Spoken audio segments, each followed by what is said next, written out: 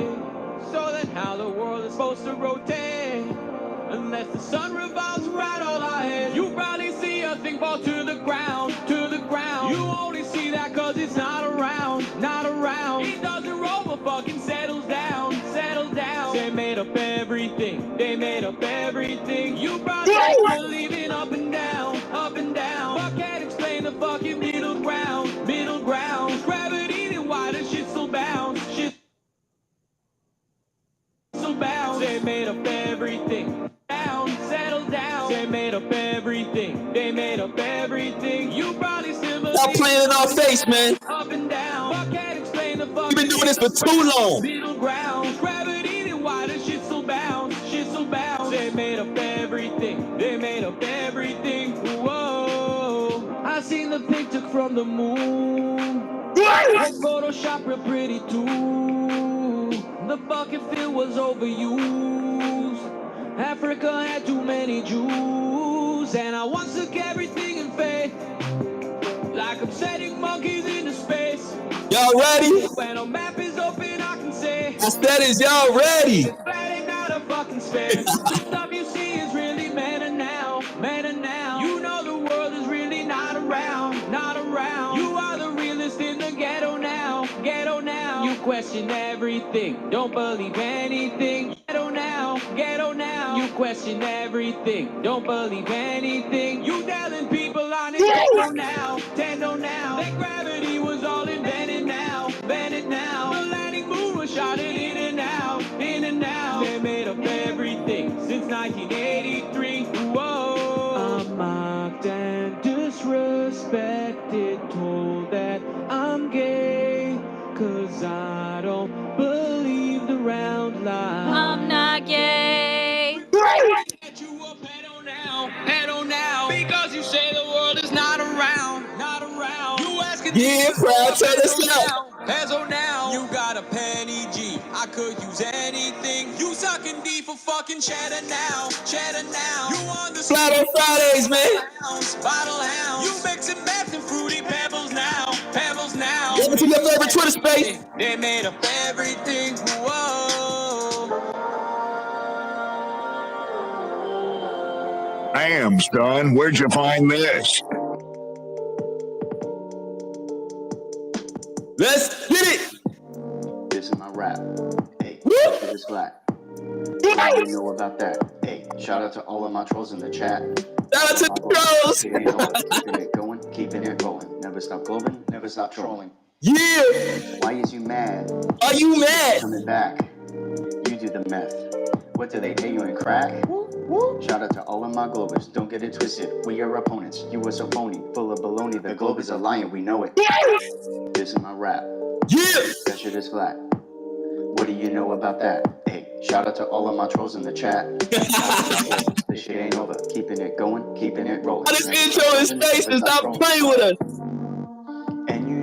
never gonna stop trolling. Get out my mentions. Finger keeps rolling. Come grab a mic. It really is not rolling. We know this. Hocus pocus. And you know they never gonna stop trolling. As long as he, even though it really is not rolling. We know this. Hocus pocus. This is my rap. Hey, that shit is flat. What do you know about that? Hey, shout out to all of my trolls in the chat. Back to the trolls. You know, but keeping it going, keeping it rolling. Going crazy. Stop trolling. Damn, son, where'd you find this? We see you watching anonymously. Like the Suburbans, they watching. Yeah. Swerving and stocking. Back when the we locked in. Like the Suburbans, they watching. Back when we swerving and stocking. Back when the merchants are plotting. They map out the earth that we currently locked in. 18, 23. Revelation weed, nation get a seed, medicated meme, generate disease. 18, 23.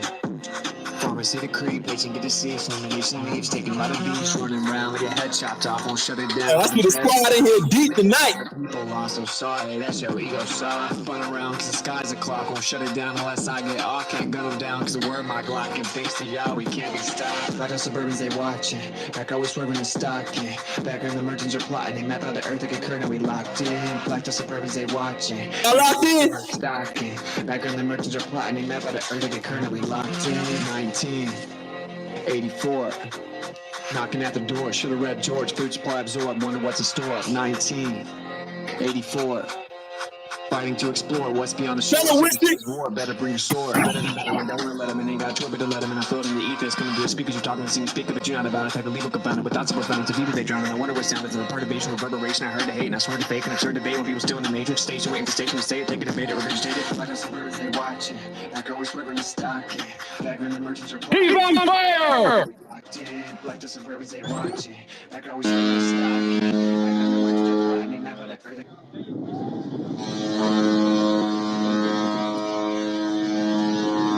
Welcome. My name is Proud Flurf, and I'll be your cruise director. Shout out to my host, Sacred. We are not astrophysicists, but we do enjoy the sciences. We don't block, kick, or mute.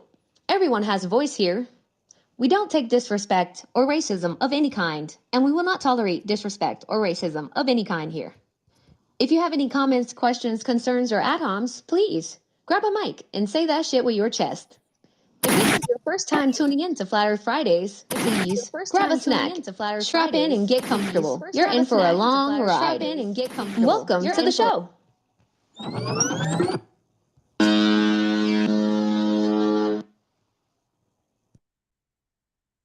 Give me a hell yeah!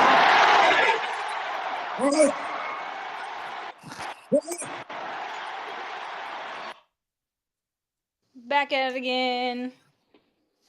Another Yeah. season. Episode 114, level head. Knuckleheads. Stop it. If you know, you know. You had to be there. You had to be there. Hey, man, it's Flat Earth Fridays. I see the squad holding it down all week. Shout out to the squad.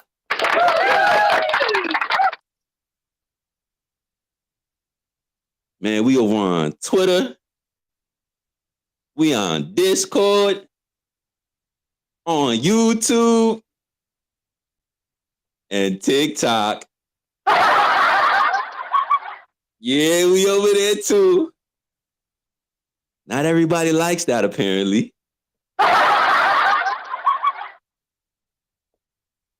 Hey, man, you're going to have to deal with us. Can't do nothing with us. We put in over 100 weeks straight of all this work. Looking for all the smoke. Can't find an anti-flat earth within the radius of Earth. So now we seeking them out on different platforms. And the craziest thing about it is, gang, they love us over there.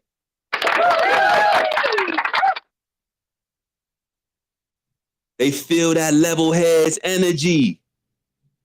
They saying, what a coherent flurf. Yes, we exist. We exist. We ain't got to crash out on you. We ain't got to take your mic. We don't got to mute you. We don't got to censor you. As a matter of fact, we offering you a voice to speak. We want to hear all your refutations, all your arguments, all your frame of thoughts, whatever you got. We right here with it. There's no I hear them begging us to grab a mic. Take it, proud. Pull up.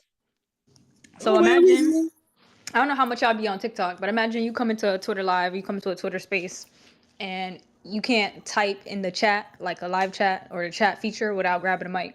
So they have the power over there to like spam you a mic to where you can't even type. Imagine if you couldn't even type or hear nothing when somebody's spamming you a mic. Like what? Like here, if you send somebody a mic, it just pop up like, oh, they sent you a mic. I'll show y'all so y'all see what it look like. But like, yeah, like that's just normal. But like over there, it's mad like control. Like, if you don't get that mic, you can't do nothing in that chat. Not to mention, you got to change your whole language talking over there on TikTok. You can't say anything over there. You like, chill, China. I'm saying unalive instead of death or dead. It's so weird. It's such a. It really is a new language. Boy, they try to censor me for saying merch. What? It's a whole different animal over there, but it's cool though. It's cool. So shout out to all like the coherent globe birthers over there on TikTok. Shout out to all my flat earth and level head squad over there on TikTok. There's a few of y'all that I rock with. We got to clap it up for y'all. As a matter of fact, since we done, try to migrate over to TikTok, Twitter Space always going to be home base. The squad is here. Like, we already know how that get down.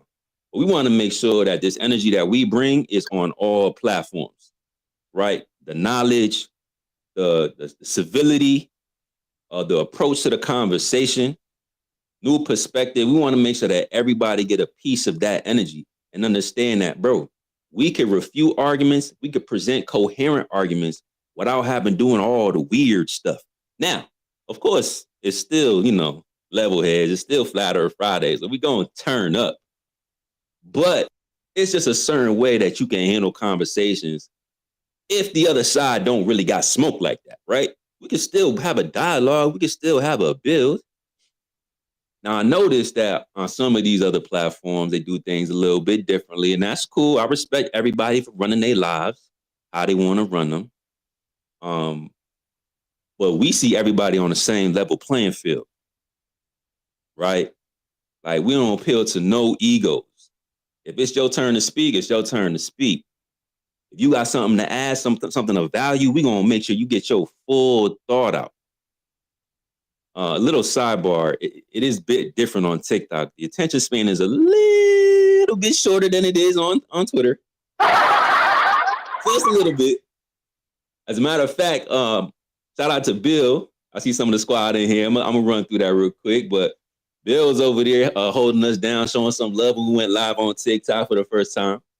And he was like, yo, Sacred, bro, I can't even type over here. They give me like 15 characters.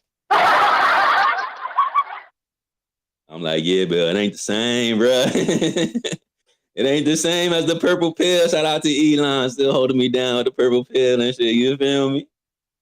So the interaction is a lot different over there. But yeah, man, we just trying to bring all the communities together. There's a lot of saws from different parts across this plane, and there's no reason why we should be separated, right? We should be bringing the sauce from Ether Cars over to Twitter. We should be bringing the Twitter sauce over to TikTok. We should bringing the TikTok sauce over to YouTube. We should be in one hub and moving as a unit. No sense in like dividing the community over some weird stuff, right? We need to keep this thing together for real. And that should be the main objective. Figuring out the truth and making sure that us as a community, no matter what you believe in, whether it's flat earth, globe earth, pyramid earth, potato earth, pineapple earth, donut earth.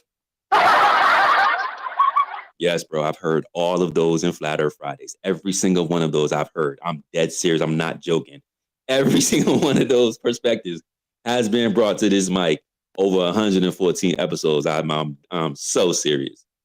But no matter what you believe in, what you subscribe to, what evidence you bring to the table, man, you should be able to have a voice and you should be able to speak, uninterrupted and have your own frame of thought and will have an open mind. So we decided that we were going to go ahead and start going live on TikTok. So we did that. We did that, man. We put in 3 nights with the TikTok lives, man. We call it Levelhead Live TikTok Radio. Can we clap it up? So shout out to y'all for pulling up and showing some support. It's real different over there, man. It's real different over there. It's like, anyone of the squad can come over to Twitter and open up a Twitter space. Like, you don't really need no parameters to meet. Like, you don't have to abide by no, tiers to open up a Twitter space. I think you only need to have, be a certain age to be on Twitter, of course. But TikTok is a little different. It's like you got to meet certain parameters to go live. Then you got to meet certain parameters to go live with guests. Then you got to meet certain parameters. It's like a whole different thing over there, man. Like, so, we went ahead and we did that. Proud was over there holding me down. I seen some of the level heads showing love. We got a lot of the TikTok squad over there showing us love too, helping us get acclimated. Because like I said, man, we just want to bring that level heads energy to all the platforms, no matter where we are, what we doing. We got to keep it together. So but let me see who's in here. Proud, how you feeling, Proud? Tapped into the ether. Y'all with me still? Of course. I see Alan in here. Alan, what up, broski? Yo, good to be here, man. Another episode under the belt, as they say. Does the belt have a radius? Yeah, it's infinite though, so it's otherwise known as a plane. So there's that.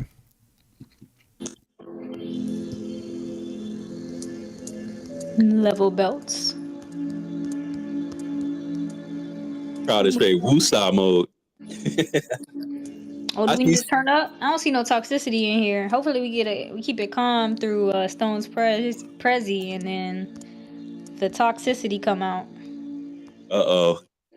Hey man, whatever y'all want to do, we with whatever y'all trying to get to, whether it's something, off the walls, whether you want to get to the science, whether you want to get to the physics, whether you want to have fun, we gonna turn up tonight.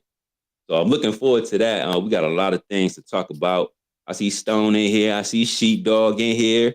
Shout out to Ted with the phone booth pod, Bill, Def, Ted, and Rufus squad. I want to play something from y'all before we get into all of the other topics, because Ted and them did a really dope podcast, and I didn't get to catch it because this week has been crazy, bruh. But I'm so looking forward to looking at that after we probably shut it down this weekend. We're going to go into Stationary Saturdays. In case you didn't know, if this is your first time, go from Flat Earth Fridays into Stationary Saturdays. Actually, last week, we went all the way into Still Flat Sundays, bro. We gave y'all 26 hours, bro. It was still trying. Right. They was like, yo, sir, you still going to shut it down? We still going. I'm like, bro, don't worry. Somebody could pick up the ball, run with it. The old blade ball. We have fun, man. We have fun. But yeah, man, I can't wait to go catch that. I want to play that clip that I seen on the timeline. I retweeted. If y'all didn't see it, y'all make sure y'all go check out the phone booth pod. So we'll go get into that in a few minutes.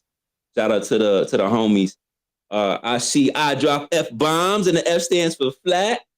I see Shane in the building. TM in here, Plain and Truth. Hey, Plain and Truth dropped that fire clip. I had hit him. I said, bro, you still got that clip of Witsit cooking up the moon landing that time? He said, Sergey, you know I'm on it, bro. Let me drop that on a timeline real quick. Man, destroyed that 2.5 second signal, bro. That was such a OG legendary clip. Yo, if y'all didn't go see it, I'm going to share it up top as a matter of fact. Maybe Proud to put it up there. Well, I was like, bro, we need to make sure that everybody see that back and forth, because I couldn't believe Witcher took on a 10v1. I don't even know when was that. Like that was like back in March or something. If y'all don't catch that in real time, you probably will never be able to see it because whoever was holding that space ran the hell off of Twitter. Can't find Cry Guy no more. So shout out to Plain the Truth for catching that clip, man. Legendary. OG Ken, I see you in the building. My man, I see the dude in here. The Rambler, aka Cug, what up? Who else in here? Dan Blue in here. Zen is in here. I see my guy. Dave-O pulled up to TikTok showing some love. What up, Dave? Rock in the building. Leliana in here. Libra in here. OG. Non-Rev. Ride 79. Zetetic. Volume 2. Oh, my God. What up? J-Rod in here. Ryan Sweet. Sam Fink, I see you. J-Rod Timbo. The Presidente. What up, Ron Boston? Zane, I see you. Flat Labs. What up? Mr. Xavier, my G. Showing up. He said he liked the format over there on that TikTok live, man. We gonna get straight to it. I'm telling you, we turning up, man. They ain't see nothing like what we got going on. We gonna keep it moving, you heard? Rusty, what up? Who else in here? Cup. Hopi, I see Hopi in here. Keon. Matt, what up? Doug, what up? Clyde, I see you. Brian Cash. Ominous, my miss. Luke, I seen Luke pull up too. Luke was over there showing love for the TikTok, my guy. I see you, bro. Appreciate you. Gold the Cat in the building. OG. Lynn Fox in here. Blue Naughty. Amphibious, what up? Mr. in here. Magnus in here. JJ. Bear in the building. Jose Unmasking. Double. Dasky.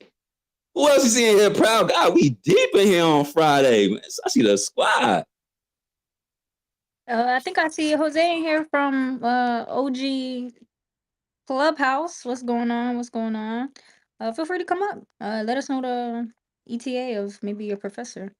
We'll get into that. Oh, yeah. We supposed to be having a PhD pop in tonight from Clubhouse.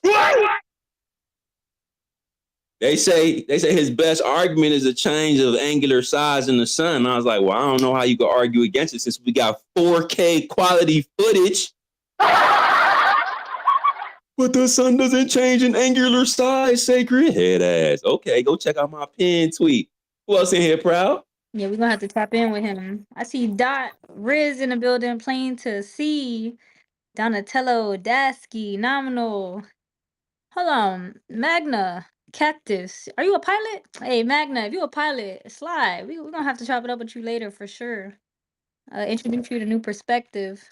What's up, Jack? What's up, Jen? Our favorite middle school teacher. Ryan, we got I Love Russia in the building. Interesting. We got Magnus in the house. Mr. Luke. Double Thunk. Sun God just dipped out. Amphibious. Golden Cat. Trap. Unmasking. Patrick in the building. Dirty Roofer. Clyde. I see Doug. Bill. Welcome, KJ. Welcome to the new listeners. Hey, Keon. For some reason, it never want to show me Keon profile. I see Mr. X in here. Welcome, Mick. I feel like I've seen you in here a couple times before. We got Lemon in here. Uh-oh. What's up, Perceiver? Adam, Kimmy, Sunny, Homegrown, Sweet, Contrarian. Welcome, guys. Welcome. We got a full house tonight. If you are new and this is your first time here, this is Flat Earth Friday. We're going to get into some sciences. We're going to have a little fun. Feel free to post any comments in the side chat or come up and grab a mic.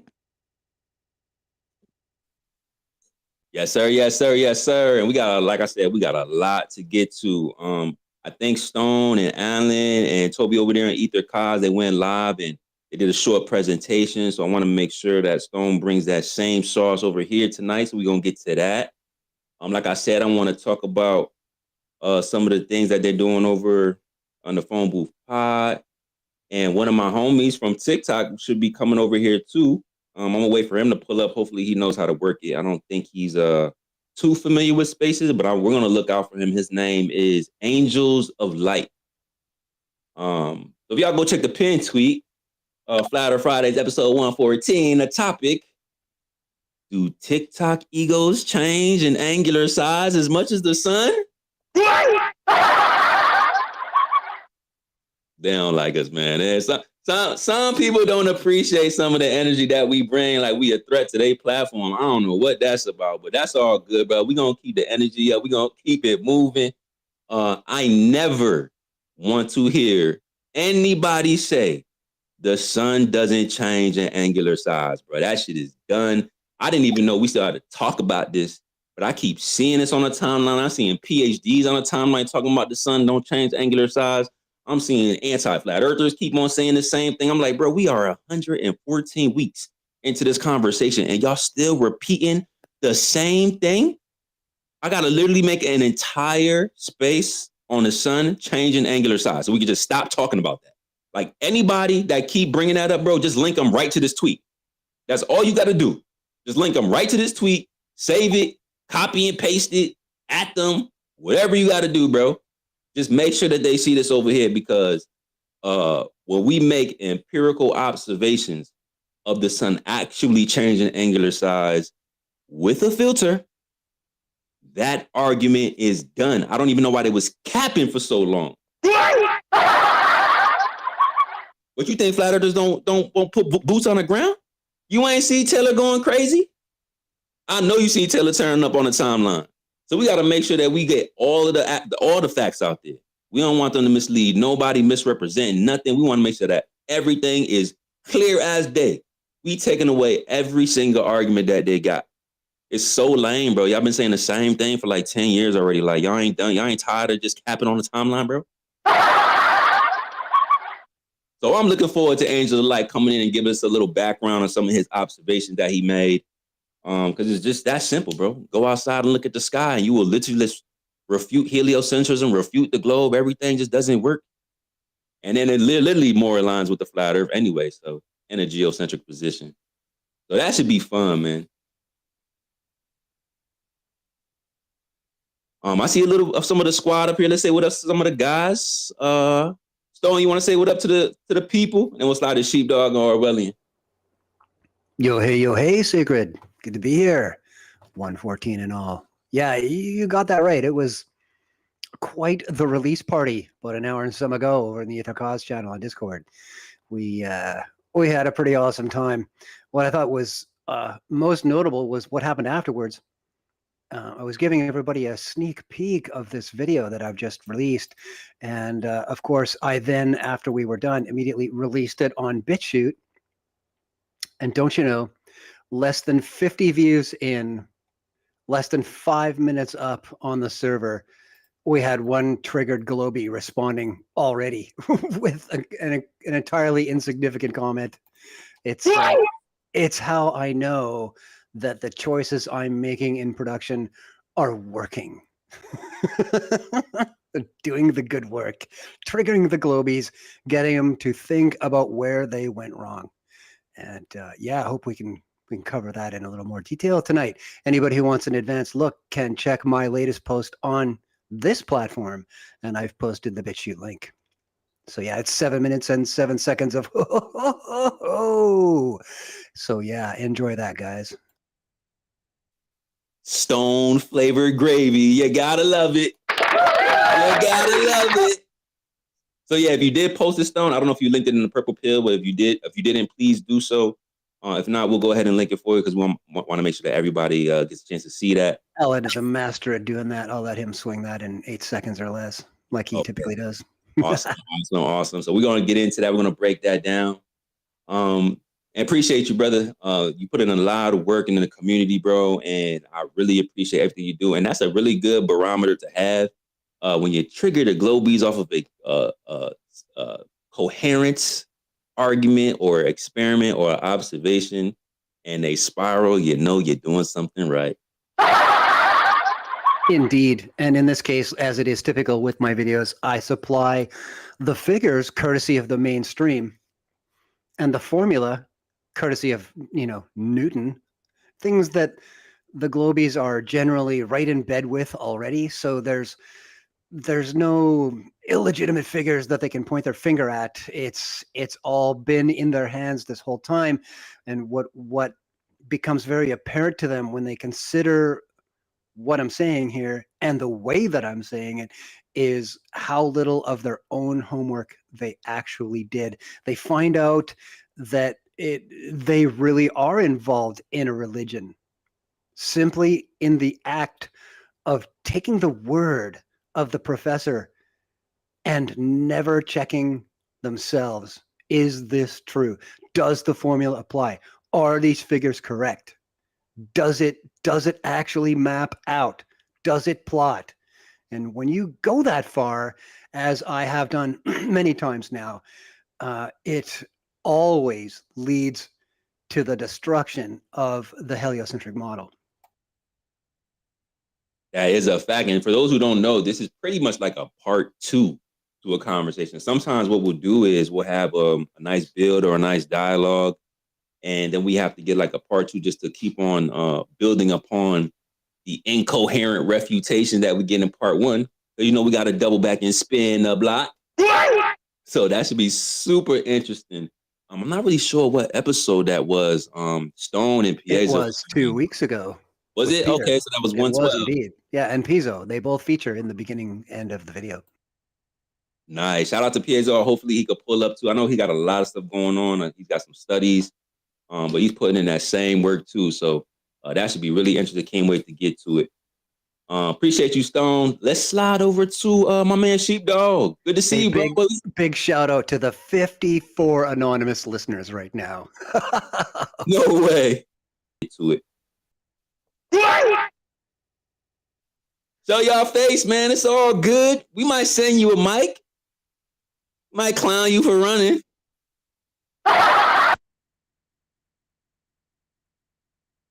What's up, man? What's up, y'all? Golly, man, the light is so bright in here. I need sunglasses. No pictures, please. I miss y'all, man. You know, I got family things to do, and I haven't been here like I should, but y'all still holding it down. I still listen through the YouTube recordings and everything, go back and do the replays. So shout out to Space Audits for holding those channels open for us on YouTube, man. Appreciate Thank you, sir. And yeah, man, just so much love, man. Like I see a lot of the old faces in there, but I see new faces in here, and that's such a blessing to see. And just one more thing before I duck back down to listener and let these guys take over. If you're in here and you haven't liked and retweeted the space, click that purple pill, like and retweet the space, show some love. Let's break some records, man. Let's get people in here. Let's get this conversation going. Dude, thank you for the early reminder to retweet. I was social shaming people like 30 hours into the stream last week and realized I hadn't done it myself yet. So, you know, it happens to the best of us, boys. Hit those retweets. Yeah, there should be like 115 retweets, man. And make sure at the top, y'all see up there at the top of the nest, Proud got some tweets up there too. Retweet her stuff too. She deserves 115 retweets and likes. Yeah, man, appreciate you. And it's not really just like, you know, promoting the space. We just want to make sure that all of your followers get to hear you guys speak when you come and join, right? And, you know, everyone on your timeline, because if you're, you know, engaged in this conversation and you're tweeting some of the things, some of the content that was being put out in the community, your followers are going to want to see that same thing too. So, again, it's not for me or for Proud or for anything like that. It's for make sure that you guys get all the information and as much people can see this as possible, because the anti-flat earthers act like they don't see us. They be in your mentions every single day during the week, and for some reason, everybody got a day off on Friday. It's that universal holiday, dude. Universal holiday. New universal holiday of motion.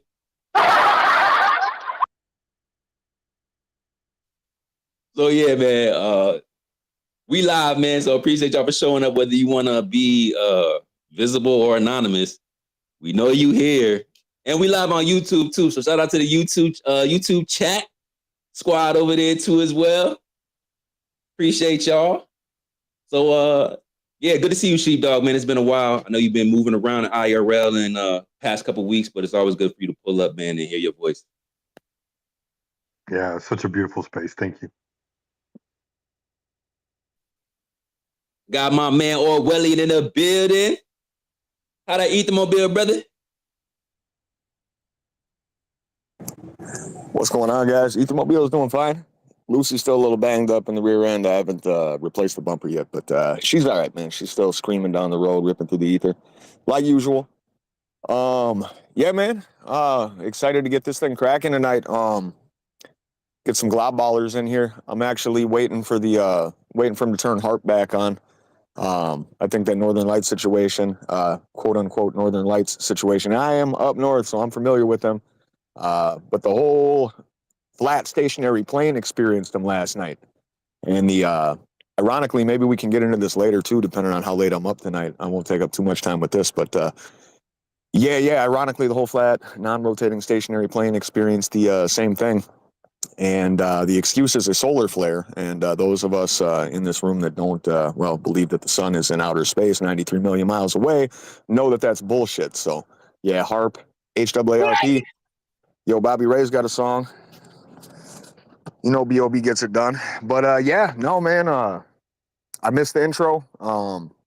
Wasn't even the space, bro. I missed the intro. Just picked up the mini-me. So we were ripping through the Ethermobile and, as soon as I got here, I was like, "Oh, they're live. They're doing the intro, whatever." So I'm just gonna slide in, man. We'll check it out, see what we can get into tonight. But I'm excited, man. 114 straight, and the TikTok thing, bro. I've got a TikTok account. I'm not very active on there. It's kind of political stuff. They started censoring me pretty heavy, so I popped off. But I think I'm gonna create a flat Earth, True Earth TikTok. I got your handle on there. I'll definitely link up with you, and then you can We'll do that. But shout out to everybody tonight, man. This is going to be sweet. Sheep, good to hear you again, man. I didn't think you were going to be able to pop back in one of these for a while, so it's good to have you in here, man. I'll fall back here, free up a mic if we got some of that going on. And man, if I got something to say, I'll put my request back in. Let's get after it. Hey, real quick before we move on, regarding TikTok, Sacred, I didn't even get a chance to tell you, but I may or may not have figured out a way to also join lives and stuff through the computer where I would be able to do the nice screen sharing stuff that we like. Yes, sir. Hey, man, there is a way to do it. I was actually talking to one of the Globe Earthers, and they were kind of walking me through some of the setup through like TikTok Studio. I don't know if you're using the same way, but yeah, bro, if you can find a way to incorporate that screen share and share some of your content on TikTok, bro, we're going to blow them out of the flat and level water. I am telling you. Yeah, I'm going to try it out tomorrow. I got half of it set up, so we'll know tomorrow. And I keep telling them about y'all. I was like, yo, when y'all meet how deep my squad is, bro, y'all going to be fully equipped. Y'all going to get all the information, and to see it in real time is just going to be so beautiful, bro. They got a lot of good squad over there, too. That's why I can't wait for Angel to pull up. Hopefully, he'll be able to join. I know we started a little bit late. He was asking what time we were going to start up. I was kind of waiting for the ether cosmology presentation to wrap up. We'll wait for him to pull up, and then we'll get into some of that. But, yeah, man, TikTok can be useful if done in the right way. And, that's what I'm in the process of figuring out. And if Alan has anything extra to add on to that, bro, we on a head for real. So shout out to that, bro.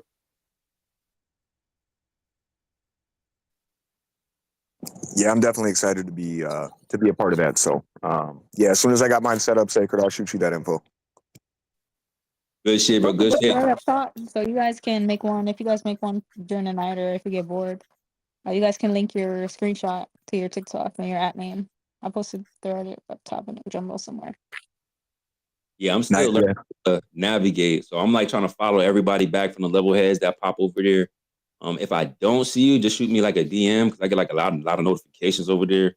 All the Globe Earthers be at me in like 100 different posts. Like I'm trying to follow that, trying to follow Twitter. Like, so I'll probably see the DMs a little bit faster. So if I don't see, if I'm not following you, just shoot me a DM and then I'll go ahead and hit y'all, because I want to make sure I show y'all love. So appreciate that. And Orwellian, that was a good point. Bringing up the Aurora Borealis and stuff like that. We should probably talk about that a little bit. It's super strange. We got the hurricane coming over here. That's like super massive, the size of like the whole northern hemisphere. Then we got the Aurora Borealis going crazy. It's like, what's happening, y'all? What's going on? Red October? Oh no. I got a clear night tonight, so I'll be posting pictures periodically if it actually pops off. We were supposed to get some cloud cover. They sprayed me like a fucking cockroach in Minnesota today, but it looks like most of it's dissipated. So not dissipated, but it's settling on my head and into my lungs and into my soil. You know how they do. But yeah, I'll post some pictures of that. And yeah, if we do end up talking about that later, bro, I'm on that. Facts. Make sure you detox too, y'all, because they really trying to take us out. They're trying to lower this frequency, alter this vibration. They want you focusing on gravity and not your inner energy. You know what I'm saying? So take care of you guys self, man, because they are attacking us on all fronts. But no weapon against y'all shall prosper, so it's all good, right? Let's get it. Who else is up here? We got Leliana. What's up, Leliana? Good to see you. Then what's like a Hopi and then Run Boston.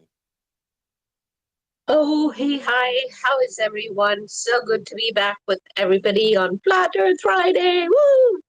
Hey, real quick, since it's already established that I'm a Mary Poppins and I belong to a cult, I just wanted to just take this time to tell all of you guys that I really just love everybody just the way they are. And like, nobody has to change unless they want to for my sake ever. So I just love you guys just the way you are. I think that everybody's so unique and they bring that unique energy into this space, and I really love that. And I did do my usual post in the Purple Pill to remind everybody to support our wonderful teachers, because they literally have to spend so much time and energy, researching papers and digging up papers that have been written by honest physicists and astrophysicists in the last 150 years. And of course, their voices were silenced and they were ridiculed, and their papers were never really validated by their own peers, because of course the heliocentric model wants to they want to keep that up, they want to keep that heliocentric model going, et cetera, et cetera. So our teachers do a lot of work and research, and of course even with practical things like updating computers, everything costs money these days. So I just wanted to, I'm so sorry if I repeat myself each week, but I really want to keep telling everybody how important it is to support our teachers, because these are like the Einsteins of our future. And I'm sure we'll have more people coming up because we have so many really brilliant brains over here. That's who are attracted to Flat Earth, right? Like we can see through the BS. And Proud, I wanted to tell you that if you and Witsit get a get together going, like a like a festival, Flat Earth Festival or whatever, I have literally clocked in hundreds of hours as a volunteer, so I have experience in that area. So you have a good little servant over here. So I've done everything like clean dishes, take care of staff, cook for them. See, I was gonna Make ask that of y'all. That y'all like OG level heads. We want y'all to enjoy it. I was talking to Sacred and I think even Run Boston about this a little bit. Finding the people to man the stations at the festival or ideas or whatever. But I wouldn't want it to be you guys. I would want you to enjoy the anonymities that's there for you. Yeah. Anyway, for what it's worth, just you and Witsit, if you guys ever need like a girl Friday at the festival, I have lots of experience. That's what I was trying to say, is that I do have a lot of experience. And it's all volunteer. I've been a volunteer for a long time for different nonprofit organizations, and just whatever needs to get done, like setting up and helping set up the stage if You want chairs the are kissing booth, needed. Liliana? What's that? You want the kissing booth? The kissing booth. Okay, I guess. Yeah, I know. I don't know. My parents always instilled, the spirit of doing service. So I love doing. I have a lot of joy doing service. So that's really important.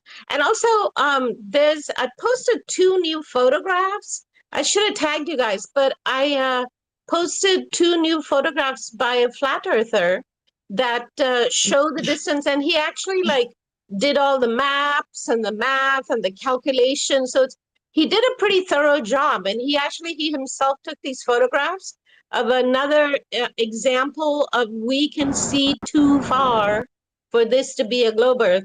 So, Alan, I tagged you in both those photos, so I don't know how to actually repost something in other people's replies.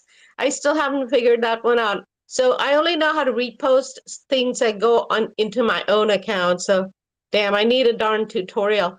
Anyways, Got you, Lily. Taken care of. It's in the jumbo. Woohoo! Alan's always coming to my rescue. So gallant. I love these lads. Yeah.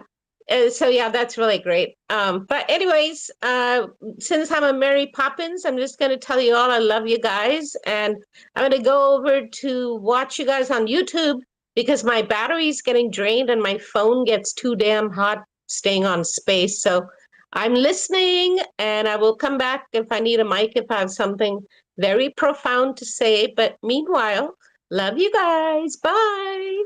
Awesome. You did say something really profound earlier when you said a voice for the voiceless who are silenced by their peers. That was really, never thought of it that way, but like looking back on these people's careers and what happened to them when they started questioning, what they were told was fact and were teaching for years, like they just immediately got cast aside. They're all cracks and cranks now. Like it's crazy. It was just, that really resonated with me. Well, I mean, I think that's, another really important reason that I keep telling people to support you guys is that you guys do the work of actually tracking down these people. And what we're literally doing is giving a voice to these people that are in their graves now, who would have never had a voice. So, I mean, imagine bringing those people into our internet age that died 100 years ago. So, yeah, thank you so much, you guys, the 5 teachers. And this is the reason I keep calling you G's. Put a J-I behind your names because I just have a lot of respect for you guys, a lot of love for you guys. So yeah, okay, Mary Poppins is leaving now. Bye.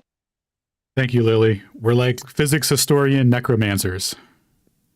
Kepler on a Twitter space is crazy. PhGs. Ladies and gentlemen, Liliana the Ambassadress, aka Mary Poppins. She keep it on and poppin'. Shawty keep it on and poppin'.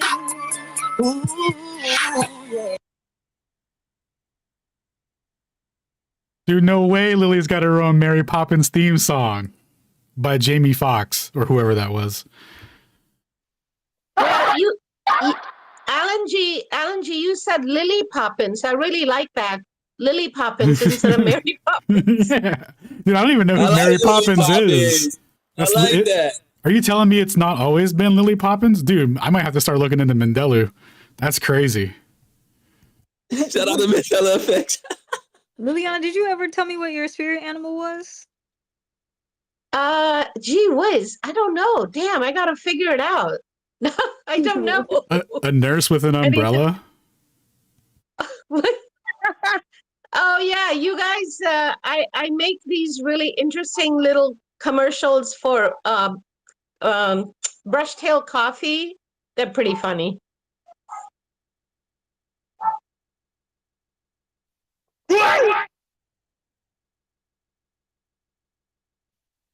Shout out to you, Lily. It's always a pleasure. Let's tap over to Hopi. Good to see you, Hopi. Hey guys, what's going on? What's up? Woo! All right, it's been forever, but I feel like I have to do it. You guys plug your ears if you're not ready. Flat Earth Friday! Yeah! Let's go! All right. Anyway, I gotta bring it down. The apartment's gonna get mad. Anyway, I just want to say thank you to everybody who out there who happened to see the messages about my mom-in-law. Really appreciate the prayers and the support. She is in good health now. Doctors could not find anything. Back to back to 100. And now she's going to be going to basically physical therapy to just make sure that she gets her strength back. So that is a blessing. Let's clap it up. Prayers up for the fam. That's what we want to hear, Hopi. Yeah, man. So I just want to say, like, I appreciate you guys. We're a huge family. And no matter what ups or downs we go through, we love you guys. And I definitely feel the love as well. So know that you guys are always in my freaking heart. And I might not be here all the time, and I'm not always a speaker because I get super anxious. No lie, guys. When I got up here, my heart's all thumping. I'm like, God, they're going to put me in the freaking ER too. So I get anxious. But anyway, I'm going to hop back down to listener. I love all of you, each and every one of you who prayed. Hey, by the way, awesome. Ted and Bill, y'all made it through. Woo-hoo! I was so worried about you guys. Anyway, love, love, love. I'm going to hop back down to listener. Y'all have an awesome night. I'm going to be here listening. And then if I hop off of the phone, I'll be on YouTube. So. Yeah, shout out to Hopi and the Mister and the fam. Glad that you're good and okay. It's always great to hear from you, and keeping the community upbeat because you definitely add that energy that we need. So, love and blessings to you, and we appreciate you so much, Hopi. And feel free to come grab a mic. We are fam now. Come on now. This ain't episode 1. This is episode 114, girl. Come on now. I get so anxious. Like, I'm not kidding. I was like, okay, I gotta breathe better, man, because my heart's all thumping in my throat. I don't know why, because I can talk to people. It's not an issue. I just get anxious on here. There's a lot of listeners. Hey, freaking 61 anonymous. Hey, we see you down there. Yeah, there's a lot of people in here, so I get a little anxious. I think the more I hang around, the better off I'll be. But you guys are big names, so starstruck, right? It's so gay. Anyway, you guys are awesome.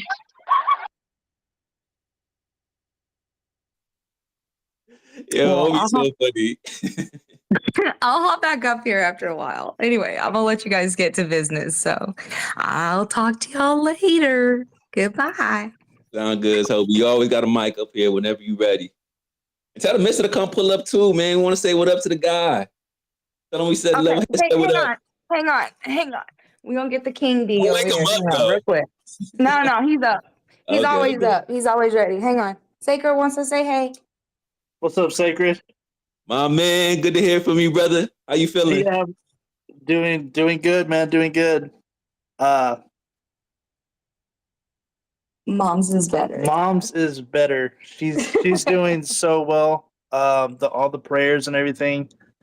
Just all the love that was coming from like everyone, from even from Twitter, everywhere. Like it was amazing, man. Her recovery, it's going well. Doctors couldn't find anything. They said they found stuff, and then all of a sudden they couldn't find nothing. So, man. That's God's work, man. That's God's work. And Opie was telling me while they were going over there, making sure that the film was good, they brought Flat Earth Fridays with them, man. At anything they could have been listening to or focus on, it was like, we bring in the squad. So, I mean, that's just super love, man. I get chills just from hearing stuff like that. So that's God's work, man. I'm glad that you guys are all right and good. And anything that you guys need, y'all tap in with us, let us know. We're here for y'all. Thanks, brother. Appreciate you. Likewise, my man. All right, so y'all met King B. Okay. King B. He's so awesome. All right. Love you guys. You guys are so awesome. Y'all are such family to us, for real. We've been around y'all for months. Oh my gosh. I'm surprised y'all aren't tired of us yet. Anyway. All right. Never that. Super dope, man. Shout out to the squad. Yeah, we'll be here all night. It's stationary Saturday. Yeah, no. We do have Run Boston next, and we got Taylor. Game of Thrones is with us. Ducrat is with us, and Omnivore is with us. But let's say what's up to JT. Yo, yo, y'all have some high energy tonight. Y'all must be fully charged, huh? You already know, Ron Boss said you already know, brother. Fully tapped in, fully charged up, steady rocking, and glad to hear that you here with us too, brother. Yeah, man, I'm glad to jump in here. And I'm super excited to grab a mic right now. And this is probably the most nervous I've been on Flat Earth Friday because of what just happened. So Wait, what happened? So check it out. I came wanting to tell you about an interview that I listened to on Alpha Vedic. It has Mark Gober, and the title of this interview is called "The Upside Down Cosmos." So I already came in with energy, with fire. I was going to share. I already shared the link. It's in the purple pill. You all have to read the entire description. I might read a tiny bit of it right now, but this is a very powerful interview. He graduated magna cum laude from Princeton, and he definitely knows we don't live on a spinning ball. He's written some amazing books. A lot of them are titled similarly. So, like, he wrote one, The End to Upside Down Thinking. That one won the Independent Publisher Book Award for Best Science Book of the Year. He wrote another one, An End to Upside Down Living, An End to Upside Down Liberty, An End to Upside Down Contact. Anyway, he shouts out Witsit and Witsit's logic and debate, and just tells the story of his own awakening and just the struggle, of letting go of the heliocentric theory. It's fantastic. So y'all save that link for later. I'm going to read you this one small paragraph in the middle of this description on the link I dropped. It says, many of us who suffered the hallowed halls of higher education soon after develop acute buyer's remorse. Fortunately, the veils of deception grow thinner daily, revealing that all that we were taught was upside down. Our special guest from this episode, Mark Goebel, is here to lead his perspective or lend his perspective on whether we should just trust the science. Anyway, I've shared it everywhere I possibly could share on every platform just because it's one of those that's amazing. He shouts out what's his name? Steve Young, Dr. Steve Young, who I've been hollering at for the Book of Fool's Wisdom. So it's just kind of like one of those synchronistic things where, as a truth seeker, you're trying to find quality information. You've got people doing weekly spaces here that kind of carry you on. You do your own research. You bounce around from, just all the places to gather the information. I heard you on TikTok the other day. It was like 1 a.m. and I was like, whoa, Sacred's on. That was epic. But check it out. You'll enjoy it a great deal. But what made me nervous was I posted it.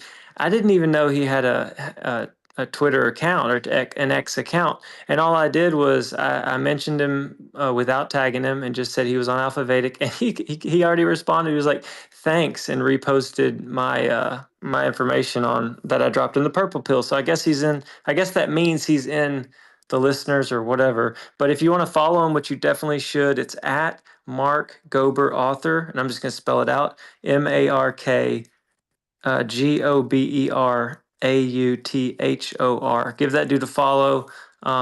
Anyway, y'all are gonna love it, and yeah, it's kind of weird being nervous because usually I'm just kicking it with y'all, but that's that. Hey, JT, that was a perfect segue, and I'm glad my man Ted is up here from the phone booth pod.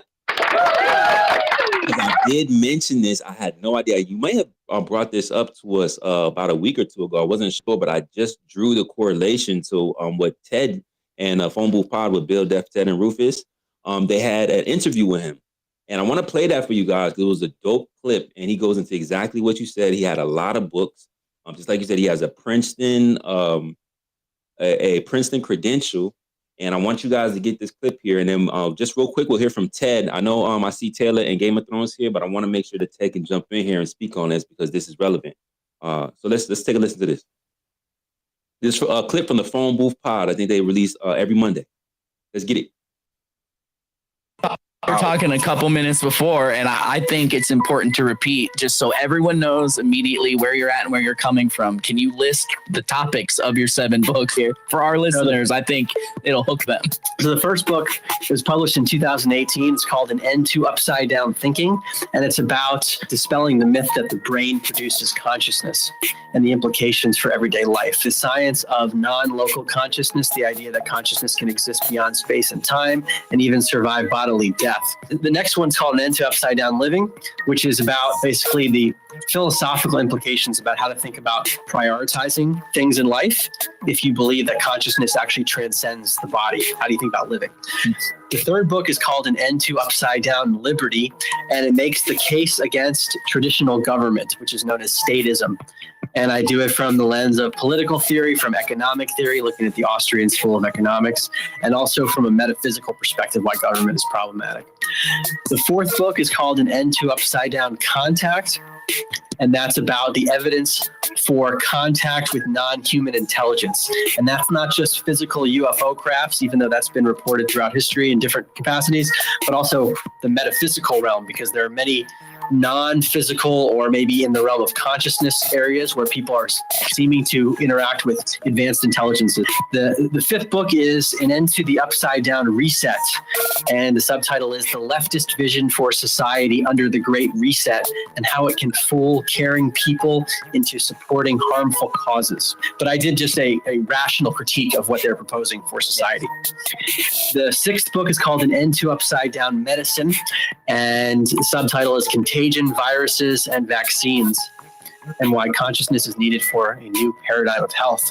So that goes into a critique of germ theory, and I know you've covered that on the show, but I tried to synthesize a lot of that information, both the existence of viruses. I know a lot of people have been asking that question, but also the transmissibility of pathogens, organisms that allegedly can cause illness in other people. They can go from person to person. I look at the history of that.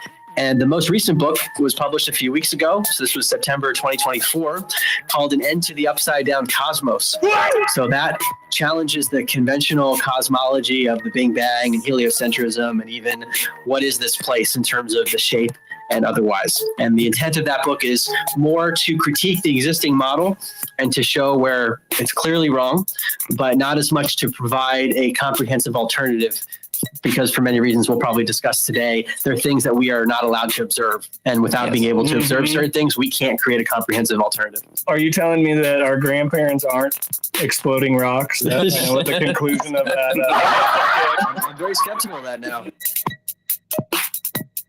Yeah, phone booth pie turned up. Hey, I followed Mark instantly. Bro. So let's hear from Ted Rooker. Thank you, Ron Boston, for throwing that alley-oop, my bro. Ted, tell us about this, man, real quick, and then we'll slide back over to Ron Boston for closing thoughts. Yeah, man. So it's crazy. The reason I made that clip, and I know it's a little long, is because I felt like it was like a insight into his awakening process, the way he went from something totally not like this. And once he started looking at, hey, maybe everything they taught me at Princeton isn't the truth, I'm going to look into things myself. He found very quickly that all of it's lies. But he was just a great guest. He has for looking at things differently now, and he admits that he didn't used to, and he goes through his process, and it was awesome. And I just got talking with him, and Sacred, he wants you to connect with him, and he's going to come on Flat Earth Fridays whenever you want. Oh, wrong one. That's my bad. Yo, I cannot wait, bro. I was so excited when I seen this clip, bro, because it's one thing for, quote unquote flat earthers to have like our own perception on what reality is. It's another thing when we start finding common ground with the scientific community. And for Bill, Ted, Devin, Rufus to be so active on the timeline, so influential within the community, to gain this type of attention and put this man on a platform and able to bring this type of sauce to the community, because basically what it seems like what he's doing, he's highlighting all the inversions in our reality, and that's so dope, bro. It's like I don't gotta appeal to mainstream narrative. I could take what they say, think critically about it, and draw my own conclusions, and then I could publish some thoughts, some writings, and then put it out to the people. We could have discussions. So shout out to you, Ted. Shout out to you and Boston Bear for bringing this to my attention because I had no idea that this guy was even existing. And I'm so looking forward to dive into some of his content. The funniest thing about it is when I booked him, he didn't Upside Down Cosmos book yet. I booked him on the one about that germs don't exist. And since I booked him, he wrote that other book. I had no clue. A week before he came on, he's like, "Hey, I'm going to mail you my new book." And I got it, and I'm like, holy crap. I had no clue that he was even going to go there. I thought he was going to be one of those guests that we kind of wait till the end to bring up Flat Earth with, because you don't want to. Yeah, He yeah. brought it up before we even started talking, before we started recording. He brought it up. Crazy. So you didn't even know that he was even thinking along these lines. And then he said, I "Hey, had by the no way," clue. yo, that's fire, bro. I can't wait to watch that episode. That dropped on Monday, right? Yeah, last Yesterday. Monday. Yeah. What's your yesterday. guys' YouTube channel? Ours on Monday. Oh, I'm Home sorry. of I'm talking Podcast. about, yeah, sorry. The Alpha Vedic one was yesterday. Hey, will you DM me or post in the Purple Pill, the episode you did with him? Because I got to catch that too. I put it in the comments, but I think I remember how to put it in the pill. Yeah, and I went ahead and I shared his tweet, Ted's tweet, the one that I just played up top. Taylor did share a couple of tweets. So it's about the fourth one from the left. So you guys go show love to Bill, Ted, Devin, Rufus, and the Phone Booth Pod. Tap in. They got a lot of dope guests that they bring on there. If you haven't caught them, they're on YouTube, Rumble, any other platforms, Ted? Actually, I think this episode got us our last strike on YouTube. It was up for 30 minutes and they took it down. So we'll see if we get it on Spotify. We need to get on more places, but I'm old and don't know how to do this crap. So I'm working on it. I feel you, bro. I feel the same way when I'm on TikTok. I'm like, what are all these buttons, bro? Before I drop down, just two things real quick. One, in 2 weeks, a week, we're having Shane on. So that'll be an awesome episode. We're looking forward to that one. And just before I leave, I just want to thank everybody who messaged me to see if we were all good. Bill still doesn't have power, but they're all safe. We kind of dodged it all down here. But finally today, I heard from the last person I knew in Florida, and they are all alive. So God is good. And thank you, everybody who messaged to find out. I have people who didn't bother. And I know in here message to see how I was. So I appreciate it. Man, I wasn't even aware that Bill lost power, man. Prayers out to Bill, but thank God everybody's okay, man. Again, Ted, if y'all need anything, y'all tap in with us and let us know. Keep us posted. There's a lot of our level heads down in Florida. I even think Wits is down there too. So, everybody that's down there, Proud is down there, I believe. So everybody that's down there, please be safe, take care of each other, and just tap in with us and just keep us updated and make sure that y'all good because this could be a natural thing, but man, if we find out that this is an artificial phenomenon that's happening right now, bro, I can't believe that they're willing to put us all in jeopardy like that. So let's just stay together, man. Keep us posted. Let us know what's good. And I'm glad that you guys are safe. I will for sure. And on what you said, it's a natural thing. I'm not a conspiracy theorist, but no, I've lived in Florida for years, my entire life, and I'm 42 years old. And I shit you not, before this hurricane was on the way, my mom was texting me like, "What are you gonna do if a tornado hits," right? And I literally said, I've lived here over 40 years. I've never seen a tornado in my life. A tornado is the last of my worries. This hurricane had 44 tornadoes touch down in Florida. So this is not natural. It did not just happen. I have radar that I watched on the news myself where you see these weird lasers going into it. There's something going on. Things are changing, just like we're seeing the Aurora Borealis, Carolina, this thing. Something's going on. I think it's a changing of the great year. Who knows? Anyway, it's not natural. I love all you guys. Thank you so much. I agree. It's not natural. And one of the earlier written rules about warfare is if your enemy knows where you are, don't be there. And you guys need to consider that.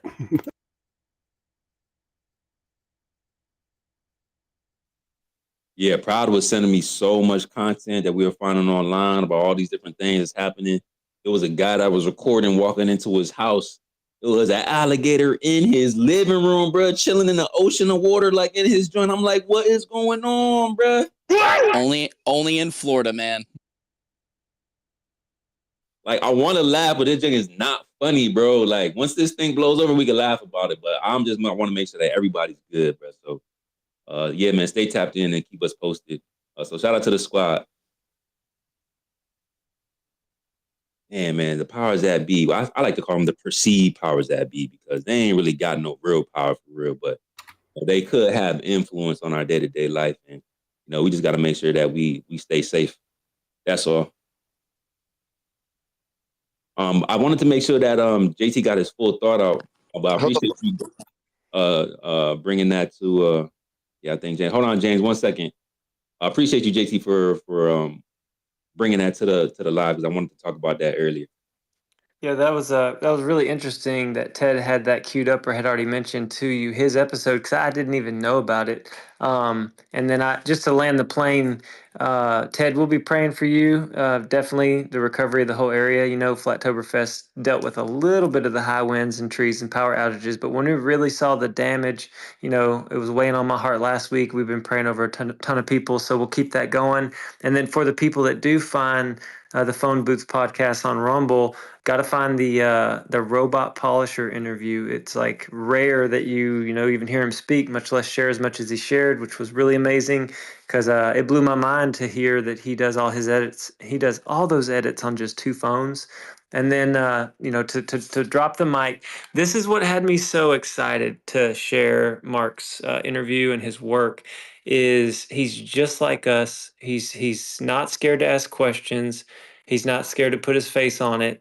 And what meant most to me, because I am only, 2.5 years into this, it's just another nail of truth going into the coffin of the globe, the heliocentric lie. And, this is a credentialed person that's well spoken that I can share with people that have asked me, why are you doing this? Why are you looking into this? Like, why are you, you're a flat earther? And like, this is just ammo of truth to say, I still am, and I'm not gonna change my position because there's no reason to change my position. I'm seeking the truth. Here, why don't you listen to this interview? So that's why it touched me the way it did. And thanks for the mic time. Y'all carry on. This is freaking awesome. There's so much energy tonight. Yeah, man, I feel it too. Do we know if Mark has a actual PhD or did he just graduate from Princeton? I think just to graduate, he mentions his education a little bit.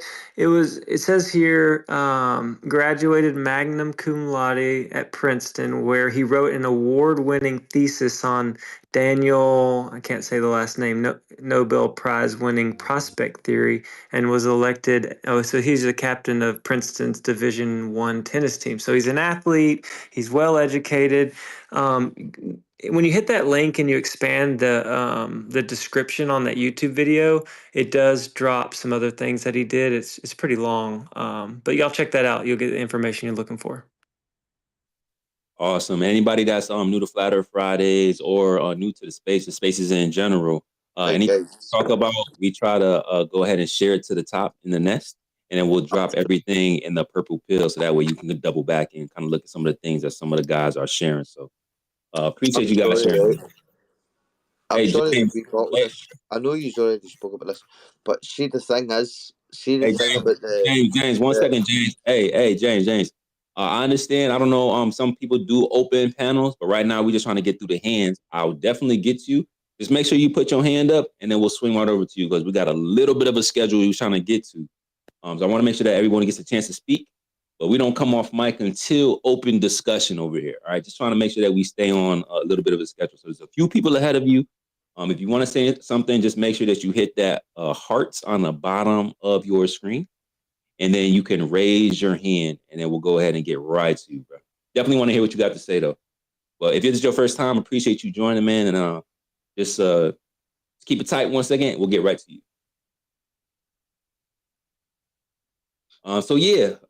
Everything should be in the nest and in the purple pill. And with that being said, thank you to the Presidente.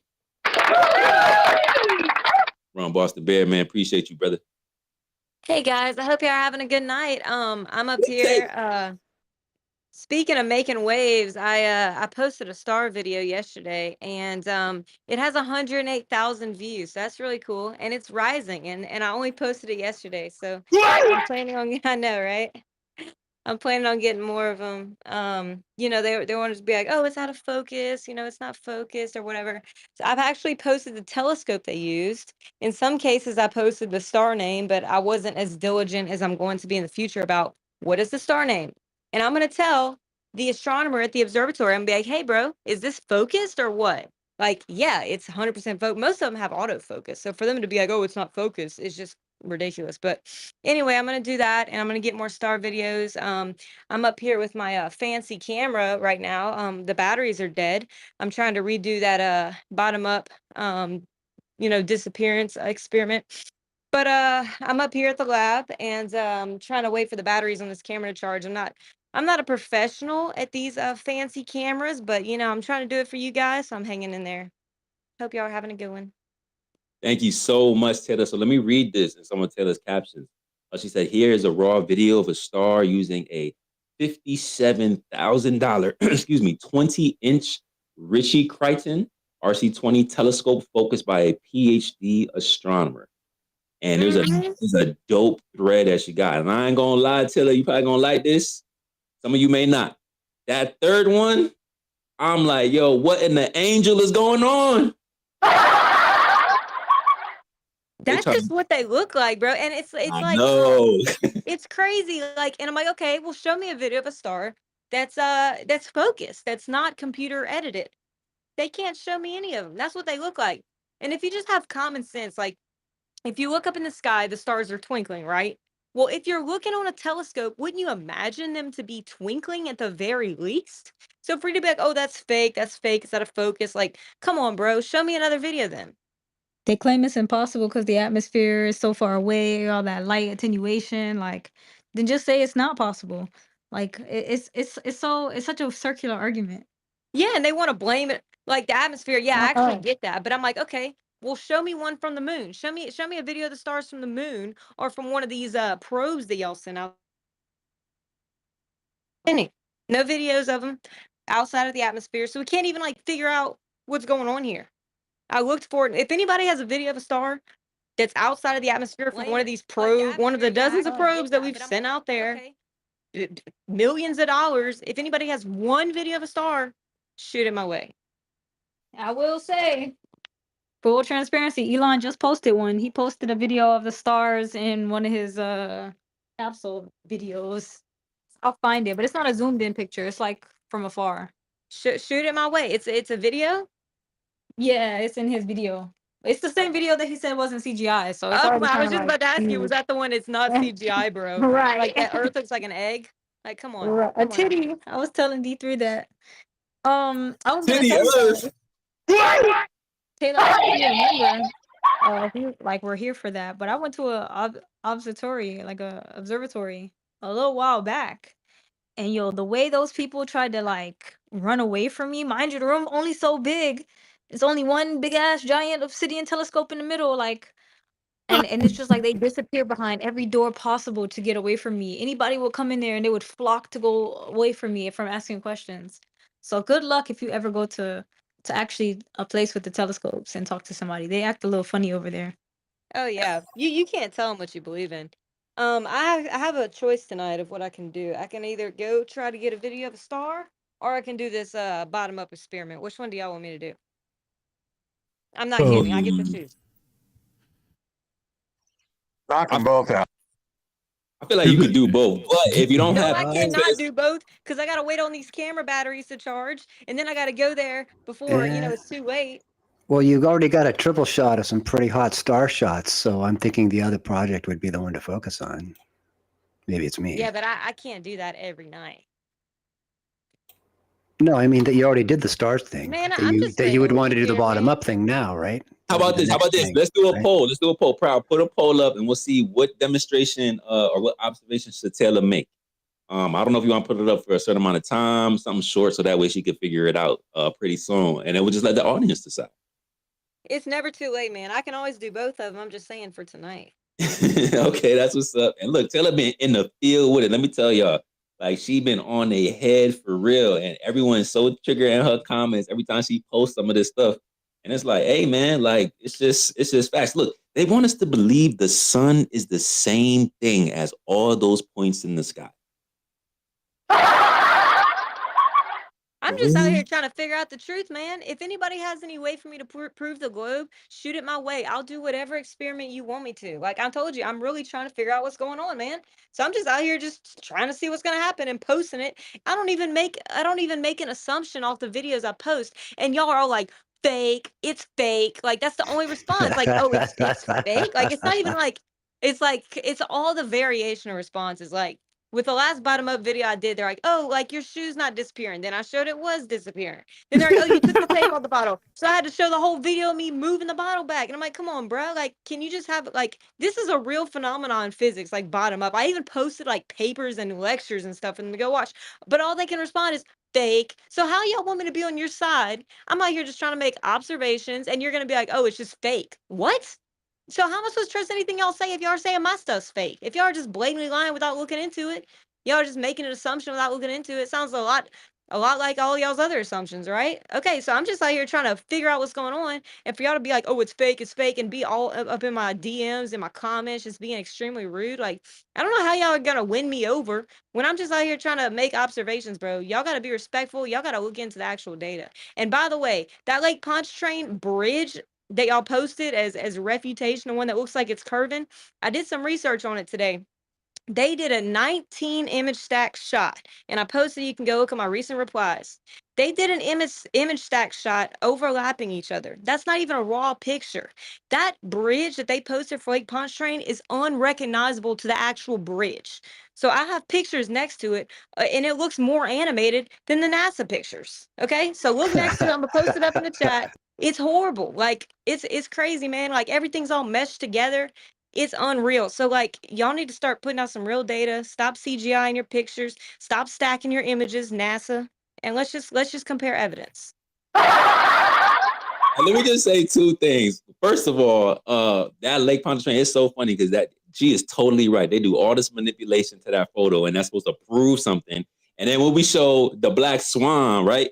And then we show that you can see the horizon far beyond the physical limitation of the curvature of the Earth. They look at a little squiggly arm on the black swan and say, oh, we don't got to acknowledge it because it's a little refraction, a little distortion in the arm due to the haze and everything like that, even though the horizon is pure as day, clear, flat in the background, 10 times further than what is perceived we're supposed to be. And they want to actually like dismiss that. But then they can go take something like this, stack image, compress it, do all this manipulation, stack it, and then it's like, oh, look, Earth curve. And just on top of that, my second point is, go look at Taylor bio. She is not a stranger to doing research. It's a cell biology PhD candidate research in microtubules. So she is like, she know how to research stuff, bro. So if you just gonna start dismissing stuff just because you don't like the information, you discrediting yourself. Because this is someone that's in the scientific community that's sitting there trying to figure this out. And y'all not making it easy for her to bring her back to the globular side. Just saying, I'm gonna leave it there. Yeah, bro. And notice how in my Lake Pontchartrain video, they didn't even address the bridge. Like they're like, oh, like the horizon, it gets like lower as you go up, and that's not exclusive to any model. If you're gonna move up, you're gonna see the horizon. It's gonna go down because now your frame of reference is higher. Okay, if hypothetically, if you're standing up there by the firmament, then you're not gonna look out straight and see the ground. Like it's just gonna naturally go down. That doesn't prove anything. And then they tried to say, oh, like the outsides drop quicker than the inside, but their little green arrows, it dropped on the inside just as much too. It went beyond their little rectangle in the middle. So I'm like, what the heck? It's all dropping at the same rate. Then they're gonna be, oh, well, the flag's dropping it all. No, you're straw manning the theory. So actually, like, look at what was presented. Don't straw man, and let's just compare evidence. I'm just out here trying to figure out what's going on. So any experiments from the Globers too, anything that I can do, like I'm trying to like, let's just say this. I'm trying to prove that it's a globe. I'm out here trying to do research. Tell me what I can do to prove it's a globe. I'll do anything. I'm trying to figure this out, man. You could send me some gravity data. Well, they don't even know how gravity works. I don't know how you're going to do that. Oh, I've got a whole video on it. It's more than 3 years old. That's why they had to come up with things like the string theory, because they have no clue how gravity works on the atomic level. Okay, they don't know how gravity works. That's why they're coming up with string theory. It's one of the forces of nature they can't figure out. That's why they're having to come up with all these other theories to explain gravity.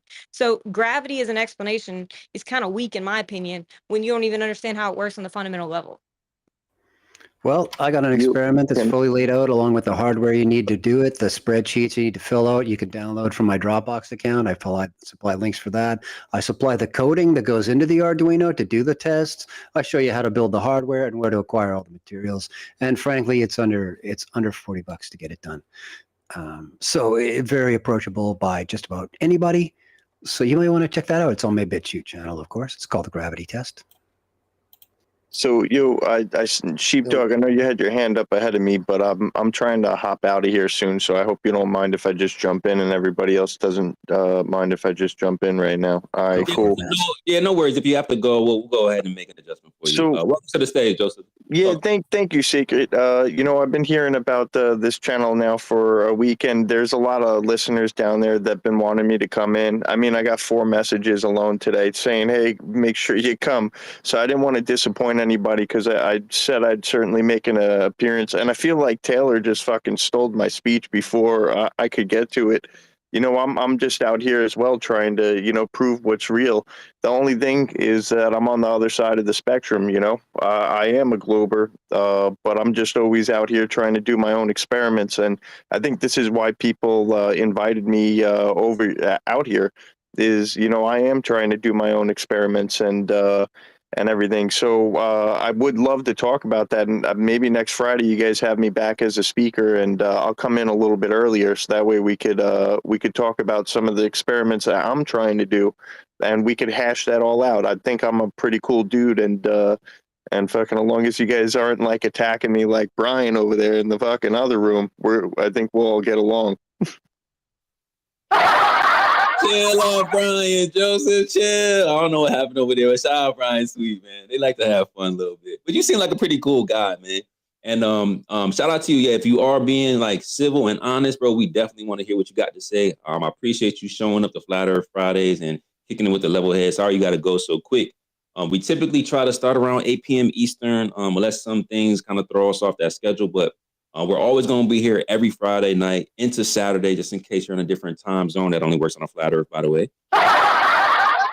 So, yeah, that's what somebody said to me in a message. You guys keep this going on for 24 hours?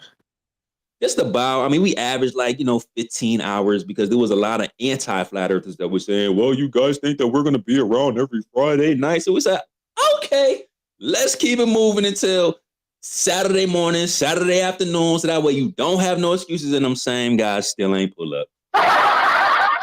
So, all right, no doubt. I'll catch you guys in the morning then. I just got a bad headache today, so I look forward to catching you guys in the morning. I'm always freshest in the morning, so at least I got my introduction done now. Everybody, thanks for welcoming me in here, and the listeners down there that all sent me messages. I hope you guys are satisfied I showed up, and I'll be back in the morning. That's what's up, man. Appreciate you for pulling up, man. Right. They'll never be satisfied, by the way, but welcome. Right, I'm sorry for butting in here, right? I'm going back to a point that was made a while ago. Right? So the German ship, right? It was actually, it flew colours of distress. And as the Australian ship came closer, and it wasn't even an Australian ship that came closer, and it was an American ship that actually left the port of Australia, the RMS Louisiana, and at the last moment, it was a German Nazi ship flew the flags of war and fucking sunk it. I'm sorry, what are we talking about right now, James? I'm trying to keep up, bro. I really don't want to get into certain conversations, but right. I know this was a flyer thing, but somebody mentioned earlier, and I heard them talking about it, the German ship, and it was about the Nazis and all the rest of it, right? And they're like, the Nazis lied, blah, blah, blah. But it was about the ship that got sunk from America. It was an American ship that got sunk outside the coast of Australia. and it was a German ship that sunk it. I know this is a flat Earth thing, right? I understand this, but I had to fucking prove the point, mate. Looks can be deceiving because that German ship, it flew the flag of distress, and then see as that ship got closer, that fucking ship actually fucking hung the flag of war and fucking sunk it. Yo, what are you talking about? Yeah, I'm really trying to keep up. I know I heard you when you said looks can be deceiving. I'm cool with that. I'm just not really getting the story that you're saying. I don't know if this is a flat Earth point. Right, okay, it wasn't a flat Earth point, but somebody mentioned earlier that it was fucking like this is the only reason. So I had to get the name of the ship, right? But see on the flat Earth thing, right? I've got many questions. I'm on the fence by both, right? I'm on the fence by both. And my biggest question is, how the fuck do I word this? How do I word this so that somebody can answer it? See, when you're sitting on the highest hill you can get to in Scotland, right? You've got fucking Ben Nevis. See when you look down, but I've never actually been up Ben Nevis, but see when you look up some of the Monroes that are actually 4,000 feet high, 3,000 feet high, and you can look down. How come you can see as far as your eyes can actually see? But Okay, then people like you're asking about long distance observations? Is that what you're asking about? Exactly. It's basically long distance observation, right? But the thing is, so see, if I was looking through a telescope, you can see for miles, further than the eye can see. But see, if you're looking through the naked eye, there's no curvature. So basically, what you're saying is, based on your understanding of the globe, when you view things through a high-powered optics, that you can see things far beyond the limitation of the physical curve of what they say the globe is, and you can still see objects. Is that what you're saying? Aye. So what they say is, what does it curve by? Like every 8 mile, it curves by like a centimetre or two, like up to an inch every 8 mile or something. Well, the standard curvature without taking in observer height, something that you can apply anyway, would be 8 inches per mile squared. Aye, so it's like every 8 miles it would curve an inch. So if you were looking across it for just say 2,000, sorry, Not 8 miles at every inch. The first mile would be 8 inches. So above 200 feet above sea level, the curvature would be distanced by how much? So let's do this. If you have like a specific observation, we can go ahead and use one of the curve calculators that account for the observer height. Right, okay. And then we could plug it in live in front of everyone, and we could see if it works or if it doesn't work. Go so how about, do you have something specific? You have like a specific, like a specific target or a specific observation that you want us to look into, or? Yes. Hold on a minute. Go Phil as oh fuck. Where's the So do this, James. Do this. How about this? I want to make sure that everyone else get a chance to speak because there was like 2 more hands that were up above you. I also want to make sure Stone can get present his presentation, and then we'll open it up for open dialogue. In the meantime, when we get through the rest of the hands, do your research on a specific observation you want to look at, and then we'll right back to you, and then we'll go ahead and take a look. Sorry, it's 2,867 feet above sea level. 2,000. Yeah, you didn't hear a word, huh? Yeah, anything I said. Hell yeah. Hey, James, we're going to skip on down to the next person, and we'll cycle back to you about an hour and a half when you sober up. Thanks, bud. Yeah, James, just make sure, just get all the information first. Get all the information first, and then we'll go take a look at it. Do you know how to raise your hand? Do you see the little heart symbol on the bottom of your screen? I got it, man. I got it. Do you see it? Yeah. Use that one, and then we're gonna double right back to you as soon as we get through all the rest. Because that's something I one of my main points I love to talk about is long distance observations. But I want to make sure that the listeners can actually keep up with some of the information that you're presenting. So try to get that ready. And as soon as you got that loaded up into the clip, James, we're gonna double right back to you, brother. I got you. Yeah, bro, I got you. All right, I think Game of Thrones had their hand up, and then we can start to the rest of the Greetings. Greetings. Yes. What up, Greetings gang? and salutations, flat earthers, and the Lord's blessings on this earth with a curvature, with a firmament that he created, not some ridiculous revolving ball. Guys, it took me 65 years of life. That's like 5 years ago to figure that this shit was a fairy tale. NASA be lying, they be playing. Full show. One time, He twice said, actually. "For sure, go ahead, gang." For sure. I mean, honestly, back about 2011, I spent some years with DHS and I worked at LAX. I got to meet Buzz Aldrin, not once, twice. Okay. And he gave me, I was still a Glober back then, Sacred. But the funny thing was, I started like throwing questions like, how was this, moon experience? And he looked at me one of the times and it stuck with me. He says, are you so sure we went there? And he winked. And I kind of No way, gang, you Wait, for real? no lie. I swear to God, no lie. And he winked at me and went and picked up his stuff and went through the checkpoint. For real. Guys, I'm on this app daily, all right? And props to you guys, everything you do. Every space I go in, there are one or two more flat earthers every time I go in. JP, some of these guys, who know what's going down. They see it, they smell it.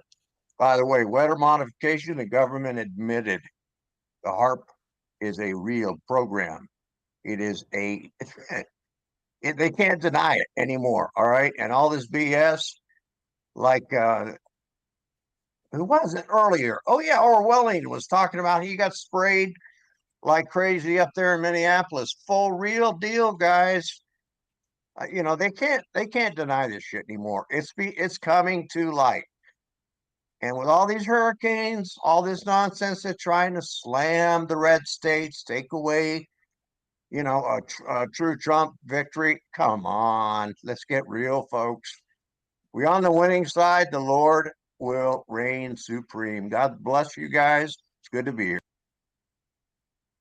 Man, that was some crazy sauce game. I can't believe you got a chance to speak to him. And there's been other instances where I feel like Buzz kind of wanted to be a little bit more truthful, a little bit more honest. And if you had a specific experience with that same, type of interaction, that is crazy, bro. Now, I can't really verify that I'm taking your word for it, but like I said, there has been video clips of him kind of alluding to the same sentiment, bro. So that's super interesting. And you said you worked for DHS in the past?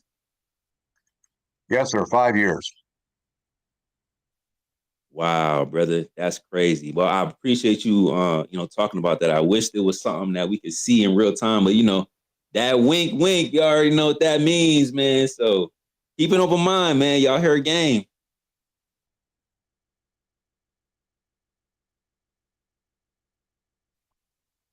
Appreciate you, bro. Keep hanging out with us. If you want to drop down or stay on mic for a little bit, that's cool. I do want to get through the rest of the hands, and now I'll let Stone kind of take over for a little bit, and we'll go into some of that part 2 of the last conversation that we had. And then I'm going to try to make sure I get Angels in here, Angels of Light, who made an observation about the sun. So I'm going to tap in with him over on TikTok just to make sure that he could find the space, because he was telling me he didn't really know how to work spaces. So I want to make sure he could find that. So in the meantime, while I'm doing that, let's jump over to Omni, then Sheepdog, and then we'll go over to Stone. What up, Omni? Hey, so I'm definitely on the globe side of things, and one of the things that interested me was a conversation that you had with somebody here. I thought it was you, Sacred, but I could be wrong about that. Had with Mordwan about the ship that was turned away by the destroyer in the that allegedly heading towards Antarctica? Are you familiar with what I'm talking about? South of New Zealand. What about Antarctica? I'm sorry. So there's a boat. There's footage of a boat that's heading towards Antarctica, allegedly, and a Navy destroyer turns it away. Oh, the one out like near New Zealand, Australia. Or Tasmania. Mm-hmm. I don't know if I don't know if I had a specific conversation with you about it, but I know what you're talking about. Well, it wasn't with me. It was with Sea Lion or Mordwand. He goes by. But So what's the bottom line here? Well, the bottom line is that a claim that you're making that a ship that was heading towards or was sailing in the vicinity of Antarctica was turned away by a destroyer, and that video is evidence of that? I don't think that's quite the claim. More so that it's possible that a ship can be turned around, like that ship was. That's an example of how these large Navy ships can, direct sea traffic. But we don't believe 100% that that was them trying to go to quote unquote Antarctica. They were just to fish. I'm sorry for butting in here. This is the boat I was talking about. The Germans. Hold on, one second, James. 1 second, James. Just keep your hands up, brother. Keep your hands. I'm trying to make sure that everyone can hear. We're not on a phone call. It's a space, and everybody is listening to the conversation and trying to keep up with the info. So just keep your hand up. I see you. I will definitely come back to you. Go ahead, Omni. Yeah, so it would make sense to me if that's not a claim anybody was making, because it clearly wasn't. But I think, I feel like if we're going to be in integrity, we know that it's a claim that people do make, that flat Earth people do make, claiming that that boat was turned around because it was approaching Antarctica. So yeah, I do think that and I'll let Proud take over for a second here. I do think that flat earthers shouldn't jump to conclusions. However, it is interesting how they say, oh, there's no way for them to man all these waters, but then before you even get close to that area, it seem like there are ships in certain parts of the water that you will get stopped in. So we don't want to just dismiss it like it's impossible for them to man waters within a specific circumference around our known lands, right? I think that is more of a coherent claim to make. However, there has been stories, and I think that I could post something up top, of Norwegian sailors who tried to enter into Antarctica without going through the protocol, and they were arrested and charged for doing so. So and I could post that too. Did you hear about the Norwegians? I've heard I've heard about a whole lot of things. Every time I look at one, I get a different I get, we didn't make that claim, but whoever was speaking there, she said, I don't think that's the claim, but clearly it's a claim that's been made. So yeah, I don't know about the Norwegian ship, but I do feel like there's kind of Schrodinger's claim, where if people, if somebody doesn't know about that, what was going on with that boat, then you'll get somebody like the guy who was in chat going, oh yeah, they were, that's definitely the ship I was talking about, who is just speaking here. But if you do know about it, if you look into it, then you find out that's not actually what's going on there. Right. Yeah. I think just real quick, so I'll let you jump in. Yeah, go ahead. I do agree that some claims shouldn't be made, and some claims are falsified, which is great because that means we're doing the research. But that's part of what we're doing in the space today. Episode 114, we hear a lot of claims about how the sun doesn't change in angular size. Have you heard that claim before, Omni? I have. Yes, I have. And how do you feel about that? So the sun doesn't change in angular size much. It does change a very little bit when it gets down near the horizon.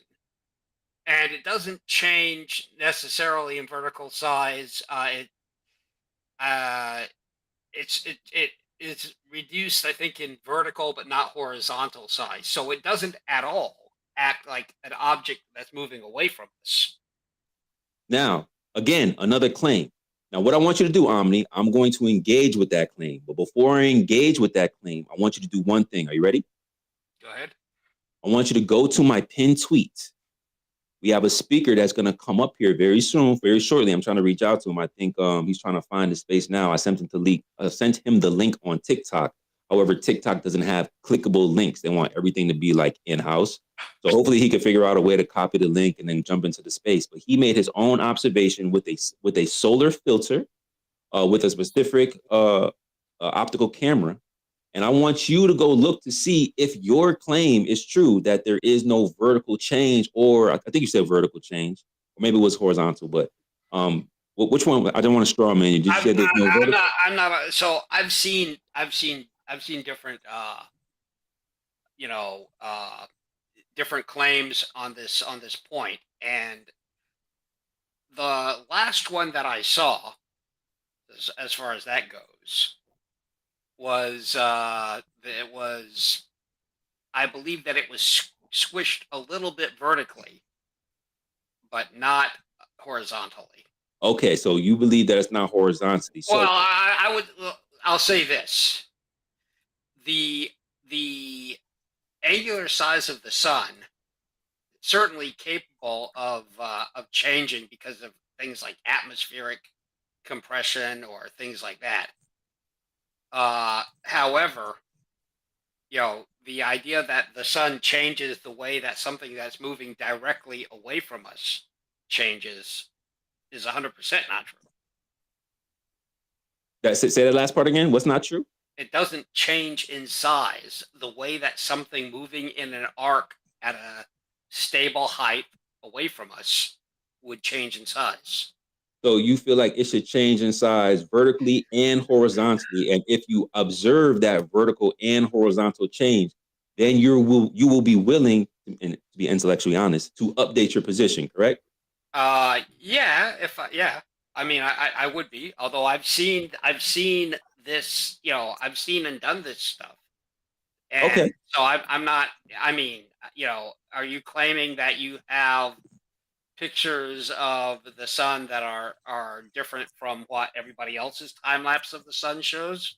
What I'm claiming is that there's something in my pinned tweet that I want you to go observe.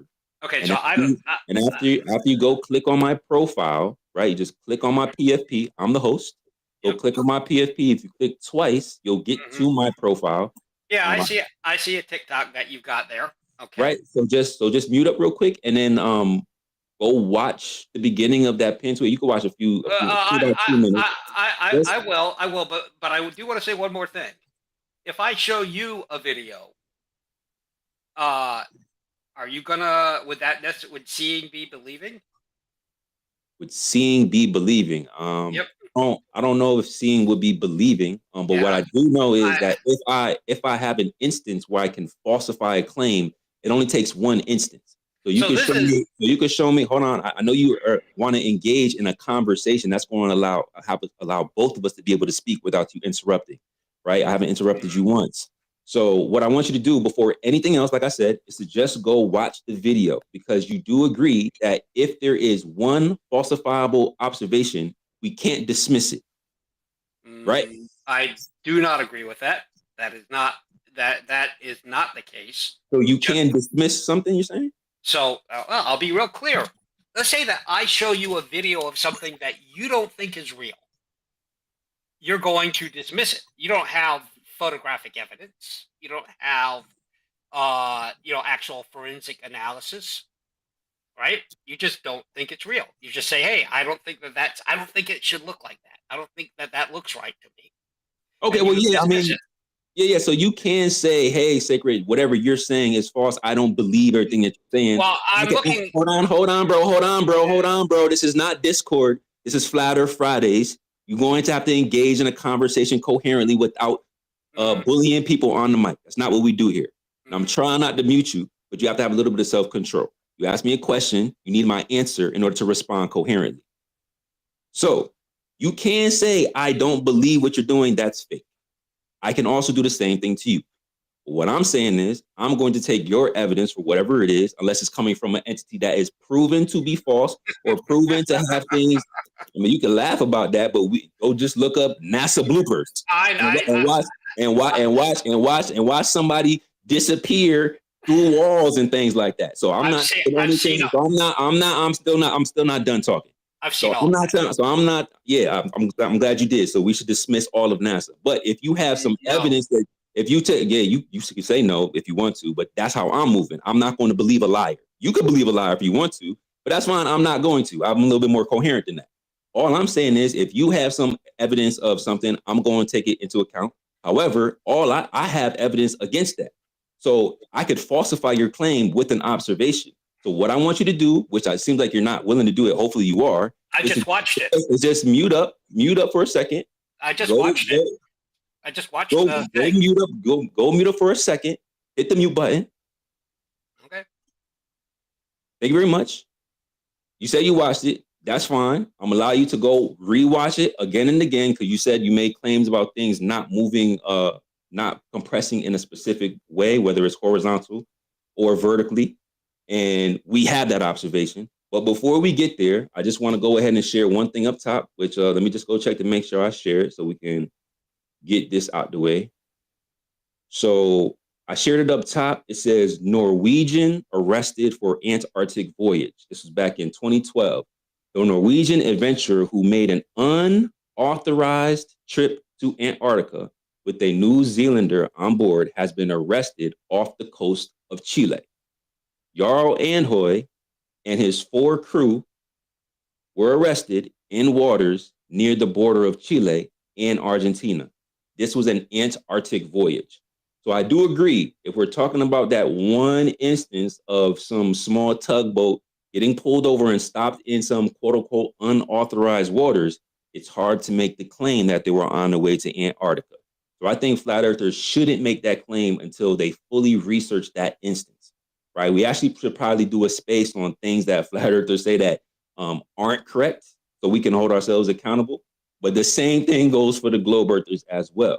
So we have instances of Antarctic voyages that were quote unquote unauthorized that were stopped and people got charged for making that voyage. So again, the claim is still valid, whether the instance was correct or not. Now that you said it, if you want to just respond to the video that you watched in regards to the horizontal and vertical compression, when things seem to move away from us, as in this empirical evident video that we have here, you could respond to that because you said that it doesn't compress in a specific direction. Go ahead, you got the mic. All right. So, by the way, that Norwegian guy, a ministry spokesperson says the government alerted Chilean authorities to the unauthorized expedition. They said that the commander of the yacht was taken into custody because the skipper gave the wrong name of the boat when contacted on naval radio. So you might want to look into that one yourself. What is that? Is that like what does that disprove? He was stopped as he was making that unauthorized voyage.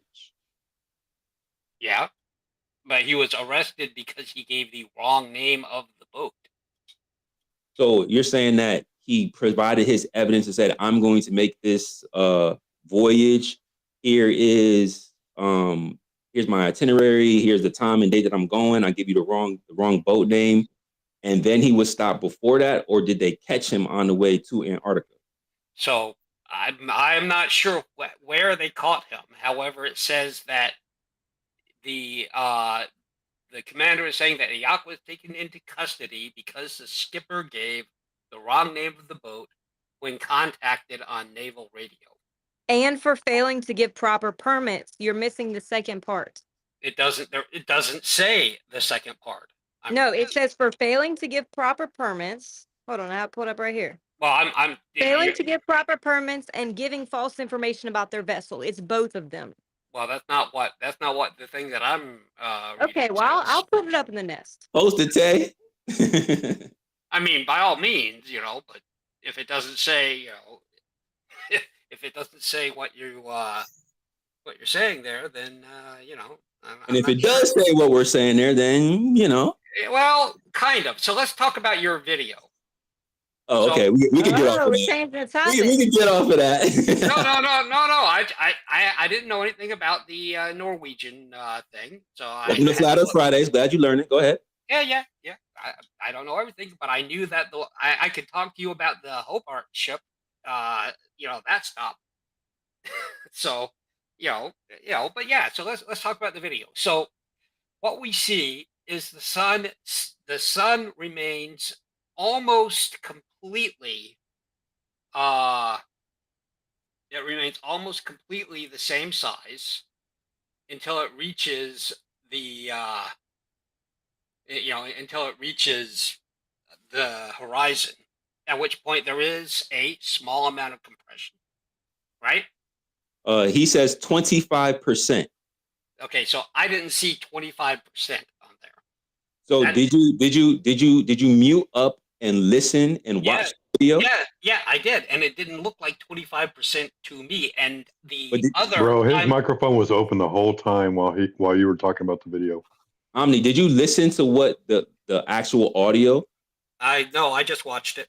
So this is the problem. When I say go watch the video, you should probably like mute up and go watch the video in totality. So you can go get the actual information that's in the video and stop getting partial information, because you can't speak on something partially. You do agree, right? Not really, no. I've seen time-lapse pictures of the sun, and I've seen stuff like that before.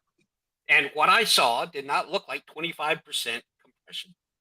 But it is. Well, no, I don't agree. Did you measure it? I didn't measure it. I didn't. Then you don't fucking know. I did. Yes, I do. Then go show us. Let me explain something to you. When something we listening. I good. When something gets small in the distance and then exits our line of sight, it does not look like the sun setting. Right? He's talking about his underbelly. It looks like the object dwindling into the distance and then becoming unresolvable, vanishing. Now, if you're going to be, if you're going to be in integrity, you've seen pictures, or maybe you've even been on the water to observe a sunset, or on the beach on the West Coast, and you have seen, or on a plane, it'll work, like on a field of grass, you can see, if it's large enough that it's not going behind buildings, you can actually see the sun set. And nothing else that we look at that is moving away from us acts like that due to perspective. They do get lower, they are compressed in all directions, and they are compressed greatly before they vanish.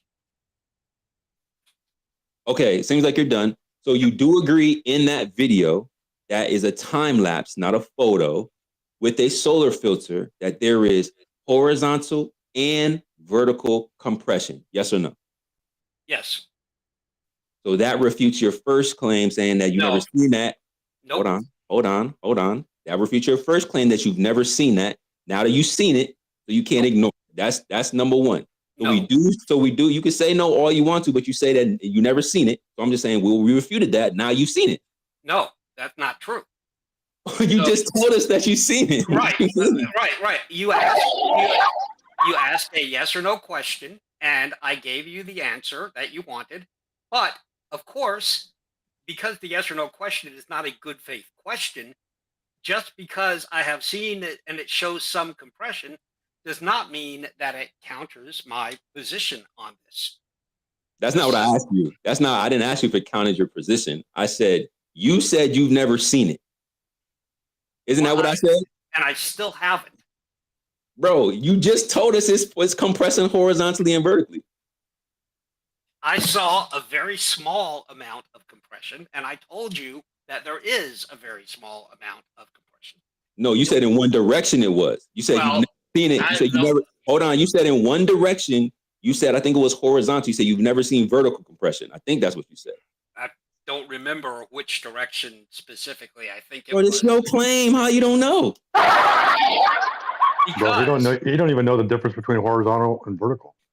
So the reason why the reason why this is going to be a difficult point for you is that the amount of compression shown in your video, the video that you're hinging all of this on, is not at all what we would see if the sun was a small local thing moving directly away from us. I can give you other people's measurements of the sun. We know that it's about a half a degree in size. Same with the moon throughout the entire night, and that can vary, especially down near the horizon where you have more atmospheric effects. But it doesn't at all act like the thing you think it is. So you show us a diagram of what it should be based on your understanding of flat Earth. So what it should be doing when it moves away is it would get smaller and smaller and smaller until it was, 0.1 arc seconds, at which point it would vanish. However, I think, as we all know, you can't use the AE map and place the sun at any specific height and ever have it set, right? You've tried that. Everybody's tried that. You tried to do it and you can't do it. Do you have a diagram to show us what you should see based on our perspective and how it works on a flat Earth of what we should see, yes or no? I don't have one handy. I can get one. Okay, mute up and go get it. Because all we're trying to sit here and do for now, right now anyway, is to, just like you said, stop the globe earthers to make false claims, right? You say you don't want flat Earth to say something about some ship off the coast of Australia, New Zealand, or whatever the case is. That's fine. But here we're talking about the claim that the sun doesn't change in angular size. Yet here you are admitting that it does, but you're saying, oh, it should do it more. Even though we don't have infinite vision. We don't live in a vacuum. That's not what we. No. I'm still speaking, bro. I'm still speaking. God. I'm still speaking. I'm still speaking. I'm still speaking. Yeah, that's me. This is you raging. This is you raging. I know. Don't spiral, bro. I know. This is what we expected. This Omni. We expected this, though. I know you don't like it, bro. I know. Mute up, Omni. Mute up, Omni. Hey, Omni. I know, bro. I know. This is triggering. I know this is triggering, bro. No, I know my name, bro. I know my name. Trust me, I know who I am. I know where I'm at. Do you know where you at, Omni? Mute up, Omni. Don't make me censor you, bro. Show some respect, bro. Show some respect, Omni.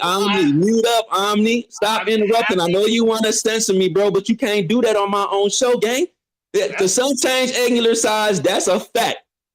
I don't care how much I don't care how triggered you get about it. I don't care how triggered you get about it, bro. It doesn't matter if you want to censor me. I don't care how much you want to spiral. None of that matters. All you got to do is calm down and mute up. I know you attach the ball so much, bro, but mute up until I pass the mic back to you. You can't dominate me in my own space. That's not gonna happen.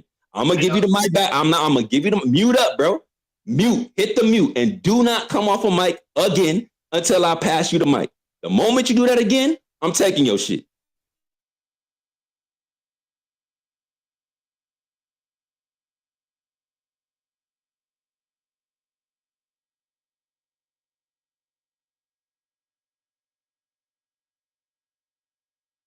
You should get your model out. You the one who made the claim. Why didn't you go get it?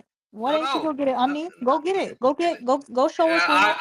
I'm go just show us where. You're not because even supposed to be talking right be now. You're not even supposed to be talking right now. Go. You made the claim that we're wrong. You don't agree with the evidence in front of you. Go find better evidence. It's simple. You should not still be typing. Video is 2 minutes. You should have the attention span to do that. We'll leave a mic open for you, and then we will bring you back up. Am I glitching or is Sacred glitching? He I don't glitched know. I out. think the space is glitching. Well, y'all can hear me? I can hear you. You cut out. You're straight. Can you hear us? Okay. Yep. I knew this observation was going to trigger some people. I knew that's what was going to happen. But I want to make sure that we get Angels in here. So I'm just waiting for him to DM me back so he can give you the parameters and the specifics around the observations, because we're just refuting the claim that the sun doesn't change in angular size. That's what we're doing here. That's the and I got my man Jonathan up here. He's a Globe Earth. I want to make sure I give a Globe Earth a co-host. So shout out to Jonathan for pulling up. But that's what we're talking about here. So we'll wait for this guy to come back in the. You rugged again, Sacred. Yeah, now we lost you. Yeah, lost you now. In the meantime, do we have hands or were you gonna? Yeah, I finish found your that thing? paper. I was gonna read a little excerpt just while it's still on topic about the Antarctic arrest, if that's okay. Oh, you found it? Can you link it under Yeah, it's the linked. post, the tweet in the jumbo? I have it in the jumbotron, but I can link it underneath too. Yeah, bet.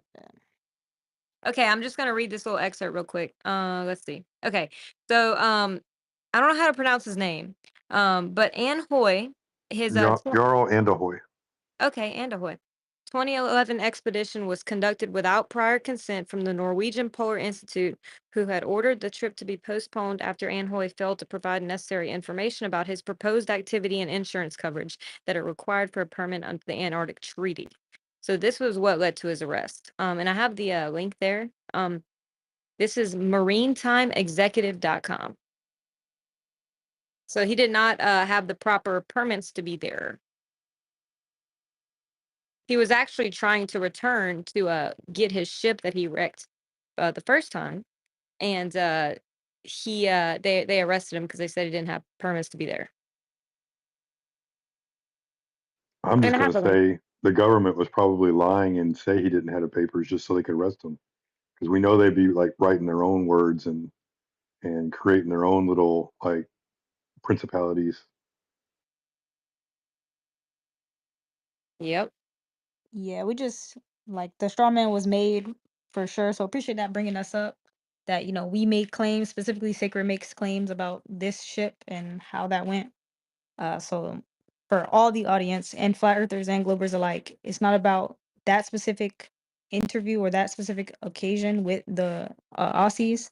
We just wanted to highlight that, like, hey, if they're willing to do that for some Australians trying to fish, imagine like when you're in waters, you're not supposed to be in waters. And we've talked about the different mechanisms underwater, the dew lines, the early warning signals that they impose. So hopefully the glow earthers won't continue to strawman us. If the claim has been made in the past as, flat earthers, and you hear someone saying, that Australian ship was about NASA or like them stopping them, correct it so we could all do better. I was I just do. trying to point out that he was wrong. Like he was lying. So, just pointing that out. But Who was Thank you, lying? Taylor. takes a look at that paper. Can I ask the speaker something? So just real quick, so let's do this because before I really want to make sure that the person who made the observation, if he isn't able to show up because it's too late, then we'll just open it up for open discussion. But I want to make sure that he can come in and give all the information about his observation. So before we get into the back and forth about the sun, I want to go to Vibrating and Sheepdog, and then I want Stone to go ahead and make his presentation because there's a build that we didn't really get to finish from last time, where I want him to go ahead and present some of the things that he's building off of now. So we're gonna go to Vibrating Sheepdog. Stone's gonna go ahead and present, and then we'll wait to see if Angels. I tagged him in a pin tweet. See if he can show up and give us some more information on his observation. Does that work for everybody? I gave you your model. It's in your chat. It's in your in the whatever. Bro, do you know Chata? Are you there? Go ahead, Vibrating. Yeah. We hear you. Are you there? I'm here. Yeah, I'm here. All right. So you see the response that you put in that comment, right? I'm going to quote you on this. Ever had pink glasses on and everything suddenly looked pink? Did you ever wonder why in that case, or do you think people that do wonder that and fucking dumb? The sky is blue. Let's see if you can figure that out. The rest Hold on, Vibrator. Let's chill off of the personal attacks. No. He's quoting me. That's his he's word. That's he his got us word. talking shit. Oh, here we go. No. So he's not understanding that you're still going to see like a substance there. There's no transparency. This is on the picture when you can see through the moon. Okay. So tell me, let me try to. Let me try to. Yeah, I'll explain it. I'll explain it. Let's say we have two people, 3,000 miles apart. That means there are 3 hours. Their time zones are 3 hours apart. One of them is at night. The other one is at day. They both look up. They both see the moon. One will see the moon with blue sky. The other one will see the moon with black sky. They are both seeing the same moon. So my question is the blue behind the moon or is it in front of the moon? Now, the way I see it, the sky is blue, the sky is close to us, the moon is further away from the sky, and the blue is not behind the sky. We're not seeing the sky through the moon, we're seeing the moon through the skies. So I do own a P900, and I can zoom into that, and I can still see through it. So regardless of what substance of light is hitting it, I'm still not. I still shouldn't be able to see through it. I should still see a substance of something. So What that doesn't makes you make sense. think? What makes you think you're seeing through the moon? The fact The that I can blue, see through it, I the can't blue see is a not behind substance. it. The blue is not behind the moon. Okay, where is it? It's in front of it? Yes, the sky is blue. Oh my god. All right. Yeah. Are you not aware of this? The sky is blue. During the Yes, day, the sky I is know the blue. sky is You know blue. I that? know the sky is blue, yes. Yes, okay. What's the And the sky sky color is behind only, it? yeah, and the sky is only like 10, 20, 30 kilometers high. Above that, the sky is black. The moon So is further away. why do I see the same color behind it then? You're not seeing the color behind it. You're seeing the sky that is in front of it. Have you ever seen pictures of like the stars behind the moon through the transparency? I'm not talking about the stars. I'm talking about the sky Oh, and the moon. all right. Don't change the subject here. I'm not changing this. It's on the same subject. So do you agree that the blue that we are seeing with the moon, that blue is in front of the moon? It's in the sky, and the moon is further back from the sky. Are we in agreement about that? No, because I have a camera that can see right through it. And what are you seeing through it? Are you seeing the sky through it? Yes, exact same color. You're seeing the blue sky. Yes, exact same. I can show pictures. I have plenty of But the blue pictures. sky is in front of it. Oh, yeah, okay, of course it is. But it's also behind it. What is the color of the sky behind the moon? The exact same color as in front of it. So how come someone else that is at night, how come he doesn't see that blue color Because that it's you're seeing? nighttime. But You they're see seeing the black in same front of moon it, at you the see same black time. behind it. They are seeing the same moon at the same time. Why is the background behind the moon different from different locations? It's the same sky. No. It's the same moon and it's the same whatever behind the moon. So how come for one person it's blue and for another person it's black? The blue part of the sky is very close to us. It's like putting on pink glasses. Depends on the You're time seeing of the day, the pink man. of the glasses. You're seeing the blue that is in the sky. And the sky is very close to us. The moon is further away. Where do you live? Israel. So you think I'm going to see the same moon as you do at the same time? Yes. Every day we can see the same moon. At the same time? Yes. Holy fuck. Do you think we're seeing different moons? But we shouldn't be able to see it at the same time, man. You should Why be not? seeing the sun and I should be seeing the moon. There's only one moon and we're both seeing it. Yeah. All right. Sacred, this is done. I'm done with this one. Okay. Bye.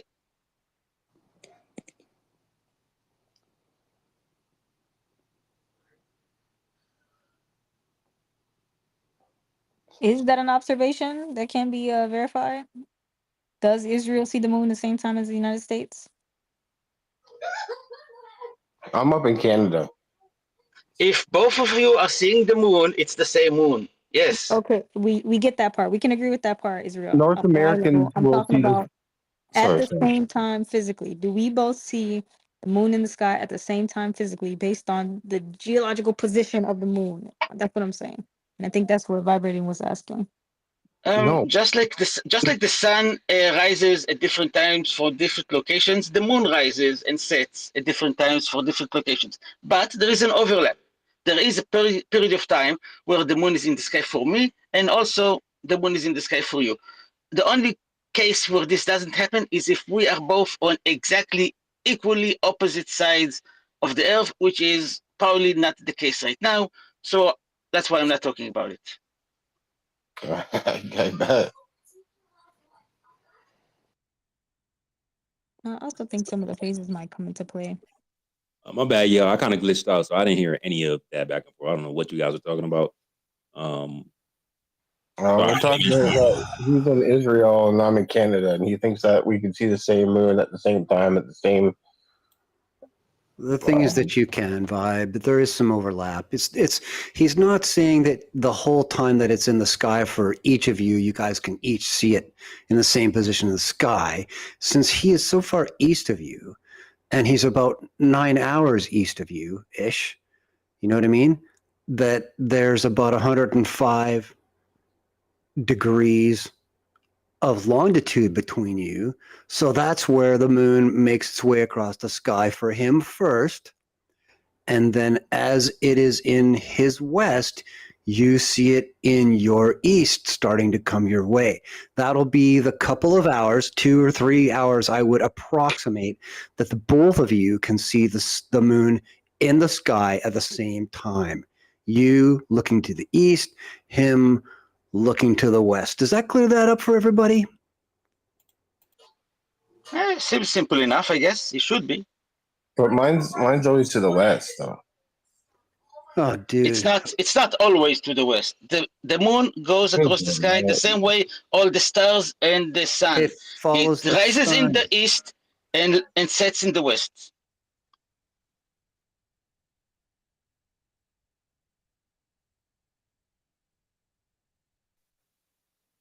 All right. I mean, I seem like we may have found some common ground. Like Nick, anyway.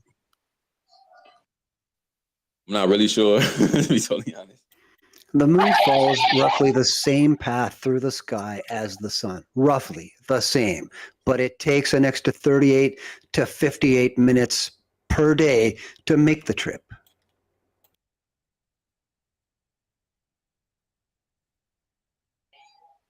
But the main argument was the transparency of the moon. Yeah, that's what my question was. What was the main argument? It was anecdote upon anecdote until somebody starts producing high quality pictures. Well, that's what it was. The transparency of it. Like, I have P900. I can see through the moon, same color on both sides. He thinks it's different colors. Okay, Vibe. The skill testing question is, have you posted any on Twitter for us to inspect? Yeah, probably. If you look through my feed. Probably is no good. You need to hit them up with the purple and do the dance, and then we can look at them, okay? You need to be doing that if you want to make the assertion. Provide the data, okay? Yeah. Only because when you post the data, they gotta acknowledge. You know what I'm saying? Just like maybe the other dude acknowledge the angular size difference in the sun. Yeah, I didn't think I was asking for much. That it doesn't change. So. The thing is that he thinks that the blue is behind the moon. And it's very simple to understand that it's not behind the moon, because at the same time, someone else can see the same moon at the same time. And for him, it will be a black background behind the moon because it's at night for him. So it's obvious that the blue is not behind the moon, it's in front of the moon. Also, when you're flying in a plane, even if it's midday, if the plane is high enough, the sky will be black. That means that the blue parts we are seeing during the day is in the top 20, 30 kilometers of air above the ground. Above that, the sky is black. So you're not seeing the color of the sky behind the moon.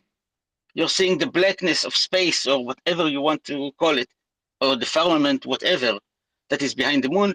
But you're seeing the blue filter of the sky in front of the moon. Same thing happens when you put on pink glasses. everything looks pink to you because you have pink glasses on.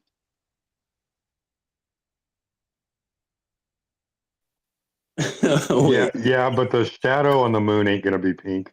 This I is will what Kenny say, gets you. I will say this. So when there's blue on the moon, right, we see the shadows blue, but the rest of the moon is not blue. And I've always thought that was kind of weird myself. Yeah, I would think that the whole thing should have a blue tint if all the blue is in front of it. That's not what we see. This is where the whole conversation started. If there's any other example of any other object doing the same thing that the moon does, I'd like to see that too.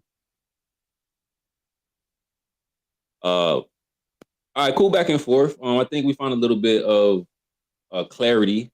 I think anyway. See, dog. I think you had a turn up next, and then I want to really make sure that Stone gets to his presentation for the audience, and then we can open it up for discussion while we wait for Angels of Light. I also got my man Flat Earth Geo over here. Hey Geo, if you could tap in with Angels of Light, I sent him a couple of DMs to find his space. I don't know if you can help him find his way over here, but I told him that we were highlighting one of his TikToks this evening because he made a dope observation. So if you could reach out to him too, maybe you got another different way of tapping in with him, I appreciate that. But shout out to you for pulling up, bro. And make sure y'all go follow Flat Earth Geo on TikTok. He do a couple of different lives throughout the week. I believe it's on Tuesdays and Wednesdays, and we'll get into that a little bit later after. Go ahead, Sheepdog, and then we'll jump into Stone. And a special shout out to those 92 anonymous listeners. They outnumber us in here nearly by 2-1 at this point. Yo, Omni. Once I figure out how to turn off that anonymous, bro, y'all in trouble. I know, man. What they saying in there? What they say? I don't know. I'm afraid to go in there. They're gonna see me. No, I appreciate it, Sacred. I got some backdoor DMs with where's Davo? He just wanted to give me a heads up. I know it's a little off topic, but with the storms and all the stuff that's going on over there, he is in Asheville, North Carolina, and he's with a group of people that are going and helping other communities out. So if you're wondering who Where's Davo is, he's the Waldo character. If you can't find Waldo, I feel sorry for you, man. But give him a look, check out his pinned tweet, and if you're able to help support him and his crew while they go out there and try to help out. He did want me to say that it's super unfortunate that FEMA is not really doing a whole lot of help over there. Apparently they're broke. So it's the communities that are really helping each other out. So I just wanted to share that. Hey, shout out to Davo, man. Pin tweet right up top here. Just so you guys can follow my man and see if we can help out with that as well. Just make sure that everybody's good, man, because it's crazy out there down in the southern area of the U.S. and the States. And no matter what position we take on, the nature of reality or the shape of the earth, like, want to make sure that everybody's good. So thanks, Davo, for putting in that word, brother. Let us know if you need anything. With that being said, thanks, Sheepdog, for that. I want Stone to go ahead and maybe give us a little bit of background on some of the arguments. Real quick. Oh, go ahead, Sheepdog. I don't know if he's done. Oh, sorry. I forgot to mention one thing. He wanted me to say he's using they're all using Starlink over there, oddly enough. Shout out to Elon. All right, I'm done. All right. Yes, Stone. So if you can give us a little bit of a background on some of the last conversation that you and Piazza was having, and some of the new things that you are presenting for today, we can maybe get a little bit of an understanding for those who weren't there in that last space a couple weeks ago.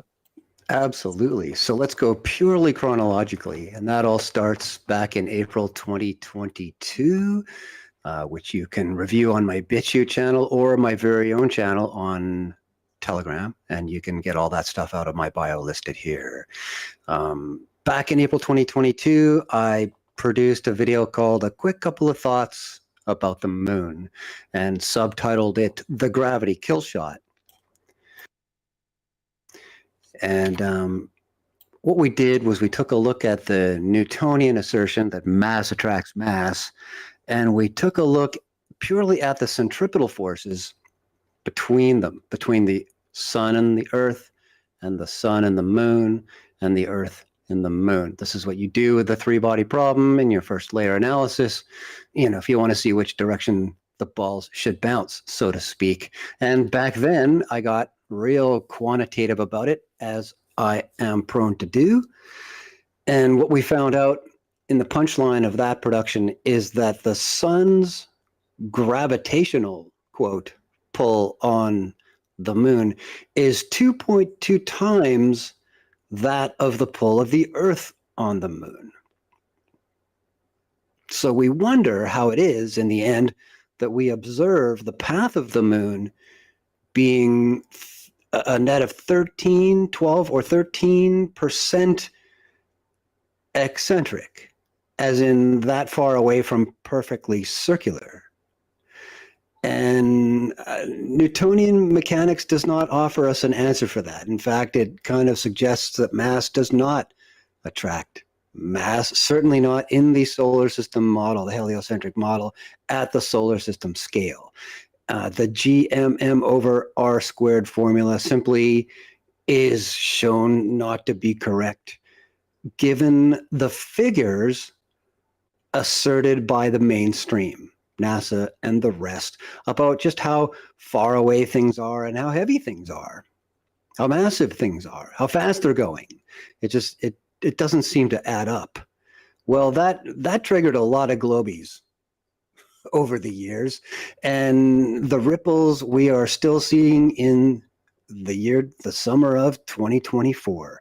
And one of those conversations took place 2 weeks ago, briefly between myself and Peter, and then later on between Pizzo and Peter, where Pizzo actually brought his own image of the three of the bodies situated in the new moon position, the three of them out of scale, but still presented, and then proceeded to discuss with Peter, because Peter was making the assertion that the reason that formula by Newton doesn't work out is because we're not also considering the centrifugal forces, the ones where you got the ball on the string and you're swinging the ball and you're feeling a force on that string tugging it, and you are pulling the ball, constantly accelerating it again, away from tangential towards you as you swing it. That's mv squared over r kind of thing.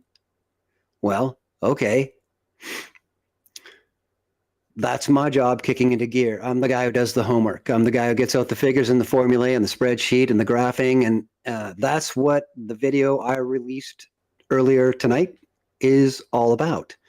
We take into account both sets of forces. We sum up two pairs of vectors, and we plot that out graphically against the two-scale movement of the moon around the Earth. And we apply those net vectors, the G, which is the centripetal, against the F, which is the centrifugal, for each relationship there. We pair them off, the sun and the moon, and the Earth and the moon.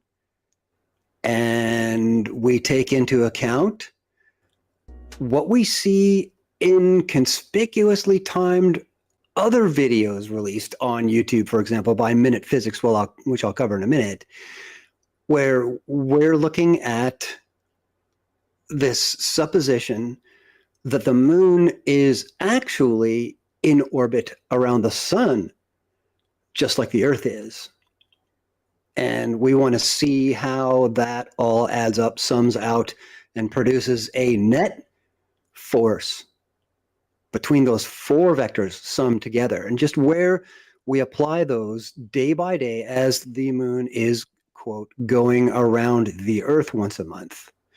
We take the data from mainstream friendly places like timeanddate.com, and we use the mainstream textbook formulae in the spreadsheet. We present all of the figures, and what we see in the end is an absolute reconfirmation of everything I asserted in part one, that these numbers simply do not add up. The vectors show that during the more full face of the moon, where it is, quote, on the other side of Earth from the sun, that the net vector seems to be showing sort of what it should.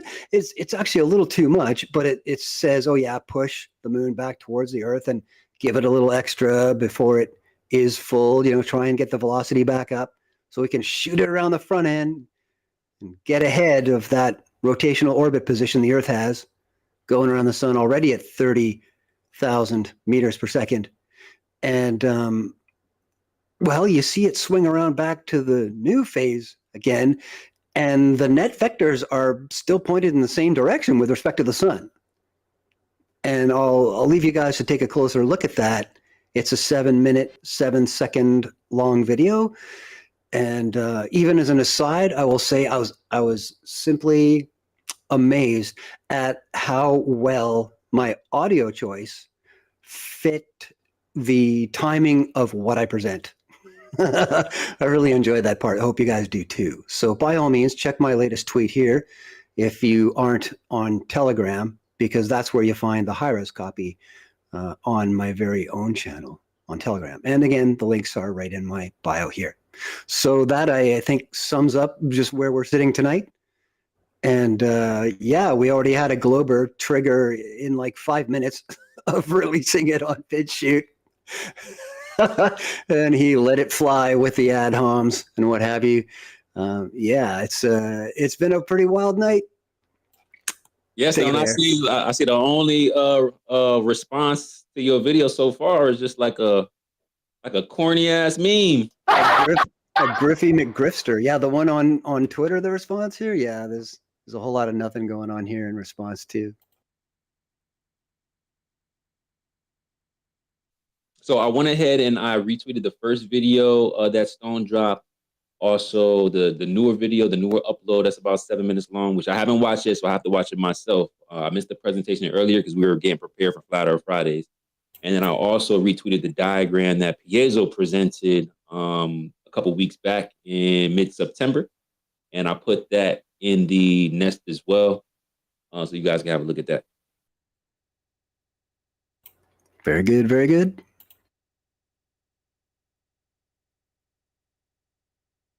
And it's very strange, man, how they need gravity to work in so many different ways to explain away the failed prediction. And again, this is appealing to a 1600s version of the theory of gravity.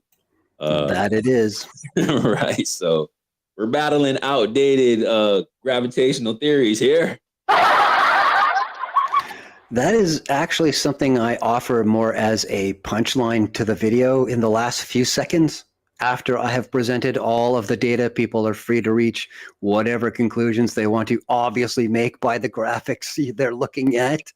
But the very last thing I point out is that it is also cited on Wikipedia that Newton, in his development and testing quote of this formulae, of this theory of physical kinematics going on with gravity and the solar system, that he used the sun and the earth and the moon primarily as the objects he was going to run his testing and whatever theorizing on, his development on. That was the main focus in the time he spent developing it in the first place. Very good, very good. Now I want to do something here because I sent Jonathan a co-host because I really appreciate his approach to the conversation. Super rational. He doesn't agree with Flat Earth, but he's trying to figure it out. And he also is super civil. So I would just want to make sure that he gets a chance if he wants to chime in, if he has any questions about some of the things that Stone just spoke about, and we could pass the mic over to eye level as well if he wants to chime in on any of this. If not, then we could go on to something else. But Jonathan, do you want to chime in or ask any questions about some of this stuff here that Stone's talking about? Yeah, and listening to you in the first pass, I got caught a little bit of what you were doing as I was responding to your video, reposting it. But what is the basic process again for dealing with multiple bodies? Because my assumption is that you basically run, if you're going to do it the Newtonian way, you would just run that equation between each body individually, and then kind of think of it as a basically additive. I forgot the word. But do you just divide that up into certain segments of time, such that the smaller the segment, the more accurate you get? Or can you explain that one more time? Sounds by what you're saying that you have yet to actually watch the video. And I recommend that you do that. Oh, I will. Okay, good, great. Because when you do, you will find out that the sample times were taken right off timeanddate.com.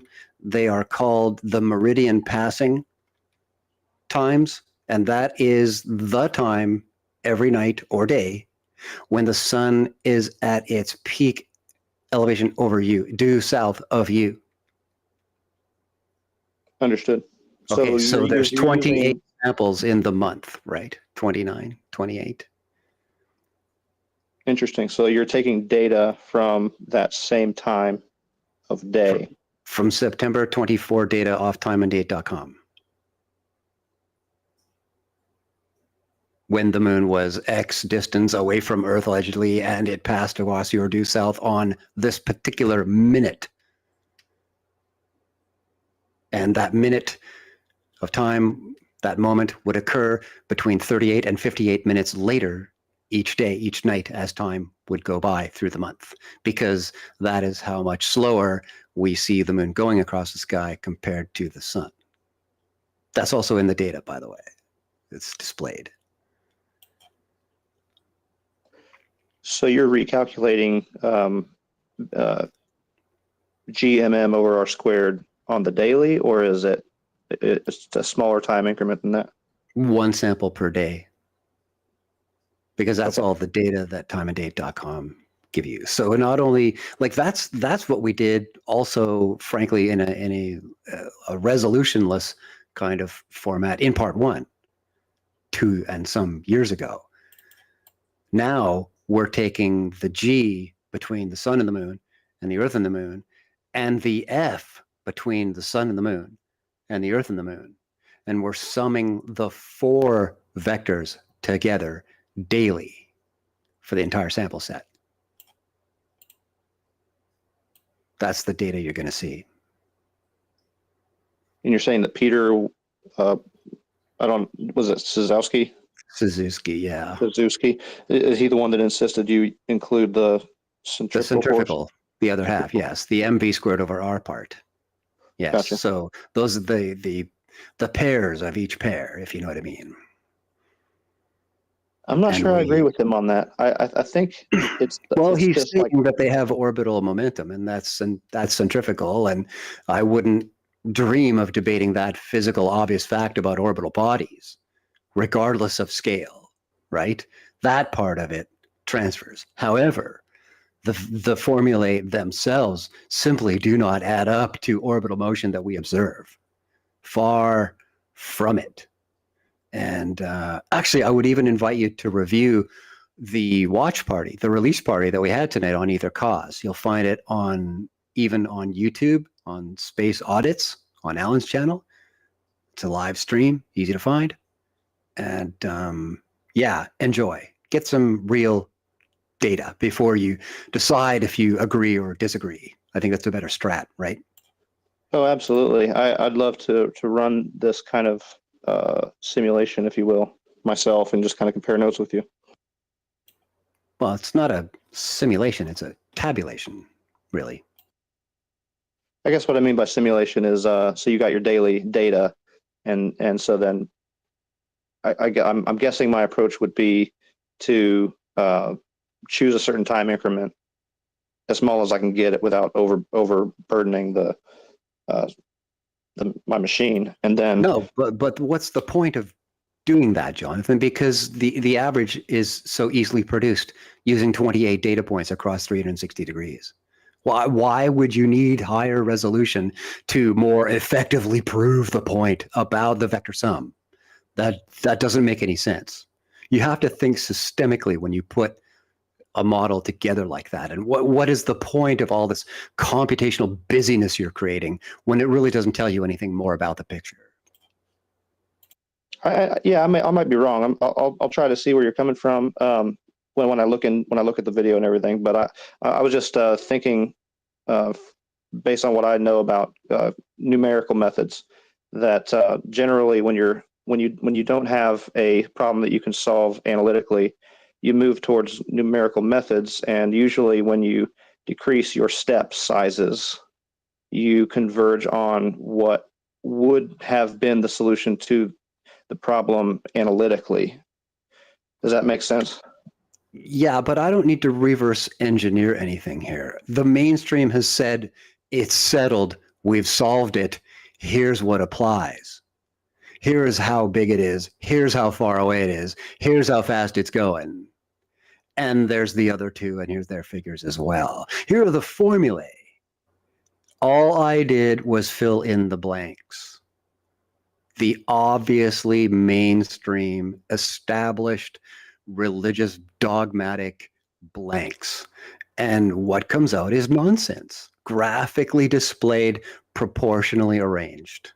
Really enjoy it, man. Go and watch it before you make all these decisions about what you're going to do instead and all the things that are necessary. And no, man, go and get a clue first, then make these decisions.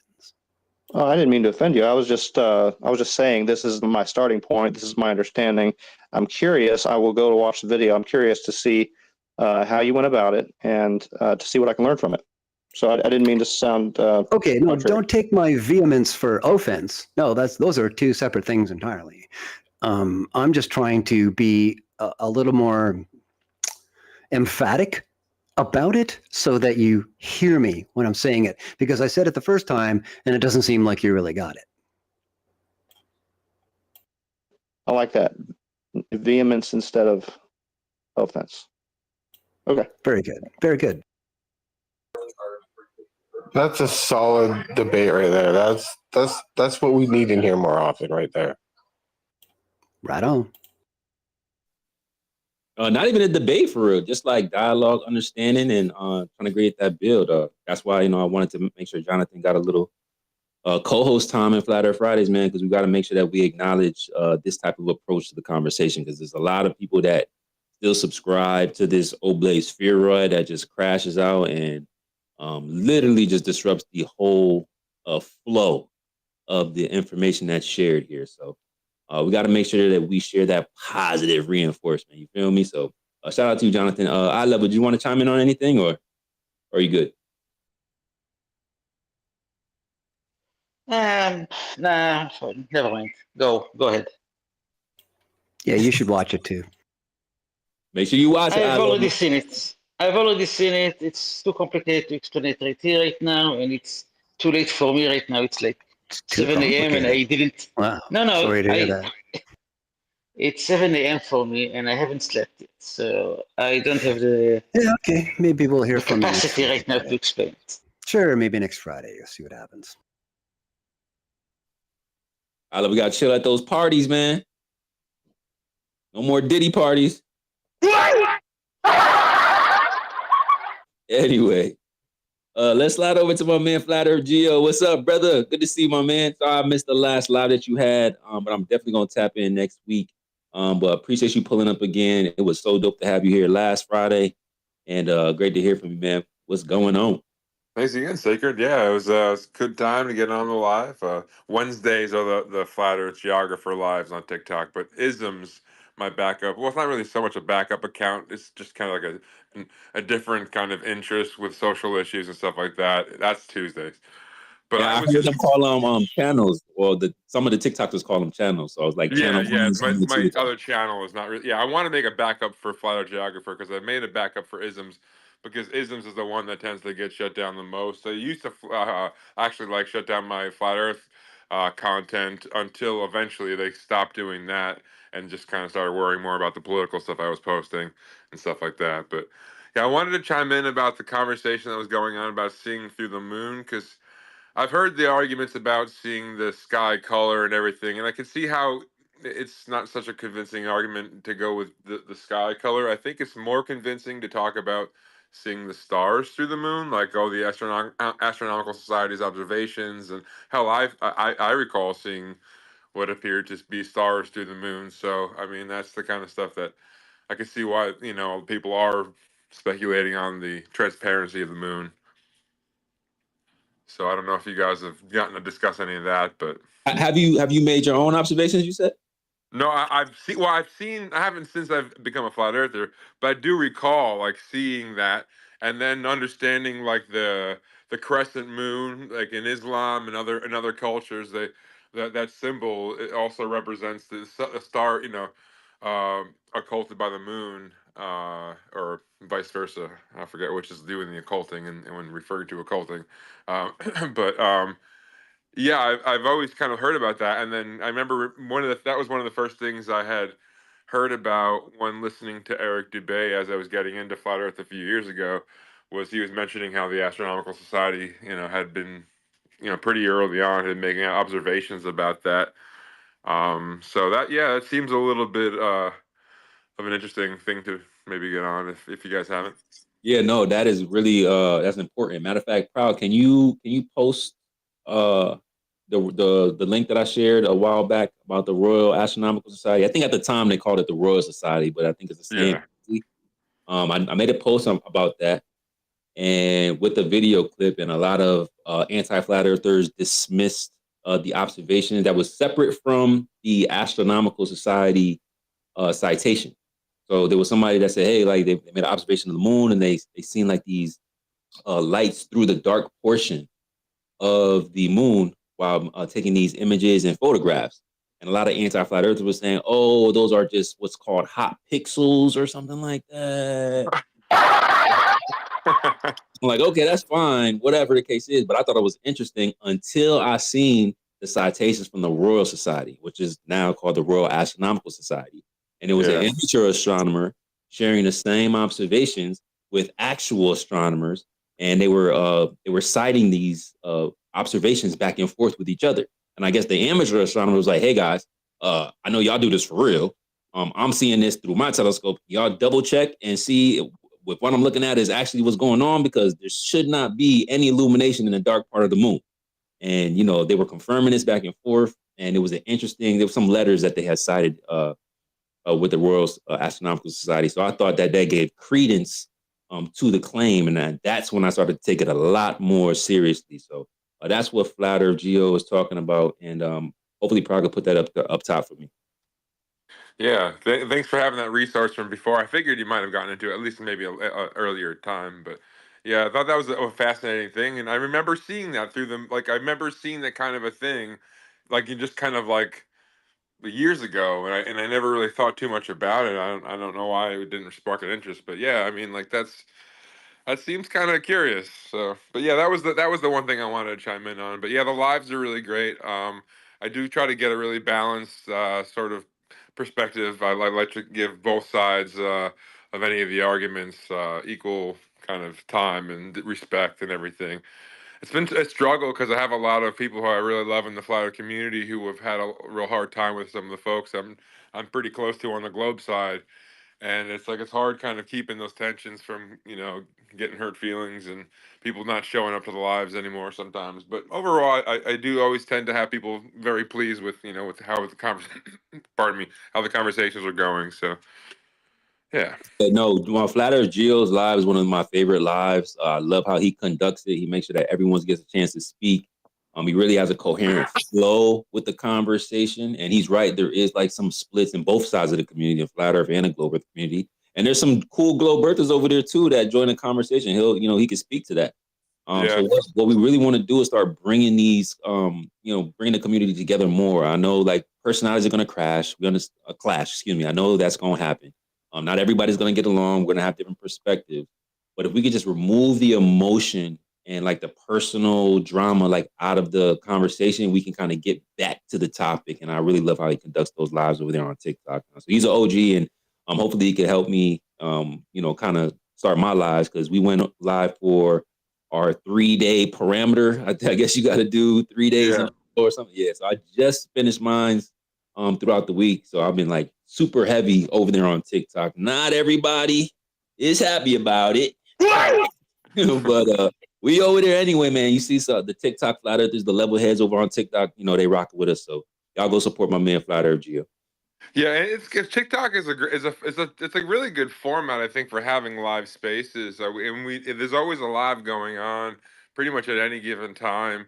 And so it really at least gives an opportunity for the conversation to be regularly happen, for people to be stumbling across it.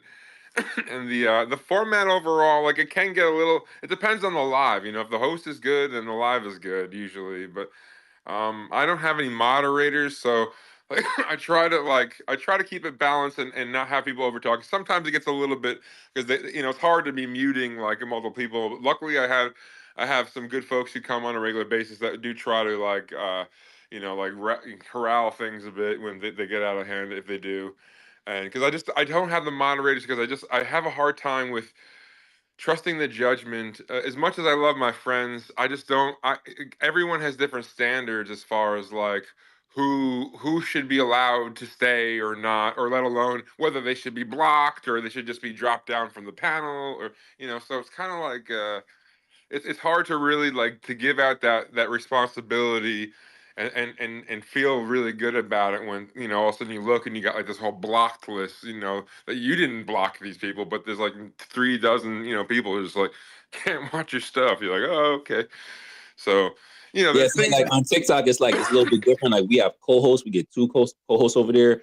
On TikTok, you get mods. Right. And mods can moderate from listeners too. They don't even have to be on mic. And I'm just like learning the platform. So I don't even know how many mods you can have. Yeah, I think it's like 30. I don't know how. I think it's a You fairly have large number, 30 but like mods? I think you can have a bunch of people and people down in the chat modding. But that's what it is.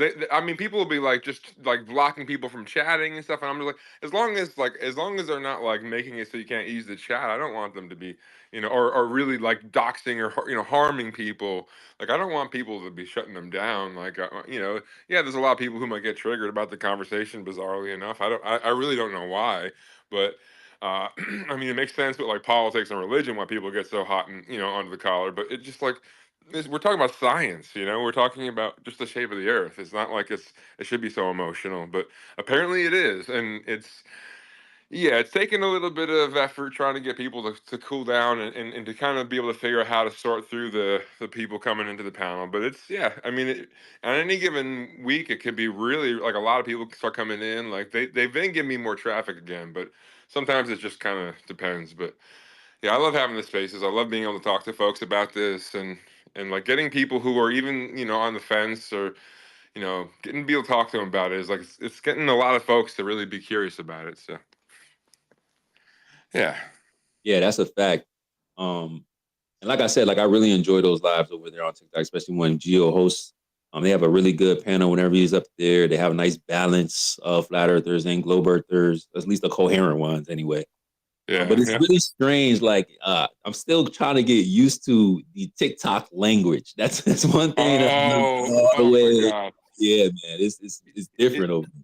It's weird. It really is. And honestly, I think a lot of it's kind of like a holdover from when they were worse about words that were triggering and stuff like that.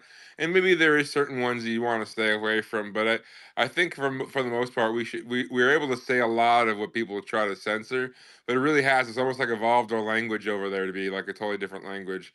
It's just trying to get the messages out there without having to hold yourself back too much. It's like walking these tightropes.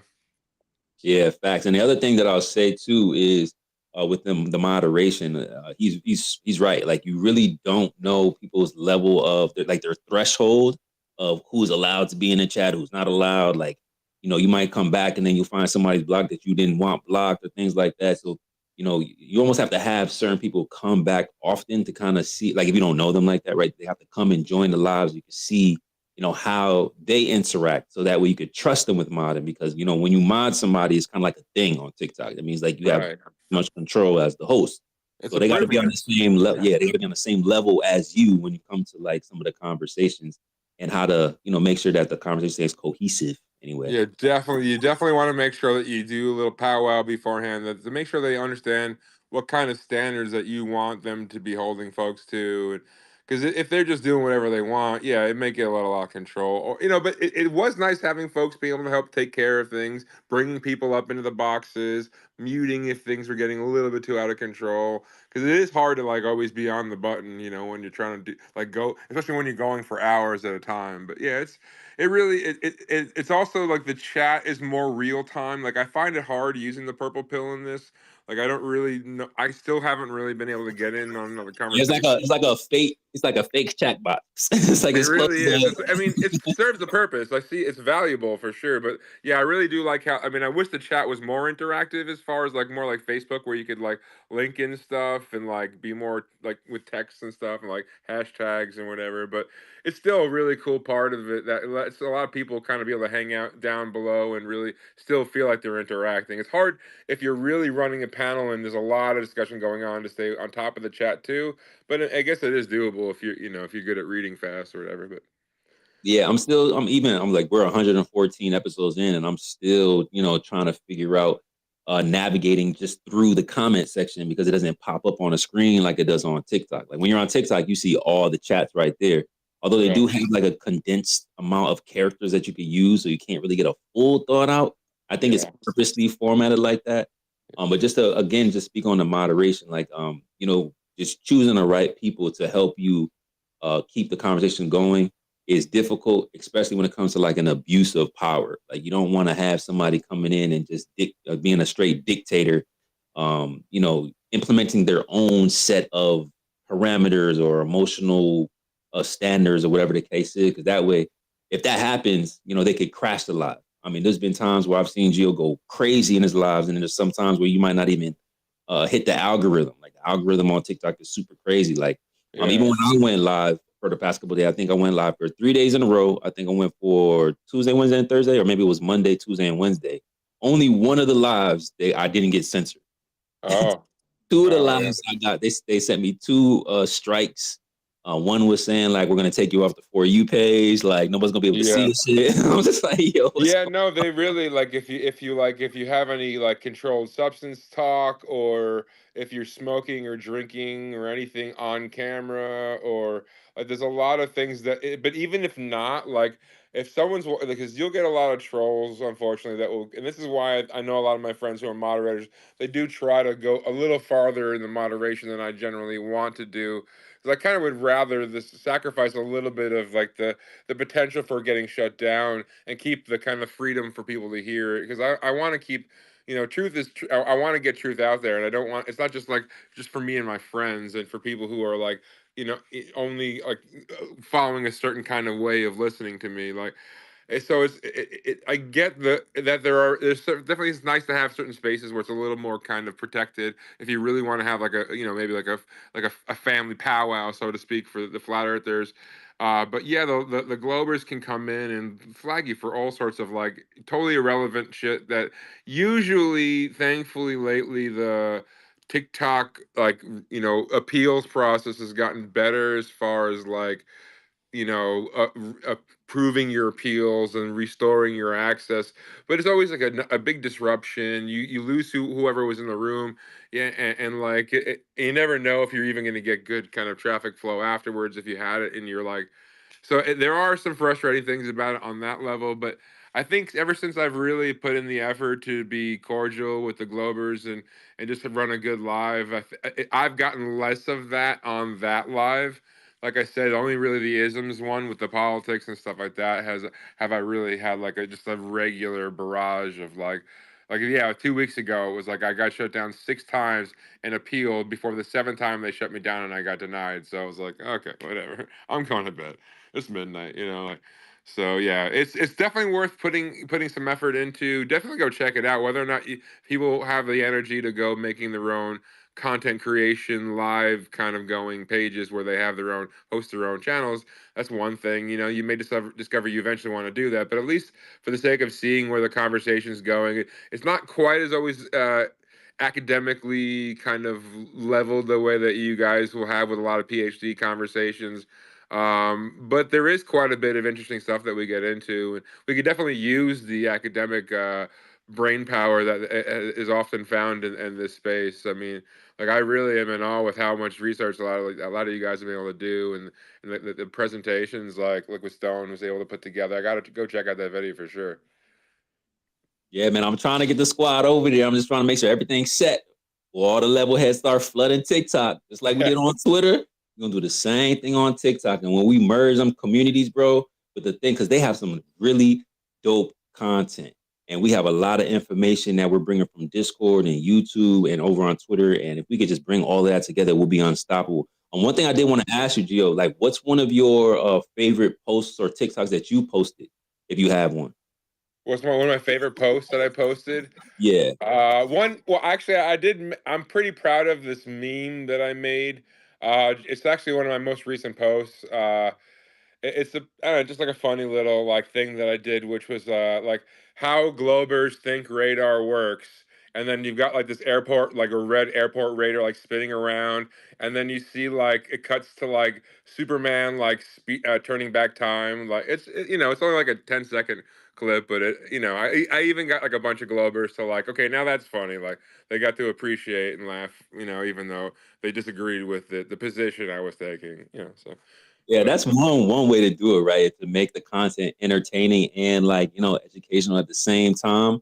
There's like so many different buttons when it comes to like creating a TikTok. I was like, yo, Saber, you should go ahead and make a TikTok. I'm like, bro, there's like 30 options just for filters, bro. Yeah, no, it is a lot. I mean, that's probably one of the best things about TikTok is their video editing software that's built into the app.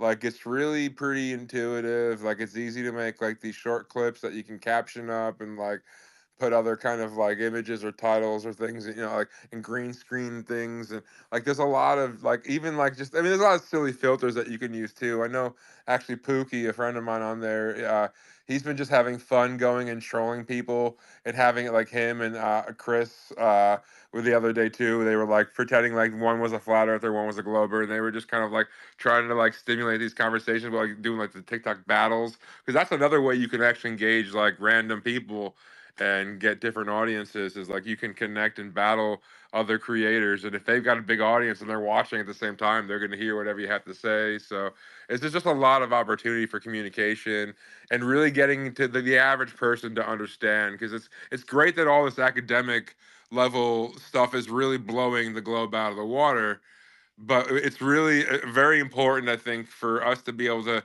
distill the most important bits of information to help people to understand it on a more rudimentary level, so that they can really make better decisions too, and that they're not just like kicking against the pricks with their pitchforks and torches and like wondering why the globe is crashing around them. Yo, that is a really good point. So you have to know your audience, right? Like not everybody don't want to jump into like relativity and all these different type of things of high level physics. Sometimes you're gonna have to know, okay, we got to be able to communicate our position based on who our audience or what our audience is. And Pookie, I'm glad you brought us out to Pookie, bro. He is like changing the game with it. Like it's super intuitive how he doing it, bro. So what he does, right? Just like Gio was saying, he puts this filter on. I'm gonna post one of them too because it's so hilarious. He's so funny. He's a funny guy generally, yeah. But literally, this character comes out so cool. It's great. Yo, he does this filter where it's got his face all contorted, and then he just jumps into like these other lives where he like both people are on stage, and it might be talking just like a random person, just like a regular globe earther. Not like a globe earther who is talking about flat earth and globe earth. It's like the average person who has been taught the earth is a globe. And he'll like flat smack them by being funny and engaging in like jokes with a filter on his face. So he's like jumping in these different lives and he's having conversations like, yo, do you actually like people actually think the earth is flat? Like, isn't it crazy that you could like they think that you could see too far? And like he's like planting the seed. Yeah. But and you're spinning. You really feel like you're spinning 1,000 miles an hour? It's great. It really is. It's awesome. Shout out to Pookie, man. Really enjoy like he just started doing that. So basically what we're saying, like TikTok gives you the avenues to be creative. Yeah. And like to be intuitive in different ways, using the different options to put certain content out, whether you're going live or whether you're posting. It's a really good tool to do that. And Right. I just implore everybody to go, go on that platform and try it. Like, probably had to drag me over to TikTok. Tell me to go over there for the longest time. I'm like, bro, I'm not going to TikTok. And now I want to make that a second home for the level heads. So shout out to Gio for pulling up and, tapping in with us and, just drawing that bridge between those two communities, because I mean, we're literally everywhere, bro. Like I said, Discord, YouTube, TikTok, Facebook, Twitter, and if we could just come together with all these different tools, we could really get to the bottom of this. And it's cool because it's not just can we do clever stuff like that little meme I threw together. Like, took 2 seconds to do that. It was so easy. And then like you can repost. There's a lot of content that I've reposted. Like, I reposted Witsit's True Earth 101 clips because they're just like brilliant, quick little like a quick few little videos that just demolish curvature, motion, and explain like the unifying kind of theory and the history of it all, and like and just like putting stuff like that out there, and top of like um also even just like clips of the live. So like if you have a really good live and a good conversation going, you can go in to the live recordings, and you can go to like that part of the live and clip it up and repost that. Or often there'll also be highlights too, so if you get like a lot of gifs or a lot of traffic when certain key parts are going on, they try to like give you like certain like maybe like a half a dozen or so highlights that you can, like a minute and a half long, that you can just quickly post. So I think it's a really easy way to put content like to like, even if you're kind of at a loss as far as like creativity wise, if you got like, oh, I got all these other videos that I got, all these great things I could just quickly like take screen recordings of on my phone and like and just send people out, information that I already got. Yeah, it's such a great resource. So many people are learning from all these other like reposts. Even it's like it's a great asset. It definitely is. That's a fact. So that's one of the clips that I posted today. I don't know if y'all seen that before. I posted my actual pin tweet. I took a clip from my intro when I was going live on TikTok. So what TikTok will do, I guess it has some like AI generator. So when you go live for a certain amount of times, it'll find like these clips within your live and it'll say, hey, there's some interaction that happened here, or here's when you got like a gift and it was like a dope animation. You go post that and it'll create these 20-second, 30-second, or minute clips for you. So you could just, take those and post it or post it on your story or do whatever you want to do. So I took one of them where someone sent me a money gun. Shout out to Buy Bitcoin. You know Buy Bitcoin, right, Gio? Yeah. Yeah. So he sent me like a money gun, and I thought it was so cool because like the color scheme was like, fit the backdrop that I had up there, and I had the music playing, and we was turning up, and then people was flooding in. So when you go live, you it'll share the live with some people on the For You page, or if you're in like the live tab and people are just scrolling through just the lives that people that are going live at the time, and people will just filter in.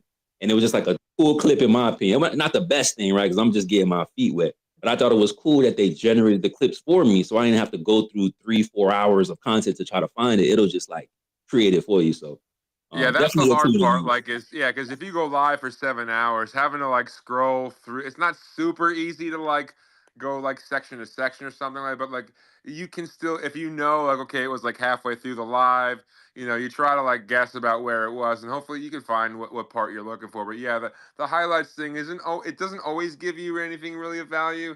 Like it's of course, like it's just a computerized kind of, like you said, like if there's a cool gift is given, or there's a bunch of viewers at that one time, it may just because they dumped a bunch of people in from another live because another live ended. But it could often still be because there's an interaction going on because of things that are being said, and hopefully it catches. It will sometimes give you a couple right like before and after that moment, so like you can kind of get the part that was important. Yeah, that's a fact. And I'm gonna let Jonathan jump in, and we'll go to RG and Morgan. Just to let y'all know, when I did my live, what I did, just to, fill in my parameters, I figured I'd come share some content that we already posted over here on Twitter. And I just shared it. I shared my screen, and I had like opened up my laptop. That's what a lot of people do. They share their laptop or their computer screen. There's also like a green screen that you could do, or some people like found a way that they can pipe their actual screen onto the screen, which I haven't figured that out yet. But I was That's just cool. I like the green screen effect because you can be yeah. like basically like a weatherman with like you've got like whatever you're trying to talk about behind you, presenting it, and you can point to different things and highlight things that way. Yeah, it's a really cool way to do Yeah. And I haven't gotten to that level yet. I'm getting my upgrade soon, y'all. Don't worry about it. it. Yeah, I'm working on you can do like video replies to people's comments. you can do like stitches and like so you can like find other content, like you can actually like do like a clip afterwards, like so like you have like a little clip of theirs and then you make a little commentary afterwards, or you can like in the middle of while they're doing it, you can green screen yourself into their video. Yeah, there's so much stuff. So I'll land on that though. Yeah, I'm sorry for taking too long talking about TikTok, but I do appreciate the space to do so. Bro, see, this is what I'm saying. Like over here on Twitter, man, this is how we build over here. I know TikTok is a little more fast paced, so it feels like you like rambling, but this is what we do, bro. We Oh, just good. Okay. yeah, we have that build. You know how it is over here. So shout out to you, man. Stick around, hang out. You know how we get rocking. We stay until stationary Saturday, so it's good to see you. I think Jonathan put his hand up. I don't know if you want to chime in, John. Oh yeah, I just wanted to comment real quick, and I don't know how many other Globies I represent when I say this, but I do hear it said in various podcasts and just comments that I hear off and on about, oh, we've got this guy from such and such a university. He's a PhD, and there's some excitement around that. And I do take notice, and I do take some interest as to what they have to say. But I do want to just offer my own perspective a little bit from me personally, and that is that my whole approach to the globe, Earth, and whatever it is I claim to know about it is purely just from my own nerdy interest in it. And frankly, I don't really care much about any of the PhDs on my side of the argument. And I don't take a whole lot of like, oh, wow, interest in anybody's PhDs, frankly. And so I just wanted to throw that in there to offer some balance to the whole conversation when it comes to credentials. I don't really put a lot of stock in that on either side of the aisle. Hey, that's an interesting take, Jonathan. Expand on that a little bit, because that's one of the things that flat earthers get ridiculed. It's like, well, do you have a PhD? Do you have a credential? You shouldn't be talking about it if you don't have one of those. Like, why do you take that approach when it seemed like that would be a main weapon for you as a globe earther? Like, well, we got all the science, we got all the credentials, we got all the math and the education. Like, why would you take that approach? I think for me personally, it's because of my beef with mainstream science when it comes to the Big Bang and billions of years of cosmological so-called evolution. They come with this sort of cocky kind of listen to us. We know this and we know that, and it just annoys the crap out of me. I even get annoyed when people try to blend that with their Christian sort of views, trying to twist the book of Genesis to try to fit millions of years in there. And you just can't do it. It's all out of order. You can't have light being emitted before stars are created if it's going to be representative of your wishful thinking about this godless process of the universe coming into existence. So, I share a lot of that stuff with you guys in that regard. And so I have my own sort of, take everything they say with a grain of salt sentiment. And so the stuff that's more local, the stuff that has to do with the shape of the earth and the solar system is kind of stuff that I can wrap my head around with whatever intelligence God's given me. And I just kind of stick mostly to that and sort of the beauty of what I see as, the ballet and the dynamics of orbital mechanics and how that lines up with what we see. And I say that with a little asterisk because I do want to do more to really pin this down and see things truly line up from a precise coordinates perspective, So I hold everyone with a PhD kind of at arm's length because of all the stuff that gets said about evolution, which I reject. Hey man, that's interesting. I actually didn't know that. I don't think we ever engaged about how you view like the genesis of all things. So I'm just learning that about you right now in real time. So dope, man. And just again, that approach. I'm like, we still like to talk to the scientists, the physicists. Like, we still love to talk to them. But they'll hold so much weight as if that, the word is gold. It's just like, I'm going to take it for what it is. I'm really just engaging with you. just to see what the highest level of sciences are, making claims about. You could talk to an anti-flat earther and they're gonna, maybe straw man you or crash out and things like that. The thing that I like about engaging with the credentialed, I guess, speakers is that they kind of have a reputation. So like they can't be caught in 4K quality capping. So I like to engage with those guys, and that just because of that manner, you know what I'm saying? But other than that, like I just like John said, take it with a grain of salt. Like I'm not just going to believe you just because you got a certificate, bro. But I do want to know, if you are currently studying or if you're, going to classes or if you're currently doing research and some of the things that we talk about. I want to be well informed because we always know that the science always updates whenever it needs be or convenient for the other side. So I just like to stay abreast and on top of those type of arguments or those type of claims or just perspectives and things like that. But we don't appeal to credential over here, but we do like to engage. So shout out to John, man. Really respects your approach. I think we had Art. Go ahead, John. You want to say something else? Yeah, I have to cut out of here. I just wanted to thank you for letting me co-host. Gave me a chance to learn a little bit of how that works. Had a good time. So thank you. Have a good night, guys. Appreciate you, brother. I want to follow John so bad. I'm gonna tell you one thing. I want to follow Jonathan so bad. I don't follow him right now. But I was talking to Pride about this the other day. Every time I follow a globe earther that I rock with, they always turn on me. So I'm like scared to follow John. I'm like, yo, I really like Jonathan, man. I really respect his approach, and I am just terrified that if I do that same, I don't know if it's like a curse, like a sacred curse or something.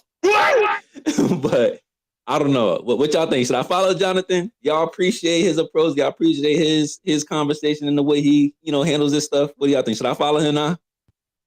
Jonathan, if I do, man, you can't turn on me, brother. Yeah, I'm just smiling over here. I can't think of any reason why I would. All right. So look, 114. I'm following Jonathan, y'all. Okay. Hey, man, I really appreciate you. Y'all follow John. Follow him into some of these spaces too. I like the way he engages. Hopefully next week he'll pull back up and we can continue the conversation. I still want to find out his perspective on what he needs to see in order to agree with us that the globe Earth heliocentric model just doesn't work. But he does have to dip out of here. But I just want to make sure that we acknowledge the coherent civil globe earthers as we normally do. So shout out to Jonathan, man. I appreciate you for helping me co-host Flat Earth Fridays, brother. And you're always welcome back on the mic. Appreciate it. Thank you. Oh, let me take his mic real quick before because I don't want that shit to glitch out. I like interacting with the PhDs because I have a strong belief that it takes both sides. I think that globe earth and flat earth has to come together. We can exclude the anti-flat earthers, but the coherent globe earthers who understand, science wants to advance. I think that's some of the PhDs, and it's going to take that one piece of PhD science or indoctrination or whatever to merge with the flat earth mind in order for us to get somewhere. So I think that'll be crazy if we run into a PhD that's open-minded and then decides to put that paper out and push that information, and he just happens to have enough pull in society, have the money, the backing to get things published. Like, you never know. That's a fact. And we do have a few people like in the scientific community that are engaging. Taylor is a PhD student. We have Robert Bennett, who's no longer like active as a physicist, but still credentialed in that manner. Studied relativity, geostatus. We just talked about what's my guy that we were talking about earlier that has that graduated from Princeton. So there's a few people within the scientific community that will be intellectually honest and question the current narrative. So we just got to keep on having that dialogue and, building into that conversation. So shout out to everybody for pulling up, man. It's Flat Earth Fridays. Some part of the plane is stationary Saturdays. So we keeping it moving. Retweet, repost the space. Let them know we still live. If you have somebody in your mentions, whether it's a flat earther or a globe earther or anti-flat earther, hit them with the link or add them underneath the purple pill. Let them know we live. We're here to have that open discussion. I'm not sure if Angels is going to pull up now because I don't know if he could find it or if he's like not live. I went to TikTok. I didn't see him live over there. So he may have tapped out for the night, but if he does pop in, I'll definitely let you guys know. And then we'll have him come up and speak about the pin tweaks. I wanted to make sure I highlight that observation as well. But shout out to y'all for showing support, pulling up. We still keeping it going. With that being said, let's slide over to, I think Morgan got his hand up. So let's tap in with Morgan Johnson. Welcome to Flatter Fridays, brother. Thank you for having me. How you doing? Pretty good, man. Feel free to chime in with what do you want to chime in with. I don't know if you're Flat Earth, Globe Earth. What are you? I'm a globe earther, and I've been researching flat Earth for the past probably 4 or 5 years, just because I really want to know what your guys' position is. So Wait. Hold on. You mean after hold on. 4 or 5 years? Hold on, Sheepdog. Hold on. Cut off? Yeah, let him get his full thought out, and then I'll let you chime in a second, Sheepdog. Go ahead, Morgan. So one of the things I noticed is you guys think the ice wall surrounds our flat Earth. Is that true or no? Yeah, it would have to. Okay, so I think that the 2 poles that we have on our sphere, which we've charted, both are actually absolute proof that we're on a sphere, that we're on a globe. So what do you know about magnetic declination? Magnetic declination is based on where you are, the azimuth of where you are, and where the horizon is based, and what you're measuring. Yeah, but it's a quadrupole, not a dipole. Excuse me. How do you address that? Hold on. It's an offset quadrupole. So what I wanted to bring up, if I can continue, because I just explained magnetic declination, is how do you explain people who have circumnavigated Antarctica? And you're allowed to do it every single year. Now, in the comment section, I actually posted the first woman to ever do it. Now, I think someone here, I forget, Sheepdog, I think that's who wants to say something about it. I actually sent him some info on it to check out, and it's good info. So how do you refute these people who have circumnavigated? And the lady's super cool. Her name's Lisa Blair. She did it herself. She was the first woman to ever do it. But people do it every single year. It's not like she's just one example, it's not like there's not other examples. So how does that happen on a flat Earth if Antarctica surrounds, where we live? Okay, so that's specifically directed at Sheepdog? No, it's not. It's just an observation. It's something that I wanted to share. I actually shared it. I wanted people to kind of look at it and think, okay, this lady, the continent's mapped, it's like 14,000 miles around the continent, or at least a sail around it. And she was also, what's notable about it is it was in between the 45th and the 60th parallel. So that's some record also, apparently, because you're getting so close to the coastline. And the time-wise that it happened, and also the time matters. And, being able to map, how do we map that down there, So how do we know exactly where to go and go around the continent, if it's, how many miles? I mean, I don't know how far the flat Earth model around the ice wall is. I don't know that measurement. But I don't know. But I know you guys think that. I know you guys think that the ice wall surrounds flat Earth. Okay, so how does that happen? So I'm gonna let Sheepdog jump in because he did post about. First of all, do you know about Hervé Raboni? I watched the video that Sheepdog posted, and it doesn't really go into anything whatsoever with Lisa Blair and her trip, and it doesn't really cover anything whatsoever. So is that is it about Hervé Raboni? Go ahead. I just want to know, did you know about Hervé Raboni's claim? Because he actually does. No. What's his name? Hervé Raboni. Hervé Raboni. Yeah, he does the yacht races, and he does the yacht races in the South, and he highlights a bunch of anomalies that happens if you're assuming that it's a globe. But before we get there, because I'm gonna let Sheepdog chime in, and then we'll get to another hand. The other thing that I like to say, which what Stone was pointing out, was magnetic declination, which is kind of weird because if you're saying that the poles are magnetized, then it would kind of, to me, it doesn't make sense why when you get closer to the poles, you experience more and more massive magnetic declination. And towards the equatorial region, which is the furthest from the poles, there seems to be limited magnetic declination. So I don't know how you can get closer to something that's magnetic and you have more anomalies and more deviations. That doesn't make sense. I think that's what Stone was highlighting. But just pause on that. I'm gonna let Sheepdog respond to one of your questions if he wants to chime in. Yeah. So number one, Lisa Blair is an actress and an activist. So I don't trust her word. I trust everybody Verboni's word over her word. Number two, you mean you've been at this for 4 to 5 years and you can't steel man one flat earth argument?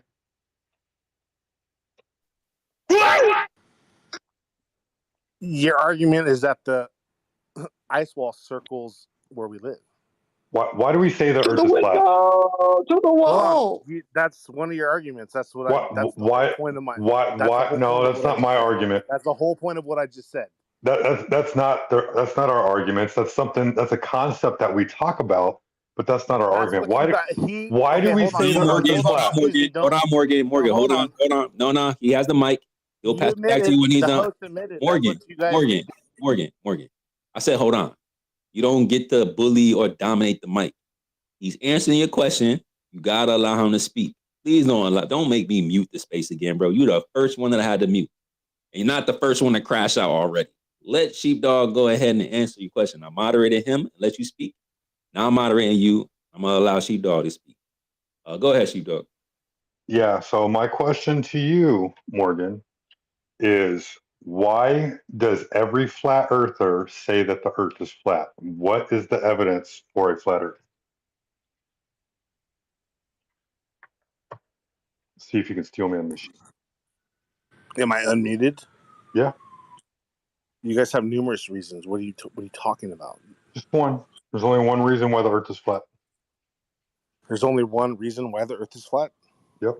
You guys don't have numerous reasons. Nope. Okay, so then we have explanations for everything else that's happening in the world. Hold on, because you need clarification. This conversation is a waste of time, dude. All right, bro. Don't waste. Let me know when I can speak, okay? Don't waste my time. Ask a better question. No, I mean, what the fuck are you talking about? There's only one reason why we say the earth is flat, bro. No, you explain that you think the ice wall wraps around where we live. That's another reason why you think that. Let me know when I can speak. Let me know when I can. Can I speak? Is that nothing? Is that true? Do you guys think that the that's not the reason why we think the earth is flat? It's one of them, though, isn't it? Nope.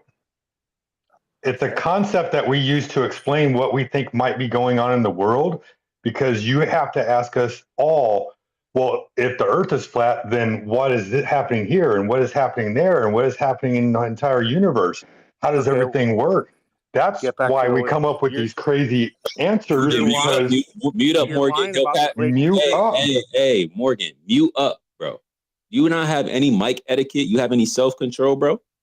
You know how to have a conversation. You're not on a phone with just one guy.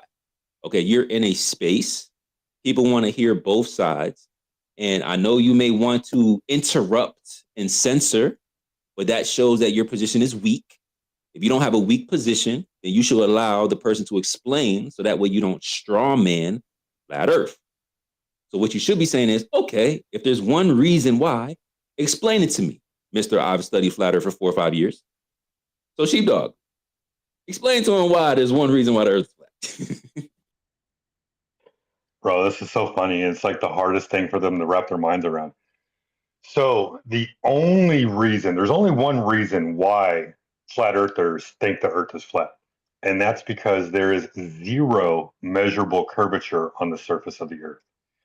Regardless of whatever is going on in the sky, if there is zero curvature measurable on the earth, whatever is happening in the sky only happens over a flat earth, period. Passing the mic, Sheepdog? Yeah, I don't have anything else to say on that. Like, you've been around this thing for 4 to 5 years, and you know nothing about flat earth. That's not a great. Yeah, the host agreed with me exactly what I said. He said, "You guys think the sun, the ice wall." No, you're strawmanning me, bro. The ice wall. You're strawmanning what I said. Why is the earth Hold on. flat? Before Why you do even flat start, earthers think the Earth is hold on. Let me flat? finish. Hold on. Why do I'm not flat done talking. Can earthers I think talk the now? Earth is flat? You just said it. Repeat it. I want to see if you're listening. Because there's no measurable curvature. Thank you. Appreciate you being honest about that. Go ahead. You continue.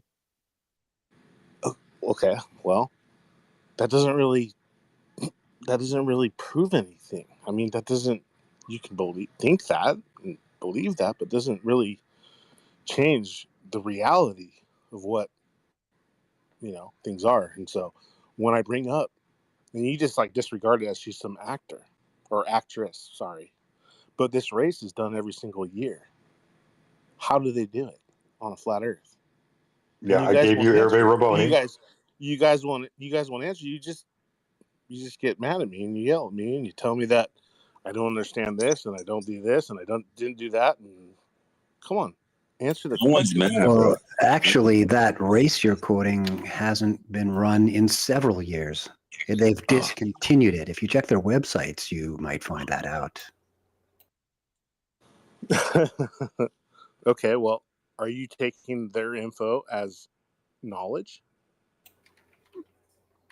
I'm taking it as direct evidence that they're not doing it anymore. So you're agreeing with me, though, that these people have done this race and that it happens all the time. Have you ever looked at Have you watched my video? Have you watched my video? I'm sorry. I'm a novice sailor. Do you guys sail? I like to sail. I'm a novice sailor. I don't know if Great. you sail at all. Now, so did you look at the route? Kind of got into this. So did you look at the route they take? Yeah, I saw the route that she took. Yeah. Yeah. Did you notice that they don't even go south of the 65th for like 95% of the voyage? They go like from the 45th to the 60th parallel, which is a record. That's absolutely nowhere near what you call the South Pole. On time and closeness. So you realize that's more than 1,000 miles away from where you call the South Pole, and you call that circumnavigation? You're aware of that, right? No, I think it's much closer than 1,000 miles from the South Pole, but Antarctica is pretty Well, large. you just bust out Google Earth and go from the 65th to the 90th, and that's what you'll find. Well, tell me. Okay, well, hold on. Tell me how far is it around Antarctica? Antarctica actually is supposed to be roughly the same size as the United States, the continental United States. So you can use whatever figure you like. So what is the circumference of it? Use whatever figure you like. Whatever figure I'd like. Well, where are you getting your figures? Let's look where you get your figures. Can we look? I'm looking merely at the assertion that Google Earth is making about its size, its area, and its area is roughly that of the continental United States. Look at the bottom part of Google Earth. Go ahead and look to the bottom of the globe on Google Earth. And what's there? And do the coordinates. And look at the south. There's a continent. Okay. Hey, Morgan, before you go on to get intensely geographic with me, take a look at the climate. When you look at anything, even at 70 degrees south, anywhere around the entire longitudinal swing of Antarctica, what do you see? What does it look like? Again. What? When you look at Antarctica, I'm in the northern hemisphere. I'm in the northern hemisphere. Right. Okay. You're telling me that I can see. You're telling me that I can see Antarctica. I just told you it was 1,000 miles from the 65th down to the 90th. I know what I'm telling you. I'm not expecting you to see it. I'm telling you, look, I'm saying, hey, guy, you're looking at data from somewhere, obviously, where you aren't. Morgan, hold on. You asked for clarification. Morgan. You asked for clarification. Let Stone finish, and he'll pass the mic back to you. And then Stone, once he gets the mic, just let him finish his thought. Okay, Morgan, you got to stop shifting the goalposts, my man. You're talking about all of this information is obviously nowhere near where you live. So don't use that as some kind of defense against me when I bring up another point that's related. What I'm talking about is anything you've ever seen, pictures, video taken at 70 degrees south, any kind of suggestion of the topography and the climate down there, what do you see? You see ice and nothing but. You see a lot of tundra, which is frozen land, just like ice, all the time. The vegetation is nearly non-existent. The fauna is nearly non-existent. And there's no change with season. There's no variety in the climate down there at all. In fact, it is latitude for latitude, south to north, about 11, 12, 13, 14 degrees cooler around the calendar year-round than it is in the north at the same latitude, taking the 6-month delay into account. So when you offset and look at the data and match it month for month. What calendar? I have a video out on this. It's my couple of thoughts about climate symmetry, and I suggest you check it out because it takes all of its data from timeanddate.com. Globally famous, lovable site. You guys just love the data that comes out of timeanddate.com. You quote it all the time. Well, I did this time as well. And there is no similarity between the amount of vegetation and wildlife you find at 70 degrees north compared to the bleak, white, ice chock full nothingness of 70 degrees south. Why is that? Hey, Sacred, before we go to the hands, I'd like to get a word into. Yeah, let's let Go ahead. Go Morgan ahead. get a. I don't. You don't want That to question is respond? ridiculous. That question is ridiculous. Like, Next. I don't want Go to ahead. argue about some Next guy. websites post about when the dates were when they did a boat race around the 65th parallel. You could go do it south. yourself. No, you can't. You can't. Obviously, you can't. You live in the north. You can't do it. Why would you expect me to sailed do from it? San Diego to I sailed from San Diego to Catalina, so Oh I was boy. inspired. I was inspired when I did that to go a little further. Have you sailed that far? Have you sailed from? It's farther, and it's not really it couldn't be a more moot point, and you're quite aware of it, I'm sure. So stop bringing it up. I'm telling you why I'm interested in the race and why this race is a very good example and very well mapped of the Antarctica continent. Come on. It's tragic how unrelated their voyage is to anything anywhere near Antarctica, but for one place near South America on the Chilean side, where the land masses come together. That's where they get close to Antarctica. They leave from Australia. The rest of the journey, they don't ever see Antarctica, but they are usually around 600 to 650 miles away from the shore. Just go check the map, man. It's pretty basic. So you want me to check the map? You're using the map as fact now. The map that they post that is the route, and they show the latitudes. In fact, if you sail outside the latitudes, you're disqualified. Yeah, there you go. So the 60th and the 45th parallel, you know exactly, and it was a record. It's documented and signed. But all of that is absolutely nowhere near Antarctica, for one. But for two, you should check the speed records. So wait, are you saying we don't have two poles? You interrupted me again, Morgan. You should actually check the difference in speed records north to south journeys. You'd be absolutely surprised when you actually take a look. Okay, well, you know what? I'm sure there's different speeds. Of course there is, because there's different charts and there's different boats. It's tragic. It's tragic how much you want to cope when I'm talking about this. I'm talking about how fast boats claim to be able to go in the very southern, as opposed to the very northern parts of Earth.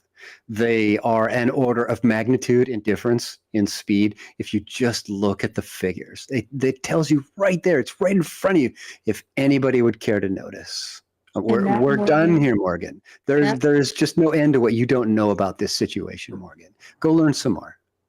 That aligns with what we're talking about with the magnetic declination and there being more land in the south if the speeds don't align with the north and the distances traveled. So we could get into that. There are hands, but for you this guys are point, literally you know, denying charted waters. So what part of wow look at the chart charted is waters denying? around What the so what you part guys of are look at the chart is literally denying denying it? it. Do you know what? Do you guys know what NOAA is? I've got something to add after Proud. Hold on, How Sheepdog. Do are you know we what NOAA denying is? something that we're Sheepdog, what's telling you to NOAA? look at? Sheepdog, off the top of your head, let's go. What's NOAA? How are we What? denying something What's that we're NOAA? looking at?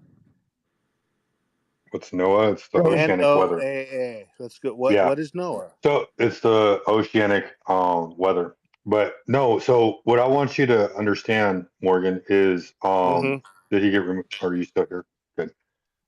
So that Hervé Raboni interview, you should watch it and learn something from it. From what I've read, maybe I'm reading the wrong information, but Lisa Blair wasn't in a race. This was a solo mission, and it was to promote her activism that she was doing. So, yeah, no, I trust the racer before I trust the activist. They have an agenda. Yeah, how many races has she won? How many races? She hasn't done any races, bro. She hasn't just sailed around Antarctica. She sailed around the world. I mean, how do I sail west and hit They Antarctica? said that she set a I'm in record, but she California. wasn't Hold racing on. anybody, dude. Here's another question. She wasn't racing anybody. She set out and did this alone. Why don't you understand this, bro? Go watch Hervé Raboni's interview. Moving on, dude. That interview was ridiculous. You didn't post anything good. You're Wait, telling me I can sail whoa, west. Invincible ignorance. Wait, Morgan. Wait. Because this is strange. What do you mean that interview was ridiculous? Can you explain on that? Yeah, did you watch the video that Sheepdog posted? The Hervé Rabone interview? He did like 2 of them. Maybe. Yeah. It was watched just an anecdote. Do you know what an anecdotal? It was like an op-ed, dude. Well, what's the difference between Hervé Rabone's account and Lisa's? Anyone can post anything on YouTube. You guys are using YouTube as a credible source, and then when someone else posts it, you say it's not credible. Come on. Morgan, do you know who Hervé Rabone is? You can't have your cake and eat it, dude. Morgan, do you understand who Hervé Rabone is? Some sailor.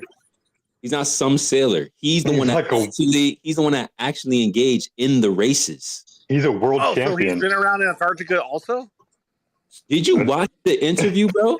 Yeah. Did you watch his presentation? Watch it. He didn't talk about going around Antarctica at all. He didn't even bring it up. Bro, he talks about sailing in the South, which is what's in question. Yeah. Yeah. He said they sped up the cameras to make it look like they were going faster, but really they stayed like within a 10,000 thing, so they went like 20-something thousand miles. They went around the continent of Antarctica. It doesn't matter. It doesn't change that. No, they didn't. He believes they didn't. So that's he thinks they're lying. You guys are refuting the fact. He's that a world record. He's a world champion sailor, and you're dismissing him just because he says that they're lying about the globe. So this lady is a world champion sailor. She's not. She's a climate activist. She's a climate activist, and she sailed on her own. Look it up. She never competed in anything, bro. They made it up. They made it up. They said she sailed around Antarctica in 92 days, bro. She's lying, bro. Okay, you're lying. No. Yeah. We're referencing somebody that's actually engaged in it. So you're referencing somebody and saying, "Well, she raced." I'm referencing. Hold on. I'm not done. I'm not done, Morgan. Hey, Morgan. I'm not done. Hey, Morgan. I'm not done, bro. I know you're triggered right now, but you should probably have a little bit more self-control. Go ahead, mute up, and I'll go ahead and pass the mic back to you. Go ahead, mute up. Hit the mute button. Thank you very much. You don't get to bully nobody on the mic, bro. Your balls don't really it's not that deep. Get your emotion out of it. You're referencing someone who you said raced. So we asked, does she actually race? You haven't answered that question. The one that we're actually referencing actually did race, and he raced in the South, and he highlights a bunch of different anomalies in the South. So we're not denying, we're referencing the actual people that's in those races that actually traveled in the South.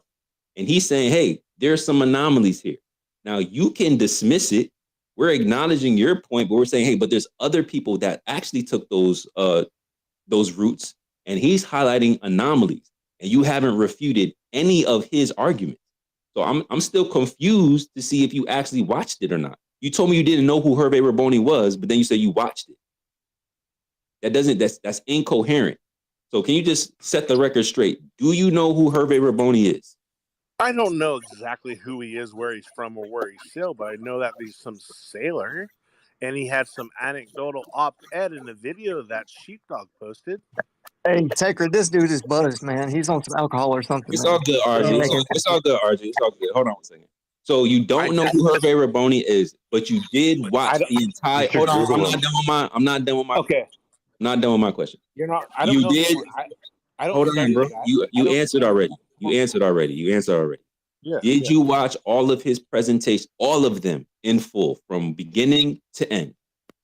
Nope. Okay, so you are ignorant. So you are saying that we're dismissing your argument, yet you are now acknowledging that you dismissed it. Don't you see how? No, I didn't read. I didn't read anything yet. Hold on, bro. Hold on, bro. I'm not done. I'm not done. Okay. I'm not done. Oh. Mute up. Yo. All I'm saying is you telling us that we dismiss everything. We're acknowledging what you said, and we're saying, hey, what about this evidence? And you're saying he's just some guy, which is false because you just said that you didn't know him. So you are being incoherent.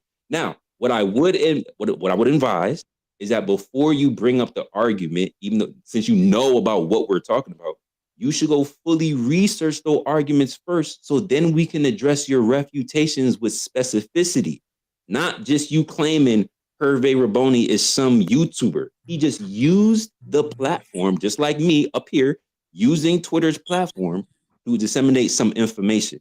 So you shouldn't dismiss it, bro. You should actually go watch it first. So I that don't way you can understand how you respond. think So that way, turning I'm not done, bro. You don't hear me still talking? You don't hear me still talking? What's wrong with you, bro? You don't have you really that emotionally charged? Really that you really that attached to balls that you can't just chill out? It ain't that deep, bro. It really ain't. I don't know if you your personality is tied to globularity, but it really ain't that deep, bro. So all I'm saying is, if you are going to bring up a point and we say, hey, within your own paradigm, there's somebody that is refuting those arguments, it would just make more coherent sense to actually learn what he said first. So that way you can have an actual intellectual position on it. Now I'll go ahead and give you the mic back, and I'll let Sheepdog say respond, and then maybe we'll get to the hands. But we can't build off of that if you don't have the information. Go ahead. The video did not refute my post about her sailing around Antarctica. Yeah, again, a straw man. We didn't say Hervé Raboni refuted Lisa. Nobody said that. What we said was he's challenging the routes, the distances, the speeds, the video footage. You haven't refuted the routes, the distances, the speeds, and the video footage. All you're doing is, and here you are coming off a mic again, triggered. We're not on the phone. We're in a space trying to engage in a conversation. The audience that are maybe on the fence is seeing the globe earther spiral out of control and the flat earthers trying to engage in a civil conversation. If you're trying to dictate how the conversation is going to go, you're not doing a very good job, bro. It would be more efficient. It would be, yeah, you can say that, but you haven't even made a coherent argument yet. We asked you about, we literally see. You're just a mediator. Yeah, I'm mediating your ass because you are incoherent. One point about flat Earth. What do you mean I haven't made one point about flat Earth? We literally said that the Earth doesn't curve where it claims to be, and you haven't said anything about it. That's right, the dumbest thing you say. Okay, but you haven't refuted it though. But you haven't refuted it though. So what we're doing is we're engaging in your topic. You brought up these southern routes. So we're saying there's somebody. So we're saying there is. So we're saying that there's a credentialed sailor who actually engaged in the races. You brought up somebody that didn't engage in the races, and we're saying the guy that actually did engage in the races, he's highlighting anomalies, and you haven't even watched everything in full yet. So why are you even trying to?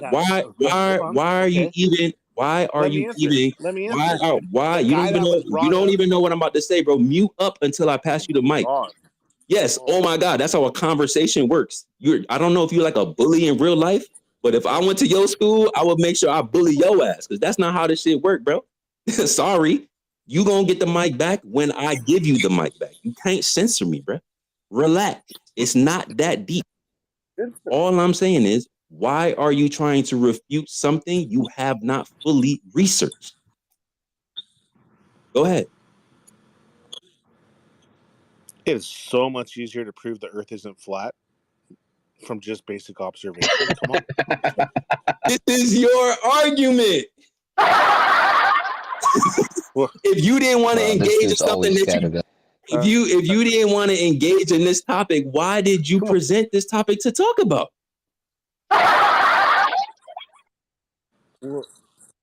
So you guys can answer it, which you haven't done.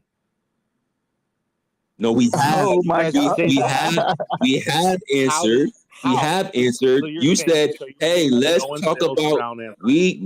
First of all, you have never been. Let's clarify. Can we First of all, clarify? you have. First of all, you have never. Please clarify. First of all, you have never been to Antarctica to actually measure the circumference of Antarctica. You have not done. I haven't been to Alaska. I don't even know. I haven't been to Alaska. I don't even know. I don't even know. I don't even know. I don't even know if Lisa measured the circumference. I don't even know if Lisa measured the circumference of Antarctica. What we're talking about is roots in the South. That's what we're talking about. So you have somebody that you said that's in the race. We just acknowledged that that was incorrect. Then we highlighted somebody that actually was in the race. The guy that was actually in the race highlighted anomalies. I just implore you to go look at what he said. If you don't want to talk about that until you are fully researched, you can come back next week and you can bring all your refutation. This is a waste of time. If you want to disengage with this topic, you can go on to something else. However, we got other hands, so we're going to have to double back to you. So do you want to continue to engage in something that you're not fully researched in? Or do you want to bring up another point? And then I'm done. Okay, or do you want to engage in another point after we get to the hands, Morgan? My point stands. I don't know what you're talking about. Cool, man. Cool, go ahead, Dog. Yeah, so one more thing. So yeah, watch the video, but before you watch the video, since you are like so close-minded, right? You're going to go into the video and you're just going to completely ignore everything he says. Before you even watch the video, just Google Hervé Raboni and read what he is all about. Before you even watch the video, bro, just like look at his accolades and what he's done with his life. He's not a flat earther. He just says that there's something wrong with what's going on in the South. And please do that, Morgan, because if you are truly a sailor, I would want to know a sailor's opinion on another sailor who actually did the route. Yo, do you hear me talking, Morgan? Morgan, do you hear me talking? Yo, I don't know what is your problem, bruh.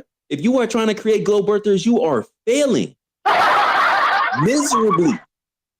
Please go research Hervé Raboni and come back next week with that. I'll let you get the last word, and then we'll move on. If you want to stay up here to engage in another topic, we will get to that as soon as we get to the rest of the hands. We got RG, Gala, and then Big Tech. Go ahead, Morgan. I already argued who you're talking about. It had no significance. Sheepdog said it. Sheepdog just said it himself. There's something suspicious about Antarctica. No, he didn't listen to a damn thing I said, dude. He literally said the actual person. Yo, you are literally a child, bro. This is so sad. Hey, yo, Morgan, Big Tech, y'all gotta get your anti-flat earthers. Y'all gotta help these. Y'all gotta help out these anti-flat earthers because they are ruining y'all. Did you call on me? Is it my turn? Not yet, and Big it's Tech. funny, they don't act like this in person either. I'm going to go to RG, I'm going to go to Gala, and I'm going to go to Big Tech. Morgan, let me just ask one more thing. Next Friday when you show up, are you going to come back with, after watching all of Hervé Raboni's presentations, yes or no?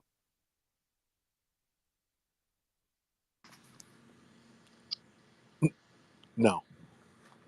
Exactly. You're biased and you have no value. Thanks for playing.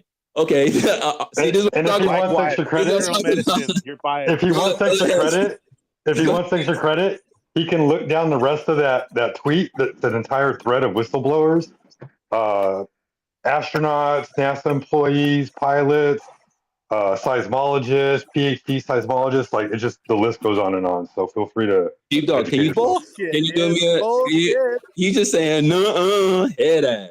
Can you please post the Hervé Raboni tweet that you tweeted out that this guy wants to just ignore and act like he don't see? It's in the purple pill, but yeah, I'll post it up top. Post it in a purple pill and tag him. Okay, cool. Because y'all just heard the anti-flat earther saying he don't want to look at it, so that means there's no way to have a conversation with this guy. He represents the anti-flat earthers, bro. This would make the globe earthers look bad. And I'm not talking about the globe earthers that are just like trying to figure this out or just thought about globe. This is an anti-flat earther who is completely biased, that's stuck and attached to balls, and he don't want the truth. He don't want to acknowledge no opposing information, and it makes him triggered. And that's unfortunate. Sheepdog hold on. Your time is over, bro. We'll get back to you in a second. Mute up. If you have another, hey, mute up, Morgan. Hey, Morgan. Hey, mute up, bro. Mute up. Hit the mute button. Thank you. If you want to bring another argument, you have to wait in line. You exhausted your opportunity. We got to get to the rest of their hands. We will get back to you in just a second. Make sure your next argument is coherent this time. So we're going to get to RG, then we'll slide over to Gala. I think he was next, and then we'll go to Big Tech. Go ahead, RG.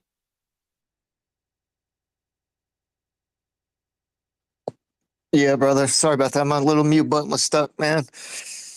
What's up, Proud, Sacred Stone, all the fellows and ladies. Yo, Appreciate y'all. what up? What's up, man? Appreciate y'all holding this for real. Cause listen, man, I had never been so entertained by some damn dishonest stuff, man. Cause people will shove something down your throat. If you don't know much about it, boy, they will run you down and just give you all the business, man, all the smoke, all the knowledge, man. They just blowing your mind. You know what I mean?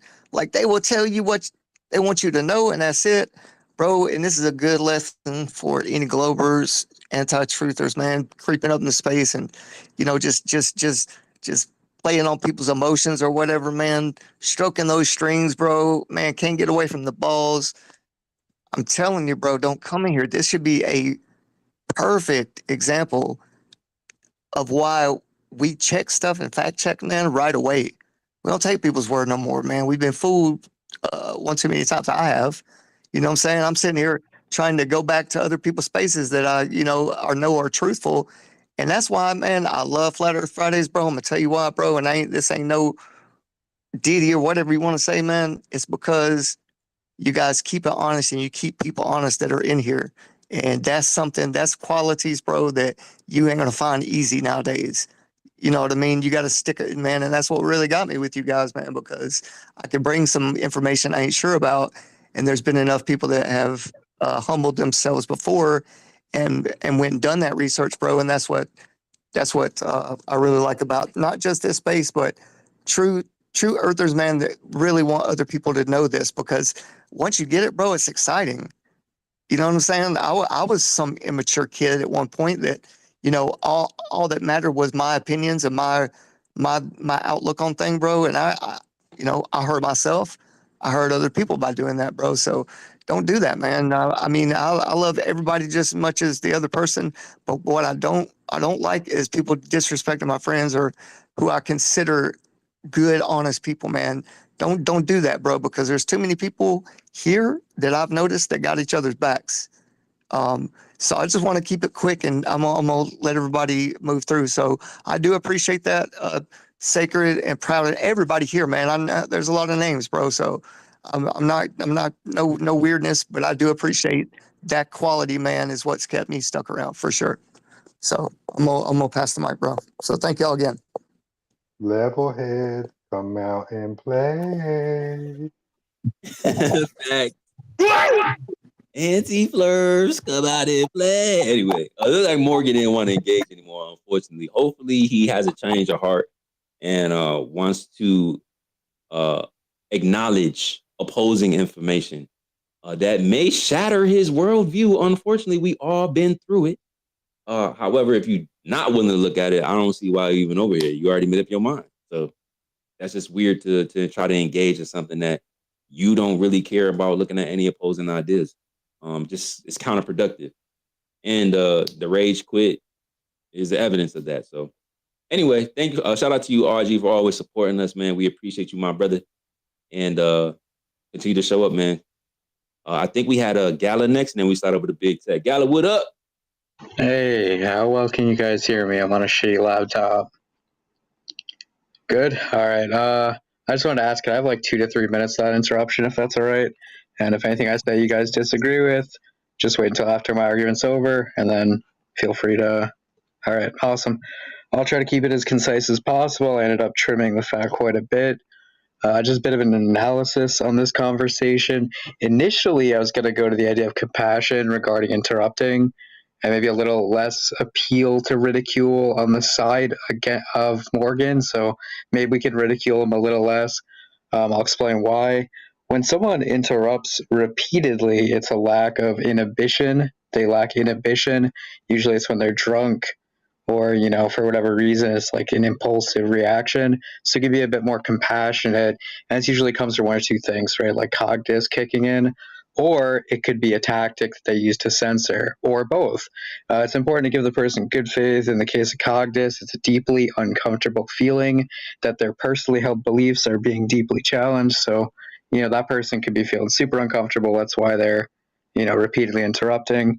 But on Morgan's point, I don't know if he lacks impulse control. It's possible. I think it's possible he's also not sober, and he's currently lacking inhibition.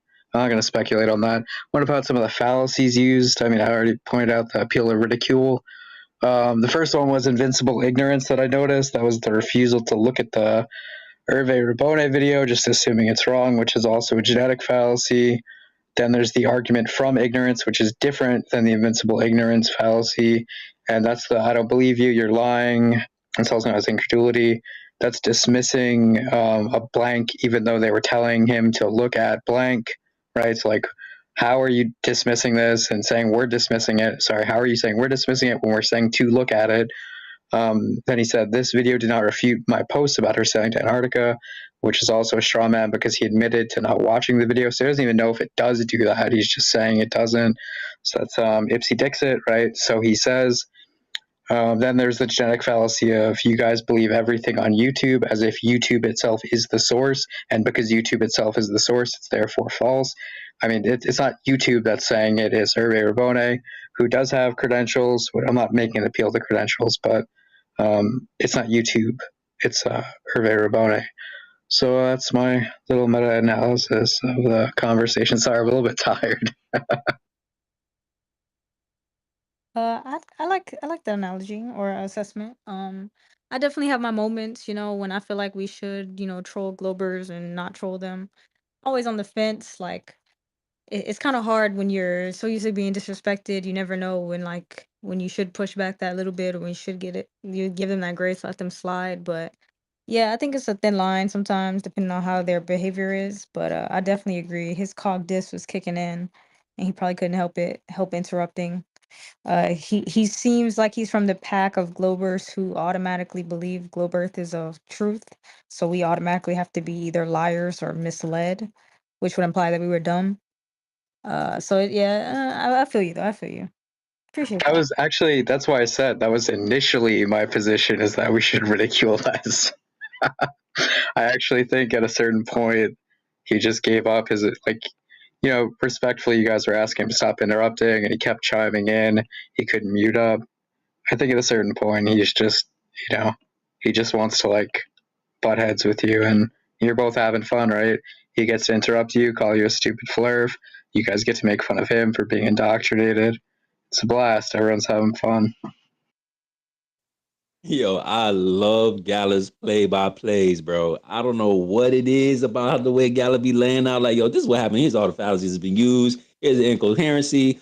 Flat Earthers, you probably be a little bit easy on this guy because they don't know what they're talking about. And when you guys talk like this, yeah, this is the problem with all the yo. I love that joint, bro. Gala, you are such a necessity to the community, bro. Ever since I've been introduced to you through Alan and Shane and them over there on Discord, I can't get enough of it, bro. So I appreciate that and keep doing what you do, brother.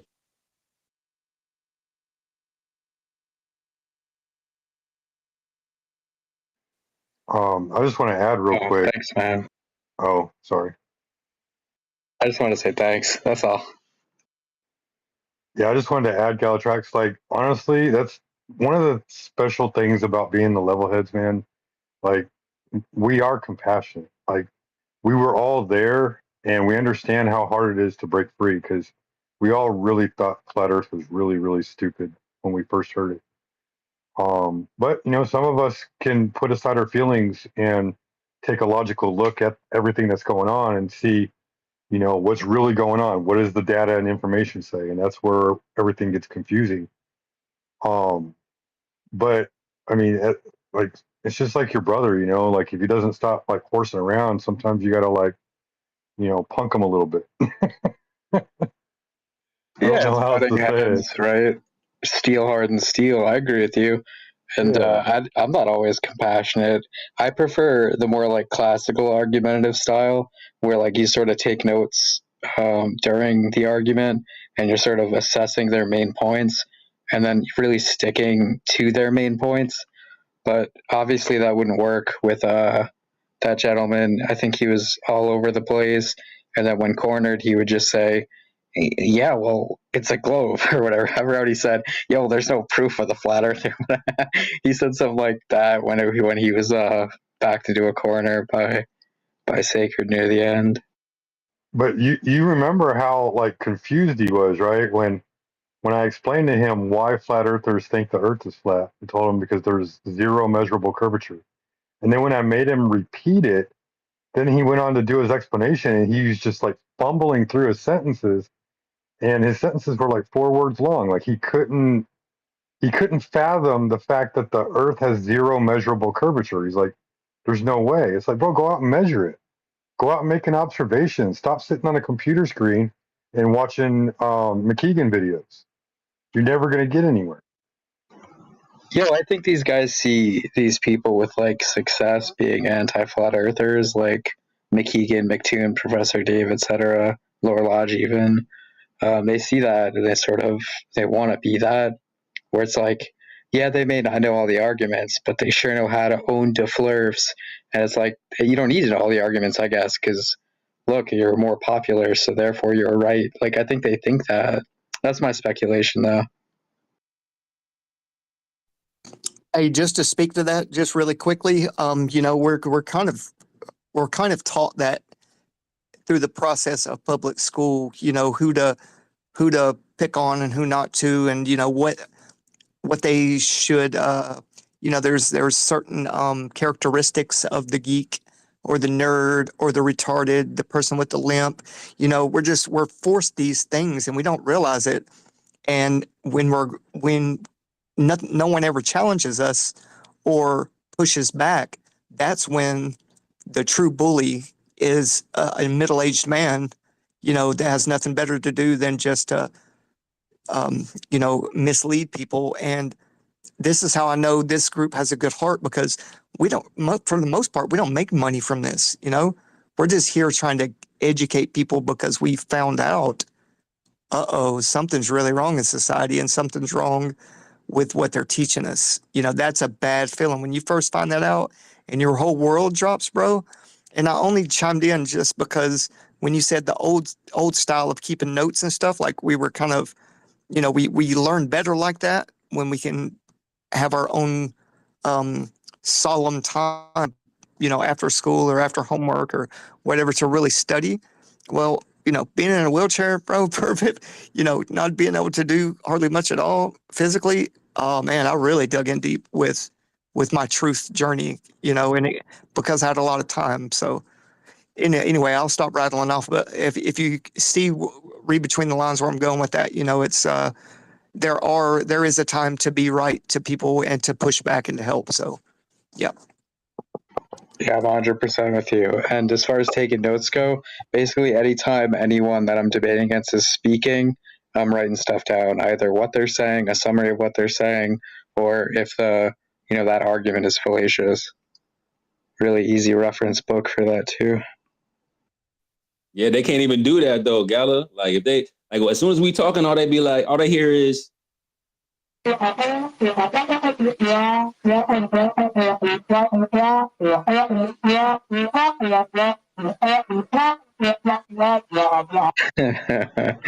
just remember that cognitus is a deeply uncomfortable feeling. It's one of the more uncomfortable feelings. It's man, crazy. He threw that Charlie Brown out there. You know what I'm saying? I literally feel like that's what it is. But hopefully, I really encourage him to go watch some of the information that he brought up.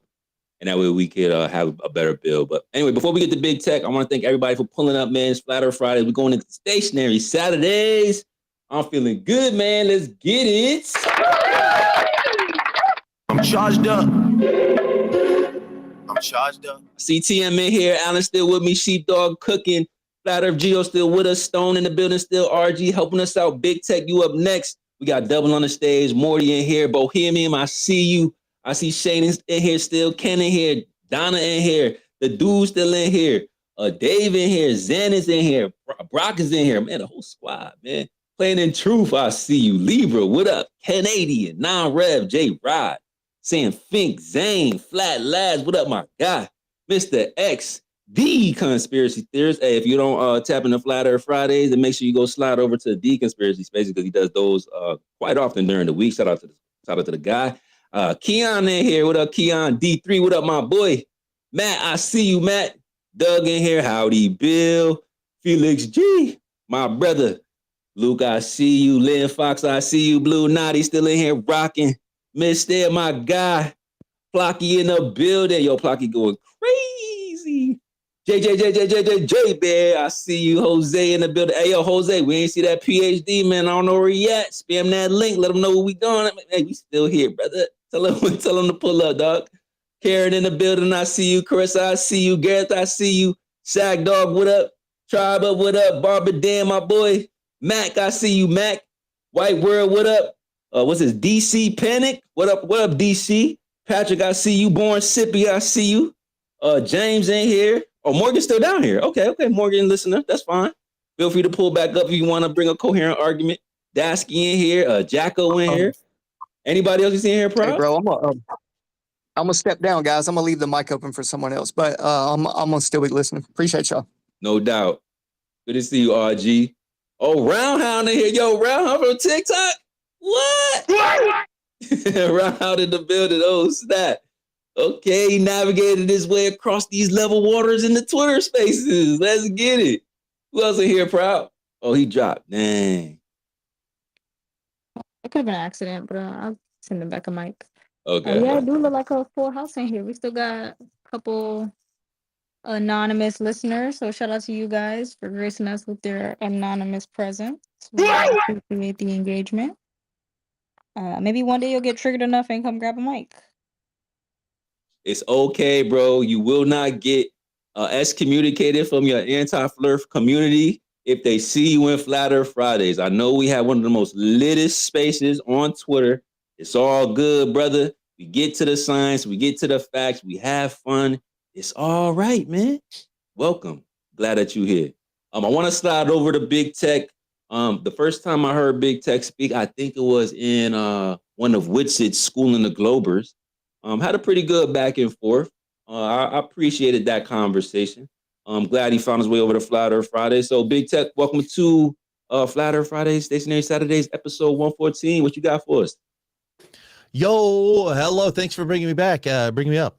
I am very excited to be here. I'm an anti-flat earther. And I have brought... I am anti. Proud, strongly. Like, it don't got to be like that, bro. It really don't. But go ahead. Really seriously anti, okay? So I want to know if you can answer this riddle I've got for you. I've shared it in the space here. I made a comment and I shared it up. If you see my comment that I've shared 2 minutes ago, you see a couple of images attached. I would like to know if you examine the map that I've shared. I don't know if you could pull it up. Maybe if it's being streamed, you could show it or whatever. But I've been perusing the map, right? So I'm perusing a globe map because I'm an anti-flat earther. So my map is globular. It's a spherical globe map. And I found that with a little help from, some research elements, I found that Uruguay is a country in a continent I live called there. South America. You live in Uruguay? I do indeed. Amazing. And let me tell you something, buddy.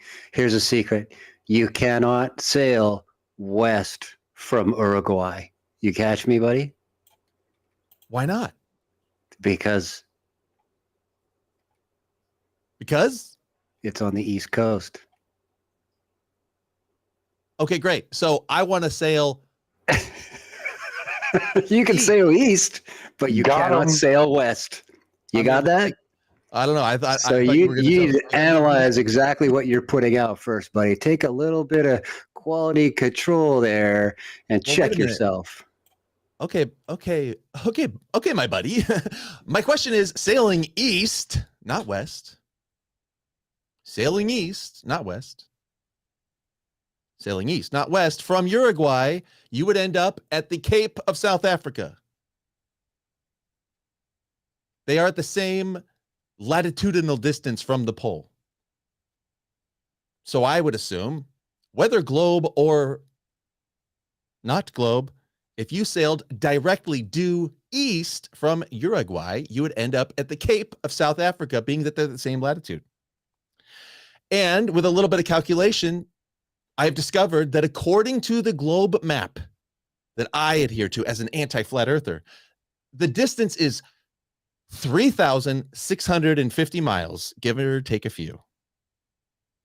Now, I would like to know on your not globular, your flat map, if you were to sail directly east, not west, east, sailing east from Uruguay, around the circumference, below the equator, down at the 32nd degree latitude, wherever it is, down there, if you were to sail around the circumference east from Uruguay, how many miles would it be to the Cape? Now, before, this isn't a gotcha, because I think you could just calculate this, right? Because you could easily calculate this, knowing that from the pole to that latitude, and I looked it up, we have many records that indicate that the pole to that place is 8,400 miles, no matter which direction you go from the pole. You're 8,400 miles from the pole, so you know the radius. So in order to determine the circumference, it's 2 pi r. So it's 2 times 8,400 times what? I see times you are pi. also mathematically challenged. Sorry, I I'm hope you're live going streaming, but am I wrong? 2 pi r is the circumference? It's 2 pi r, 2 times pi times the radius, thank bro. you. Okay, So hey, Big Tech, real quick. Are you gonna make this a long deal, or can we like have a back and forth? Well, I'm almost done. Yeah, it's not that far. So 2 pi r, knowing that r is 8,400, you can 3,000 figure miles out. that far. Yeah, so you could figure out the circumference, and then you could figure out on your map what portion of the pie is between Uruguay and South Africa. You could take that percentage, take a percentage of the circumference, and you would be able to, just with numbers, determine how many miles it is from Uruguay to South Africa. I would wonder if you guys would take me up on that challenge and tell me, according to your map, how many miles is it from Uruguay to South Africa? That's the end of my question. Sure. Give me a boat that made that trip.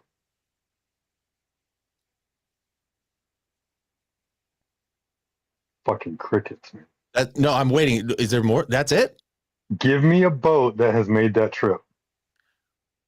Okay, so I've challenged you to make the determination based on your map, but I will go to you with you to that question if you first acknowledge that you can't check it with the map.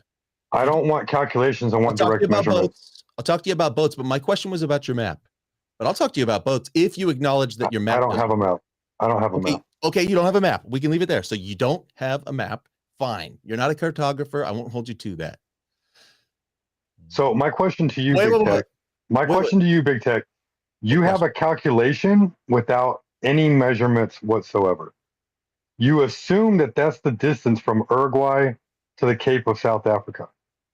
I agree. You don't have a single boat that has ever made that trip and determined that that was exactly what it is. Okay, number one. That's number one. Number two, you cannot measure distance over water. That's your second problem. Well, ask him, Sheepdog. He might. You got to ask him. You can't straw man. Maybe he got a way to do it. Oh, maybe you do. Do you have a boat that you could share with us that made that trip? I didn't know you can't measure distance over water. Well, how would you do it? Water moves back and forth, man. Like traveling over water is like damn near impossible as far as the measurement of it. And then on top of that, you don't have any landmarks. Does GPS work on water? Does GPS work on water? I mean, there's buoys that help, but that doesn't mean that they're all there. You have to use the stars to navigate, bro. No, but does GPS work on water the same as it works on land or different? You know what? I wouldn't know because I've never sailed anything in the South or been out on a long distance boat trip like that. So I don't know. Okay, so you don't basically, know Big Tech is basically saying he's appealing to the coordinate system of GPS, which requires corrections. No, that's not. Hold on. Not done. Not Oh. done. Not done. Wow, Mute up. Mute up.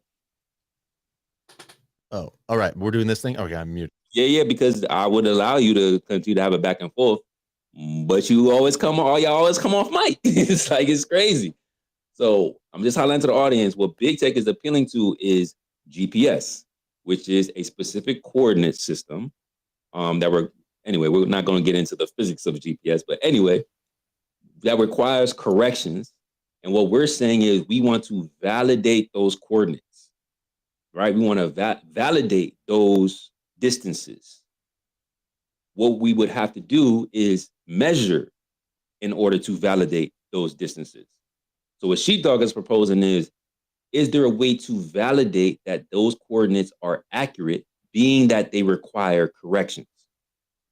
That's the question. My bad, go ahead. There actually is a way, if I might. I thought I was having a back and forth with the guy, but then you told me to mute. Tell me when I can speak. I'll be quiet.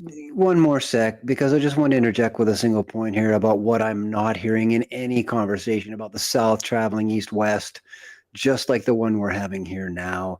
When you say, oh, must we rely on GPS? Oh, the water's moving. Is there no other way? God help us. How can we possibly measure this distance? I would say that no, the tangible, actually metrical way to measure your distance over the water when you're going is to ping the floor. Continue. Hold on. So you mean the floor, the ocean floor? You got it. Sonar, yeah. Oh, okay. Oh, go ahead, Big Tech. Did you want to go in and reply? Okay, I'm not a sailor. I have a layman's knowledge of the subject, but do you reject the idea of the nautical speed of where they call it knots? They're traveling a certain amount of knots, nautical miles per. I'm just saying I have to look at all the information. It doesn't look like you presented all of the information. All right, but can I speak? I don't want to talk over anybody. It was stated to the audience for me on behalf of me while I was asked to be muted that I am appealing to GPS. No, I just offered one other way that we can measure her speed. What about what they have always done forever since they started doing it? They measure it in speed in terms of how many knots the vessel is moving. Couldn't we just measure it, the speed, and then times the amount of time we've been going that speed and know how many nautical miles we've gone? So have you ever read the book Longitude, Big Tech? I have not. So Longitude is the story about how they created longitude for sailing, right? It was in the 1700s. It was helped by a watchmaker because they had an issue with keeping time on the seas. And what happened is these sailors would be sailing in the Mediterranean going from east to west, and they were thinking that they were lost at sea because they hadn't reached their destination and they expected to get there at a certain time because of a certain distance. And what they found out was like the one sailor was almost there. He was like maybe a day away, half a day away, and he turned around and went all the way back to Spain because he thought he was lost at sea. The problem was the current was not carrying him in that direction at the speed that he thought he was going. And so he thought he had failed his mission and turned around and went back because he almost lost his entire crew. So what I'm saying is when you're out on the water in the ocean, you're making that sail from Uruguay to the Cape of South Africa. You don't know how fast you're going because the current may be pushing you back despite you trying to move forward. So instead of going 25 knots, you might be going 2 or 4 knots for a day and not even know the difference. All right, if I have you right, then you're saying that we as humans on the planet, seafaring creatures, do not have any accurate way of measuring velocity over water on the sea. Not Oh without God! land, Did not you just without ignore land. The everything reference. I just said? Well, I'm talking to this other fellow who's telling me that they get lost because they don't know how fast they're going. We could do both, but maybe one at a time would be less confusing. You missed completely what both of us said. You said that there's a problem with the currents, right? Am I hearing you wrong? Maybe I heard you wrong, but you said there's a problem with the currents where they ended up lost at sea because I haven't read this book. And then sometimes you might be going with the current, sometimes not. So you don't know how fast you're going. I'm just saying it's a phenomenon that you should take into account. And what you're giving me is a calculation based off of Google Earth. You don't even have a boat that made the trip. Right. I was clear from the beginning. I'm appealing to a map and I'm looking at the map, and according to the map and the proportions of the map, it would be this much according to me in my dumb globe. I'm asking you in your, like, do you, and your first thing that you said when I was appealing to the map before we got you to say that you don't have a map, you said, give me a boat that's ever done that. And my final thing would be, I mean, I didn't expect this one, that we can't calculate velocity over water. That really does kind of, put us in a conundrum here. If you can't figure out how fast you're going on water, then I'm screwed. Then my argument doesn't work if there's no way to calculate speed over water. I never heard that one before. This is new. Well, you should watch my Hervé Raboni video that I put there at the top. He talks about that sailing in the South and how they make the video look like they're going 25 knots, but that's impossible because it looked like he was going like more like 4 to 8 knots in their world championship sailing races that they were doing around Antarctica, or at least they thought they were going around Antarctica. Yeah, let me just chime in real quick, Big Tech, before you go. I encourage you to watch that presentation, well, a couple presentations by Hervé Ravoni, because he goes into just what Sheepdog says about the discrepancies in the speeds that they say they're going in the South versus the North. So for some reason, the average speeds in the South, for some reason, are super slower than what they are in the North. And it's like, well, why would that be? Now, you could blame currents, you could blame other phenomena, but it doesn't really seem like that would work if you're trying to appeal to those explanations. And he goes into how, for potentially, if you are going longer distances, but you don't think you're going longer distances, the way to balance that discrepancy out is to just say you're going slower. So you should go to that thread that Sheepdog has up top, whistleblowers, and go through all of those tweets. Go listen to Hervé Rabona, and maybe you could pop back in here next week and we can have a better discussion like I told the last guy. And then you can see why there may be some discrepancy in the South. There's also books like Sheepdog said, the Longitude book. We also went over R.G.S. Collimore, which is, I don't know, was he a navigator? Not really sure. But we talked about some of the observations that he made with some of these navigations that happened in the past, where they assumed a globular Earth in almost equal proportions. And when they did that, they were far off in their destinations. They risked a lot of lives and resources because they were just completely off. So there's a lot of anomalies in the South that seem to happen. But what is interesting is what Stone said. It seems like maybe if they use sonar to bounce off the floor of the ocean, maybe they would be able to do a better measurement instead of just a calculation based on a coordinate system that they had to use to create this globular reality. So that's just one thing I want you to dive into is Hervé Ravoni, because he actually made those trips in the South and goes over a lot of anomalies. But go ahead, you have the floor. Okay, then, since you guys never cease to amaze me, I didn't know that we can't track our speed on water. I have a whole new area of knowledge that I'm going to gain, I'm sure. And I bless you and I appreciate it. Thank you for awakening me to that. I really thought I had you, but I didn't know that we can't tell how fast we're going over water. I will ask you this though, before I go, and I will bow and admit defeat. I will humbly bow and walk backward out of the room. But before I go, I'll humbly ask, will you deny that it is 3,650 miles from Uruguay to South Africa? Okay, so what you're doing, and you did admit that you are actually relying on a globular projection map, which is based on a spherical graticule which is applied simply to sky observation to produce the map assumptively in the shape of a globe.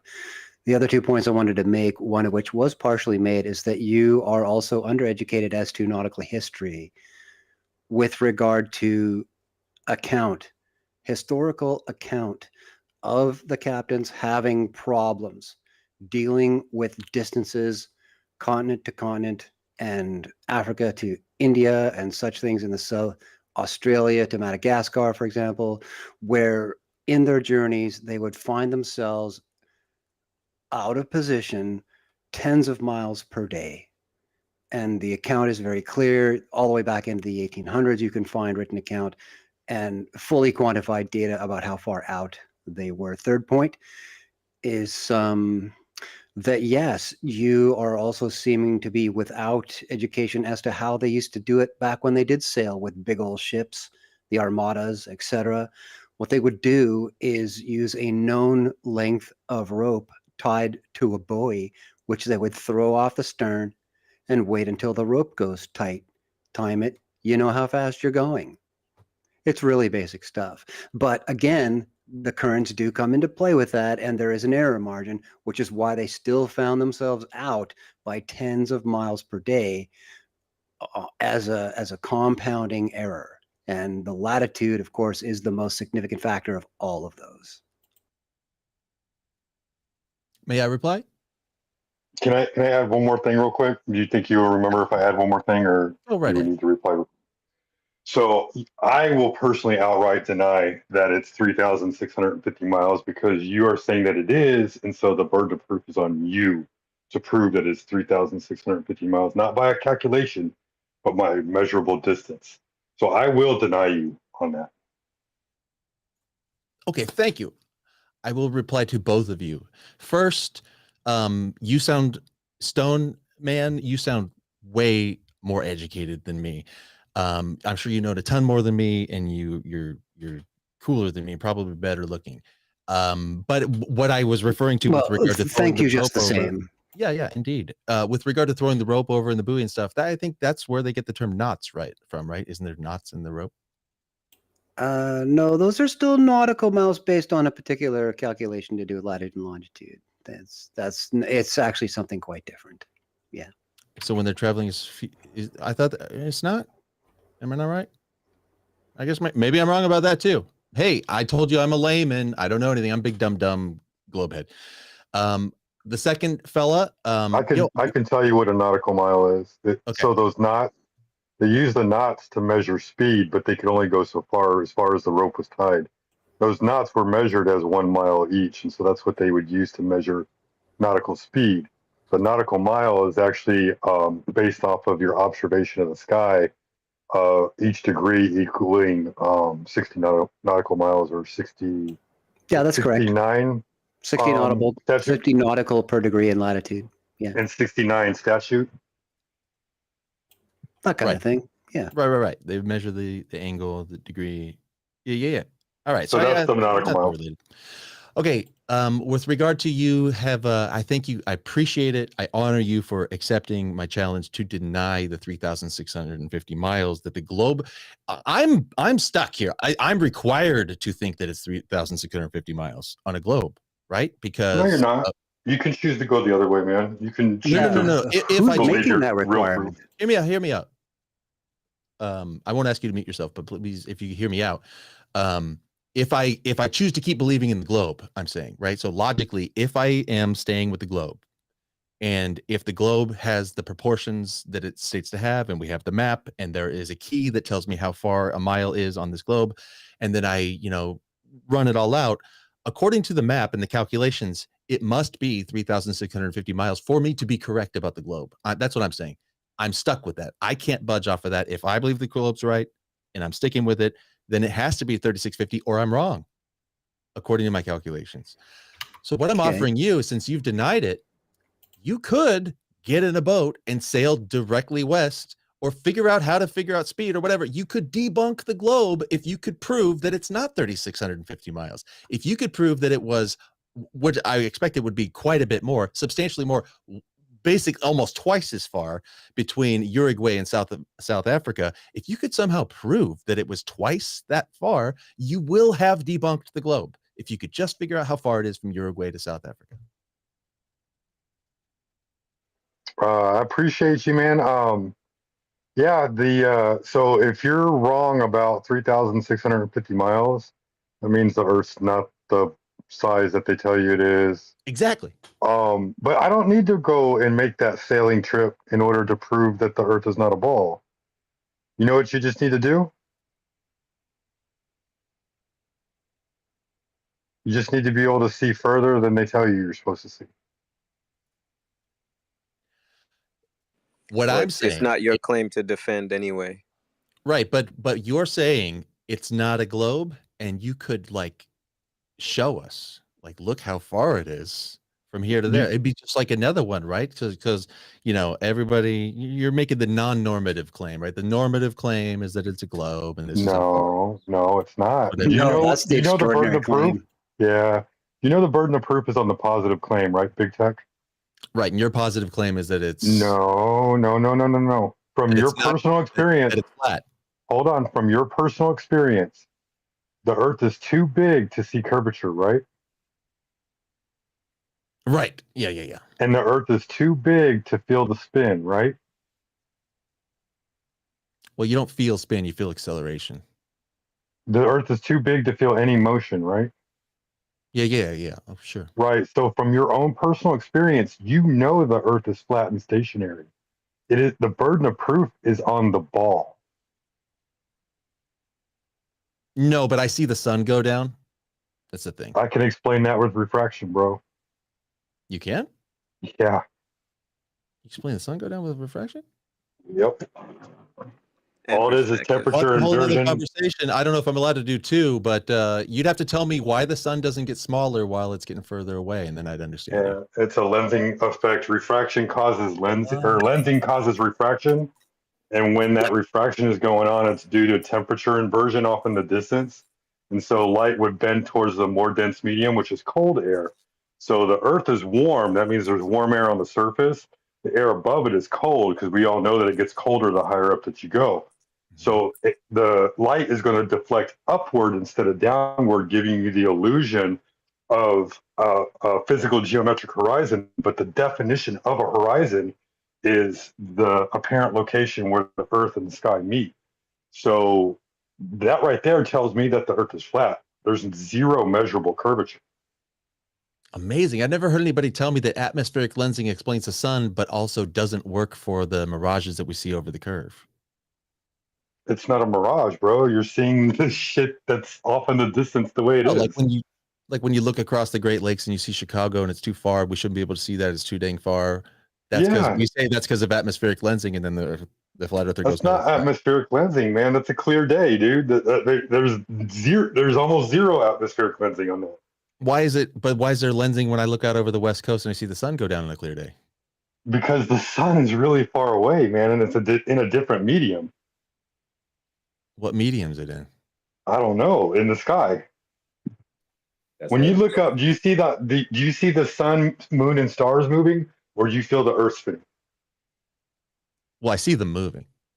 You see them moving, right? So what would give you any notion that you're spinning?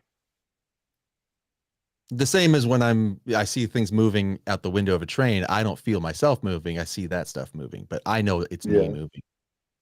Yeah, but you know what else would give you the notion that you're not moving? Not moving. Yeah. But that doesn't make sense to me. Oh my gosh, bro.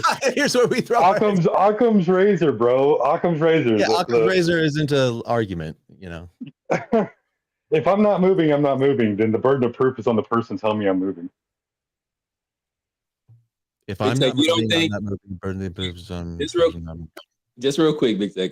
Just 2 points that you have made. I just want to highlight because actually, the space is actually about the sun. But the one thing you had mentioned was the train example. The train is enclosed. Your globe Earth is not enclosed, right? Yes, it is. Your globe Earth is enclosed? Yeah. What is it? Surfaces in the sky. Okay, welcome to Flat Earth, y'all. Okay, yeah, that's a nice concession. What's the physical barrier holding everything in? The ground. That's one. But what's the other? It's only one. What's above us? The air, and then no air. Right. So why doesn't the air fuck off to the no air? Because it's pulled down by gravity. You can't have gas pressure without a container. Okay, So one question. It's not enclosed, right? Big Tech. Big Tech. One question here. A critical question, Sacred. Do you know anything about the ideal gas law? Yeah. What do you know about it? That gas like does this thing where it like fucks off to lower pressures and stuff and Explosively so. Yes, it does. Why does it do that? Because of entropy, or what's the thing that anyway? I guess that's a no. The answer is because of its energy state. It's what separates it as matter away from things that are liquid or solid, for example, or plasmatic state. That it is a gaseous state because of its energy state, and its ability to completely disregard gravity because of its energy state, and that it explosively fills all pressure or all lack of containment areas to the same equalized pressure, explosively so, that there is no resistance to that happening regardless of any gravitational influence. You know what I mean? That they are mutually exclusive as influences go. The gravity does not have that kind of effect, that kind of profound containing effect on a gas. It simply cannot. That's what the ideal gas law dictates. Wow. How come? Why are scientists so dumb that they think that it's doing that then? Not appealing to authority. Yeah, way to fallacy it up, guy. That's a really shitty response. No, that's a good question. So Why disingenuous. How come they? Anyway, my point is like that gas explosively. It depends on the degree, right? So if I have like one fraction of a psi difference between one thing and another, and I open the valve, it's just gonna go. It's way more than one fraction. I can do it right now. I can demonstrate. Would you like to quantify anything about what you're saying right now? Because you're not making any sense, man. Yeah, man, I can do it right now, bro. Right Big now. There's not just a fraction of a difference between our pressurized system and the vacuum of claimed space. It's like it's like 10 to the negative 17 torr, and we can't even recreate that environment here on Earth. You realize that, right? Yeah. Do you know what that means? Yeah, that means that it's vastly different, not a fraction. Vastly different in what? In 15 psi. What does that represent? That number, that big negative torr number. It represents near zero pressure. That's 10 to the negative 17. That's negative 17 exponent. Actually, more specifically, it means it's a logarithmic number. Well, more technically accurately, what it means is that's how little matter there is per cubic area of volume. That's how sparse the matter that exists there is. Yeah, so that's how you equate to low pressure, near zero pressure. It's not a fraction then. You do agree with that? Well, just next to that, how much is the pressure? Just a little bit closer to the Earth. What's the pressure there? Well, we're on 14.7 psi right here on Earth. Yeah. How far away? What I'm telling you is it's a very gradual gradient to get to that place. So every place in between is a fraction of a difference in pressure. There's not a whole bunch of pressure next to zero pressure. There's very tiny amount of pressure next to no pressure. And we just the antecedent for a gradient is what? You're just going to completely ignore everything I said about the ideal gas law. Yeah, I was just saying. Just ignore that. Just like I never said a word. I followed you up with a question about why scientists don't get it, and then you laughed at me. So that's a fallacy. That's a fallacy. Why you followed up with a fallacy and you think you're winning the point? It was a question. It was bullshit. They all read the same books and then they just agree on those books, man. They didn't perform any experiments. Scientists don't perform any experiments. So big tech, Not that one. What you did was you appealed to authority as a refutation. It wasn't a refutation. It was a question about why you think that it's like that. Well, I don't know what the scientists think, but they appeal to mainstream, right? And there's a lot of problems within mainstream science. So if you want to get into all the anomalies within your globe Earth, we can go down the extensive list. But we just explained to you the ideal gas law, which doesn't include gravity, by the way.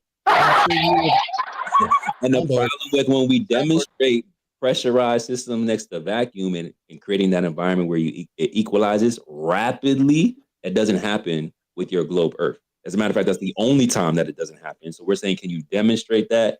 You can't. You can't even get a vacuum. You can't even get a vacuum close to what they claim it to be. I can demonstrate. Right? Right now, I can demonstrate. You live on the air.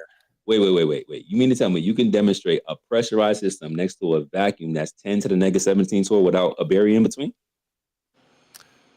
No, not that. Okay. But I can't. What I can demonstrate. Wait. That's not what I was offering to demonstrate. Okay, what was you offering to demonstrate? I'm going to get to my next point after this. I was offering to demonstrate a higher pressure system venting into a lower pressure system, and it's not explosive at all.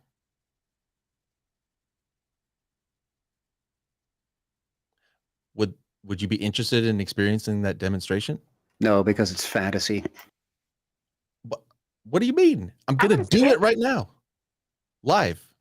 For You're going to do it, are you? Okay, yeah. Go ahead. I'm going to vent a higher pressure system into a lower pressure system using gas, and it will not be explosive. Yeah, this just sounds like a Berbera fart joke, frankly. I know what this kind of setup is, buddy, and you're failing at making any kind of cohesive point here. Jack, are you trolling us at this point? Because I can't really tell. Well, I don't get it. You've said that when there's two gas systems and a higher pressure gas system goes to a lower gas system, it's explosive. No, he said when it goes from a gaseous system to a vacuous system. I don't know if you. The thing is, we don't have gas moving into a vacuum system. On the globe, right? We have gas being contained from a vacuum system. That's the problem. It's not a problem. Okay, what's your demonstration, Big Ted? Let's get to it. This is wasting time. Inside of my lungs, I'm going to create higher pressure than outside of my lungs, and I'm going to vent it without explosion. That is a gradient of change over time. It is entirely exactly different. And your intercostal muscles are helping that. It is your a intercostal muscles thing. You know nothing about biology. You don't even want to get in the conversation. You know nothing about.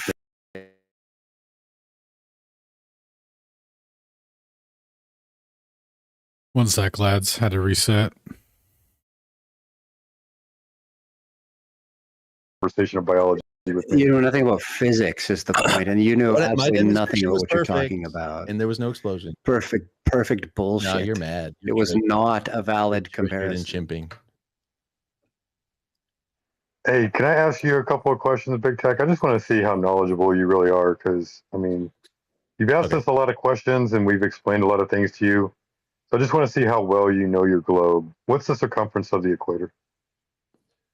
Like 25 bajillion miles. So you don't know. So you don't know that. 24 and change. 24 and change. Mm-hmm. So you don't even know. You just throwing a number out there. You've seen it a couple times. You don't know. What's the radius? I don't remember. How fast are we spinning? Wow. What's with the trivia? How fast are we spinning at the equator? 1 RPM, 1 revolution per day. Yeah, what's that in miles an hour, for example? Like 1,000. What's the distance to your sun? Like 90 billion miles. I'm just showing you how you don't even know your own paradigm, but you believe in it, bro. Come on, dude. I'm not a fucking trivia book. That's probably why you're still anti-flat. Why are you arguing with us? You think do you think knowing these numbers is like? Yes, bro. Yes, because we could test these values. That's what we're trying to explain to you. When they say, yo, the vacuum of space is this. When they say the radius is that. When they say the circumference is this. The flat earthers went to test this. because we was like, this is, it's a good it was start. like, this ridiculous that there's flat earthers. And then the flat You earthers can't said, even tell me how fast the boat is going, dog. You can't either, gang. You can't either, gang. As a matter of fact, You as a just matter appealed of to fact, doubt. on that scene, bro, as a matter of fact, you told us, as a matter of fact, bro, you told us you was moonwalking your way out of this argument.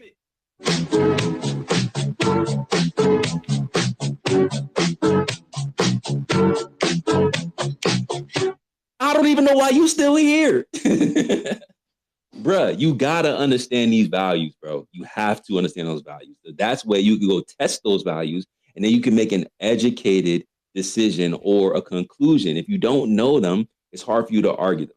Okay, that's what they're saying. So aside from that, the other thing that I want to say before we, I'm gonna give you the last word, and then we're gonna go to D3. And I think I think Piazza wanted to chime in on this, but D3 may want to chime on this too. So D3, I'm gonna go to you in a second if you want to chime in on this. If you want to go to a different topic, I'm gonna let Piezo chime in. But you also mentioned the sun not changing in angular size. Big Tech, I want you to go look at my pin tweet because that's the literal focus of the space. One of my homies that's supposed to come from TikTok, I think he got lost in the ether, but he made an observation, and we had Globe Earthers up here acknowledging this observation because we never want to hear that anti-flat Earth argument again. So I'm gonna give you the last word, but I also want you to come back off of mic after I give you the last word. I want you to go look at my pinned tweets. Even if you have to drop down and come back up, or if you want to stay in the space, I want you to just go look at the pinned tweet and go watch the video, and then come back and acknowledge you will never say the sun doesn't change in angular size again. Because that was the second thing that you said. I'm gonna give you the last word, but you gotta say that you're gonna come back after you look at my pin tweet. Okay, is that fair? Hold on, Morgan. Morgan. Mute up, Morgan. Mute up. Put up your hand, and we'll get to you in a second. You are not the next one in line. Mute up, Morgan. Mute. Thank you. Put up your hand, just like D3. Put up your hand. Hit that little heart. Hit the hand raise. No, not that one. Hit the one all the way to the right. And put your hand up. Not the laughing emoji. Put your hand up. If you don't put your hand up, I'm never gonna call on you. So like you could troll if you want to. We're just gonna skip right over your ass. So put your hand up, Morgan. You can do it, anti-flurf. You can do it. Thank you. Let's clap it up. All right, Big Tech. I'm gonna let you get the last word, but I do want you to go look at my pin tweet, and I want you to double back on us to acknowledge that you will never make that claim again. Go ahead, Big Tech. I will go look at the tweet. I will do it. Thank you very much, brother. I appreciate you. D3, did you want to chime in on this conversation, or did you have something else you wanted to bring up? I had something else, but just maybe one thing for this guy. When you make appeals to science, like, oh, why don't scientists have any opposing ideas, right? Why do they all believe this? They don't all believe that. And one of the things that a lot of people don't really think about is the people in the flat earth community. We get a lot of our opposing information from scientists who do oppose mainstream consensus. So just consider that when you have this conversation. That's all. Very good point. Very good point. Because you're right. The science is not settled. You hear settled science, it's literally an oxymoron. So great point, D3. Piazza, did you want to chime in on something? I know this is like some of your wheelhouse that we're talking about here. Yeah, hey brother, appreciate it. I'm still standing by for the last word, by the way. Go ahead, but I'm still waiting. Oh no, I gave you the last word, but if you wanted to say something, go ahead. Oh yeah, you said to get a last word if I agree to watch your thing, but and then I didn't get a last word. Yeah, I think he was going to let you talk after. Oh, sorry. Yeah, let me get the last I'll word. wait if you want me to. I want to make sure that he get his last thought out, and I'll let Piazza chime in. Go ahead, Big Tech. Yeah, with regard to what the last gentleman just brought up, I wasn't making an appeal to science as an argument. I was actually highlighting what seems to be an anomaly in humanity. If we have what I understand to be maybe thousands of, earth science professors and educators. We have people who are trained with PhDs in, ideal gas law, dynamics and things of this nature. And it seems that with all of those educated minds, brilliant people who can come up with all this and that, and I'm not one of them. I'm just some dummy on the internet. But it hasn't occurred to them that there's a problem with the ideal gas law and there being no barrier between the atmosphere and space. That seems anomalous to me. Like, oh, isn't that amazing that there's all those people that are studying these principles, and even the people that came up with ideal gas law and that are purveying it, that you're appealing to, this law of, that the scientists have come up with. It hasn't occurred to them that there's a problem here, but it occurred to you. So that seems like an anomaly to me. So that's not an argument. It's just like, isn't that interesting? So I was wondering. I can address that. Yeah. I can easily address that because I have a sister who works in mainstream science. She's a geneticist, and it's exactly the same kind of thing. There is a difference between seeing the problem and speaking up about the problem. You see, if you see the problem and you do not speak up about the problem, the likelihood that you are going to continue to be able to pay your rent increases exponentially. Do you know what I'm saying? If I catch the drift of what you're saying, then you're making the argument or the statement or assumption that the reason that maybe they are seeing it, maybe many of them are seeing this and going, something's fishy here. This doesn't add up in my understanding of physics and the dynamics of gases with the ideal gas law, but they're afraid of losing their paycheck, so they're staying quiet. You got it. Yeah, just a quick thing. On my page, if you scroll down just a little bit, you'll see Sabini, the woman. I think she's German. She was in the physics community. Hofstadter, yeah. Sabine Hossen, later Hossen. Yeah. Ah, I love that stuff. That's a great video there. Oh, yeah. She just put a video out just a day ago about this kind of topic that you're bringing up, where they see a problem, but they don't know anything about it, or they're not acknowledging it. And she commented on this same exact thing in a different, from a different perspective. But you could take a look at that. It's interesting. Yeah, that's it. I wonder what that topic was. Do you remember? Well, she's mad at the physics community. She's saying that, physics is dying because there's all these problems that no one is acknowledging, and we keep doing the same shit over and over. That's exactly what this guy's talking about. But yeah, go ahead. Piezo was next.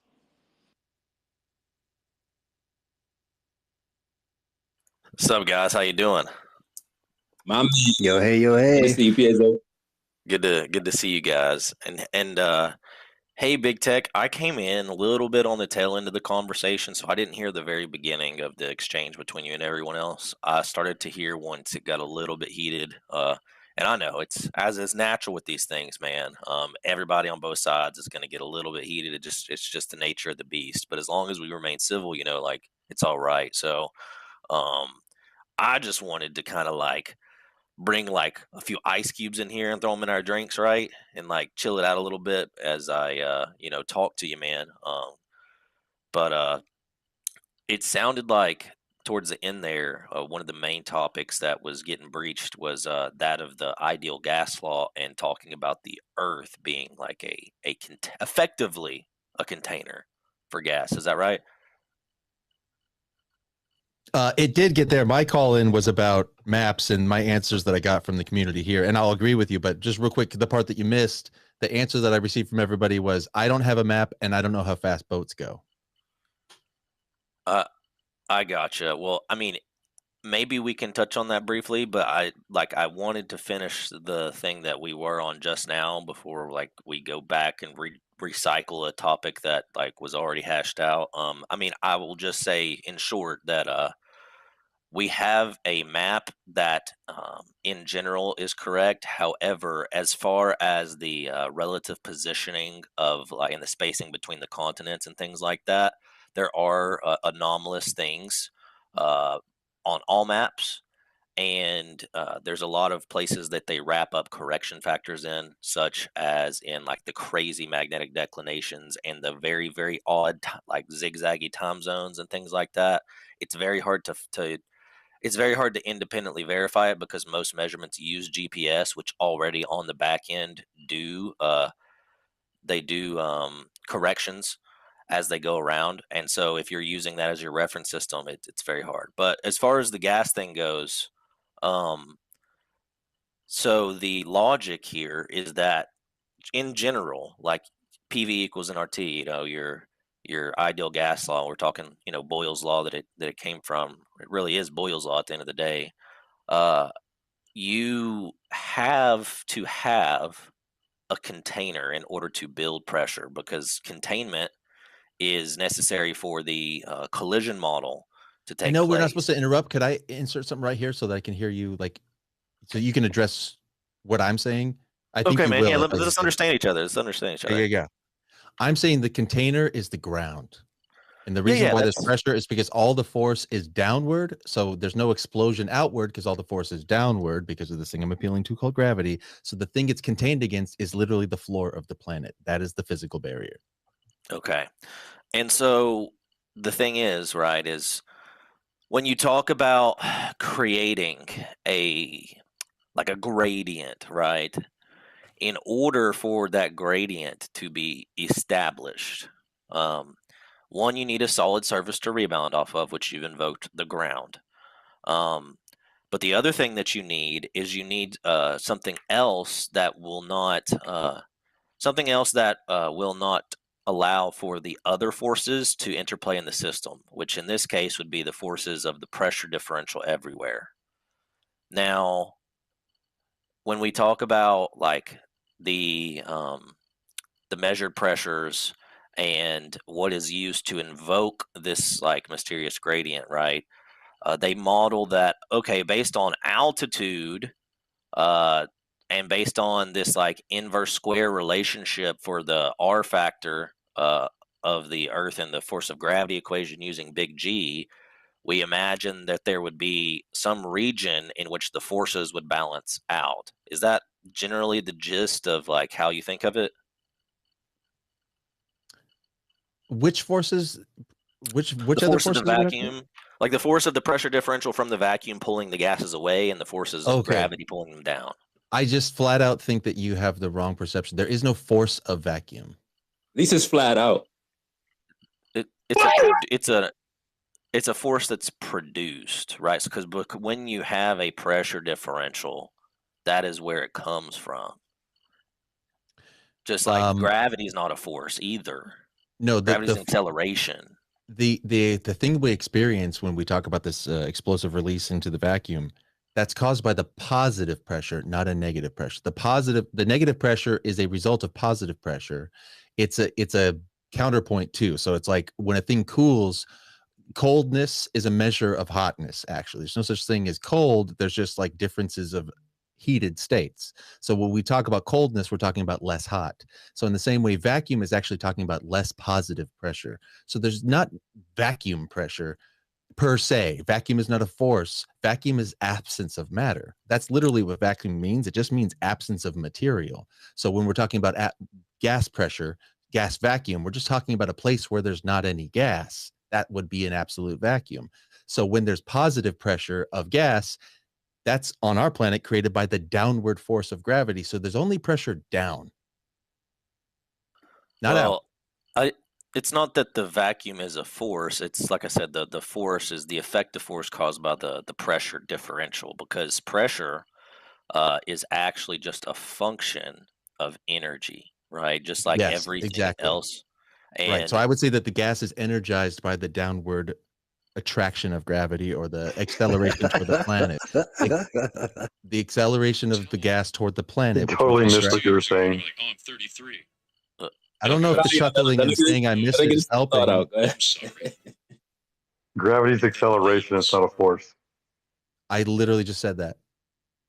He says, "Oh, Okay. I'm Well, sorry," yeah. I mean, And then you laugh. leaves the chat. no, it's okay. It's good that we're like trying to get an understanding of each other. Like, I think we're on the same page. It's just like we don't know each other, so like you know, you have to like defend like specifics using what appears to be semantics sometimes. But I get what you're trying to say, man. Like okay.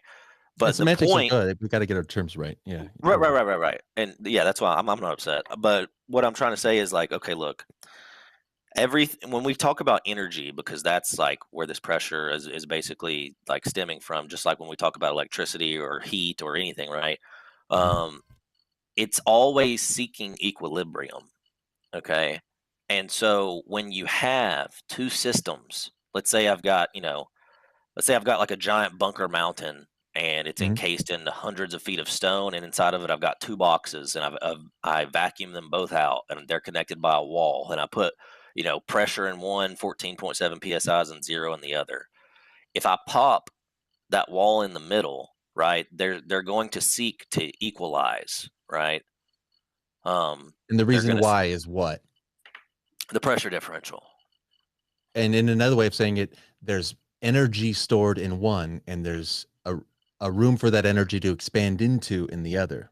Right. Yeah. It seeks to resolve. Yeah, it seeks to Mhm. resolve to Yes, the most exactly. stable state.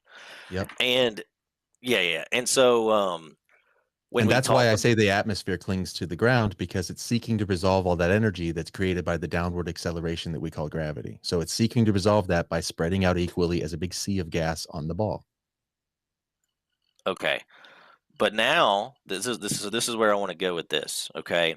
Mhm. When we talk about the earth not having walls like on the sides and on the top, it's just a surface on the bottom, right? There's just one surface, okay? If you were pushing against that one surface continually, right? Then you would be able to, at that surface, at the border, the boundary of that surface, you'd be able to measure a pressure. Okay. Indeed. But as soon as you get any non-zero value, like away from that surface, what's going to begin to happen? I don't know what you mean by non-zero value away from the surface. Like a non-zero distance. Sorry. Oh, okay. So any elevation above the ground. Yeah. All right. So what's going to happen to what? The pressure? Well, if we're using the standard model of the gases, right? Then we would be using an elastic collision model, in which you would have to have the gas molecules like bouncing off of each other, right? Yeah. And that's I'm following. what creates the Just sum wondering of all. what was you asked me a question? I just didn't. What was the Well, the question? gas would begin to diffuse. That's what would begin to happen, right? As soon as you get away from that surface, the gases will begin to diffuse. Yeah, I think that's what we experience, right? We have a more diffused gas, meaning less atmosphere, meaning less pressure, the higher we go up. Except for when we go underwater, what happens when we go down deep in water? Have the flat earthers explain that. Correct. Explain what? The pressure differential down there? Oh, no, don't. Hell yeah, atmospheres of going down deep in water. The atmospheres. What happens when you go down different atmospheres in water and the pressure? Exactly the same thing that's happening in the air. Thank you. And I'm big tech. I'm with you, bro. So just to be clear, like I want to keep us on track, because I know it's like that happens a lot, but we are not disagreeing about what we observe. Like, we all have the same observations, right? We all have the same exact observations. We're not pretending we don't live at a gradient. Like, that's not what's at issue here. What's at issue is like, what's the cause of it, and how do we explain it within the known and established laws of physics? And so there's a gradient in pressure, just like there is a gradient in voltage, for example, and several other things. But staying on the topic, as we get away from that surface, it becomes less and less, or more and more diffuse, right? Now, in the boxes, all the way down to zero. Yeah. Right. In the boxes, or close to zero. We don't ever see zero, but in the boxes, Yeah. In the boxes, there is no gradient because it just seeks equilibrium. Now, we have to say, what's the difference? And you said already that the difference is, what'd you say, gravity? Do you know when we like have a gas, for example, how do gases respond to gravity? That wasn't me. Differently. They respond That wasn't me. differently.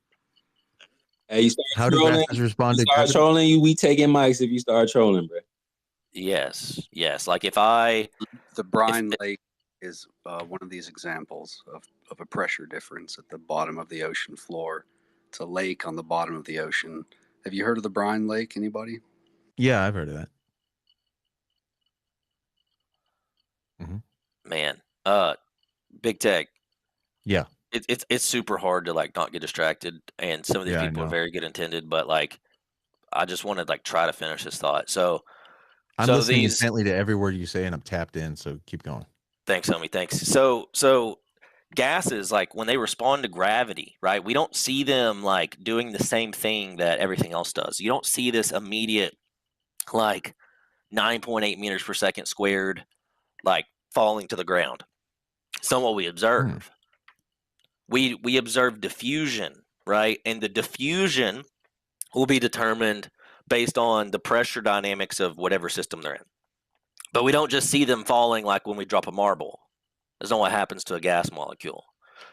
So we know that gases, even though they're bound to the laws of physics, of course everything is, they still behave differently than brute matter. Because when they're in that excited state, there's some peculiar things that go on, and we don't actually like understand. Like anybody that tells you that we understand the ideal gas law is just misinformed, because actually if you look up the work of a man named Henry Victor Regnault from the 1840s and onward, this man demonstrated something back then that's still a fact now and has never been fully explained. It's that the pressure inside any closed container is always at a little bit, just a little bit, less than that predicted by the ideal gas law. Now, I don't want to get too deeply into that because it devolves into a different topic, but the point of invoking it is that when we have a container, we have a model. It's the elastic or inelastic, whatever you want to call it, collision model between gas molecules that are bouncing off of each other over and over and over and over and over again and building this pressure. And as they build it, you get to PV equals nRT, or P equals nRT over V. And that should be your pressure.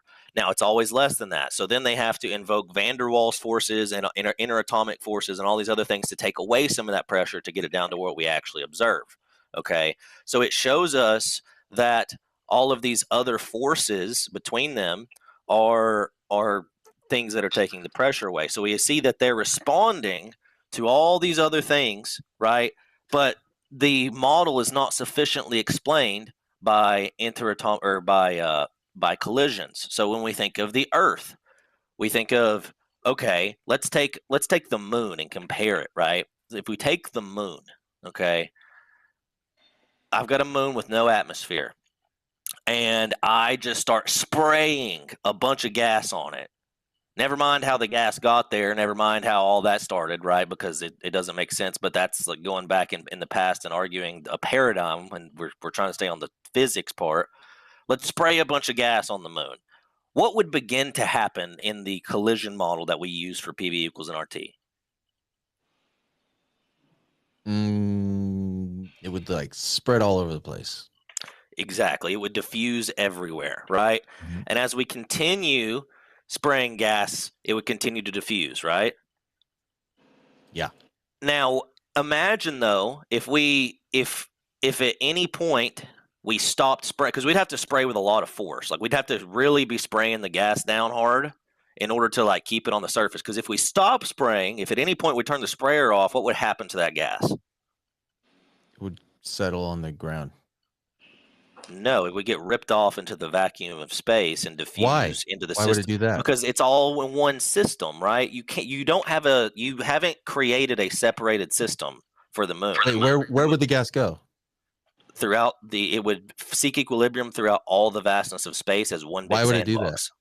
because the universe is a sandbox. This is incorrect, actually. We shouldn't exist, is what he's saying. No, the geocorona extends to 630,000 kilometers, and it's full of hydrogen. There's a hydrogen ocean out there, and the moon is inside of it. Okay, but I'm invoking a theoretical scenario in the past of when this all started. So the moon is just flying through a vacuum, right, of space, and it's just part of the sandbox. It's like dropping a marble in a sandbox, right? It's not like a marble inside of like a sealed dome or like a sealed bubble. It's just a marble, and it's a marble in a big empty sandbox. So when you spray sand against the marble, like the little gas particles against the marble, the gas is just going to settle all around the place. Okay, that's kind of the imperfect analogy I'm trying to draw here. So in order at the beginning of the process, if you go to the start of it, in order to get it to actually diffuse and just settle, like you said it would settle at the surface of the moon and continue to settle and continue to settle and build up around it, what would you need? An attraction. Well, we already established, something right? Something that draws the gas toward the ground. Okay. Root matter does. I didn't say that they're not affected per se. Because, like I said, if I take a vacuum chamber and I spray gas in it, the gas doesn't just like all settle at the very bottom, just attached to the bottom like a layer of water would. Mm-hmm. It actually bounces around inside the vacuum chamber. Yeah, but isn't that bounciness because there's under compression, so they're sort of springy? Gas compresses. Like the question came up before, what happens in the ocean? The reason why there's a pressure gradient in the ocean, but it's a little different because water doesn't compress. It's a fluid, just like hydraulic fluid doesn't compress. That's how we can use it to push arms in and out and stuff like that. But gas is different. We build pneumatic pressure with air and things like that because the gas molecules themselves, the atoms, they actually decrease in size, increasing in outward pressure. That's what gas pressure is. It's just squished up gas molecules, right? Well, that's what they used to think, but now that it's more of a geometric lattice that's got tighter and tighter structure. That's what solids look like. They're solid. Well, I think that's another way of saying the same thing. I think it's like it really is. Yeah, it's just energy. That's bundles of energy that are just wound tighter and tighter, and the energy wants to expand out. Yeah, but as you increase in the phases of matter, the connection between the lattice structure becomes looser and looser, such that there's more free movement, and you get to a gas which is fully diffuse. But my point is as you release the gas. Hold my question. I have a question for you. Go ahead, though. Yeah, as you release the gas into that vacuum chamber, even if we do it really gently and really slowly, right, so that it's not just like shooting like a machine gun of bouncy balls in there, right? If we were to just release one at a time, let's just pretend we release one at a time over X amount of time, is however much time we need. They're not just going to fall to the ground of the vacuum chamber to the bottom and all collect on the floor like marbles would. At no point, if we give it infinite time, like at no point, or a lot of time, we're never going to be able to look in that chamber and observe all the gas molecules resting on the floor. Okay, that's never going to happen. Like you could go test this, but you won't observe it, right? You will always detect gas molecules all throughout the volume of whatever system you put them in. So the reason I'm invoking that is that even in the vacuum chamber, it's still in Earth's gravity. It's still present in a system that has gravity. The vector is the same. It's also downward. It's also collected through a gradient. But we still, even in the box, observe the gases spread all throughout the box. Now, what does this imply about the system of the Earth? It implies that the Earth, since we see similar behavior or the same behavior, we can assume that the system is similar or the same. It's just like the box, it's just bigger. Why would we invoke a no box, right? It doesn't really follow logic to do that if the observations follow the same trend as we do with the box. It's an interesting thought experiment, but I wonder if this has ever been tested. And here's the question about it. I wonder if you could prove this. I've asked this question before, and somebody sort of laughed at me like, "Oh, you don't know about that? Of course we can." But then I asked them for evidence, and they wouldn't follow up with me and show me. It's sort of like this is a big if true thing. But maybe you guys know where I could find this. Can you show me where there is a single container where you can demonstrate a gas pressure gradient in the container? Yes. In a teapot, if you put water just at the base, like maybe a quarter of an inch thick, and you start boiling that water, there'll be a pressure gradient all the way to the top of the teapot. Doesn't smoke rise? I was about to say thank you, Taylor. You're Teapots always aren't told sealed. to Wait a drop minute. to the bottom of a room What is because that? smoke What is that? rises. Okay, smoke isn't gas. Isn't gas? Is it? What? Mm-hmm. Yeah, Smoke, it is. smoke is. What did you smoke, say? Smoke is gas. Smoke. Smoke Liquid is vapor. material that has been combusted, Right. right? And it's being carried by gas, but it's actually carbon and other things that's being it's rising in the gas, but smoke gas, itself. Okay. Good. Actually, so the Mm, flame talking is about gas too, but the point is what you have there is I'm asking you to give me a demonstration of a closed container. So you're calling the Earth a closed container. You show me a closed container with a stable gradient of pressure.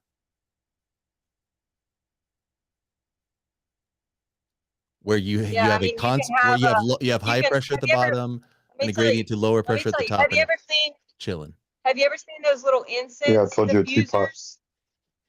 Like an incense diffuser, and it kind of the incense will kind of fall down, and you can like watch the smoke on it.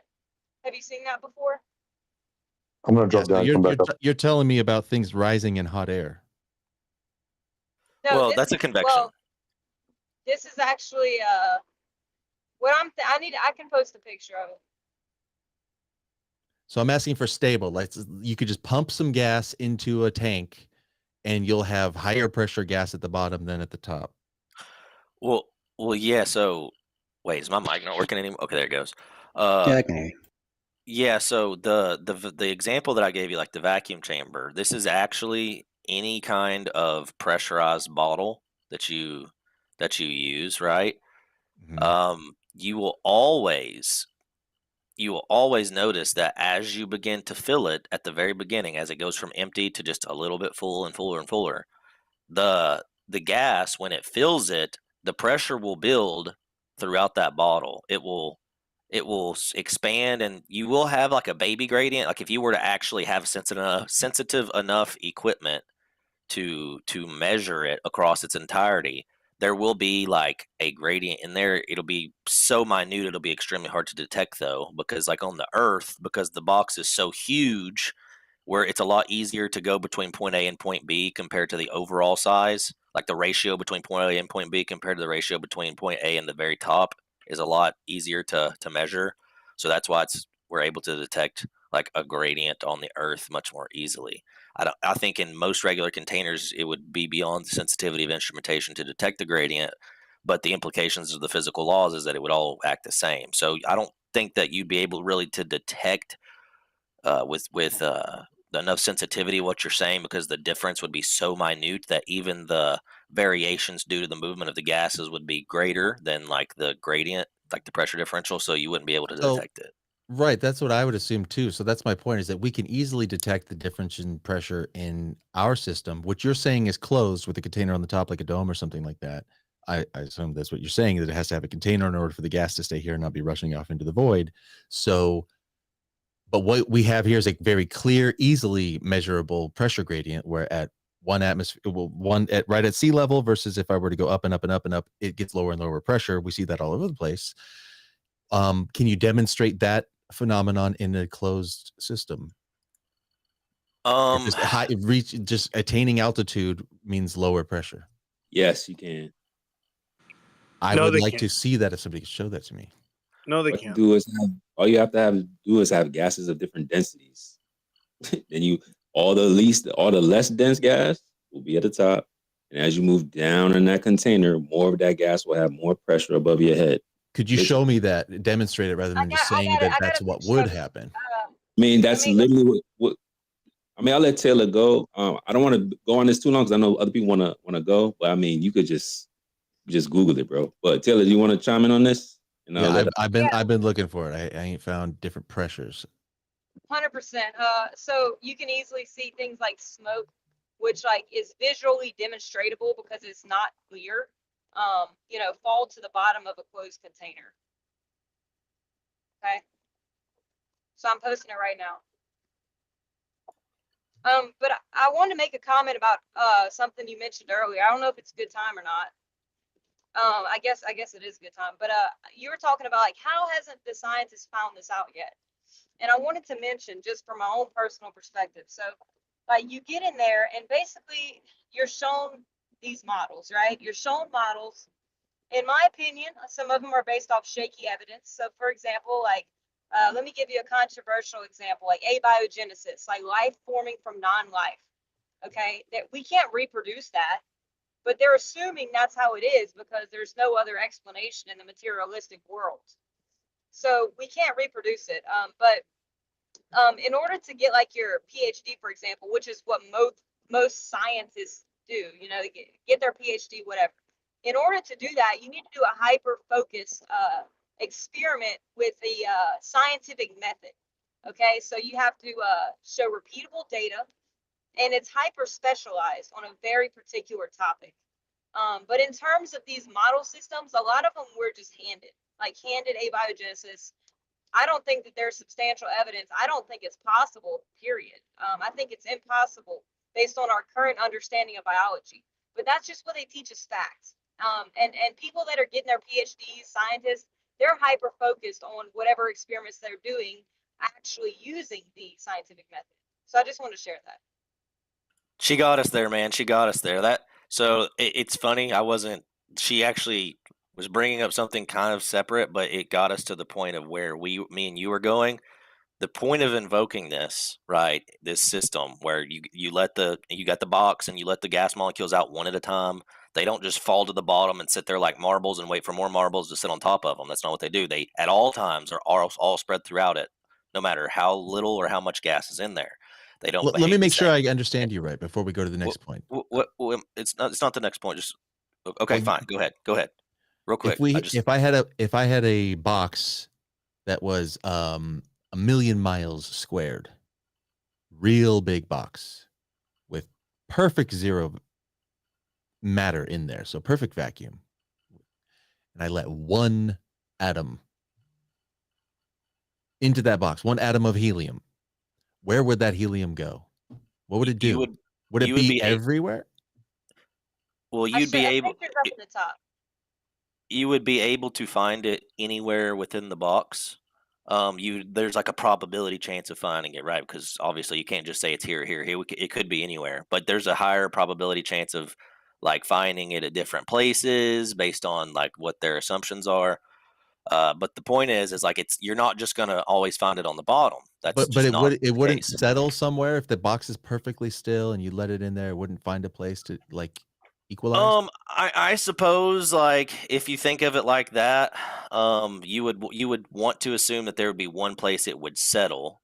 But the fact The is answer it is, wouldn't. I'm sorry, Pizzo. The answer is still no because it's a Right. gas. Right, but that's what I So- was going to say. That Stone, because it still has energy, and because it has energy, it's never going to be like stationary. It's always going to be moving, and so it will never settle on the bottom. Like a gas will just not do that. It's not like a marble. Like you can't apply the logic of marbles to the gases. And so when we extend this, Taylor was talking about her like the thing with like academia and how it works. That's where this was going. Is when we talk about this like the paradigm, right? Why is it that they like place the model like they say, oh, like the explanation you gave, like it just settles on the bottom and settles up above that and above that and above? Why do they do that? It's because they're actually begging the question They're saying we already believe we live in this system. We live in a ball. We live in all this. So we have to figure out how must it have happened to get where we are now, because we can't actually look in the past through a magic mirror and see it happening. So we have to try and figure out via thought experiment how it must have occurred. And so they're begging the question of this, giant ball in a vacuum void and trying to figure out how they could make that work. Instead, what I was doing is I was saying, what can we observe just in a lab? What do we observe with a vacuum chamber with gas? If we apply that then to the Earth, does it match up with what their question begged model is? And I would say the answer is no. I would say you would still need the walls and the ceiling, because you can't just invoke an open system and have the gas be everywhere, all over the place all the time. It would all go away. And it behaves, when we measure the Earth, it behaves just like we measure a box, right? If we measure the behavior of the gases in the box, it behaves the same as the gases on the Earth. So the Earth, using the analogy, must also be a box. So that's the topic, I think. I want to ask you. Up in the jumbotron. I'm going to look at the picture, and I just thought of a question. I'm interested here to answer to this. I've given it 3.5 seconds of thought, so I could be totally wrong, but I think I got you here. If I put 1,000 pounds of gas into a bottle, and the bottle is, let's say for easy reference, it's a scuba tank, right? I put not 1,000 pounds of pressure, but an actual 1,000 pounds of gas into the bottle. How much pressure is on the top of the bottle and how much pressure is on the bottom of the bottle? Are they the same?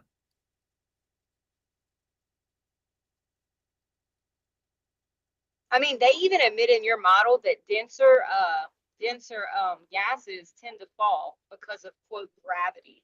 It's all the same exact kind of gas. 1,000 pounds of oxygen. I squeeze it in there real tight. What would happen to it? So is there more pressure at the top of the bottle or the bottom of the bottle? There's no density gradient in this question. Yeah, there's no difference. Gas is like the same. But the bottle became 1,000 pounds heavier. So there's not 1,000 pounds of force down on the bottom of that bottle from the inside? This is a dumb question. It's actually from not a dumb question. I think it's a good one. No. It's actually from the outside, but it's like you can't remove from the bottle from the you can't remove the bottle from the system of the Earth. So you would presume you're talking about like a gradient of pressure. No, I'm saying let's put a scale inside the bottle. A scale inside. Right. There's a pressure sensor in the bottom of the bottle inside. There's a pressure sensor. And at the top too. And at the top too, same thing. Yeah, this is the question. I answered this earlier. So it would be the variations would be so minute that the fluctuations of the pressure inside would be greater than that of the difference in the static variation. You wouldn't be able to measure a static variation because the dynamic nature of gases moving around inside the bottle would be creating fluctuations in the numbers greater than that you could process through a static system. No, I think you're wrong. I think you'd have a column of gas stored in that scuba tank that weighs 1,000 pounds, and there'd be an extra 1,000 pounds of pressure down on the bottom because of gravity. You said pressure. You're asking about weight now and equating weight to pressure. Weight is what pressure is what you experience when you have weight coming up against a barrier. It's called potential energy is created by weight being stored above a thing. So like if I stand on a scale, the scale indicates how much pressure I'm pressing down because of my weight. So now I've introduced 1,000 pounds of material, gas, into that bottle on top of a scale that's inside the bottle. And there's a scale at the top, scale at the bottom. The scale at the bottom is going to be 1,000 pounds heavier than the scale at the top. Not 1,000 pounds heavier. No. Like you would you'd put that scale sideways against the walls, upwards on the ceiling, downwards on the bottom, whatever. You would be measure heavier on the bottom. That's what I'm telling you, man, is that the number wouldn't just say 1,000, it would say 1,000 point something, and then the numbers after the decimal would be like spinning all the time. No, I'm not talking about PSI. The PSI on the bottle, but the PSI on the bottle would be, you know, equalized everywhere, except the bottom would have an extra 1,000 pounds of force against it. And whatever the square inches of that thing, you could adjust for PSI, per square inch pressure, but there would be more pressure on the bottom because of the weight of the gas. Okay, if I put a scale in a room, right, and I set it to 0, yeah, and it's 0, and the room's a vacuum, as I begin to add gas to the room, does the scale move? Well, that's not the same scenario. Well, the room is the box. I mean, no, because you don't, but you haven't set it up to sense the pressure at the bottom. You have pressure all around it. I'm talking about this is sealed off from the bottle, but there's a sensor created with a barrier, with like a membrane or something like that. So you have a excluded pressure inside the bottle. You know, there's like a a bag or some sort of like impermeable by gas membrane between the scale and the thing. So there's not gas increasing pressure all around the scale. It's just it's measuring pressure only in one direction out from the bottle. And you have these sensors all over the place. You're gonna have a sensor at the top, sensor on the sides, sensor on the bottom. The bottom is going to be heavier than the top or the sides. May I suggest a rocket fuel tank? It wouldn't. I just looked it up. Can I read y'all the answer? Okay. In a pressurized oxygen container, the pressure is equal at all sides. This is due to the nature of gases which exert pressure uniformly in all directions within a closed container. This is based on Pascal's law. Regarding whether oxygen sinks, in a homogeneous gas mixture under normal conditions, oxygen does not sink. However, in specific scenarios where gases are not well mixed, denser gases can settle below the lighter ones. But no, the answer is no. No, the answer is yes. And the reason why we know it. It's equal pressure at all sides. That's the first sentence I read. Did you hear me? Are you hearing me? That the tank has become 1,000 pounds heavier. So there is a pressing force downward of 1,000 more pounds. That's why the sensor at the bottom is going to have 1,000 more pounds indicated on it. The tank has become you're talking 1,000 about pounds heavier. outside the bottle, correct? It's not only heavier outside, it's heavier inside because you literally put heavy gas inside. You put 1,000 pounds of gas inside. The scale is going to measure, like if you don't have an object, let's say you placed an object on the scale, it would measure the weight of the object plus the pressure of the gas. Altogether would be one weight reading. You take the object off of it and there's no object on it. Now it's just measuring the pressure of the gas because it's going to be combined forces. It's going to be a sum of forces. The pressure of the gas is exerting a force, and then whatever object you place on it's exerting a force. But inside the pressurized container, because gases don't behave like marbles, because you're thinking of them like marbles right now using the scale, that scale is going to measure 1,000 pounds of pressure because it's 1,000 pounds of pressure. It's going to measure 1,000 pounds on the bottom. It's also going to measure 1,000 pounds on the sides. It's going to measure 1,000 pounds at the top. There might be a minute fluctuation in it, but it's still going to measure. There's not going to be 1,000 pound difference between placing it on the ceiling and placing it on the floor. That's what I'm trying to tell you. The gases don't behave like that. You can actually put a marble inside the pressurized canister and it'll read the weight of the marble plus the gas pressure. And you take the marble away, it'll just be gas pressure. But it's going to be the same gas pressure everywhere because the gas pressure is uniformly moving outwards in all directions inside the bottle. Let me ask you this then. You agree, though, that the tank now weighs 1,000 pounds more if you put the whole tank on a scale outside, right? Sure. It used to weigh 30, you put 1,000 pounds of gas in there. Now it registers 1,030. Sure. Where is that pressure coming from? It's coming from the What's gas. pushing it down that much harder? It's coming from the gas. The gas inside? Yeah. It's pushing it down.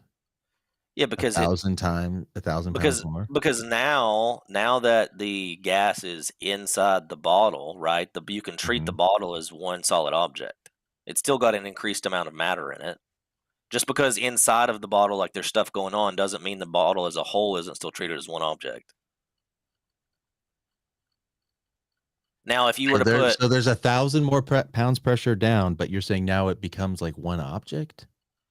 Well, look, you're asking about outside the canister. The canister is always one object. Like, it doesn't matter if I put marbles in it. It doesn't matter if I put water in it. It doesn't matter if I put oxygen in it.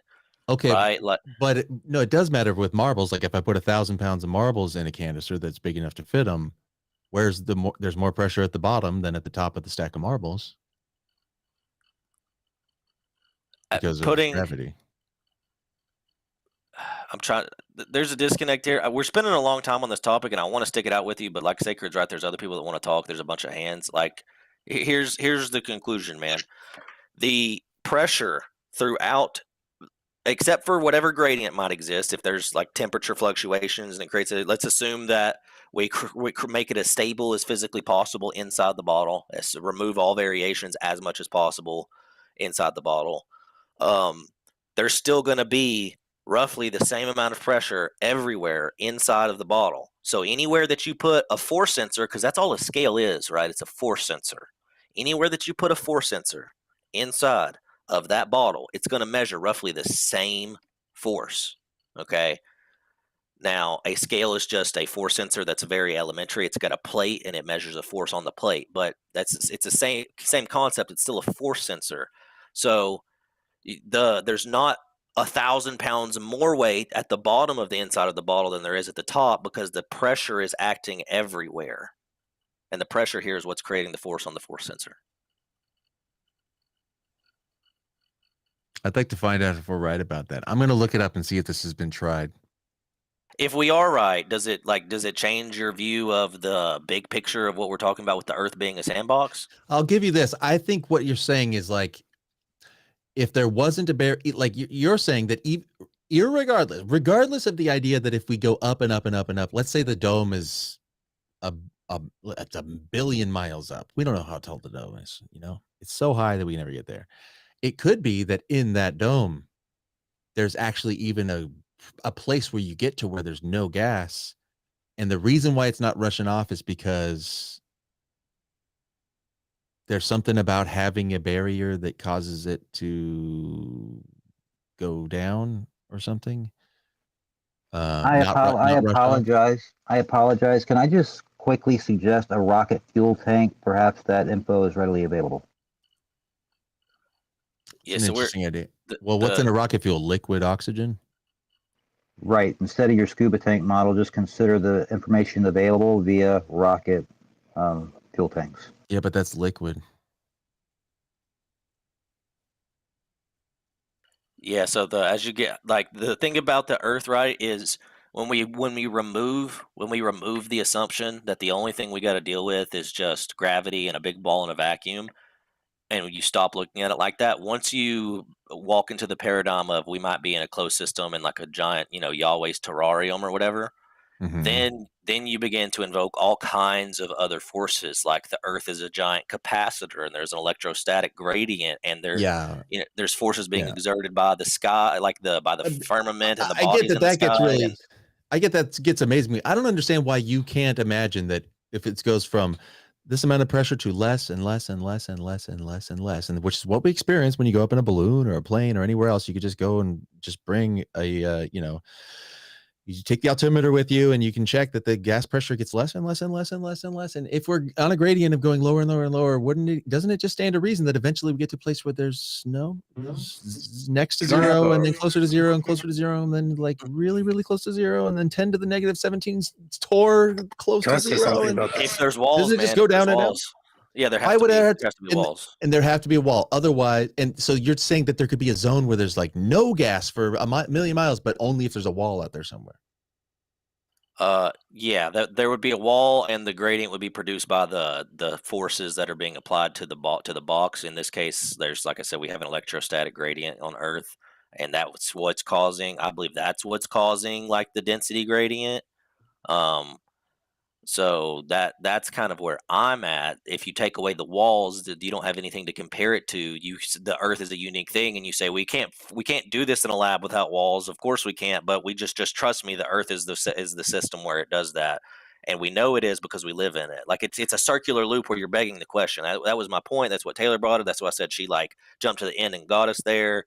You can't actually demonstrate the same thing that the Earth does anywhere in any lab, because anywhere in any lab you try to demonstrate it, but to begin to demonstrate it, Yeah, because you you're have to on the create a Earth. box. You have to create Well, a yeah, box. because you're within this thing that we're calling gravity. And you are in an atmosphere, so you have to separate it from that. So you could go to space and you'd be separated from that if you're far enough away or something. But while you're on the Earth, in the field, covered in the sea of gas, you have to create a sealed container. That's why you have to do that here, because you're sealing away the atmosphere. So you agree then there's no way to create an identical analogy to what the Earth is and test it here, because any kind of you'd have test to you create make, another Earth. right? So this is all just a big thought experiment in which they're begging the question, reifying their model. That was my point. Yeah, no, I get that, but the thing is like saying it's too hard to test, therefore you can't know it, and just because but then also So why assume it's true? Why assume it's true if you can't test it? I don't assume it's true. Well, how do we know it's true if you can't test it? Well, I mean, I don't doubt the freaking photos and videos that I see from space. You do. You throw all that out. And then you're like, well, now I don't know what the Earth looks like. This is a very pedestrian argument, and I think we've Not an spent argument. more than Your question, and I gave my answer. I Thank think you we've for spent admitting. more than enough time on it, guys. It's time to move on. I got it out of him at the end. Thank you for admitting that. I wasn't since we holding can't on to that. Well, since we can't test it, then you assume it to be true, but you don't actually know it's true. And why believe it to be true if it can't be tested, right? Like that was my point. Like that's where we are at. We don't believe it just because they say so. Any test. Well, I that we mean, you perform can't test what would happen to a gas on the moon. You invoked that, and I didn't give you a hard time. I admitted it was a thought experiment, but in the that's lab, what we're in the doing. lab, the model doesn't hold up. That's my point. The lab is on the Earth, surrounded by a sea of gas, so you're in an artificial environment. That's not the So same if your as- model's unfalsifiable, it's unscientific. That's part of the definition of. I mean, hey, that's a fair point. That's a fair point. All right, So we make analogies. All right. We finally found some common ground. That was a pretty good build. I think so look, we got Angels of Light. Oh, he just dropped. Let's see if we can bring him back up. I still see him. Oh, do you? I see that he dropped down. Huh. Angels, you there? Let's see if we can rotate him back up, guys. Give us 1 second. That's my guest from TikTok. Okay, if after all that, now final word, if I could say, thank you guys for talking to me. You move on to the next guy. I hope you guys do make a map and figure out how fast boats go. That would be based. And I'll see you guys later. And I'm gonna go watch your GIF now, like I promised. Yeah, let us know when you find a spherical map and when you can test speed over water. I tagged you. Check your tag tweet. D3, I think he was up next, and then we got a few new speakers. I still show Angels right there. Are you here? Can you hear us, guy? I still see him up here too. I still see him right there. Yeah, I see him too. I think New Perspective was next, actually. You could let a bunch of people go before me. I just got 4 questions. Yeah, Yes. Connecting. That's a pretty big delay. Okay, so much for Angels. He'll be back up. I still see him on mic. Maybe I'm glitching. I'll wait. I'll just keep my hand up. But I think New Perspective's been waiting a long time. Hold on 1 second. I think I see him back. Angels, you there? Yo, I'm here. Yeah. My man. Hey, everybody. I want to welcome my TikTok guests, Angels of Light. My guy. Appreciate you showing up, man. Let's give a round of applause. We're making it to Flat Earth Fridays. It's stationary Saturdays in some part of this plane. So, but shout out to my man. I designed this space around one of his observations. I just got tired of hearing the anti-flirt fallacious argument that the sun doesn't change the angular size. I know we kind of got off into the weeds for some of these other topics and arguments, which is cool because we wanted to make sure that he got a chance to pull up. But yeah, this is my homie. Thank you for joining us, bro. If you want to say a couple quick things, introduce yourself to the audience. And yeah, this is your first time, so appreciate you showing up, brother. Yeah, man. Thanks for that. Yeah, I've taken now 4 separate observations of the sun, all change size. I mean, the Glebers on TikTok are just losing their minds because, they have to call me a liar. Otherwise, their globe religion's debunked. right? So they all call me like, oh, you manipulated it, oh, you did this, oh, blah, blah, blah. Dude, the fact that they say that I manipulated that is a major win for us because I didn't manipulate anything. It's just a sunset with a solar filter that changes size. Welcome to Flat Earth. Facts. And I went ahead, I put your TikTok in my pin tweet, bro. I got a lot of love. Everyone's loving it. We had one Globe Earther kind of tweak out over it. So you're already making waves on Twitter, brother. That's awesome. Yeah. Look, it's pretty sad. Like, I don't know. They have to pull out everything. Like, oh, but the exposure's different. Oh, and then I do it again with the exposure the same. Oh, well. It's always just excuses, and they have to do it because if the sun changes size upwards of 23%, like I got in my first observation, then it's just game over. Yeah, the last guy up here wanted to challenge the percentage, but he didn't even hear like any of the audio when I told him to go watch the video. He dropped out since then. So, we can get back on that topic if you want to. But I know you said you wanted to chime in on the last topic. I don't know if you wanted to say anything. If not, we can get to some of the rest of the hands. And then if they want to engage with the angular size of the sun argument, we can get into that since we have the observer here. Yeah, all good. You can move on. All right, dope. Y'all shoot my man, Angels of Light, a follow, man. I don't know if he's going to be active on Twitter, but he's definitely active on TikTok.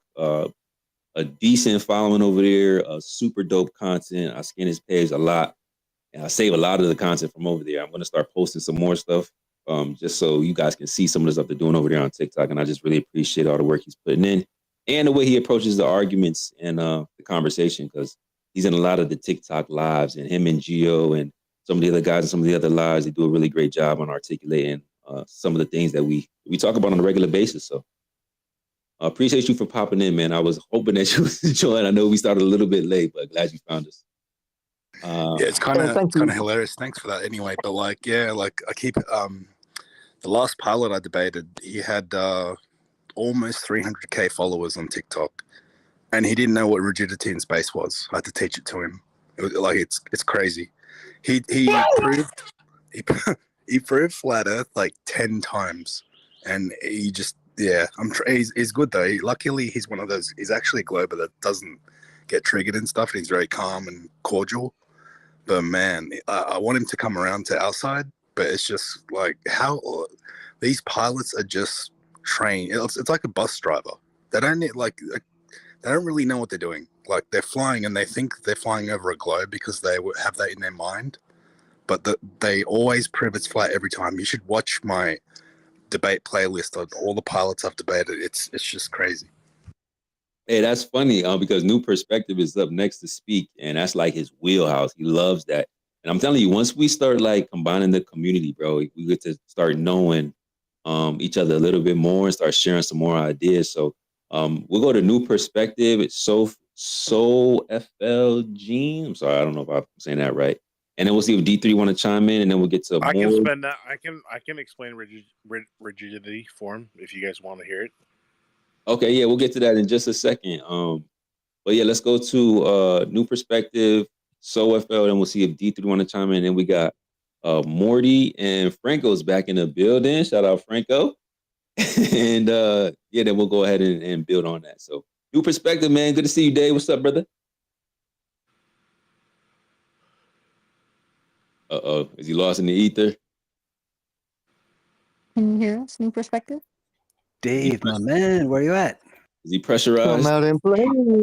Come out and play. He hasn't opened his mic, so maybe he's busy at the moment.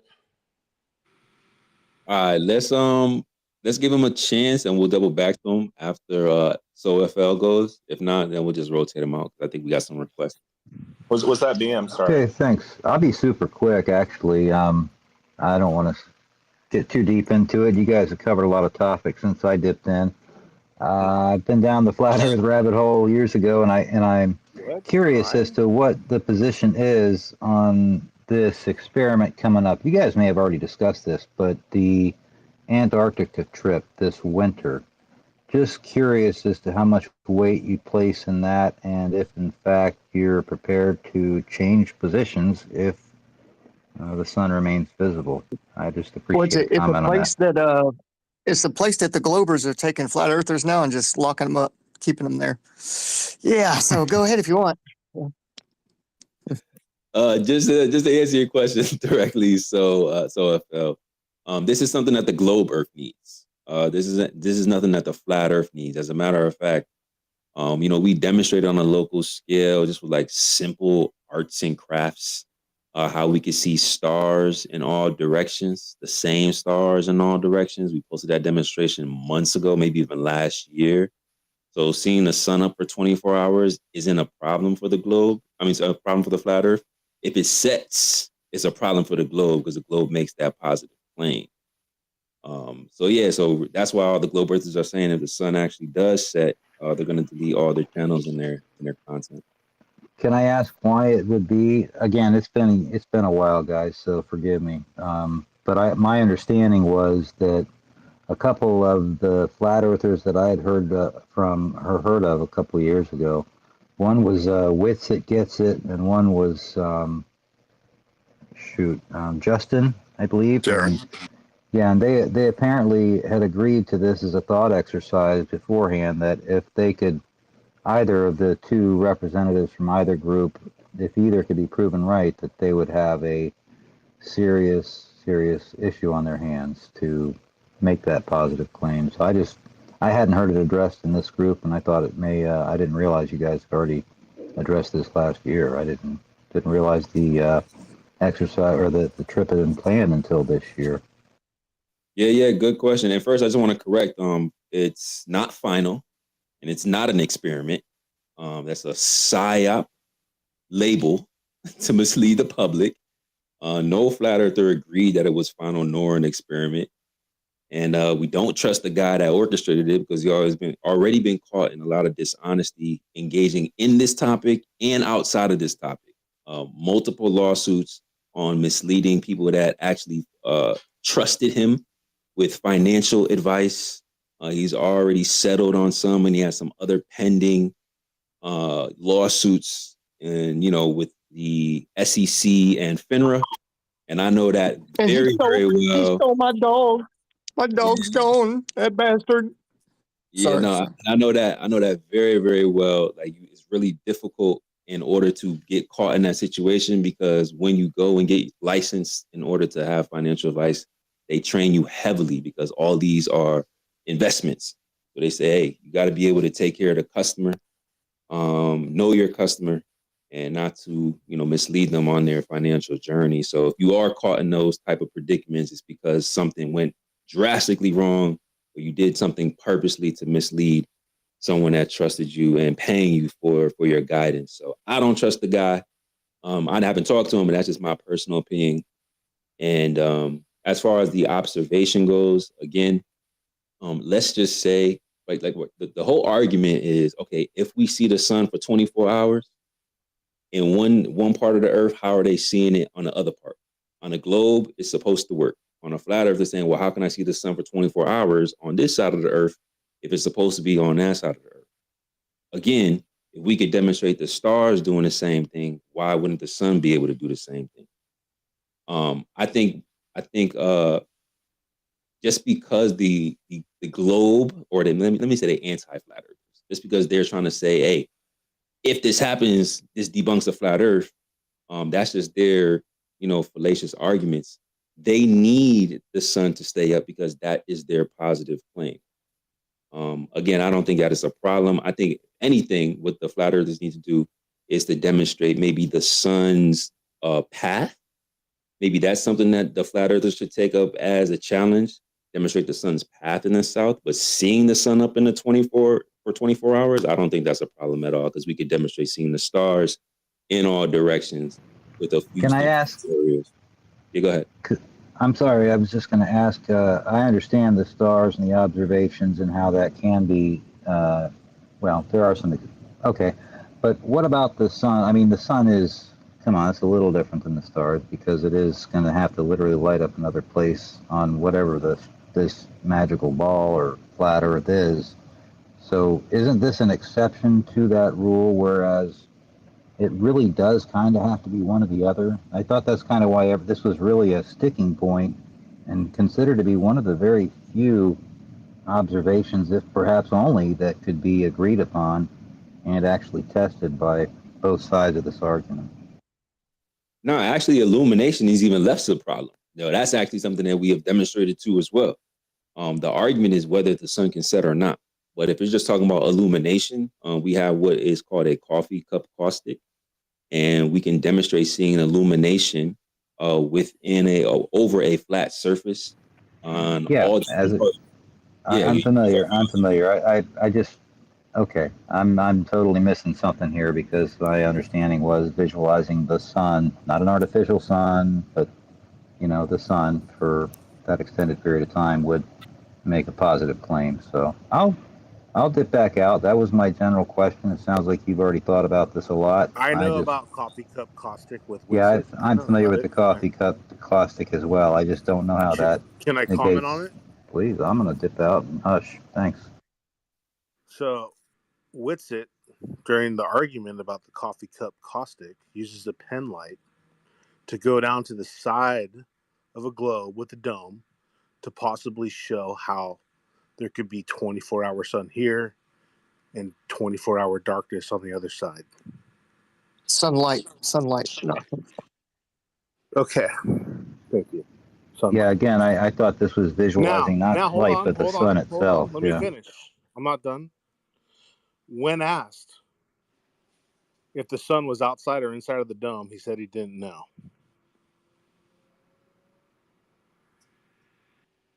It's a non sequitur, bro.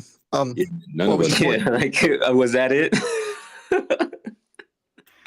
Well, I can help you with that answer. That was the punchline. You don't know because you guys don't know. No, I can help you with that answer a little better.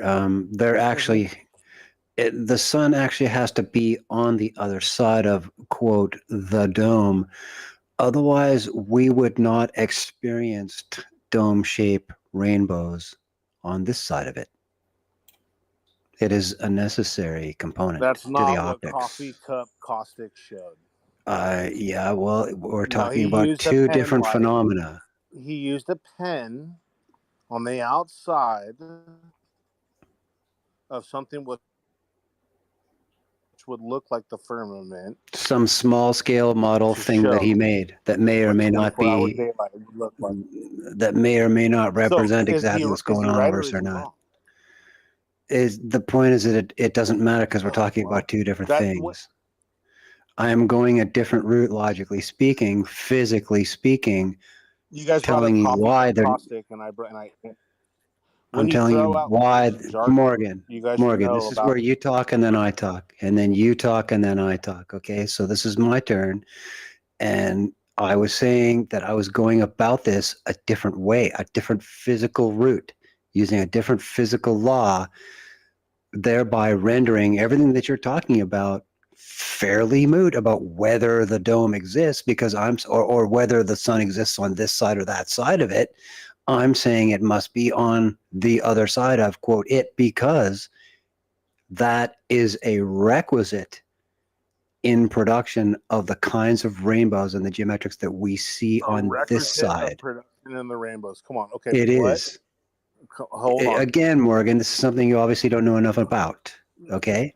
Well, let me push back on that stone a little bit. Let me push back on that before you go, Morgan, because I've seen a demonstration that a globe earther was trying to demonstrate within a. We're talking about Winston. We're talking about Winston. Yo, you don't hear me talking? Yeah, you do hear me talking. Mute up. Appreciate that.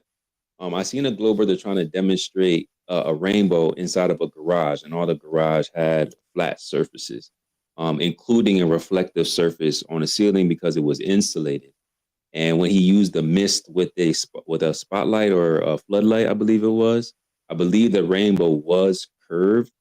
So I'm not necessarily sure if the environment requires curvature in order for a curved rainbow. I'd have to try to, replicate that. But from what I seen on that video, it looked like the rainbow was curved within a garage and there was no curved surfaces, only a reflective surface on top.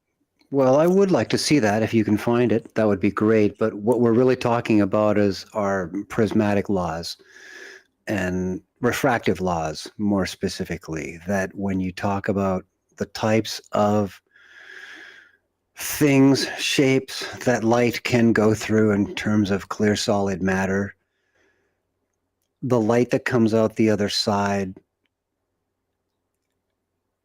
reflects or, suggests or indicates the geometry of the things through which it just passed.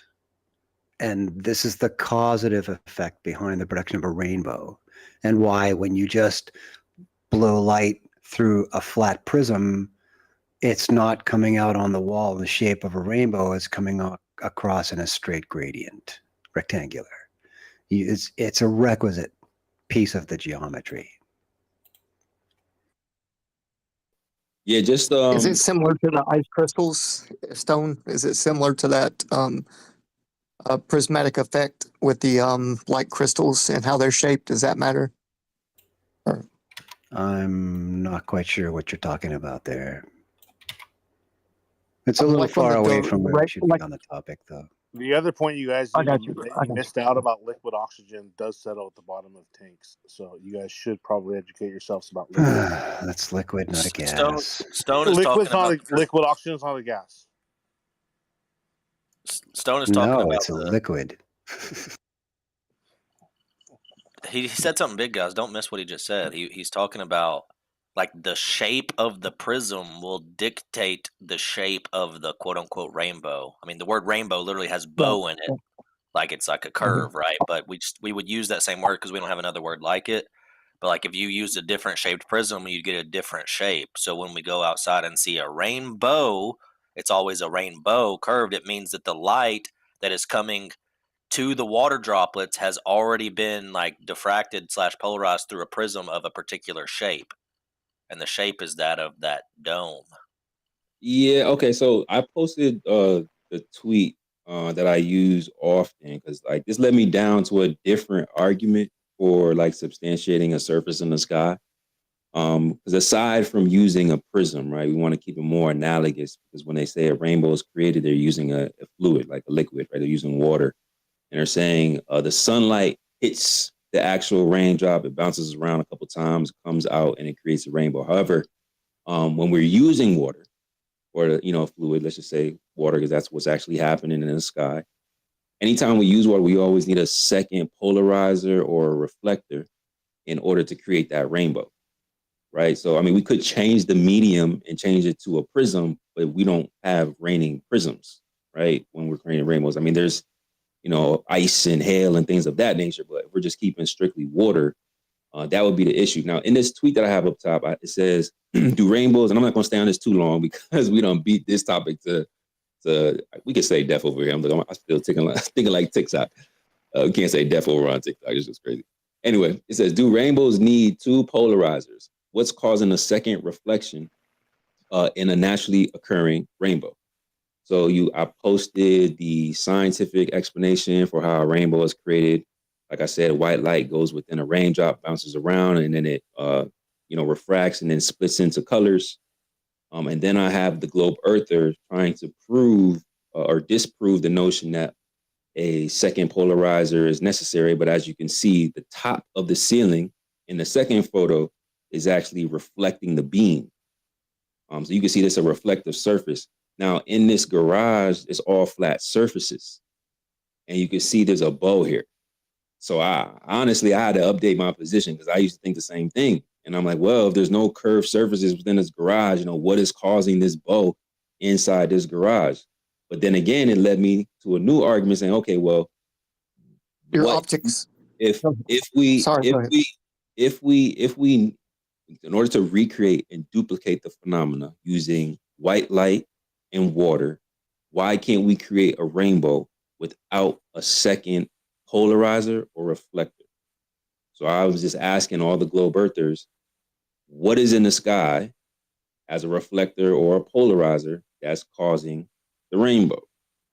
And I never really got a response to that. And no one could reduplicate this phenomena without a reflective surface. And I always have that open challenge. I mean, I posted this back in 2022. You know, we 2 years later in the Flat Earth Fridays, and I got zero reputation for this. May I interject? I apologize. I was the one who asked initially about the 24-hour experiment. We got off on the tangent about, first of all, you didn't have much respect for the guy due to his lackluster performance in the financials industry. I was, and I maybe you guys talked right past me, but we got off onto the refraction capabilities of potentially curvature versus a square room, demonstrating. I followed all that, but am I missing something? Isn't there still? Isn't this rather definitive? If the not the light, not light, but the actual sun is visualized for a 24-hour period in Antarctica, does that not demonstrate a rather difficult scenario for one of these two positions? I didn't get a clear answer on that. I'm sorry. No. So what I was saying, just to clarify, I don't want to bounce back and forth. I want to make sure that we stay on one topic before we move on to the next. But just to clarify again, in both paradigms, globe Earth and flat Earth, the sun is in an apparent position. So much so, every single sunrise or sunset, even in a globe Earth, the globe Earth scientists, the globe Earth geographers, whatever it is, they all say that the sun isn't really there. It's in an apparent position. All right, so that's the baseline, that's the common ground. Both parties believe and agree that the sun is in an apparent position. Now, on a sphere, the sun is not setting for 24 hours, and y'all need that to happen based on the geometry of a sphere. The claim against the flat Earth was, how can we demonstrate that on a flat Earth?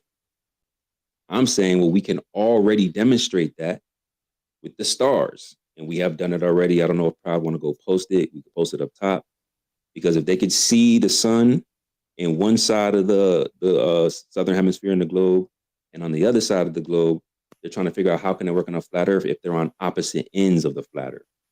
They're saying, how can I see the sun over here for 24 hours if they can also see it over on the other side? At least that's my understanding of the argument. If it sets, that refutes the globe because it needs to be up. That's not a refutation for the flat Earth, though. In the flat Earth, it can set, and we can also see these celestial observations for long periods in different directions. I reckon I'll have to return to that argument. That wasn't my understanding. Thanks for that. I'll dip out now. I do appreciate it. Didn't mean to interject again, but yeah, I just wasn't clear on the argument then, because again, they agreed to it on both sides, and honestly, I just kind of thought those were a couple of the thought leaders on the flat Earth subject. Yeah, we should probably have Jaron jump back over here, because I do think that he considers this an issue for the flat Earth, but we haven't talked to him. We only been talking to Witsit, and I don't remember Witsit even claiming that it was a problem. I don't know. Did anybody else remember Witsit claiming that it would be a problem for flat Earth? I do. That's kind of my point. I do. Yeah. Well, where did he say that at? Because I don't really remember. On his channel or Globebusters, one of the two, maybe both. It was discussed over the course of about a week, and that's where I heard it from. But I did hear it from Whitson himself while talking to Jared. You're right. His name is Jaron. That's it. Yeah, Jaron. Yeah, I mean, he may pop in here later. He may pop in tomorrow or maybe next week or something like that. We'll see. So, I'll double check with him, because I don't really remember him saying that. I remember him saying that the sky doesn't prove the ground. That's what I remember him saying, but maybe I could be mistaken.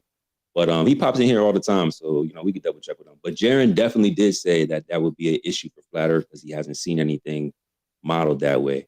I'm just saying, like, if we could see star rotations in different directions across a flat plane, then it shouldn't be a problem seeing a 24-hour sun. It's not a flat Earth refutation. But if it does set, since the globe Earth makes the positive claim, that is a refutation for the globe. So that will be interesting. So we'll see what happens. I don't know, is New Perspective back yet? Because I know we were waiting on him. Sacred, real quick before you go on, man, the picture that you posted, I just wanted everybody to know I have your answer for your garage thing. It's real brief. There's sunlight coming in. You can see it under the garage door. That's why the rainbow's not very bright. That's why the If you look rainbow's what? It's not very bright. It's like very dim in that picture. But if you look in the photo, you can see sunlight coming in under the garage door. It's But that's daytime supposed. outside. But what's that's supposed to mean? What you like? What is that? What do you So the mean? light that's causing the rainbow in that garage is not the artificial light source he has. It's the sunlight coming in under the garage door. Oh no, I mean, okay, I can understand why you said it. This is a screenshot from a video, but you can see him actually creating the rainbow with a floodlight. But you know, I do agree he probably should try to block out all variables. So if anyone wants to dismiss this observation, you know, feel free because there is light coming from underneath the garage door. However, he does show the rainbow not being there. He turns on the floodlight. He got his 2 kids in there, or whatever the case is that's helping him out. He has a reflective surface on top, and then he creates the rainbow with a spotlight. I could link the video. I think I could find this. Does the floodlight have any kind of glass or prism or refractive material in it that's got like a lens effect? Or like a Haloing. bulb? Yeah, you know it does. There's a reflect the extra lens on a floodlight. I think it was a floodlight. Don't get me wrong, but there was an extra light. But I'm pretty sure it was a floodlight. And like I said, there's already a reflective surface on top. So what my proposition to those who believe that this isn't necessary is just create a rainbow with one light source and one water source. I actually posted a video where they tried to do this with no insulation in the garage, where there is no reflective surfaces, using a spray bottle and the same type of white light, and was not able to recreate this rainbow by spraying the water in 360 degrees. Wasn't able to create that rainbow with just water, just light, and no other reflective surfaces. So if there is a globe earther out there, we're looking for this. We've been looking for this for 2 years.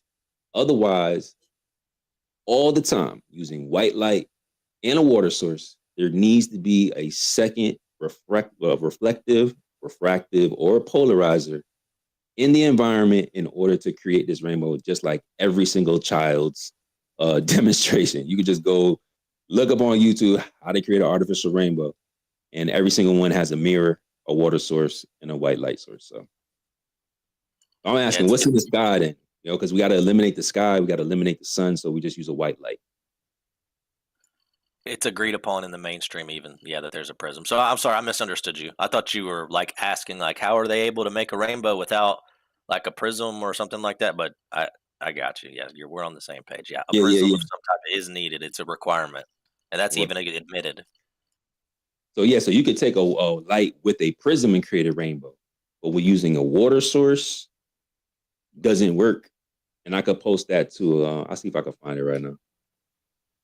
Hopefully that is clear. If anybody has any questions about that, we can double back to that in a second. Hey, New Perspective, you there? Yeah, actually, I was gonna. I had my hand up to back when Big Tech was still on, but on that point though, with the firmament possibly being the only way to have the rainbow, the double rainbow is even a better complement to that too, because I had a friend who did all kinds of tests with his garage with different types of surfaces, trying to recreate a rainbow with this, different shapes and such. And one of the things really stuck out that he said about the thickness of the firmament being apparent, because the double rainbow seems to always have the same amount of space in between the dominant rainbow and then the lesser light rainbow, or the one that's reversed the colors. And the fact that it would be so, his interpretation was what we're seeing is a reflection of the inside surface of the firmament and the outside surface of the firmament. And because it's the outside, you get the reverse of the colors, and because of the thickness of the firmament, then you would get it would be less, it's dimmer, it's less bright. So in that you could actually replicate that same exact effect because of the outside surface reversing the colors and being less light or less bright. Makes sense. Nice. Hey, I got to go to bed. But before I do, I wanted to ask Franco if he ever figured out what equation to use to come up with an answer to a spinning bucket full of water. Go ahead, Franco. Allow you to reply real quick before we get to the rest of the hands.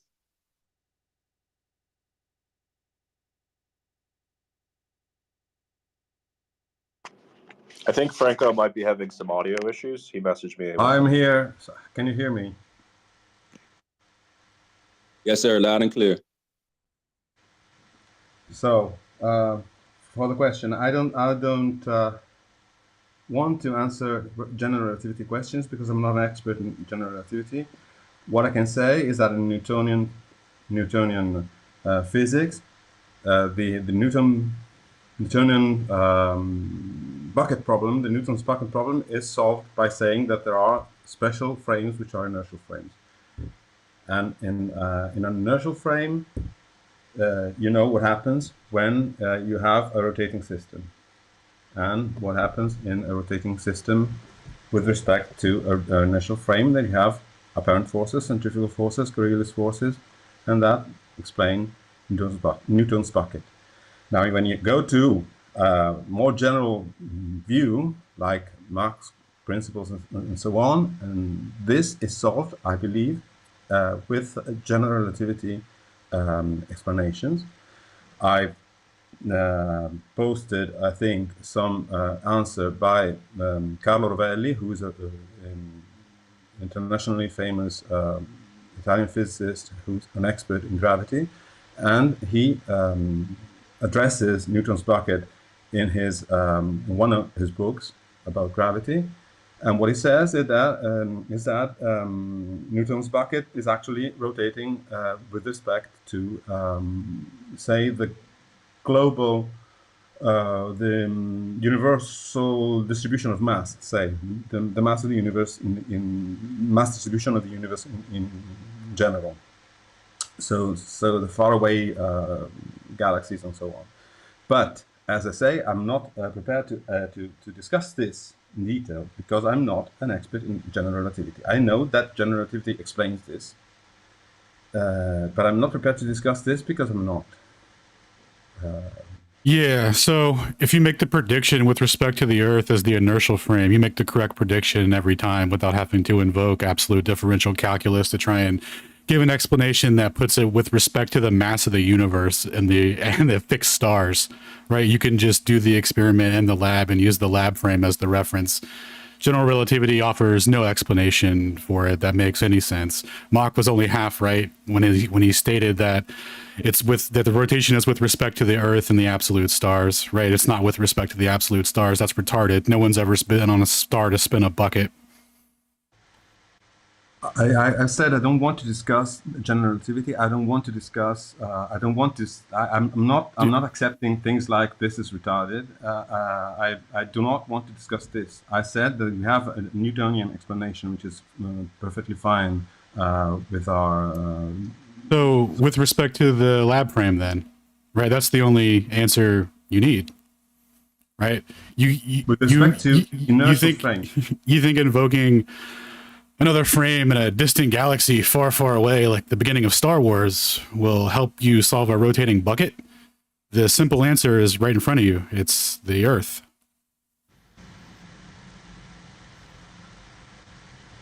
I said it's with respect to an inertial frame. Where's the inertial frame? In Newton's physics, we have inertial frames. Where is it at? Where's the inertial frame at in Newtonian physics? Let him finish his thought, Alan. We have inertial frames where we have Newton's physics, which is valid, right? And then for non-inertial frames, you have special treatments which are perfectly described, right? Where's the inertial frame at in the? Okay, let's say we have a man standing on the Earth, right, and he's spinning a bucket. Where's the inertial frame? Yeah, you consider the lab frame approximately inertial in that case. Yes. Do Newton's equations approximately make the correct prediction in the lab frame, or do they make the correct prediction every time in the lab frame? It's not an approximate prediction. It's accurate with respect to the lab frame. I'm not sure I understand the question. Yeah, you can use your lab frame as an inertial frame for many instances. When you don't well, you're not at a precision level sufficient to detect things like the effects of the rotation of the Earth, such as Foucault or centrifugal forces and so on, which are very tiny. So if you do other experiments where you such as Newton's bucket, you can in a lab on Earth, you can safely consider the lab to be an inertial frame. Where's the inertial frame at for the pendulum to make the prediction? For the Foucault pendulum, is it the ground that it's attached to? No, in the Foucault pendulum, the inertial frame is a frame, say, of the fixed star, the frame where with respect to which the Earth is rotating. So that is different. But the difference between that frame and the lab frame only shows with very tiny effects, such as Coriolis force, such as centrifugal force, and those are very they're not very easy to detect. So it depends on the problem, it depends on the level of precision and on the things that you're measuring. Well, there are effects which are tiny and which you need to be able to measure. It depends a lot on the kind of experiments you're doing. All right. So if I'm a lad standing on the Earth spinning a bucket, I can use the Earth as a lab frame. But if I have a pendulum hooked up to the Earth, I have to use the absolute stars. Is that what you're saying? Yeah. Because if you make calculations and see what the difference is, you see that it's tiny in the two, and it's not detectable. I mean, it's not really detectable. The difference on Newton's bucket shape due to the fact that the Earth is rotating. Well, the pendulum as a measurement can't tell you if the Earth is rotating or if the sky is rotating, and there's a translation of motion coming down from the sky. So you can still use the Earth as the reference frame to make the correct prediction, as it makes the correct prediction for everything in physics. Right? Changing the reference frame to the stars is only so that you can pretend that it's rotating and claim that it's, a non-inertial frame when you need it to be. No, because the pendulum, the Foucault pendulum, is not the behavior of a pendulum in an inertial frame. So no, the fact that it rotates, it means that the processes that the plane of oscillation rotates of a Foucault pendulum means that the frame is not inertial. How did you deduce that from a measurement? Right. Either the Earth could be rotating or the sky could be rotating, translating that motion down to the pendulum. Because of the equations, because you know what a pendulum would do in an inertial frame, and this is not what it does when you measure it. When you measure the precession, you know what happens, what is predicted when you are in a rotating frame with respect to an inertial frame, and this is the appearance of Coriolis force and centrifugal force, and you know what the prediction is, and you test it.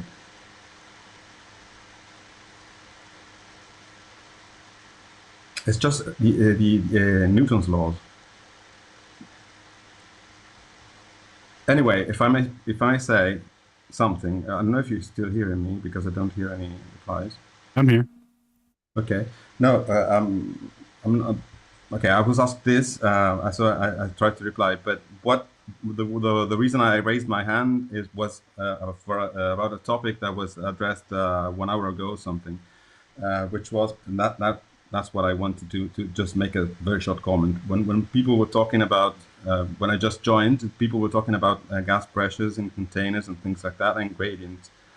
My comment was nobody, and I didn't know who was speaking because there were various people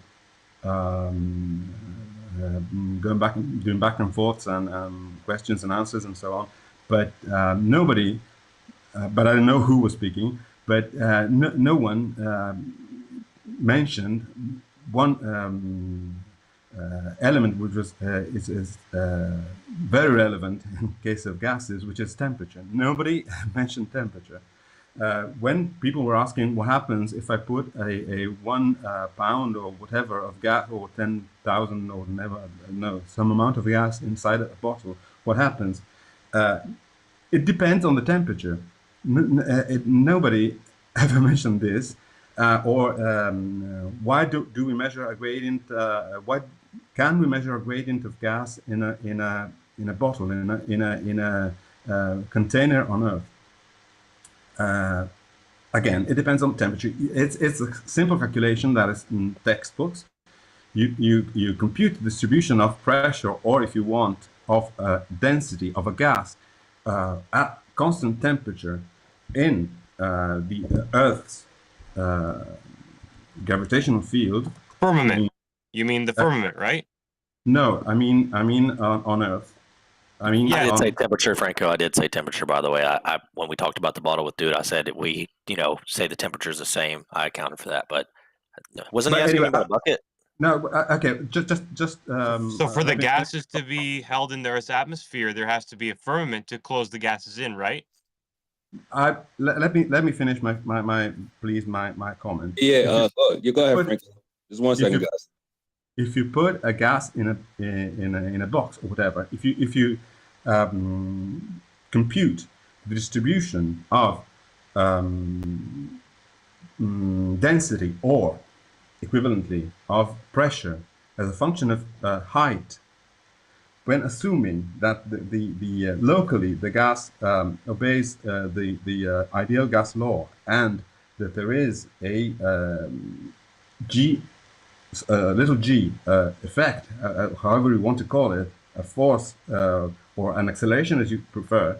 That's a theory. That's not a fact. But yes, go ahead. Okay, you experiment that things fall, right? So you assume that you make a calculation of what the distribution is, imposing equilibrium on the various amounts of gas inside a box or whatever. You find that in the approximation where the temperature is constant, then you find that the distribution of as a function of height is an exponential with a characteristic length, and yeah, the characteristic so, the characteristic length. Hold on 1 second. Hold on 1 second. Just let me finish this thought. Can I finish?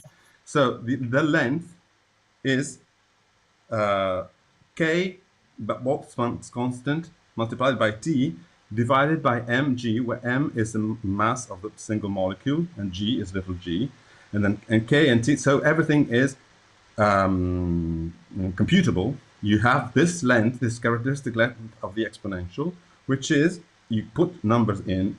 I just made the calculation. I have done it wrong, but I know that the result is plausible. So that if you put in for m the mass of a nitrogen molecule, which is an air molecule, and then mg, it's about 2.8 times 10 to the minus 25 newtons, and then kT for room temperature is about 4 times 10 to the minus 21 joules. So if you do the ratio of these things, which is it is a length, it is kT divided by mg, and is 10 kilometers. So you have a characteristic exponential length for the exponential decrease of the pressure, which is of the order of 10 kilometers. You can perceive the gradient, the so-called gradient. It's just a function that you can plot, right? But the characteristic length, meaning that the pressure is reduced to 1/3 after 10 kilometers. So that's why if you have something of the order of 1 meter, it means that in 1 meter the pressure would go down by 1/10 of a thousand, divided by 10 to the fourth, right? From the top from the bottom to the top of a 1 meter container. That's why you cannot detect it. You need to have, well, you can detect it if you have a precision detector of pressure, which is precise to the level of 10 to the -4. If you have that, you can detect a gradient between the top of, and the bottom of a 1 meter high bottle. That's why usually don't, and people were mentioning Pascal's law in a container, which is order of 10 centimeter size with gas at room temperature.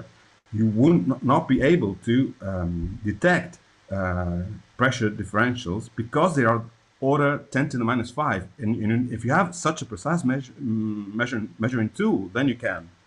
But otherwise, you cannot, and that's why the pressure is considered to be uniform inside rooms, for instance. But as soon as you go kilometers, 1 kilometer, 10 kilometers high, then you see and you detect the pressure gradient. That's a calculation that is on every textbook, right? It's an approximate calculation. It's not exact, because in reality, when you go It's up, a firmament in reality. Yeah, I know. That's why the because when you military go shot up, because you're rockets going at to it. go up, and you go up, and you don't not up enough that you crush your head on the firmament. But if you go on a mountain, you see that the pressure is down, has gone down. That you measure the gradient, and it's not exactly that, because you have other effects such as the decrease of temperature. But in approximation, which a way of making the calculation easy to do. Where the temperature is constant, then you have this exponential law, but the exponential law gives you a feeling of what the gradient is. And the gradient is measured as a characteristic length of this exponential, and this characteristic length for a temperature, which is room temperature, 300 kelvins, then it is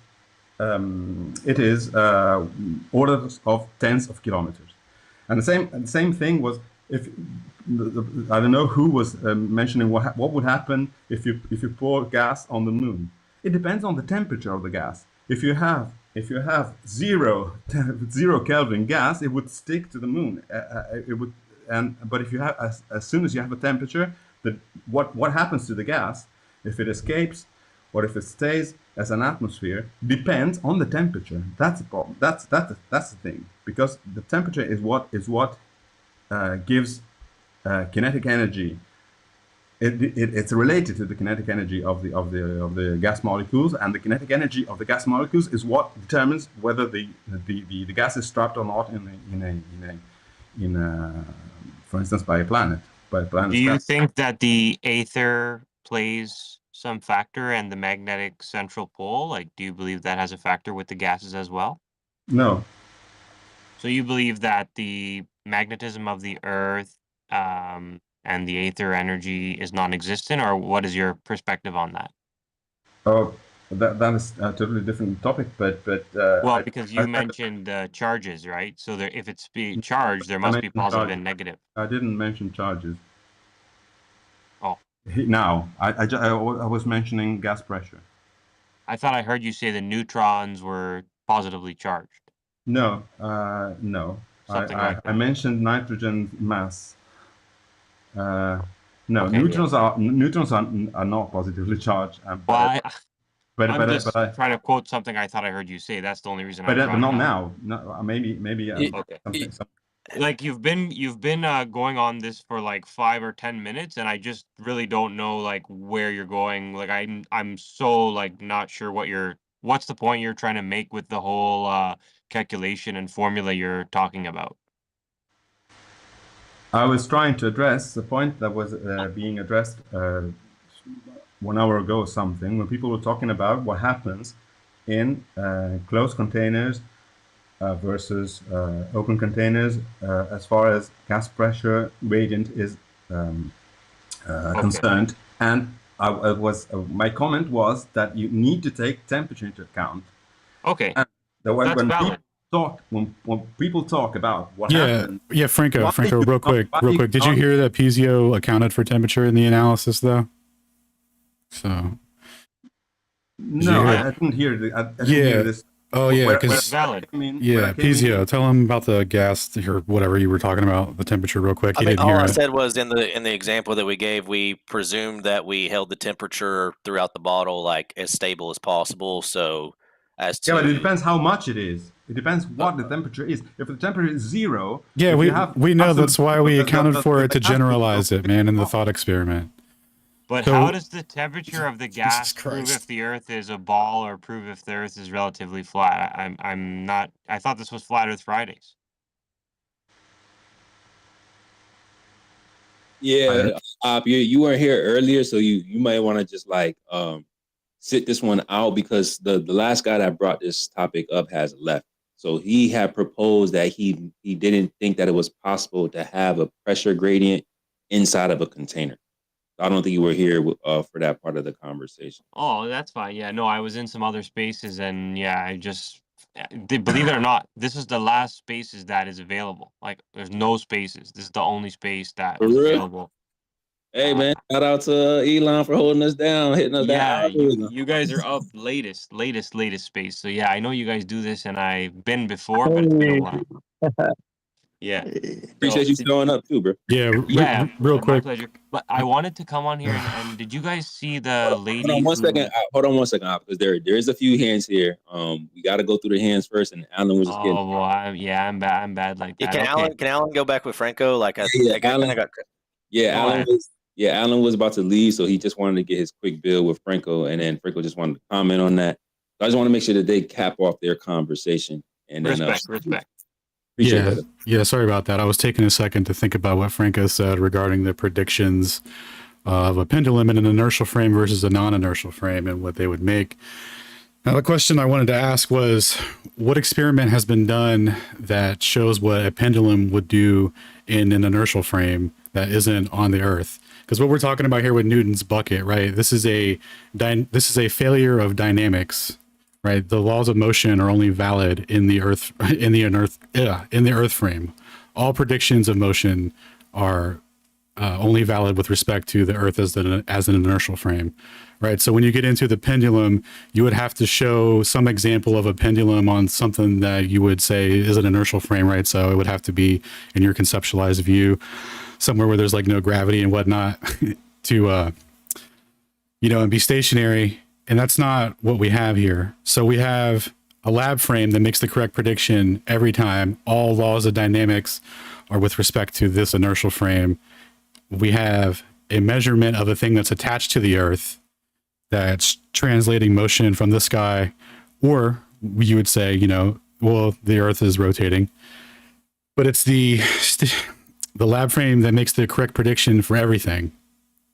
So I don't know how you can say that if we change reference frames to the stars, that's going to make it different. Because if you did the same thing with the bucket and put the LAD on the stars, well, it's still going to predict zero centrifugal force on the bucket. So that's not going to help. You'd have to then say it's with respect to the stationary Earth somewhere, because you were just inverting the distance between the two. So, like, again, general relativity and mathematical abstractions can't help you here.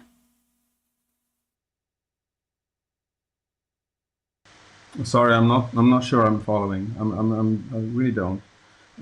So yeah, I can discuss.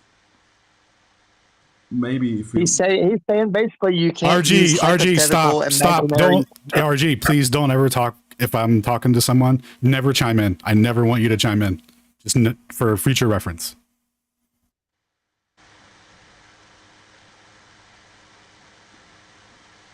So I don't really follow.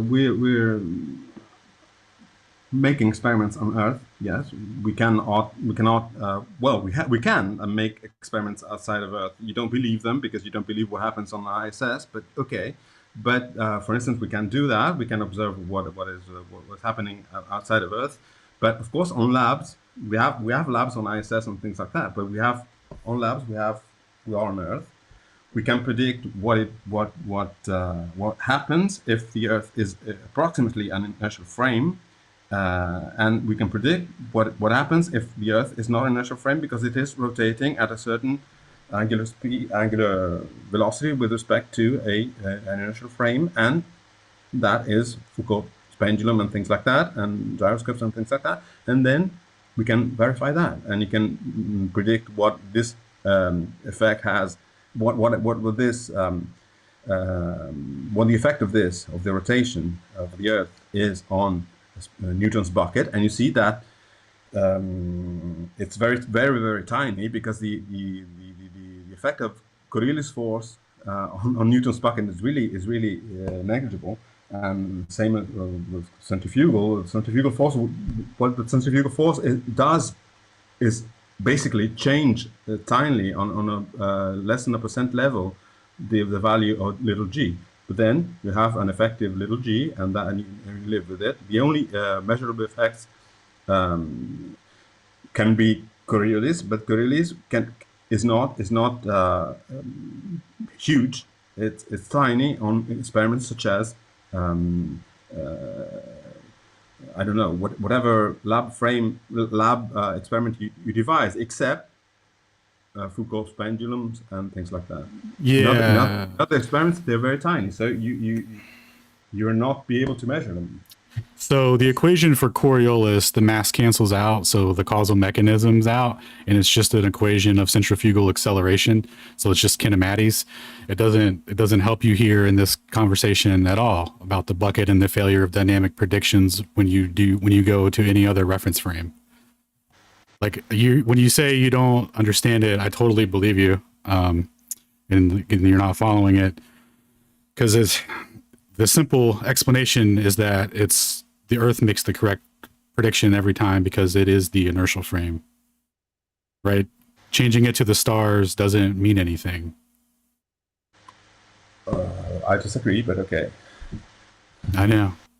Franco, in the frame of the bucket, a centrifugal force is not predicted. You do not predict because it's a non-inertial frame. It's rotating, therefore it's non-inertial, right? According to the laws of relativity. Okay. So No, the laws of Newton. It's Newton laws. Okay. Well, rotation's absolute in both systems. So both in relativity and in Newton. But in the bucket frame, right? It doesn't matter whether the bucket's on Earth or the bucket's out in deep space somewhere. Anywhere in the universe that you place the bucket, it does not predict a centrifugal force, right? It would be 0 no matter where you are. That means that the only way that you can figure it out dynamically is to see where the measurement of the water motion agrees with what we observe. And the measurement of the water motion agrees from the bucket frame to the lab frame, which is here on Earth. Only on the Earth are you able to make the correct dynamic prediction. That's why this is a proof for us, and it's completely busted in your model. Again. Thank you, brother. No, again, I said I didn't want to discuss this because I know that the explanation for what happens in a Newton's bucket with respect to the rest of the universe, and meaning if there were only a Newton's bucket in the universe, that was the only thing there. Well, you wouldn't have little g, so we'd have a problem keeping. But I mean, can you detect if a bucket is rotating or not? If there's nothing else in the universe, just because you don't have anything to rotate with respect to, so. Right, that's the problem. It is a problem which is solved it's a intellectual problem. It's a mind problem. It's a philosophical problem if you want. But Physical problem too. You don't get to have a universe where just the Newton bucket exists and nobody else and nothing else. So it's just I a didn't thought know experiment. that. It's just a thought experiment, but it's solved. But it's not. It's okay. It's solved by general relativity, and I know it is because general relativity experts discuss this. It's not something that they hide under the carpet. They discuss it, and they have an explanation for this. But I don't want to discuss it because I'm not a general relativist. I'm not an expert on this. I cannot discuss because it's very difficult. I never studied thoroughly, and so I don't. Very difficult to explain water in a bucket and why it moves. No, it's very difficult to explain general relativity. General relativity is a difficult general you need to relativity. invoke PhDs and stuff that you can't even understand to explain why water moves in a bucket. You sound pretty silly, man. Franco? It doesn't sound silly because general relativity is not up. Please stop. It's very, very difficult. General relativity is something very, very difficult to mathematically. It's something that's not explainable to the layman. Appeal to mysticism? Appeal to dark magic and wizardry? No, it's just tensor calculus. Can you do that? You cannot do a derivative. You cannot understand tensor calculus. I'm telling you. So it's something very, very difficult to understand. Guess what? In my math, it makes sense on Earth. I don't need it. It needs years to understand. But if you want, you address Carlo Rovelli. I can give you the name. He's a very famous Italian physicist. Franco. He's an expert in general relativity. You ask him. I don't want to be asked this because I'm not an expert in general relativity, right? Even if I'm a physicist, I'm a professor in physics, but I'm a particle physicist, and I do not want to discuss general relativity. This is something that is solved at in a general principle thing. The Newton's bucket in the universe is solved by general relativity. In simple freshman physics, it is solved by saying that there is a special class of reference systems, and this is the class of inertial systems. If something like a bucket is rotating with respect to an inertial system, and inertial systems is where Newton's laws are valid. If something is rotating with respect to that, then you know what happens. And what happens is that centrifugal forces and Coriolis forces appear, and that explains perfectly Newton's bucket, and you explain the paraboloid shape of the water. Yeah, and you can also calculate that, and it's done as a simple problem for freshman physics students. I can explain within Newton. If you want to explain this in a general relativity way, then you have to invoke general relativity, and this I do not want to do because I'm not sufficiently expert on it. I thought it was clear. Okay, so Franco said he doesn't want to engage. However, it is interesting how he's saying I don't want to engage because he doesn't understand, but we constantly get ridiculed for us not having a certain credentials to engage in this. But let's put that aside. I just want to ask Franco, can you at least steelman the argument that Alan and Piezo are presenting for why this Newton bucket presents a problem? No, I'm not sure, because I think that I don't know what they think that what they say is that for some reason the Earth is the only inertial frame, which is I don't know. I'm not following the reasoning. Sorry. All right, I think that's part of the problem. The other thing, I'll let them just go over it one more time with simplicity. The other thing I just want to highlight is the PhD physicist that is presenting the issue obtained his PhD in general relativity. Okay, so Robert Bennett has an open challenge to any physicist that wants to engage in a bucket. And he actually has his PhD in relativity. And I get it, it's very compartmentalized in the sciences where it's just like they don't like to quote unquote step on each other's feet, so to speak. But if that's the case, if you're not going to engage in that, then we shouldn't be ridiculed just by not having the credentials as well. But the guy that's actually presenting it actually has the PhD in relativity, and he understands it with a very long tenure in physics. And he did have a PhD night. Franco was invited so he can engage with the physicist. Don't know why he didn't show up. Maybe he has a reason why. But that would have been nice in order to get that back and forth. So that way maybe Robert Bennett, Dr. Cassander, could explain to him maybe in a different way that may be more digestible. But I don't even know if we're really going to get anywhere if Franco can't even steelman the other side. I don't know if Alan or Piezo wants to go through that one more time, or if you guys are satisfied.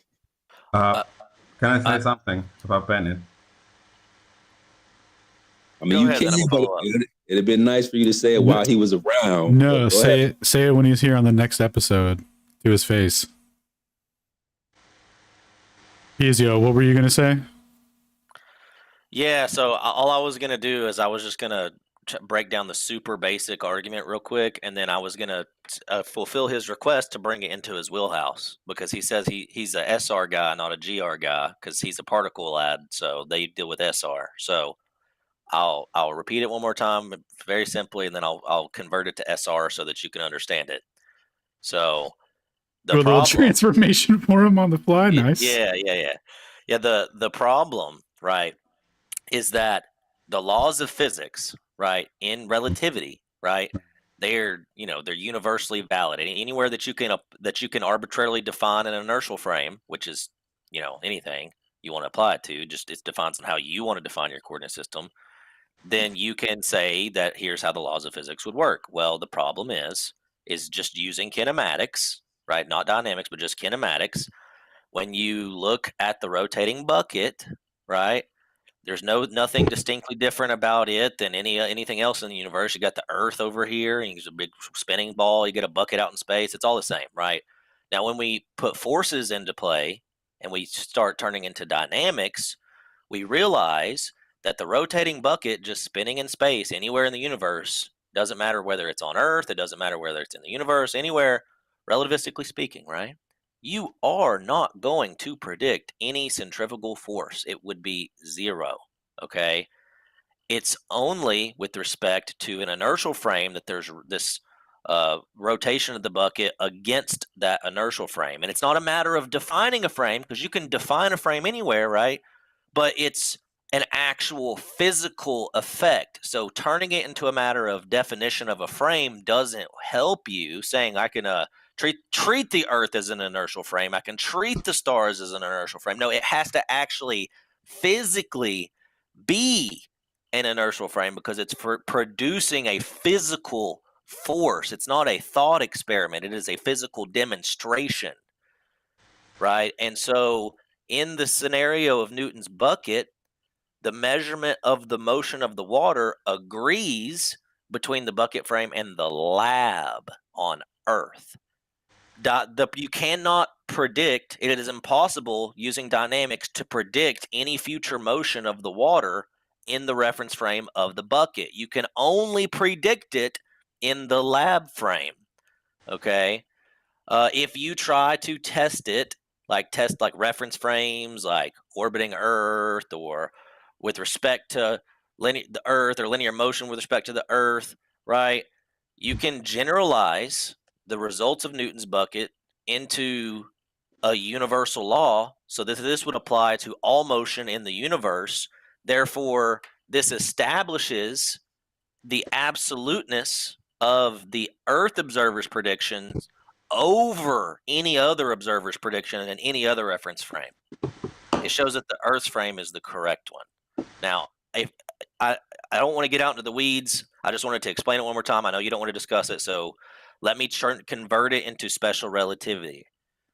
The same argument can be demonstrated. Instead of using a bucket, we can use Faraday's induction laws, and we could just demonstrate the same exact thing with electricity. There's a paradox in relativity, Franco. I don't know if you know of it. It's the Faraday induction paradox or the Faraday unipolar induction paradox. Faraday's laws of induction say that if there is relative motion between a magnet and between a conductor, there will be a current produced or induced. Yeah. Right? Yes. Okay.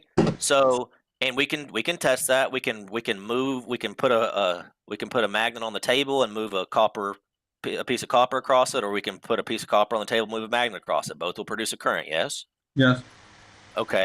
If I put them on an axle and I use a disc magnet and a copper disc, and I put one on top of the other, and I have them set on the axle so I can rotate each one independently, if I rotate the copper ring against the stationary magnet, what will happen? It'll produce a current, right?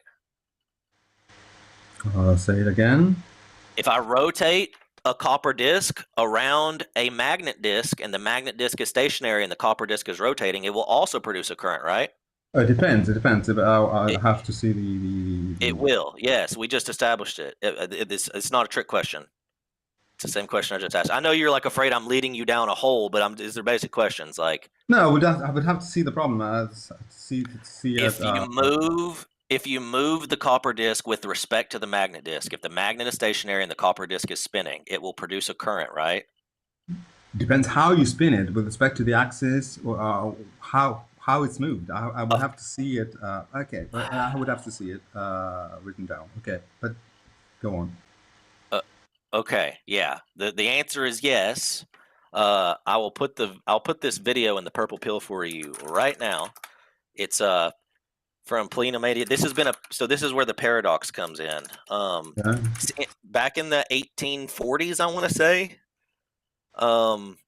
Back in the 1840s, there was a demonstration that Faraday realized that there's a peculiar behavior, because when he rotated the magnet instead of the copper, it didn't produce a current. Rotating the copper did, but rotating the magnet did not. There was a difference. Now, there's obviously the same exact relative motion between the copper disc and the magnet, whether I rotate the magnet or whether I rotate the disc. They're identical. They're positioned one up above the other. It doesn't matter. So it doesn't make any sense that there wouldn't be a current produced when I rotate the magnet. And then there was a second case that was also a paradox, in which if he rotates the magnet and the disc together, like he sandwiches them together and they just both rotate together, so there is zero relative motion between them, it still produces the same current as if it was only the copper disc rotating against the magnet.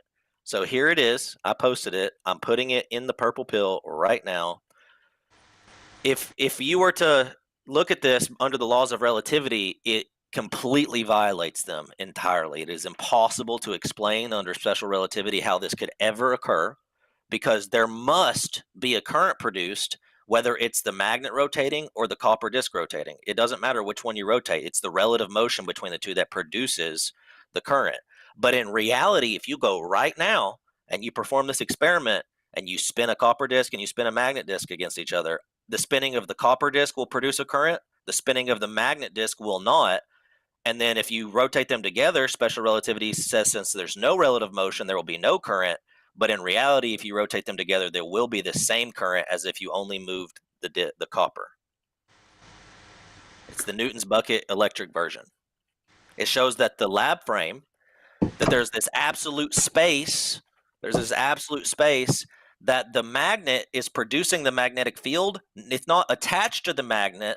The magnetic field is actually being created within the absolute space frame.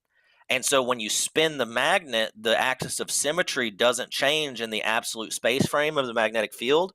So the magnetic field remains in the same place, even though the magnet's rotating. I'll have to look into that. One thing. Second, first, I have a couple of comments. I have to look into that, and then I can come with an answer. I cannot answer really on the fly. But two things that may come into play here. One thing is that, again, when you have rotation, then you're not dealing with inertial frames, and we're not dealing with special relativity. You can deal with special relativity only when you take into account frames that are moving with constant velocity with respect to one another, and you can do it with the tangent systems. You can still deal with rotations, but using tangent systems. But Back to flat Earth. maybe Come on, maybe Vic. Hey, you could Morgan, can you mute your mic, please, while he's talking? Sorry, Franco. The other thing is that in special relativity, when you go to a different frame, you don't just have Lorentz transformation on coordinates, and you have Lorentz transformations on fields. So you have that when you have a frame where you have just a magnetic field and no electric field whatsoever. If you go to another frame which is moving with respect to this one, you will have not only that the magnetic field changes, but that an electric field appears, and then you have in that frame you have to take into account that the presence of that electric field, and that explains what happens when you change a frame in the presence of fields. And indeed, special relativity was actually devised in order to make electromagnetism consistent. So, It's so not it in is this case. That's my point. Well, I doubt that, but okay, I can. If it's really inconsistent, it might be with special relativity. It might be that the effect is due to the fact that you're considering a rotating frame. But usually this is explained by transformations of fields when changing reference frame. So.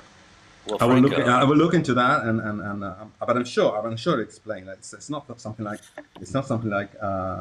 we have something that is not explained. We have something in electromagnetism that is not explained by. Well, that's why I asked you like basic binary questions, and you were at the very beginning. You were saying, of course, yes, relative motion between magnet and conductor current, yes, and then you started becoming hesitant to answer me for basic yes or no questions. Okay, let me just try to break this down. Super simple.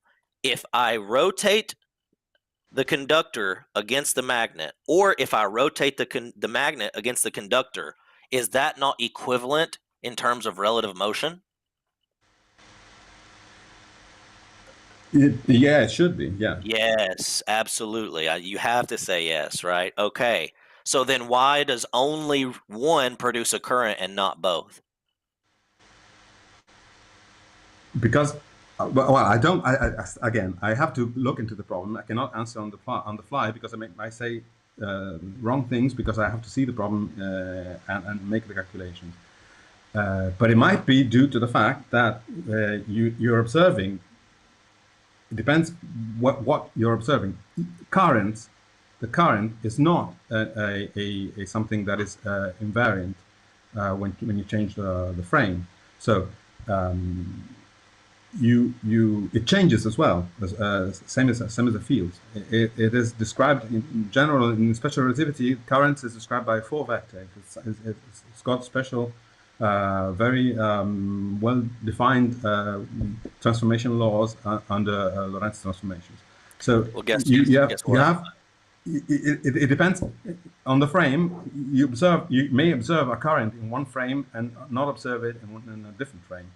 So this might be the explanation. I don't know because I have to see. I have to look into the problem, and then also the other thing. One other thing is that, for instance, you have something like Ohm's law defining what happens in a conductor when an electric field is applied, meaning that a current will start flowing.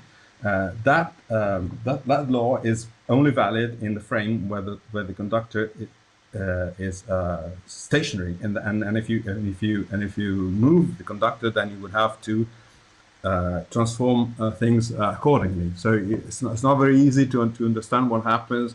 It might be tricky to understand what happens when you have a movie conductor because what happens is well described and well understood in the frame where the conductor is stationary.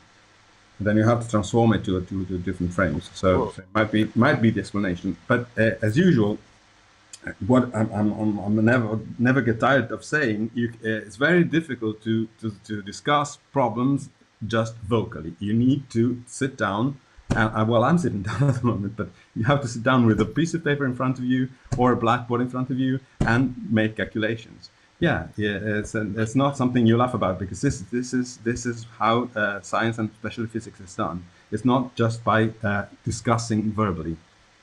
Okay, real quick, Piazza, just hold that thought. Hold that thought. Do not lose it. Do not lose it. Frank, I do agree, but you do lectures all the time. Yeah, but I do lectures with the blackboard.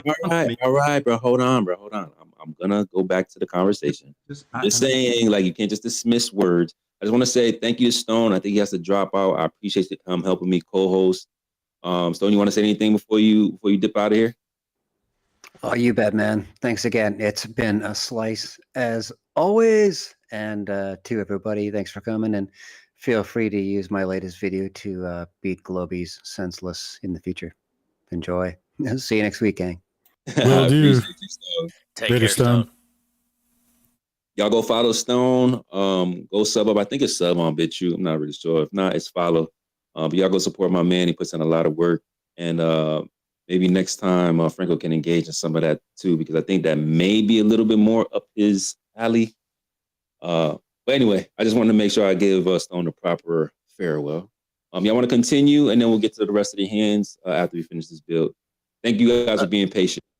Sacred, can I ask, do you remember the situation with Omni? I'm not trying to say that that's about to happen, but I'm trying to have a very short back and forth exchange, and Franco, bless his heart, he does go on with his answers sometimes. Can you hold us both to account to try to keep on topic and be short here with each other?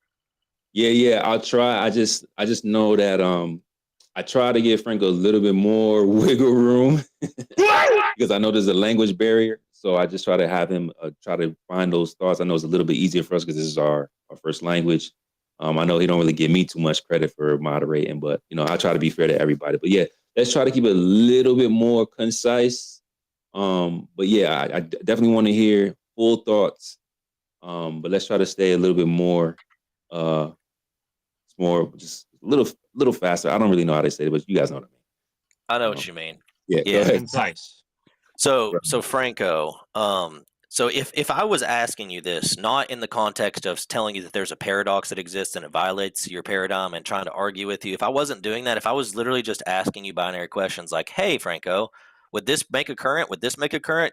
You would be answering these questions and you'd be saying yes to all of them, right? And, if I just have a stationary conductor and a magnet near it and I move the magnet, you already said yes at the beginning before you realize, and then you kind of want to pull those answers back. But my point is that the answers of what special relativity would predict are very clear. There's not there's no ambiguity here, right? Both in the lab frame and in the frame of the conductor, right? Either one that we treat as stationary, which they make the same prediction, right? And so it doesn't really matter if I use, the frame of the magnet in which the magnet's stationary and I rotate the conductor is stationary. If I treat the conductor as stationary, Franco, and I use the frame of the conductor or the lab, doesn't matter. I rotate the magnet, it doesn't make a current in any frame. And this guy he's even demonstrated that he gets the same exact results both in the lab frame and if he puts all the material, the wires, the measurement device, the apparatus, if he puts the entire thing on the rotating platform and it all rotates together, meaning magnet and conductor and detector and wires, everything is rotating uniformly so that there's no relative motion between anything The thing measuring the charge, the thing conducting the charge, the magnet, the conductor, none of it. Everything is rotating the exact same. It still produces the same exact current. Now, special relativity, if I ask you, I know your answer, what it would be. If the magnet and the conductor are rotating uniformly together, is there any relative motion between them? The answer would be no. So would you think, without having to get out pen and paper and do numbers, like just if there's no relative motion between them at all, would you assume that there would be any current produced? Yes or no? Again, I need to see the problem because for instance, take this. It's been in the purple pill the whole time. Can you click on it, please, sorry, while we talk? I haven't seen it. I can, but take this problem. You take a charged ring, right? A ring made of material which is charged uniformly, and then you rotate it. You take two, you want to have two of them. They're not rotating with respect to one another. Take two rings with charges on them, and then you rotate them. Is there a current? Yes, because a moving charge is a current. So I don't in a frame where the charged ring is rotating, there is a current. In the frame where the ring is stationary, there's no current. So you have a simple other example of things which of experiments where things are moving, maybe not even relative to one another, but there's a current in one frame and there's no current in another frame. So it depends on the problem. Let me look at that, and I haven't seen that yet. Just look at it while we're talking. I mean, you can look at it and at least see the setup. I mean, you can look at the thumbnail even and see the picture. It's just a disc magnet and a disc conductor sitting on top of each other. But this is different. This is not talking about charged items and moving charges through space. These are induced currents. The current is being induced, right, by what's supposed to be relative motion between the magnet and conductor. I mean, after all, that is Faraday's law of induction, right? It's relative motion between magnet and conductor that produces the current. And it doesn't matter if it's a stationary conductor and a moving magnet or a stationary magnet and a moving conductor. It predicts the same current for both. And if you glue them together so that they're like attached to each other, and then you move the whole thing together, there's no current produced. That's the prediction, right? Both of those predictions fail, however, in this setup, and that's the problem. Let me check. But okay, the Faraday's law actually is a law doesn't mention explicitly motion. The Faraday's law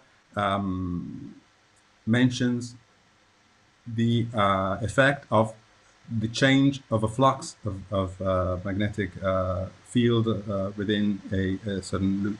So okay, I'll look into that before saying things that I may regret. Word. Well, I guess we can't move any further. I guess the only thing I want to ask you before you look and return with like an answer, because I'll trust you that here, it's only like a 5-minute video. I'll trust that, in 5 minutes you'll be able to come back and answer. But I just want to know this now before you watch it. Just please be honest, man. Like, it's okay. We all have to be wrong sometimes in science, right? That's how we learn. Do you predict, Franco, that if no matter what frame, whether it's in the magnet frame, the conductor frame, the lab frame, the absolute stars frame, any frame, if in all frames it's the same, that if the magnet and conductor are glued together and they're moving completely uniformly, there's no relative motion between them at all in any frame, do you predict a current would be produced? Yes or no? No, I cannot tell because it depends. It really depends on the problem. It might be. I don't know. I have to see because. Yeah, and also again, it's not any frame because it's only with it when transforming. I can only predict what happens with certainty. What happens when you transform between two inertial frames. If it's not. Then you have to take other things into account. When it comes to rotation, there's always some tricks that might appear. So you have to be careful. So that's why I didn't want to answer before looking at the problem. I just said there's no relative motion. If there's no relative motion, that was the if Yeah, but statement. there's no relative motion. But if the system is rotating with respect to an inertial frame, then you might have some effect. It may not, but it might you might have effects due to the rotation with respect to an inertial frame. So there's absolute space because it's the frame doesn't matter, dude. It's just the magnet and Yes, the conductor. in special relativity, there are special frames which are inertial frames. That's why it's not general relativity. General relativity takes into account all frames, all kind of frames, accelerated frames, rotating frames, which are accelerated frames, gravitational fields, and so on. In special relativity, you only deal with inertial frames and transformations between inertial frames. Okay, Franco, but I said, I mean, you're not within the bounds of the question. If there is whichever frame, just choose a frame. I don't care which frame you choose. You choose it. I'll let you choose whatever frame you want. And I'd say in that frame, there is no relative motion between the magnet and the conductor. Pick your frame, and I'll go along with you. There's no relative motion between the magnet and the conductor. Do you predict a current to be produced? Yes or no? No, it should not. If Thank just, you. Okay. Well, there is every time. So that's the paradox. Well, I'll see. I'll see that. Let me see. All right, come back in 5 minutes. Let me just get a quick question for Franco before he goes, though, because I gotta head out. Franco, are you still here? Yes. Thank you. I just want to know what degree of Freemasonry you are. None. Sorry, No, 9?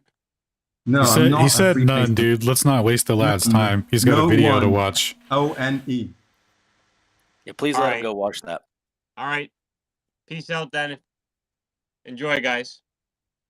No problem. I also kind of wanted to throw my question in there to Franco. If it's too long of an answer, you could just come back to me. But you kind of said that you didn't study general relativity, but you studied special relativity. I was just wondering, was that like a personal choice? Like, did you choose not to go down general relativity route based on what you were more interested in, or like basically, yeah, like why didn't you get to that point? Because it was not part of the career program when I graduated, and it was not even advised. I had advised by a professor, theoretical physicist professor, physics professor, back in the time when I was choosing my field, when I was end of second year, and this very important theoretical physicist is now not long. He's dead. He died a few years ago. It was almost 100. But he actually advised us not to pursue gravity because it was not interesting in his opinion. But then it was long before the gravitational waves detectors came into play. But well, they were actually already designing it, but he said that do not. But he was basically advising people who wanted to do theoretical physics. He said, do not go in the gravity because I think that's not really interesting. But anyway, I chose experimental physics, and so that was not simply part of the curriculum. Now I think that it's almost. I think it's part of the normal physics student to have at least a normal physics path and curriculum before the graduation, to have at least a simple course on general relativity. But in my time it wasn't, and that's why I never got in the depths, because it's certainly not needed for particle physics. Do you think you could well, I mean, no, this is personal. So like, I don't know if you regret it, like not looking into it, or if you know, have ideas to go back into it. But based on where you are right now in your current field, like your current credential, could you just jump into general relativity, or would you have to like? I did buy a couple of books on general relativity, and I started started reading it, but it's long. It's difficult. It's not easy. I'm telling you.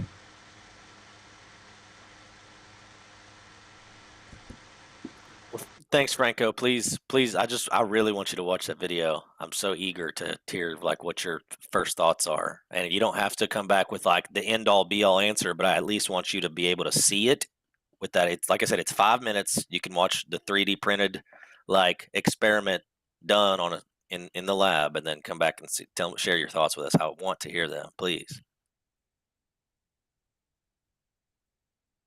Yeah, let's give him a chance to check the video out, guys. I don't know, Secret, who was next? I know D3 has their hand up, Taylor and Morwan. We got CLW and Galactic all back on the stage. Let's go to D3, and then we'll slide a more one, and then we'll go to Tay, and then we'll cycle through some of the requests. 'Cause I think there's still some requests. So yeah, let's do that. I appreciate you letting me in, man.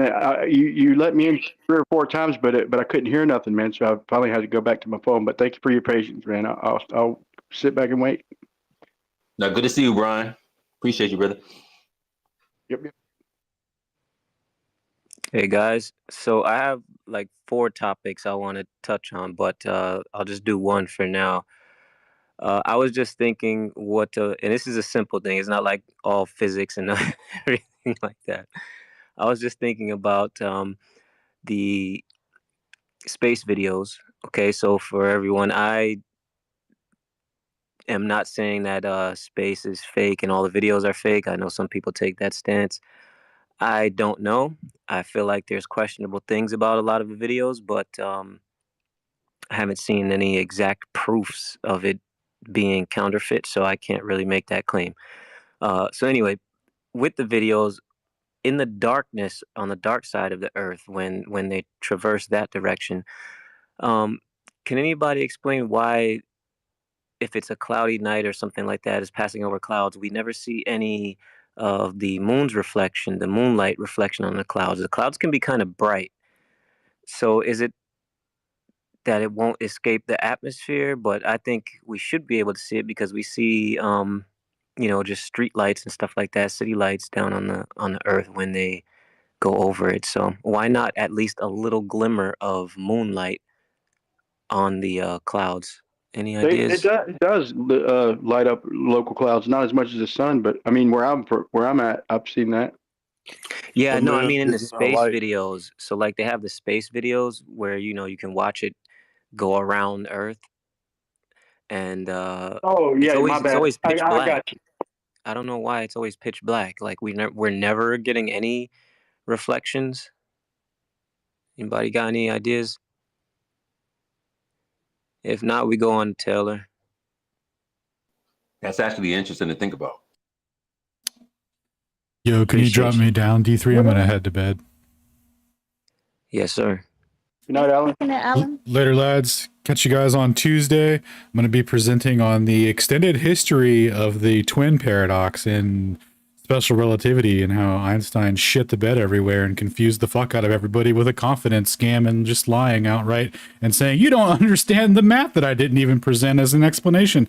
So anyway, we're going to get fully into that, and that'll be awesome. So make sure you check that out. Peace. See you guys. Hopefully when I wake up, I finish early and you guys are still alive, allegedly. Peace Yes, out, bro. sir. Y'all go step up to AlanSpaceAudits, man. Follow my guy. Appreciate you, Alan. So D3, does the moonlight still react? Still alive, allegedly. Peace Yes, out, bro. sir. Y'all go step up to AlanSpaceAudits, man. Follow my guy. Appreciate you, Alan. So D3, does the moonlight still react the same way in space or from space, since it's weaker light than the sunlight?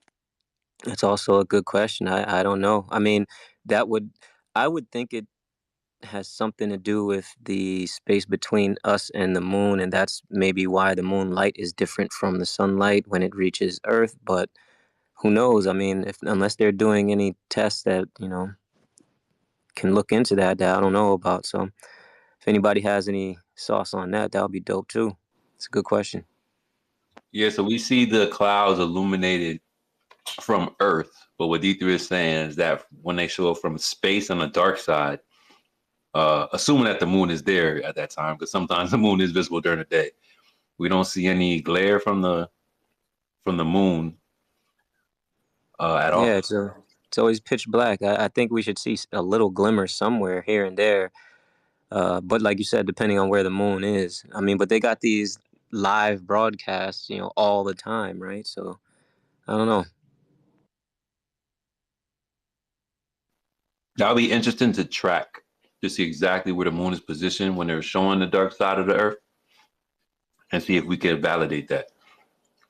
As long as ISS stop cutting their live feed. What's up, Taylor? Yeah, I'm gonna try to get those star videos next weekend. I did do the bottom up disappearance, but it was funny. Like whenever I started trying to redo it, like because I recorded it one trial and then I was gonna like kind of do the same thing again. But I swear I set up the phone because I was trying to get two different perspectives, and I swear I saw a ghost. Like I was like, I am out of here, bro. Anyway, so anyway, that was freaking crazy. And then I went back in the lab to like, okay, let me just you know, try to like, you know, maybe run another trial, you know, while I'm waiting. And you know, then this alarm went off in there. Like I was like, heck no, bro. Heck no. There was multiple things that happened too. So I was out of there, man. It was crazy. Let's Hold on, see. Ted, Okay. are you in the lab right now? No, I went home. Oh snap! Okay. Okay, that was insane, man. I was freaking out. But one more thing. Earlier, whenever I was posting that different densities with the gases or whatever, just notice that was in a closed container with the density gradient gases. If that smoke, this is just an example, right? But if that smoke would have been in the open, you know, atmosphere or whatever, the turbulence would have definitely messed it up. I just want to point that out, that was in a closed container, that we were able to see gas gradients, because that's what he was actually asking for, and that's what I posted. So anyway. Yeah, that makes me think like what really does cause the Kármán line, right? That little area where it changes. It's yeah, I don't know. They were talking about I that was able to earlier show a with gradient in a PVC pipe about 70 foot long, just sitting on the ground.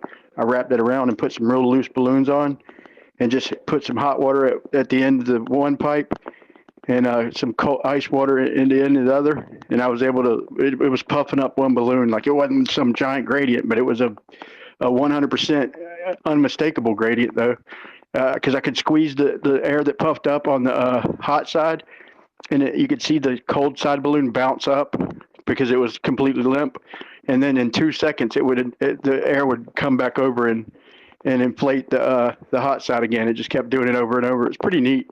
So yeah, that's a good question. Like when they're talking about just walk outside and there's your proof of gas pressure without containment. I mean, from what I've demonstrated, I say walk outside and that's proof of containment.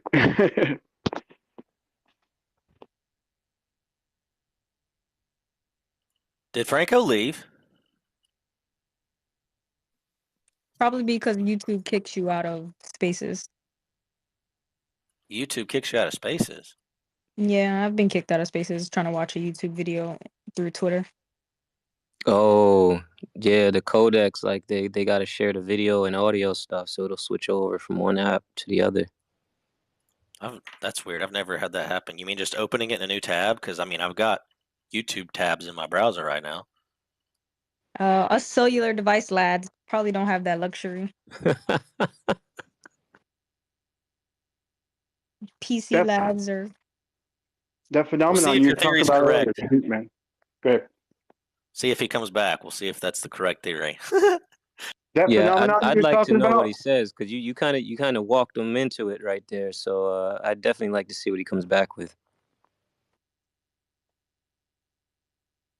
I wanted to say real quick that phenomenon you was talking about. When I first seen that a while back, that's like the craziest thing, and it doesn't get talked about as much as it should. And here's the craziest thing too, like yeah, when you move them together, no relative motion between each other. They're both just moving together, and you get current.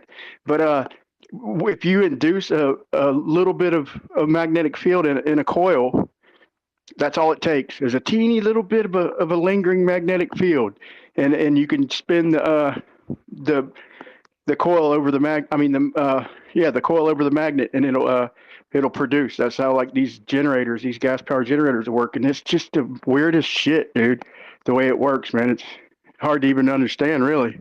But at least the dude who was answering you, Franco, you said his name was, at least he was fairly honest, and not being bullheaded about it. Like that was a fair response he gave, if he had never seen it.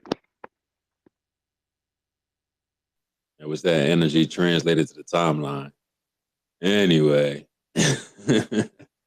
I think we was gonna have Morty up next. We have Trojan. I see Brown for TikTok. Qualia and CLW. But yeah, let's start with Morty. Sup, boys and girls? Maybe we could build some bridges tonight. I think we could. Maybe have some good faith conversation and try to speak as humans and children of God, so they say. So I have an offer for Taylor. I did hear earlier that Taylor said that she was interested. She's really trying to prove the globe, and I got just the people to help you with that. So I would love nothing more than to set you up with a conversation with two people who have, I would say, insofar as anything can be proven, done that several times. If that's something of interest to you, and I'll even go further than that. I'll even sponsor and provide you with the tools that you would need. Wait, for what? To prove the globe. I believe you said that. Dude, I cannot wait, bro. Let's see. All right, cool. Dude, this is awesome. What? Never heard of that before. All right, let's see. Hit me with it. Let's go. So do you want to talk to the people? I'm not an expert, What? Well, yeah. I mean, I'm gonna need an expert up here. Well, I mean, would you be interested in talking to them? Oh, I mean, is that your proof? An appeal to authority? I thought that you were interested in learning the truth and learning how things are done. Do you want to talk to some people that have done it? I'm really. Are you talking about somebody in the scientific community? Someone in the scientific community? Or what? Who am I going to talk to? Who would you want to talk to? What kind of proof is this, bro? Yo, what's going on? I can talk to somebody. That's proof. Like, dude, that's grandstanding. That's next level grandstanding. More what? Sorry. Oh, I disagree, Brian. I take offense to that. I think that there's a lot we could learn from each other. I've learned a lot from you. I agree. And I got one more thing to teach you, man. And this is a challenge, and it's quick too. So on my channel, I've showed just about a half a dozen real quick orthogonal views to lasers. And every time we do it, every time we get a little bit to the side, there are various amounts of upward bending lasers. Never bends down, never straight. I mean, we probably could find a straight one, but usually it's a little bit bending up. And sometimes it's really, really bending up where we can't even barely see the laser. And so we've demonstrated this over and over. And so in your model, to see like a 10-mile laser even, you say it's got to be curving down around the curve of Earth. Can you please, next time we talk or whatever, can you give me a demonstration of a laser visually bending down? If you could do a bunch of them, that'd be better. But if you can't do that, man, I wouldn't say you're proving certainly anything I don't think anybody's proven anything until they could at least give me that simple demonstration. Okay. Well, I'm happy to have that conversation with you at a later date and show you that. Fair enough. Show you have on that subject. And I always appreciate talking to you, Brian. Yeah, me too. I appreciate you backing up, Franco as well. I think that it's always important to call out men of integrity, and I think that you're certainly someone that has always, and you backed me up earlier too. You didn't have to do that, so I appreciate you. That's all I'm going to say. But Taylor, the offer's there. Take it or leave it. And I think TM is here. I don't think he's on Morwan, speaker. who are you referring to, Morwan? Who are you trying to put Taylor in touch with? I got many people. Name the two, because I think you said a couple. Like the scene in the Avengers where they like jump down and they're like all lined up. That's what I got, bro. So I mean, if you don't want to talk to the Avengers, like, fuck, man, that's on you. Who is that? Can we do it on Twitter Space? Sure. Who is that, Morwan? Am I going to give away the surprise? Oh, see, that's where it is. It's always a secret coming from the anti-flat earth. There's never no transparency. Hey, Morwan, you call yourself sea lion? You call yourself sea lion? Problem. You call yourself sea lion? You call yourself sea lion? Yeah, Sea Lion, Prime, Mordwand. I go by many names. Hey, Taylor, do me a favor and just search up what sea lioning means. Yeah, that's a good one. Hey, Morwan, is his name when you get that his name in? Hold on, Taylor. When you get that definition of what sea lioning means, just let us know what that means. If you can. Go ahead. Yeah, does that dude's name end in oon? Hold on, Brian. Can you hold that thought, please? No disrespect, but just to stay on one thing. So if I tell you who the person is, would you have them come in here? Maybe even do a co-host, and we could have a one-on-one with him and Taylor? How's that sound? Oh, I only give co-hosts to those that show love to Flat Earth Fridays or complain that we're gonna mute, censor, or take their mics. Otherwise, they're gonna get treated just like everybody else. Now, if they're anonymous and they don't want to show their face for some reason, that's a whole different thing. But yeah, that's the only two times I really give calls, or if they're a level head. So. Okay. Does his name? Hey, wait. One more question. Does his name rhyme with Ick Balloon? No. I'm just kidding, man. I'm talking about people that have done measurements, who I trust, whose measurements check out, that that are people that are extremely civil. And I think that you could learn a lot from. Is it Jesse? Also, I put the definition of sea lining in the space for you. Oh, thank you. I appreciate that, Galactrax. Is it Jesse? So Jesse is one of the people I suggested. Is that a problem? Well, I don't think you speak for everyone in the space. So how about you simmer down and let the big kids talk? Sacred, why is Jesse a problem? Well, because Galactrax is a little simp. Sacred, please respond to my challenge. Well, what challenge you present to me? I'm asking you if you would have Jesse in here to have a one-on-one with Taylor.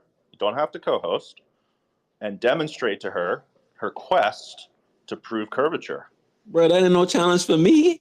That's a challenge for the person hiding anonymous. Tell them to request the mic. What the heck? Dude's asking to bring Jesse from Geo's up to here to talk to Taylor. Oh man. Yeah, that's what I'm asking. Yeah, if you get frustrated trying to ask someone a yes or no question, do not bring Jesse up here. He is the best at not answering a simple yes or no question. That's his skill. Gala, you're poisoning the well, Gala. Those are the worst. But yeah, I have an open mind. Sacred, I appreciate you calling that out because that's exactly what he was. Look at him. He's totally jumped on it. Hey, you paying what's it yet, bro? Franco's back, by the way. Anyway, if you think he'll come based on your word, bring him. Cool event. We could get Taylor hooked up with someone that can show her exactly what she wants to know. He already told me he's good to go on it. He has tons of stuff we can talk about. He's done it tons of different ways. And you don't have to co-host him. That's fine. I trust you guys. You guys, you guys Share the space, Mormon. Tell them we got some mics open. All right, cool. How about next week? A week after? Bro, we've been here 114 weeks. We not going nowhere. We still can't find no motion. We still can't find no curvature. So if you have anybody that can answer a yes or no question that has some exclusive evidence for globe, earth, and motion, please bring them. Please. All right. We've been begging for 114 weeks. Taylor, could I ask you to run point? Is that something that you could agree to do for me? Nah, Taylor, shooting guard, bro. Straight shooting guard. Wait, can I do what? Can you run point for the space? Because you're interested in proving curvature. So I just think it would be a cool conversation to get the Is he here? perfect for this right in this space with you and tell you exactly how to do it. How's that Okay, sound? cool. That sounds really good. All right, perfect. And I linked you some of the measurements that he's done, so I could send you plenty more. But yeah, that sounds good to me. Last thing, I see TM is here. I did just want to say, in the spirit of intellectual honesty, that if there's anything you guys feel like you wanted me to correct the record on, I'm happy to do that. I just ask in return that TM retracts his false statements that he made several years ago about the Hobart incident and maybe clarifies his stance on the incident, because it was unclear to me if he was still standing by those false claims. Now, I don't necessarily think he was lying, but he did make false claims publicly. Hold on, I don't know what you're talking about. You know TM from years ago? You said Hobart and you said years ago. Whoa. Mm-hmm. I got the receipts. What's happening? Where did this conversation happen? Here on Twitter? Yeah, I tend to waste my life on Twitter and the internet, so. You've been on Twitter for years, Marwan? That's crazy. Technically, yeah, but I only installed it like a few years back, and I tweeted a couple things and then forgot about it, and then I got on Twitter to join these spaces. So, thanks, guys. You heard that, Elon? You gonna run it up, yo, Elon? I need a code or something, some type of sacred code, bruh. Bringing all these users to the platform, Elon. Guys, if you guys got anything for me, something that you can document with the receipts that you want me to retract the record on, I'm happy to do that. I would just like to get, I made a public challenge to TM to do the same on points that he made, and I don't make challenges behind back. Well, Ron, try to let me jump in real quick. Try to remember because I have been diligently looking for it. I've got a laser, and as many times I've ever fired it, I can't really tell from standing behind it, and it ain't really long enough. But I've never seen it curve down.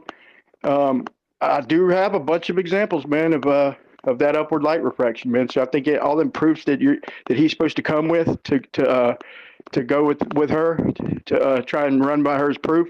In my opinion, if you can't show me the downward refracting laser, you really can. He's kind of doomed right out of the gate, right? So please don't forget that, and let's compare notes next time we talk. Yeah, sure thing, man. You know where to find me, and you're always welcome to have a civil chat. I know one time you kind of got dogpiled, and I'm sorry about that. Sometimes I slip up, so no worries, bro. Come by, man, and I always have a good combo with you. So, hey, Morwan, you wanna articulate some of the other things you've been saying about Taylor? Well, yeah, speak your mind. Like, don't just type behind the keyboard and come up here and start acting like it's all good. Hold on. Don't just come up here and act like it's all good when you talk crazy. Go ahead. Hold on. Let me just lay this out for all the audience because you posited everything as if you're going to be intellectually honest and all this different type of stuff. And then we go look at your timeline. It seems like you are also poisoning the well and doing a little bit of slandering. So you want to go ahead and articulate what you were saying about Taylor? And hold on, I'm not done. I know you want to censor me when I'm up here cooking. But I just want to make sure that everybody gets to see who you really are and what you think about Taylor. And even though you lost about 12 bands to Flat Earth, you still think it's dumb. But go ahead and articulate what you think about Taylor. Yeah, I think that Taylor's a liar, demonstrably. And I think most of you are dishonest liars. I think that you thrive on dishonesty as a defense mechanism to compensate for your mediocre life. And you're delusional if you think that this is ever going to turn into anything mainstream. So you have really a choice. We can build bridges together. We can get past this, or you can keep living in delusion and use dishonesty to temporarily gain power over people that have achieved more in life than you. And that choice is completely up to you. Wait, what have you achieved more than me, first of all? Second of all, what did I lie about? Tons of stuff. You accused Omnivore of lying, and then you lied yourself. What? Yeah. Give me examples, bro. Let's hear it. Well, okay, let's talk about the Antarctica thing with the Norwegian Don't guy. trust these anti-flat earthers, bro. I They didn't are even post literally my own two-faced. opinion I'm on it. telling you, every single one of them. I didn't even post an opinion on the Antarctica thing. I literally posted a link and copied and pasted and put source. So you want to go tell them they're lying? So yeah, you did. You said Okay, so I posted a link, didn't even put any of my own words. So how could I be lying? So you said Omnivore was lying. About what? Oh, Omnivore. Yeah, he said that there was only the boat licenses. That's not true. They did not So have a permit to be there. Period. So According to the news article I posted with the source. So if you're gonna like virtue signal about slandering into space, do you know for certain Omni was lying, or was it that? Guys, I just real quick, just because I know Marwan. Let me just mute because everyone's hear a little bit of background noise. B3, just mute up real quick again. Don't take Marwan too seriously. Mental health is important. He's dealing with some, so just don't take it too personally. All right. Go ahead, Taylor. So other than giving source information about why these people were arrested in Antarctica, quoting from an article, how am I lying? Is that the only thing that you think I'm lying about? You presented two different sources, two different incidents as the same incident, and it's the same. No, I did not present them. Well, I even mentioned that they went back to get their wrecked boat. It's the same thing. It's the same thing as Sacred did at the beginning when he said deceptively that the Norwegian guy was arrested on a voyage to Antarctica, which is a lie by omission, that in every case he was arrested nowhere near Antarctica returning from the voyage. Okay, so what happened from my recollection of this little incident that you're so triggered about is that these people went down to Antarctica. It said they never had proper permits. There was a boat wreck that they were going to view. They were going trying to find the remains of the boat. They did not have permits to be there based on the Antarctic Treaty, and they got arrested. Is So that wrong? your claim that the reason that they were arrested was because of a lack of permits in the example that Omnivore brought up? Yeah, that's what the source Okay. that I read stated. So either you're mistaken or you're lying. No, I'm telling you what the source said. Okay, so your source that you posted debunks you. It's two different incidents. So your source that you posted, which I looked it up, it's from the Maritime Executive. I posted both sources. The second source is a different incident than the first one referenced by Omnivore. You accused Omnivore of lying when he read from the source, which mentions nothing about permits. So that's one right there. That's not a lie because they were arrested because they didn't have permits based on maritime. In the case that Omnivore raised, can you substantiate that? Can you show me a link right now? Yeah, I mean, it's the same link I posted. It said they didn't have permits to be there. Two different incidents. So why were they arrested in your opinion? So there's two different incidents, and we can go deeply into the legality here. I had someone do some research for me who's a merchant marine captain as well, and there's a full report on the subject. So in the first case that we brought up, so this is the article from April 2012, Norwegian arrested, and this is the lie by omission, after Antarctic voyage. Statement that it is on the Antarctic voyage is a lie by omission. So, and this is a long history that you have. Not to mention, this completely debunks, any lies that you guys have told for years that people are not just allowed to go to Antarctica. There's some kind of patrol, that the Hobart incident was related to those sorts of operations. All of those are lies. But that's beyond the point. In the first article, which I already posted, which Omnivore stated correctly, the point of being arrested is only saying that they were arrested based on having the wrong name of the boat. They were taken into custody due to that. There's other issues. They were not flagging their vessel correctly. So your statement in the second article is referring to a separate incident. And so I have to assume that you're lying because I think that you're rather intelligent. So that's actually a compliment to you. Otherwise, it's just hasty research with ChatGPT and you accused Omni of lying. But it has to be one of the two. So were they arrested or were they not arrested? They were arrested, yes. Okay, so what source do you have that states it was only because of the boat permit that they were The one that Omni. arrested? Okay, post your source because I posted mine and it clearly said due to lack of permits and proper identification.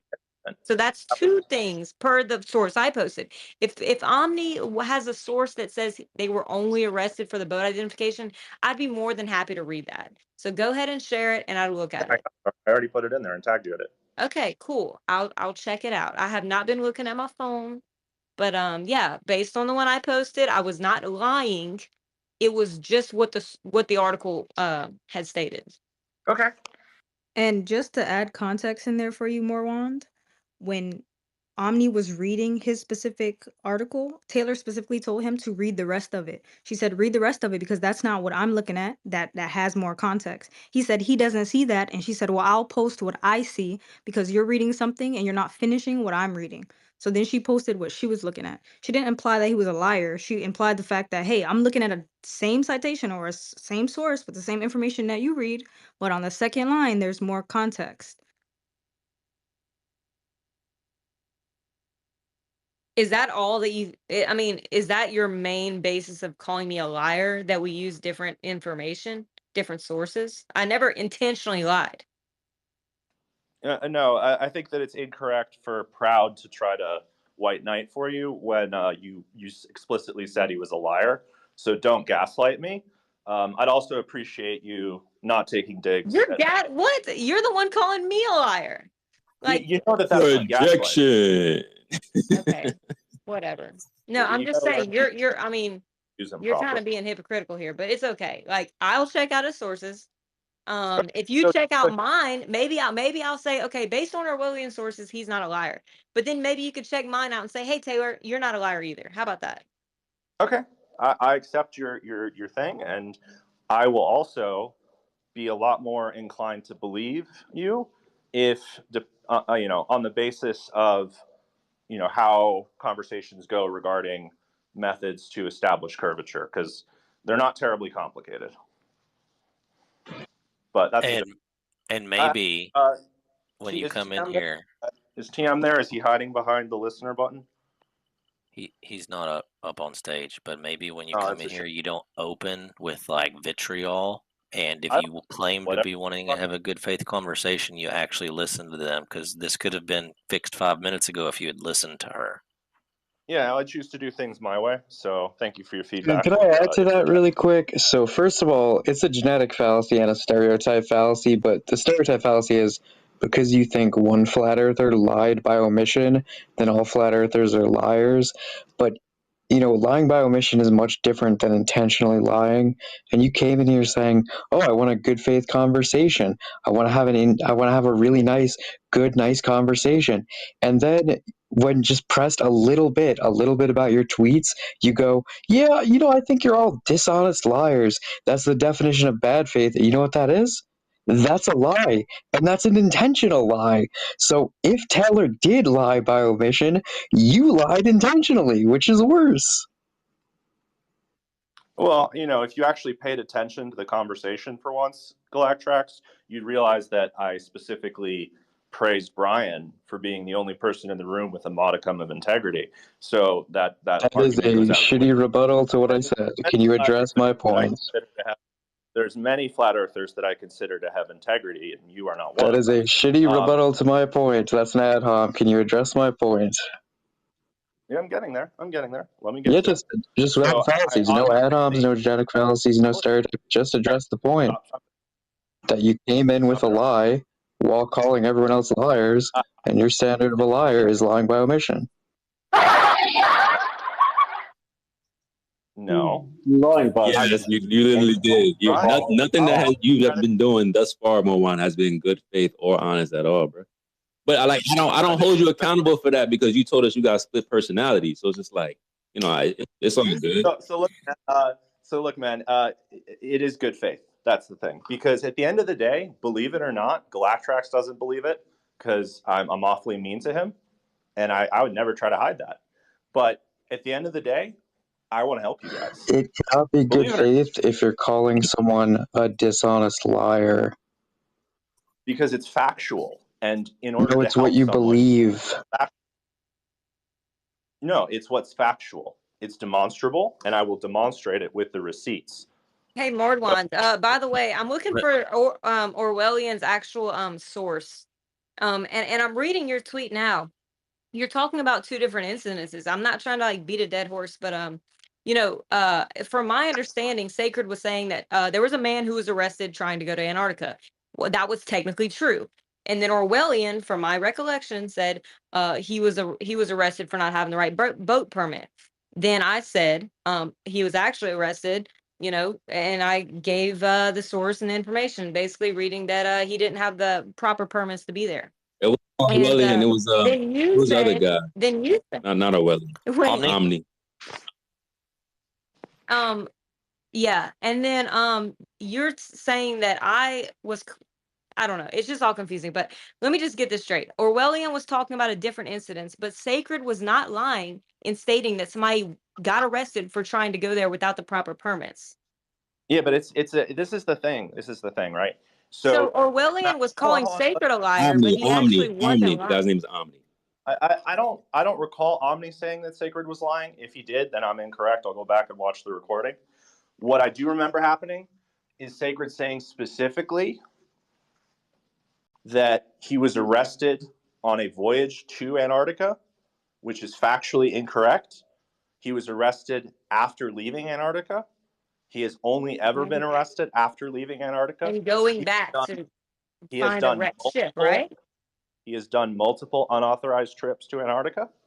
He's also broken all of the regulations and laws pertaining to what's required under the Antarctic Treaty on multiple occasions, causing deaths to individuals. And he's still been traveling the world and doing his shit. This is an individual that's been arrested all over the world, but that's not relevant. It's not super relevant. What is relevant is the facts of the situation. The facts of the situation are there's two different arrests. So if you have substantiation for the arrest that Omnivore provided being related to the lack of having the correct permit, as opposed to what's stated in the article that I've provided, then I will happily retract my statement.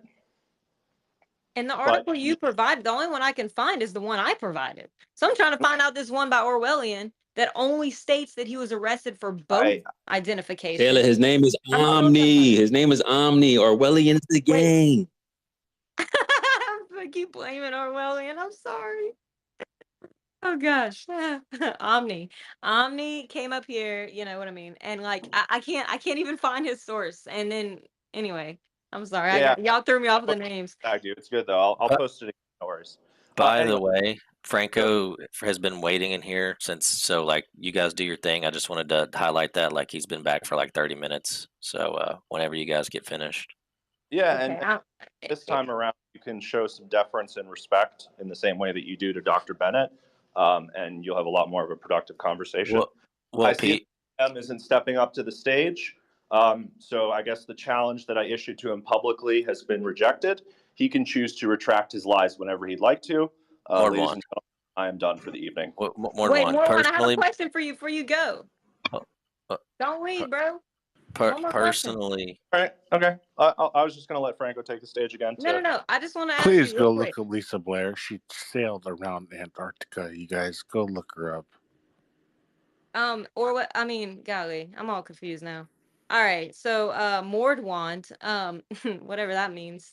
Sorry. It means murder wall, actually. Okay, murder wall. Cool. Was it true or not that he was arrested for not having the right permits to be there? Yes or no? In the second incident that you cited, yes, that's correct. Okay, so then I was adding on to what Omni was saying. Don't gaslight me. Wait, what? No, I'm telling you, I was not lying. he was like Omni was saying he was only arrested for boat identification. I said no, he was arrested for not having the right permits, and then you call me a liar. But no, you just admitted that that was true. Taylor, we have the recording, so whether your little buddies buy it or not, we have the receipts. So don't dig this any deeper for yourself. And in the end, remember. What? I totally like you admitted that I wasn't lying just now, but it's cool. No, Whatever. I did no such thing. Don't. It's true. It is true that they were arrested for not having the right permits. That's all I mentioned. I'm not going to submit to your gaslighting, Taylor. It's funny that Morwan is like a puppet for the anti-flirts that's scared to pull up here. You notice that, Proud? Look at who he tweeting at. He's like, we. They sending him into the fire and they just dangling him on a string and he think that he's taking a W. It's like, it's a moot point. I'm reading something right now. I'll go ahead and I'll do a little bit extra reading too as well. But it's just funny that he is like the puppet for the guys that scared to pull up over here talking about we. Oh, this shit is so funny, bro. Hey, Sacred, can I told nothing about flat Earth the whole time? So one last question? It's a little hard to hear you around him. Sacred, I just had one last question. Do you mind if I just ask you one last question? I just want to ask your permission, though. Go for it, Morty. When did you find out that you weren't going to succeed as a DJ? Worked out a what? When was the moment that you figured out that you weren't going to make it as a DJ? Is this the best y'all got? This is y'all best go proof. I don't even know what you're talking about, brother. This is trying to diss people. You know exactly what I'm talking about. Have a great night. No, I'm not a DJ at all. But we got your attention though. Running up out of here. Thanks, Sacred. You don't really trust these anti-flat bro. Don't trust him. We got to take his medication. But shout out to his mental health, man. I hope that he works through that because that's important. Well, if you're still listening out there somewhere, Mordwan, I wasn't even going to be mean to you. I just wanted to say, like, I don't appreciate you coming up here and saying every single one of us is like all this dishonest liar with no integrity, blah, blah, blah, blah, blah, because I don't need to say it to anybody. I don't need to tell anyone anything that me and you've discussed, but you as an individual human being with the humanity you have, me and you have had sidebar conversations in private, and you know that not to be true about me, so I take personal offense to you coming up here and saying that stuff blanketly with me up here, knowing that I'm here and saying that to me after the way that I have personally treated you, right? I've only ever called you out for your behavior up here, which you know you participate in. You acknowledge the behavior you exhibit up here. Like you acknowledge it. You don't argue. You acknowledged it to me. You've acknowledged it to plenty of people. I've never done you wrong, and I've been nice to you outside of like having to call you out for what you do on stage. So I don't appreciate that. And I really think that you, in your little off-mic private time, should consider what you've said and maybe have a little sorrow and remorse and regret for labeling people in the way that you do who have been good to you. That would take conscience. That would take a conscience and a sound mind. This guy takes medication for that. We can't take it seriously. You know, that's why I said just pray for his mental health. Pray that he has a better day tomorrow and hopefully a better day next week. And let's just take it with a grain of salt, y'all. Like, it's okay. Like, a lot of these guys, look, I would be triggered too if I lost $12,000 to Flat Earth. Like, let's be for real, guys. Come on, it's all good. Anyway, I think Franco's here. I see D threw his hand up, but I think Franco is back for that build. Yeah, let's go with Franco. Hi. So, did you check out that 3-minute video? Yeah, I checked it. So yeah, I admit that, no, I'm admitting. I confirmed that that I didn't understand what exactly what the problem was. So it is a sort of standard problem, and it is no paradox. So it's perfectly explained both with Maxwell's equations and with Einstein's Lorentz transformations. So the fact is, you have a magnet which is producing a sort of uniform vertical field, magnetic field, but the circuit where you are detecting current is not just the disc, the conductor disc, the conducting disc, but it's closed by the rectangular circuit, which is the one where you actually detect the current. So you have, for instance, when you say that when the magnet and the disc, they rotate together, then there's no relative motion. That is not true, because the relative motion happens between those and the detector. The detector is still in that case, that rectangular thing. So in that case, what happens is that the disk is still a rotating disk in a uniform, in what is appearing as a uniform magnetic field in the lab frame. In the disk's frame, there is an electric field which causes a potential difference, a difference of electric potential between the inner and the outer borders of the disk, and which is what causes a current when you close the circuit. And when on the other hand, only the magnet rotates, then the circuit is perfectly stationary in the lab because it's closed. You have the rectangular part, which is standing still. You have the disk, which is standing still. So the circuit is not moving, and what is moving is the magnet with respect to the field. But then it's moving so that there's no flux change with respect to the circuit. So Faraday predicts that there would be no current, and indeed there's no current. And whereas in the other instances, you have that there's a moving, at least part of the circuit is moving, and in that case you can explain it's moving in a stationary magnetic field, and in that case you can explain it either with Faraday's law or with the Lorentz force acting on charges within the conductor. They are moving a charge, an electron, which is a free electron, which is stationary, initially stationary with respect to the disk, is then moving within this field, and then it experiences a force, a Lorentz force, which is what causes it to try to go to one of the edges of the disk, and this is what causes the current. And in the last instance, where everything is stationary except the detector, the rectangular part, then it is that part which is moving. It's a usual, very standard problem of a bar moving in a stationary magnetic field, and what it experiences is that there's a difference. There's a potential difference between two edges, and this causes again the current. When you have, for instance, if you see it in a different frame, for instance, when both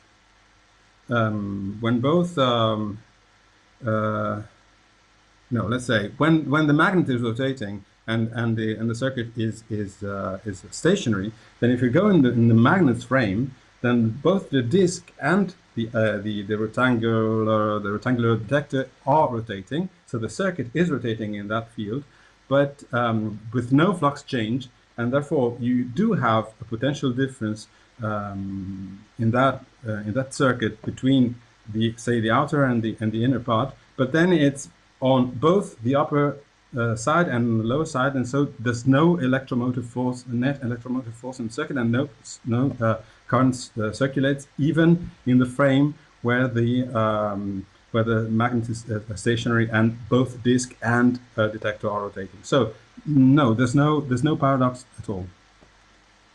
Okay, so I appreciate your genuine consideration of that. This is good. So there's basically 2 points here, and I have a response for both of them. One is that case you just talked about, in which the magnet is spinning and the ring and detector that's on the table are stationary. It's the issue here is that you have to use a stationary magnetic field, right? Because you used that several times.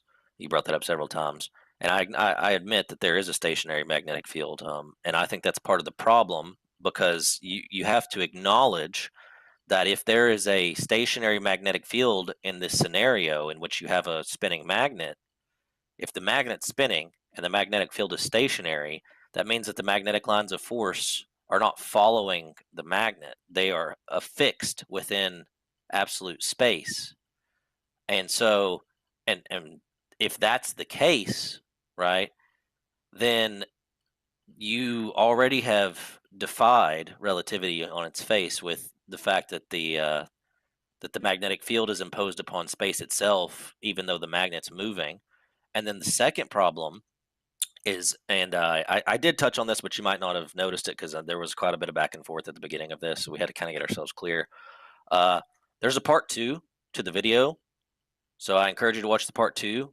He answered the second case in which people were claiming that because even though the magnet and the disc were rotating together, other parts of the circuit were stationary. And so the other parts of the circuit, like the wires and the things that were transmitting the signal to the detector, were cutting the magnetic flux lines, and that's what was producing the voltage. He answered that by placing all parts, the detector, the power source, the magnet, the conductor, all of it. He placed everything on a rotating platform, and everything moved uniformly together, and it still produced the same voltage reading as it did in the other cases. And so showing that the scenarios were identical. And so that can't be the cause either. The only answer is that the magnetic field, as I said before, is being imposed upon absolute space itself, like space, like a fixed 3D coordinate system in the universe is being established, in which a magnetic field is being created by the magnet, and it's bound to the magnet's axis of symmetry. When the magnet rotates, its axis of symmetry doesn't change, so the magnetic field isn't actually being altered. And so then when you move the conductor through that 3D space stationary magnetic field, it produces a current as in accordance with the conventional Faraday induction. It's a very simple explanation, but it's one that is not in alignment with relativity. The, So I encourage you to watch part 2. Okay, I will watch, but okay, here in the part 1 that I saw, there's no problem whatsoever, and what you say is that when you rotate the magnet, then the field doesn't change; it remains stationary. It's because the apparatus is symmetric. If you rotate it about one of the diameters of the disc, it will change. It will follow the magnet. So it's just the fact that the field is does not depend on the azimuth angle. So if you change the azimuth angle, it will stay the same. It's just a mathematical thing. It's not the thing that is attached to fixed space and so on. It's something like saying, I don't know, if I rotate a perfectly symmetrical cylinder around its axis, I don't see any change. Yeah, we don't see any change. That's the definition of symmetry. And so no, that's perfectly consistent. There's no inconsistency at all.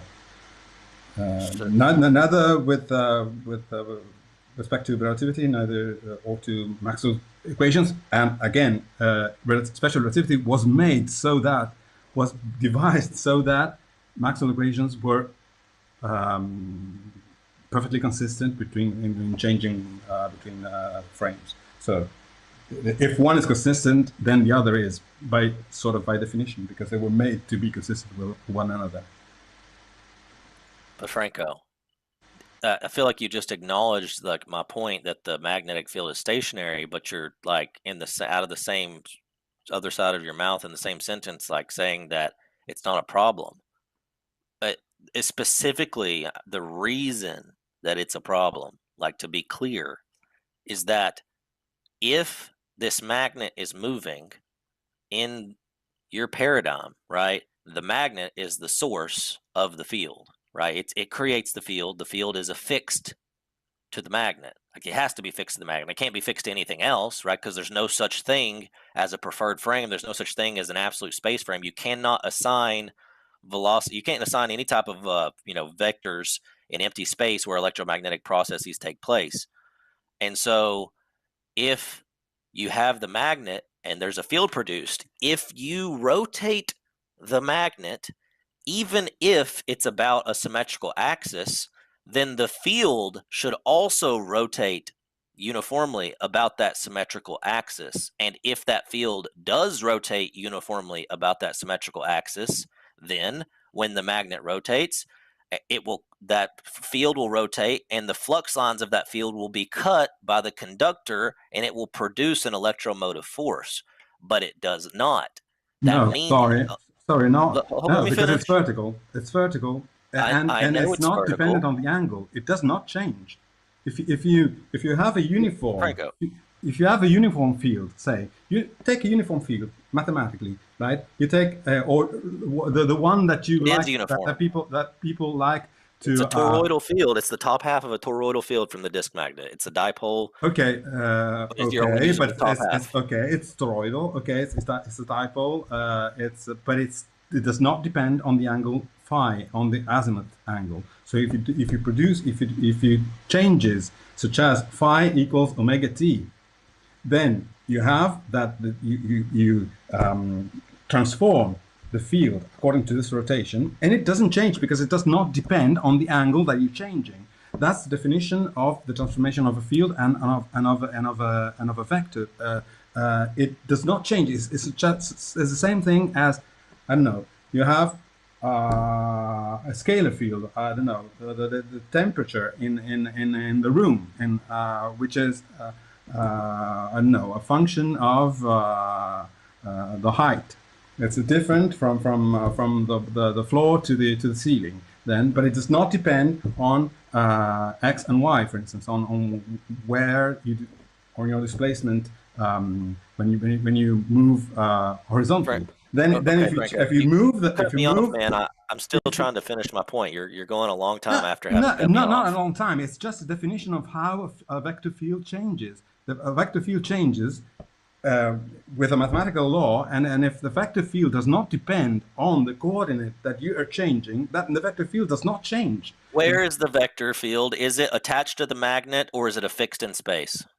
It does not. It has no meaning because it does, because in Einstein's, because you don't have Einstein's you don't have paper, it attachment. says you cannot assign vectors to places in empty space where electromagnetic processes once took place. A you field cannot is not attached. It's not a string. A field is a vector, is a function of position and time, right? If okay. A vector, does it follow the magnet?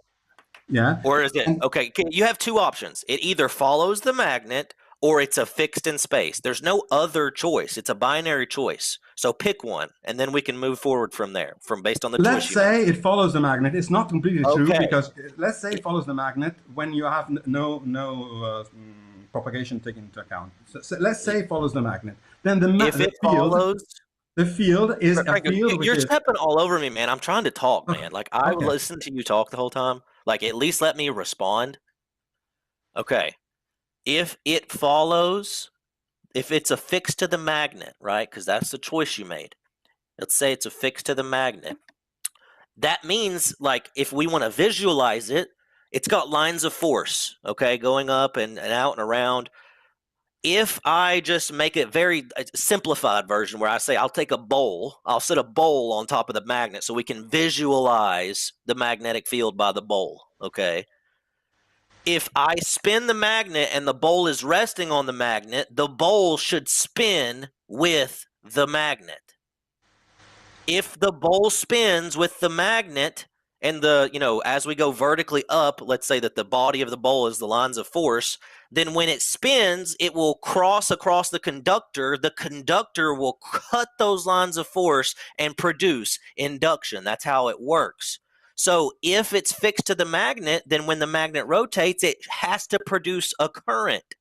The fact it doesn't shows it's not fixed to the magnet. The only other option that it can be fixed to then is empty space itself, and that's not allowed in relativity, even though that is the answer. Can I answer this? Yeah. Do you see the problem? Yes. Go No, ahead. no, I don't see the problem because there's no problem. Okay, for many reasons. One, you take the ball and you attach it to the rotating whatever platform. How do you detect that the ball is spinning? You can only detect that the ball is spinning if you have a dot marked on the ball, and then you see the dot rotating. But that takes away the symmetry.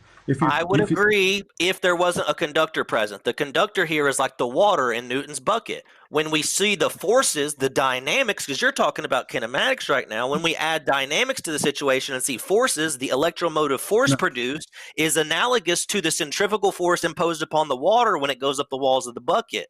When you spin the magnet, it doesn't make the water go up the sides, right? There's no electromotive force produced. It should, though. If it was affixed to the magnet, if the lines of force were affixed to the magnet, they would be cut. No. When we spin the conductor, okay. No, they're when we not spin the cut. conductor, it produces a current. When we spin the magnet, it doesn't. They should have the same result, but they don't. No. You can't have it work for one and not the other. Whatever explanation you propose has to have the same result for both because they're identical. They're relative to each other. No. No. Because one saying no, but you're violating your own paradigm. No, I can write it down for you, right? Because it's apparent that talking does not solve the question.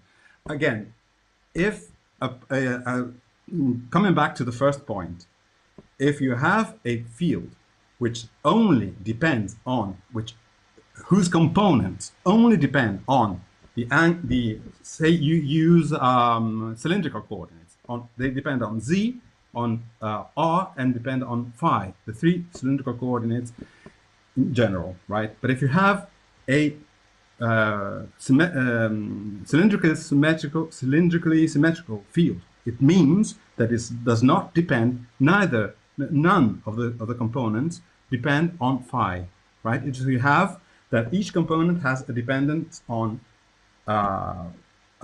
z and r, but not on phi. Then if you change, you take the dependence of this, on the source of this, is that you change phi from being constant to omega t, then it does not affect the field. This is the same as saying that you take a ball, you draw a symmetrically invariant, rotationally invariant drawing on it, such as a parallel circle, a circle which is symmetric with respect to the axis, and then you spin the ball, you don't observe any change. You don't observe any change. If you take fields sprouting out of the balls, if you take field lines sprouting out of the ball, you will see them change because they're not the actual field lines, because there's only some of them. In reality, they're continuous. It's a continuous field, and it's the very definition of symmetry is that it will not change if you do an operation which is the rotation with respect to the axis. This is the definition of symmetric field. It means you will not perceive any change when you do that transformation, meaning the rotation. The second thing, so this is the definition of symmetry, right? It's a symmetric if when you perform this transformation, namely in this case a rotation around the axis, you will not perceive any change in the field. This is the definition of symmetry. Then so it doesn't mean anything that is attached, right? But then if you rotate, for instance, kinematically, no, mathematically. What about dynamics? What about forces? This is a definition. And then, and I'm talking about real forces we can measure. No, we're talking about how things change when you do something, right? And this is kinematic or whatever, or mathematics or whatever. This is a definition. Would the force, would the flux lines move? This is a premise. We need to establish this before we move forward any further. We need to establish this. Yeah. You just made a claim that because it's symmetrical, it would be the same as if the bowl was if the bowl was spinning, or if the bowl wasn't spinning, it would look the same because the outside surface of the bowl is symmetrical. But even though you can say it's symmetrical, the walls of the bowl are still moving. Those are the flux lines of this field. The flux lines would have to rotate with the magnet. So if the flux lines are rotating, even though they're all identical to each other, it doesn't matter. If they're rotating, if they cross a conductor, they will be cut and produce induction. That's how induction works. No, no, because the way induction works is you have to calculate the flux of these lines across the circuit, and the circuit is parallel to those lines. So the flux of those lines is zero across that. So it doesn't even though. So then why does spinning the conductor do it then? Because in that case, in the frame of the conductor, you have an electric field, and produced by what? Produced by the fact that you change the frame, and in relativity you have this. Or if you want, if you have a moving detector, the electric field is produced by the currents, by the charges. No. It's something. Yes. It's something different. No, it's produced something by the different. charges. It's something different. Oh, okay. No. Okay. When the charges are put into motion, the electric field is produced, right? Because charges are induced, induction takes place, charges are induced, and electric field is produced. The electric field isn't there to begin with from the beginning. You can't invoke the effect as the cause.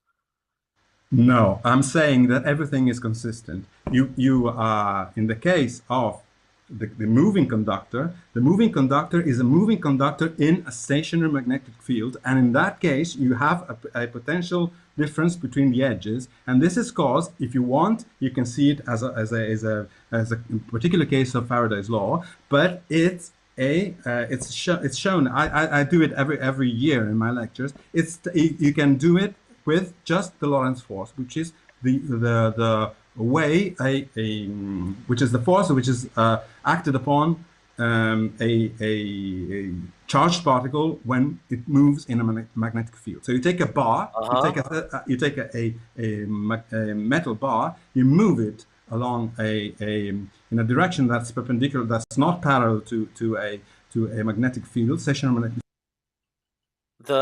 It is perpendicular. If the magnetic field lines go up, that's vertical.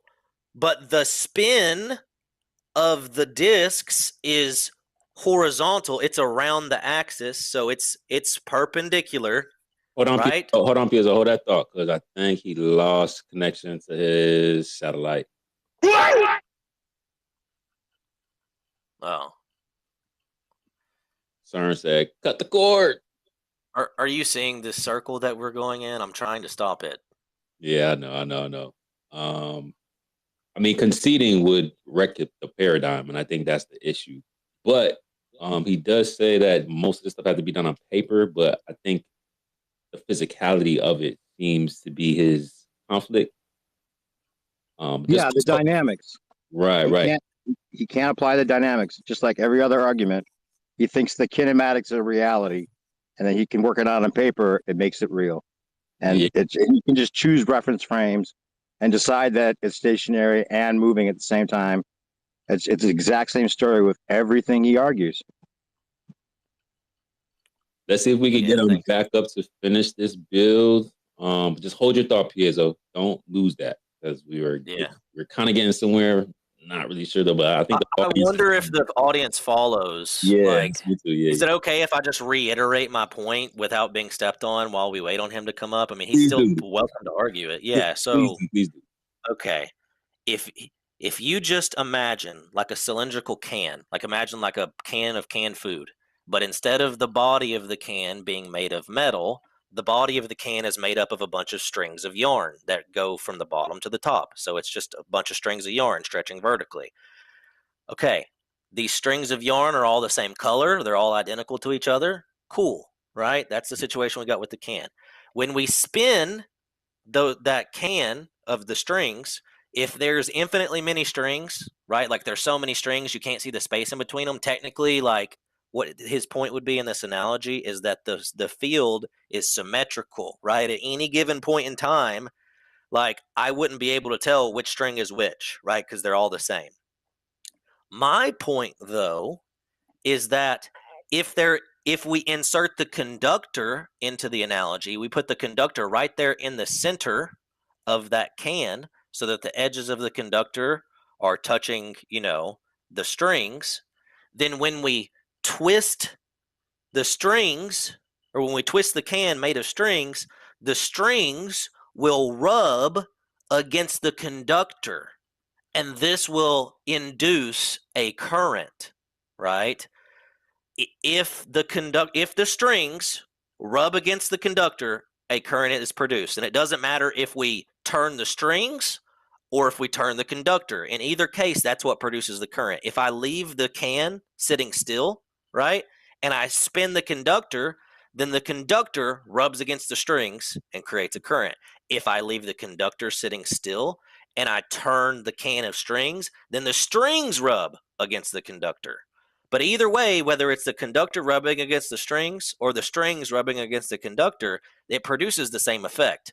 Well, in this example, in reality, what we observe is when we spin the can or the magnet, right? When we spin the magnet, rather, there is no current, which means that when we spin the magnet, the strings and the conductor are not rubbing against each other, because if they were, a current would be produced. But since there's no current, we know that there's no rubbing happening.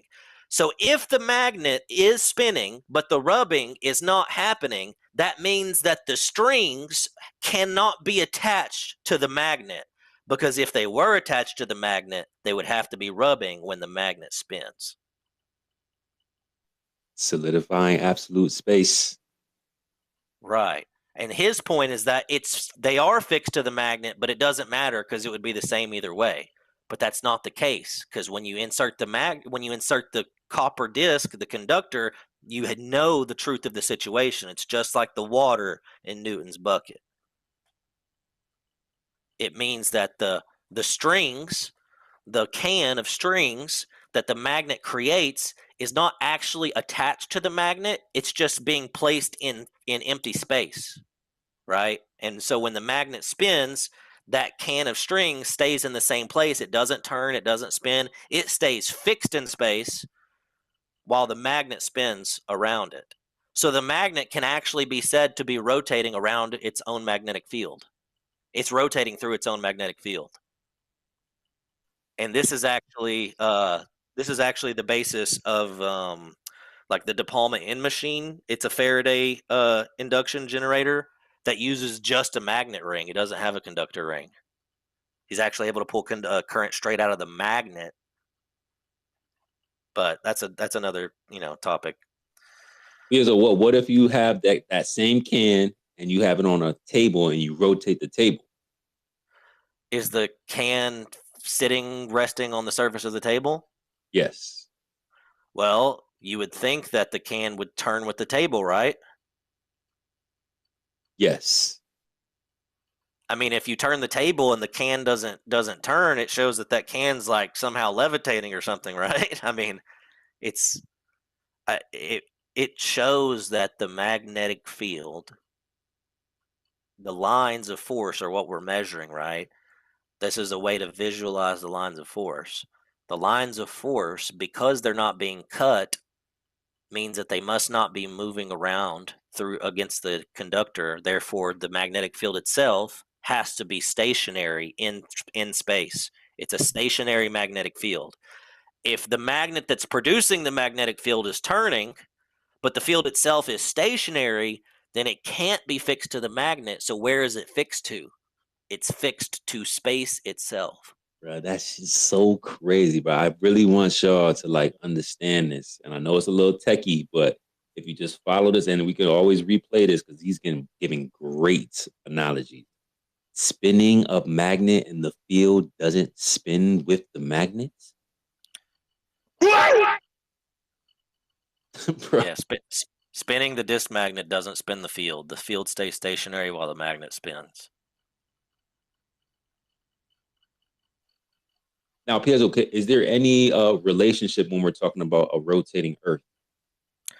Oh, gosh. Yeah, I didn't even think of that until you said it. But yeah, there is. So the cool thing about a disc magnet is it produces the same type of field that the Earth's magnetic field is, right?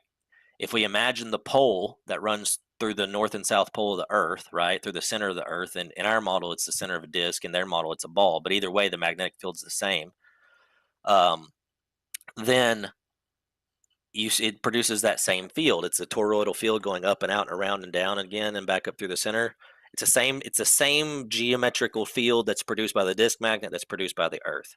So if we know that in the Faraday generator, or in the Faraday induction paradox, the unipolar dynamo, in this thing that we're talking about, rather, if we spin the magnet, it doesn't produce a current, right? If we spin the magnet and the conductor together so that they move together, right? So that they move together, then it does produce a current. So if we move this to the Earth and we think about the Earth as if the Earth is the magnet, right? Well, if the Earth is the magnet and the conductor is, a piece of metal on the Earth, right? If we move the magnet and the conductor together, just as in the instrument, when we move them together, there's a current produced. Well, on Earth, that means that if you just place a piece of metal on the magnet and they rotate together, meaning the surface of the Earth, I just have a piece of metal, there should also be a current produced. So that would mean that if the Earth is rotating, all the metal on the Earth should be having induced currents in them all the time. Now, we know that there's this rotating magnetic field, right? The magnetic field of Earth is not stationary. It's rotating. It's a rotating magnetic field. And if Earth is rotating about its axis of symmetry, based on this instrument, the field should be stationary, right? I mean, a rotating magnet in this episode, in this, they have to agree that the magnetic field's stationary, right? So how come a rotating magnet has a stationary field? But if the Earth's the magnet, right, I mean, it's rotating, then the field moves? Like, what's the disconnect? It shows us, right? It shows us the difference in the situation that the Earth is not moving. The Earth is stationary. And this magnetic field that is being dragged around all the time, that's spinning, must be being caused by something else that's spinning. So it's not the Earth that's spinning, it's something else, which for us, it would be the sky. Shout out to that ether wind. Bro, this is like, to me, it don't get more demonstrable than this. If we see something happening on a local scale, it should happen on a macro scale. If that's not happening, we need to question the reality. Now, hopefully Frank will get to come back up so we can finish this build. But Pietro does such a great job at explaining this. Again, this will be on YouTube, so you guys can go back and listen to this again, but like really think about what's being argued here, bro. Like, to me, there's no other more demonstrable. I mean, there's probably plenty of other demonstrable evidence, but this right here is just so simplistic in my mind, even though it's a little techie, but it has to be the same, bro. It can't be different. So super dope. Let's hopefully let's wait for Franco to come back. We should I'd like to take a poll just to see if people are tracking. Like, if I post it in here in the chat, like what can I make a poll?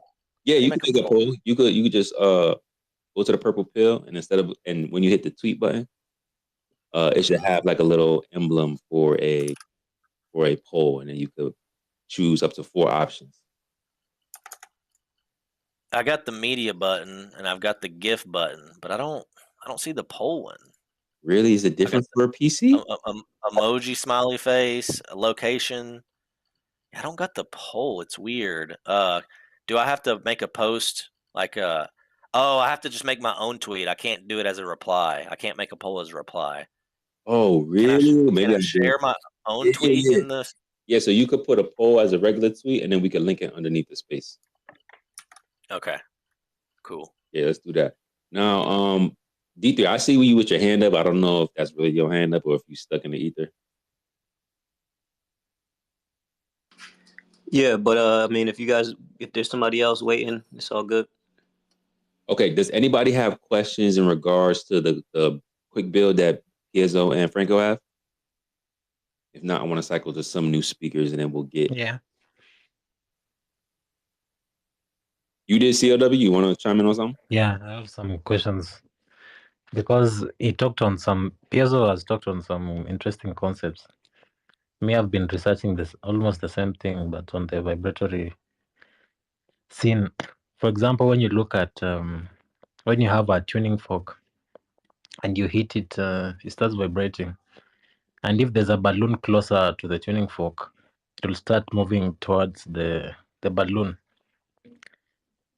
This is because it has been explained that this is because the air near the balloon is rarefied, and the pressure the pressure difference increases as the air near the balloon is rarefied, and the pressure further from the tuning fork is higher than near the tuning fork. So the balloon is pulled closer. The same thing has been tried with like two tuning forks in a water or a container. When they vibrate two tuning forks in sync, it kind of causes some sort of implosion. How the kind of waves of interaction they cause, it causes implosion. But if they they vibrate the two tuning forks in out of sync, it kind of causes the repulsion. And this phenomena to me is similar to magnetism. Like, will it even explain how we can use sound to do the same thing? Because who is this guy called? I've forgotten his name, but there's a researcher who was researching on vibratory physics. He made a couple of tools that worked on vibrations. He even tuned some instrument using his mind or a specific frequency in music to activate it. It had no on switch. It was purely based on vibratory vibration. He built a device that had two balls. You can ask me later, I'll give you the names. I can't just get it off my head right now. Two balls on a movable, the balls are linked together on a movable axle, something like that. When the two balls are vibrated with the same frequency, it creates a spin of some sort. Also, when they vibrate out of sync, when you vibrate those balls with different frequency. And using this, he was able to try to tap into the energy which goes into the ethers and all this, using just vibrations alone, mechanism of vibrations. And you talking about the spinning of the magnet, to me, I kind of think this current, it's the same thing like creating impulse of some sort. Like, how do you understand it? Because by understanding this, I see how we can use sound to generate electricity in the similar way.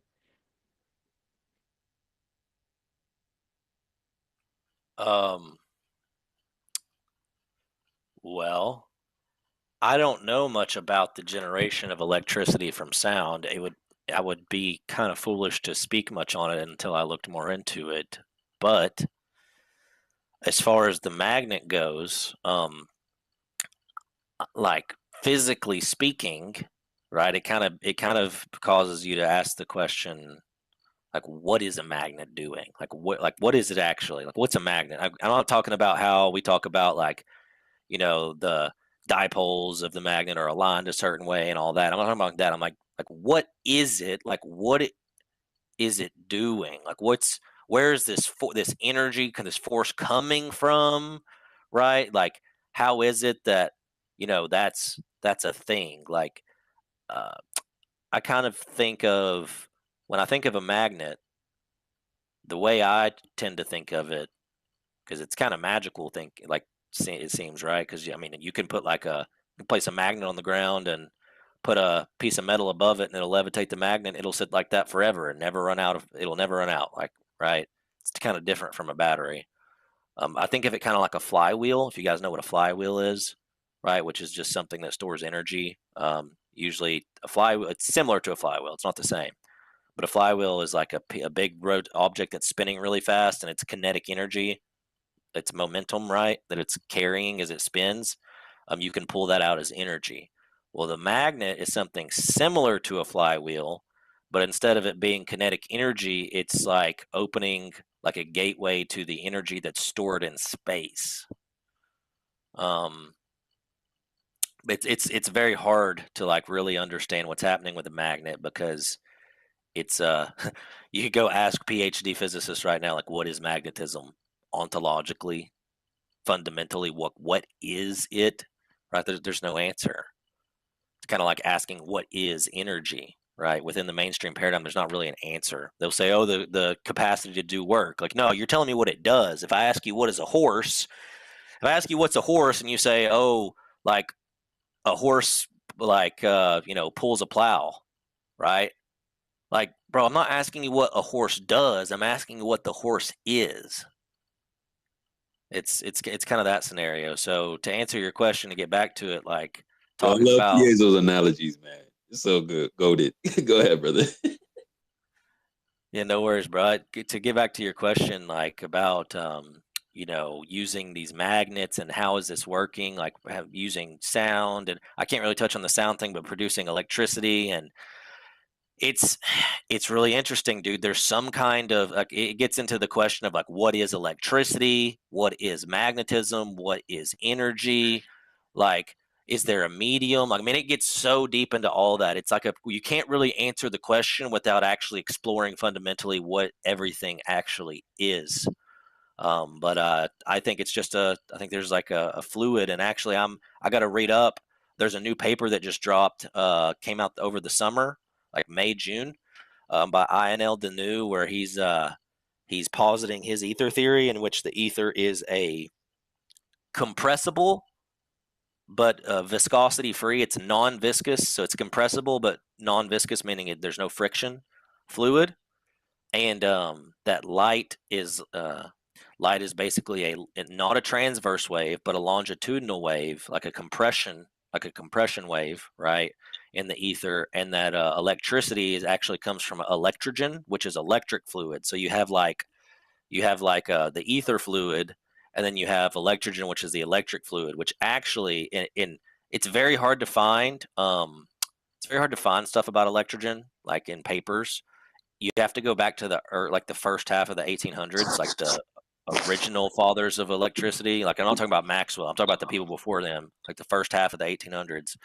I found a book once that was it's called The Whole Art of Conjuring. It's a very interesting, odd book because it's like a book of magic tricks, like sleight of hand and card tricks and different stuff, and also like science experiments. It's really weird that they put like magic tricks and science experiments together in one book, but it's called The Whole Art of Conjuring from the early 1800s. It's recorded in I think the Library of Congress is where I found it online. But in that, it talks about like the production of electricity and how they could take an insulator, like an insulator material and like a conductive material, and rub them together. And they would, like, the way that they quantified it is that the friction between the two would squeeze the electrogen out of the conductive material and cause it to flow into the circuit. That's how they thought of it. Hey, Piaz, are you familiar with the guy's work on YouTube? The fat bald dude. I always forget his name. You know, Ken Wheeler. You know him? Yeah, Ken. Yeah. Oh, I've heard of him, dude, but I'm not super familiar with his work. I've only looked at one of his things for like 10 minutes. I'm not well versed in Yeah, it at all. I think his explanation for what's going on with magnetism to me makes the most sense out of everything. And I think it aligns with kind of like the vortex situation and the fluid dynamics, right? You were talking about the spin of the magnet and whatnot, and how it's not the actual object that is spinning. The magnetic field is spinning on its own, right, in space. So what he breaks it down as is the magnetism is the outward force, right? That it comes outward, and that's what forms like the circular or spherical torus, or that you want to use, right? And the inward force is the dielectric, and they're both one and the same thing. They're just like, you don't really have one without the other. You know what I mean? So anytime you're inducing a magnet onto an object, you're creating a point there where, and then that point is where the dielectric is going in and the magnetism is actually coming outward and getting that rotational spin that you're talking about. Definitely check out his breakdown on it. Yeah, you're talking about compression and rarefaction. Thank you for saying that. So rarefaction, that's like a complicated word. It's just the opposite of compression. So a compression like squeezes stuff, rarefaction expands it or stretches it out, right? So like if you have the fluid, like in the fluid model, then the magnetism would be like the rarefaction of the fluid, and then the dielectric would be like the compression of it, right? And so Right. light is like where the two meet, and like there's like a wave, like a compression wave or whatever that's made through the medium through that that conjunction of the two. But the the electromotive force, right, has to do. I still need to read the paper. Like I said, I just saw it, so I just read a 30-page paper by him like a day or two ago. This is a 45er, so I got to read it. But it's he invokes electrogen. He's saying that basically, to quote him loosely, here's like a very brief quote from what he says on the topic. He says that the fluid, right, is the dissipation, or sorry, the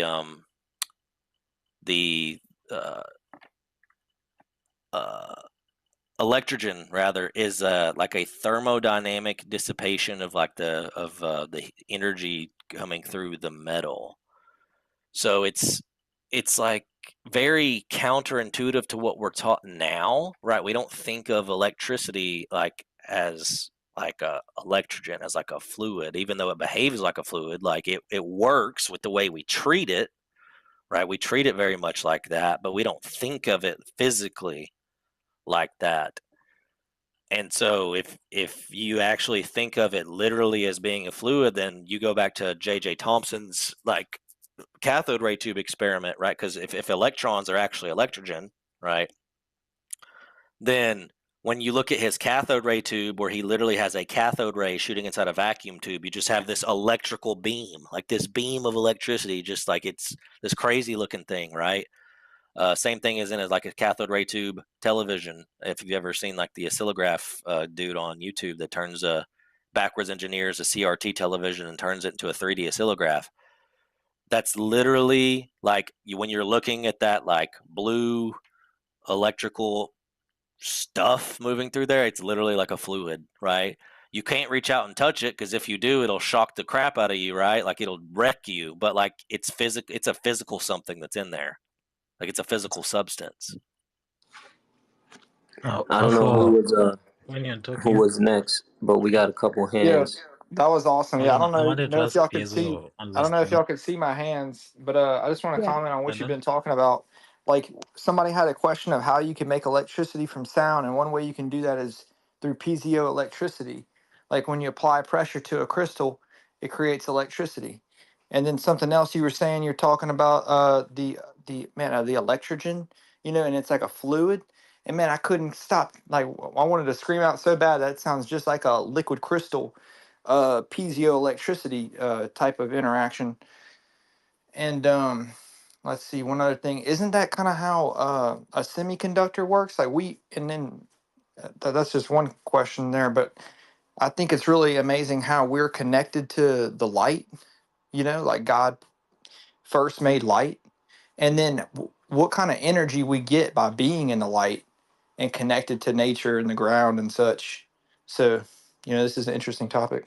Yeah, Doug, when he said "let there be light," I think that might have been when he made the ether, dude. Because if light's just a wave through the ether is the antecedent, right? So when he made the light, I guess. Fiezo, have you heard of solar luminance? Yeah, sonoluminescence. Yeah. So like basically, and we told that in the beginning there was waters. So there was vibration in the waters that created the first light. because even light itself is a sound in a way. Yeah. And But the water's when not you literal look at, water, right? Like yeah, No, light is not sound. Sorry. it is just perturbation of the ether. But when you're Yeah. talking about this, like when this person was this No, experiment, I forgot the name, sir. was using this Hey, different hey, sounds. Trojan, don't interrupt, man. We saw your hand next. We're coming to you, bro. Don't interrupt. Thank you. Okay, I just wanted to clarify something. This experiment that this person was doing, if you want the name, I'll look it up, I'll show you. He was experimenting with sound. I think he was trying to find imbalance using sound. Because if you look at a magnet itself, it's one thing. But like these two poles is the opposite vortex spinning in opposite direction in a sense. And for example, when you rub things, you release this vortex energy through the friction. The same way you say they were able to release electricity through the friction. There are many mechanisms of releasing this electrical charge from this vortex because it's all stored in the vortex as potential. It's whatever is making the thing hold a solid or physical effect in itself. And there are means of releasing it like friction or even vibration. Like the guy was using two sounds that kind of created a rhythmic balance interchange where the sounds themselves, the scales in which you use the sound, when this is vibrating in this scale and this is vibrating in this scale, this kind of create a pulse where it's like the two poles are switching with each other. That creates a constant motion, and it doesn't need to power it with anything. And that's what he was working on. Do you think like using the sound in the similar way we can tap into the vortex and find a mechanism of releasing this charge or any other component that is being it heat, electricity, and all these other things that comes from this vortex that we interact with? Yeah, I think the higher you go, the more pronounced the strength of the field gets, right? And that's kind of known. Like the ionization increases a ton when you go up in the sky, and the magnetic field strength is increasing, and so any kind of induction effects or any kind of like pulling charge out of something effects, voltage differentials, like anything like that that you want to use as a methodology is going to it's going to increase in magnitude like by a ton as you go higher. And so there's some kind of driving force. I don't know what it is. Newton would have called it like a prime mover or whatever. He invoked like God, right? But there's something that's driving all this motion, right? Because everything's in perpetual motion in the system, right? And where did all the energy come from that put it all into motion in the first place, right? Matter and energy can't be created or destroyed. They only change forms, right? And so where did it come from? And there must be a way to access it. Of course, anytime that you touch it and grab it and use it, it's just going to convert out somewhere else. So it's not like there's a limited supply of energy. Technically, if you think of it, there's effectively an unlimited supply. Even if you were to like say there's a certain number, if it's like trillions to the trillions power of like some number of joules of energy, whatever it is, like even though that's technically like our universe is finite, so I'm sure that the number's finite in our world. As far as using it goes, like we're never going to have an energetic need that's anywhere close to that number. So for all our intents and purposes, there would be an unlimited amount of energy. You could use it, it would be expended, it would be converted into some other form, and then it would go on through the cycle again and then circle back. So yeah, I think if there was I think if someone could find a good way to tap into it, that there would be, I mean, we got 0 point energy, right? But the mainstream tells you that there's no way to actually use it for like a utilizable way. It's there and they can touch it and play with it, but they tell us it can't be effectively utilized on a big scale. I'm sure that the energy cartels wouldn't want you to know that they could if it was true, right? I'm sure they would tell you that it's not true. The Good existence of points. it speaks to its usefulness. Trojan, go ahead, man. You had your hand up. Yes, sir. I'm just here to listen and enjoy, but I'm here to answer any science questions. Please ask if anybody has anything to do with science, remotely even. Go ahead. Hey, Trojan, you Glober for Flat Earth, Trojan? I'm an earther. You understand Earth? I'm from Earth, so I'm an earther. Well, do you believe Earth is a sphere or a plane? No, I don't believe shit. I'm a science person. So I don't believe shit. Well, what does your science tell you? Oh, anyways, I mean, from whatever it is called a oblate spheroid. Ah, okay. Science told you that. Okay. All right. I have a question, a No, science we got question. evidence. But go ahead, ask sir, please ask. Do you know how the human eye kind of operates and anything about that? The human eye is like again, it is sort of a sphere, and there's like a cornea. There's Okay. yeah. Okay, so you understand some of the basics. All right, cool. No, So check this I out, right? understand advanced. I understand advanced stuff. I don't understand the basics. You can go ahead and ask me questions. Go ahead and ask me questions. Yeah, relax. I'm gonna get to it. All right. Yeah. So check this out.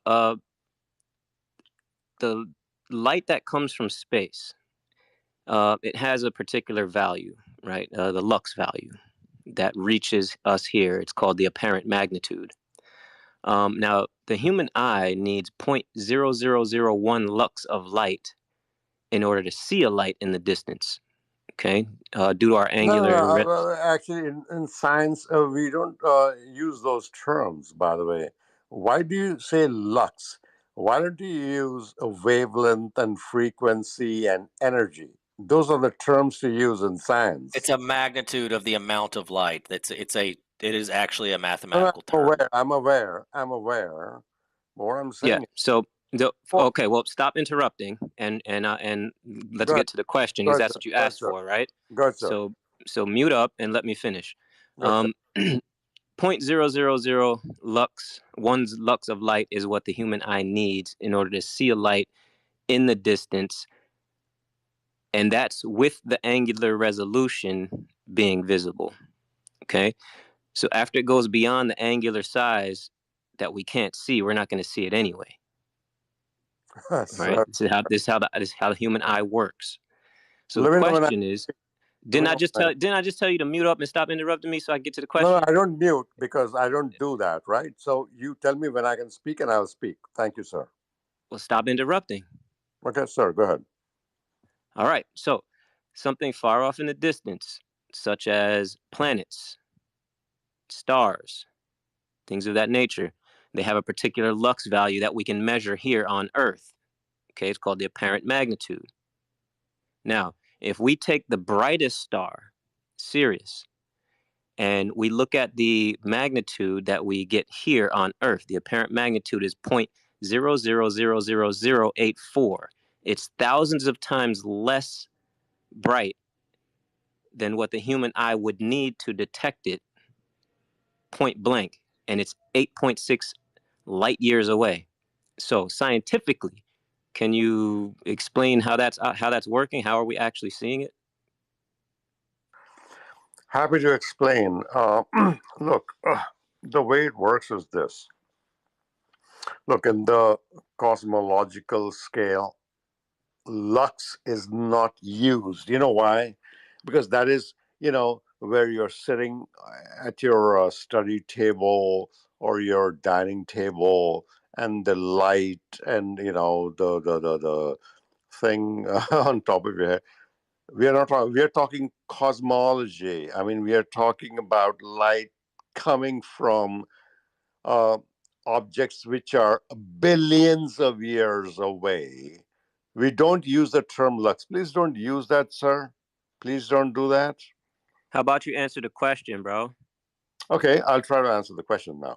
So the question is, you're throwing terms like angular. What is angular? I don't understand what angular is. What has All right, angular then got to you do are. with If that? you don't understand what I'm saying, then you're not qualified to answer the questions. Anybody else want to try?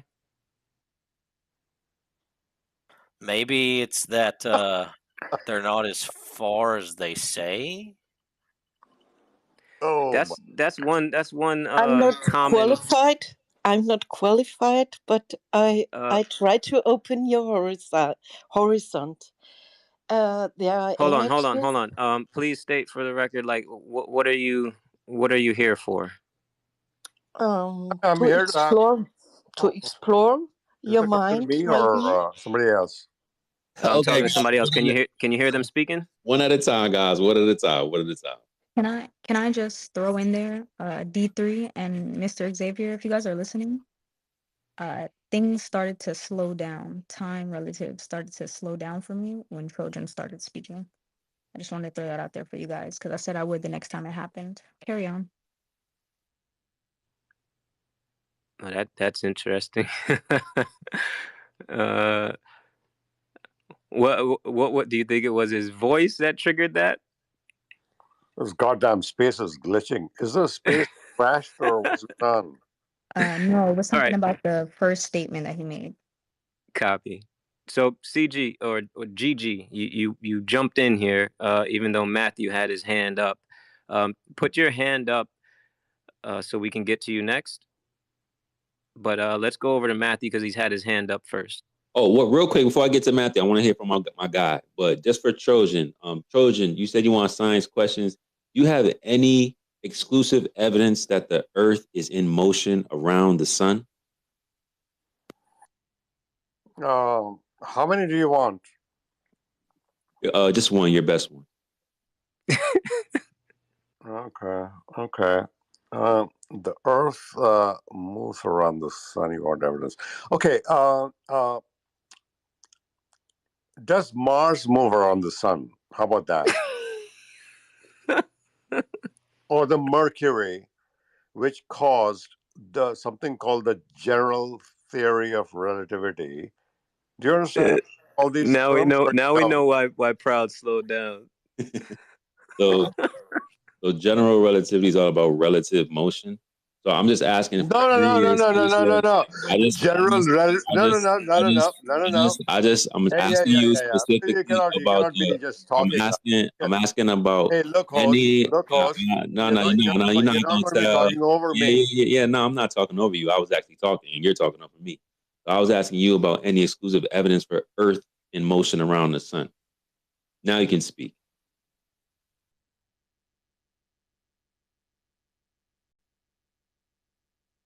Okay.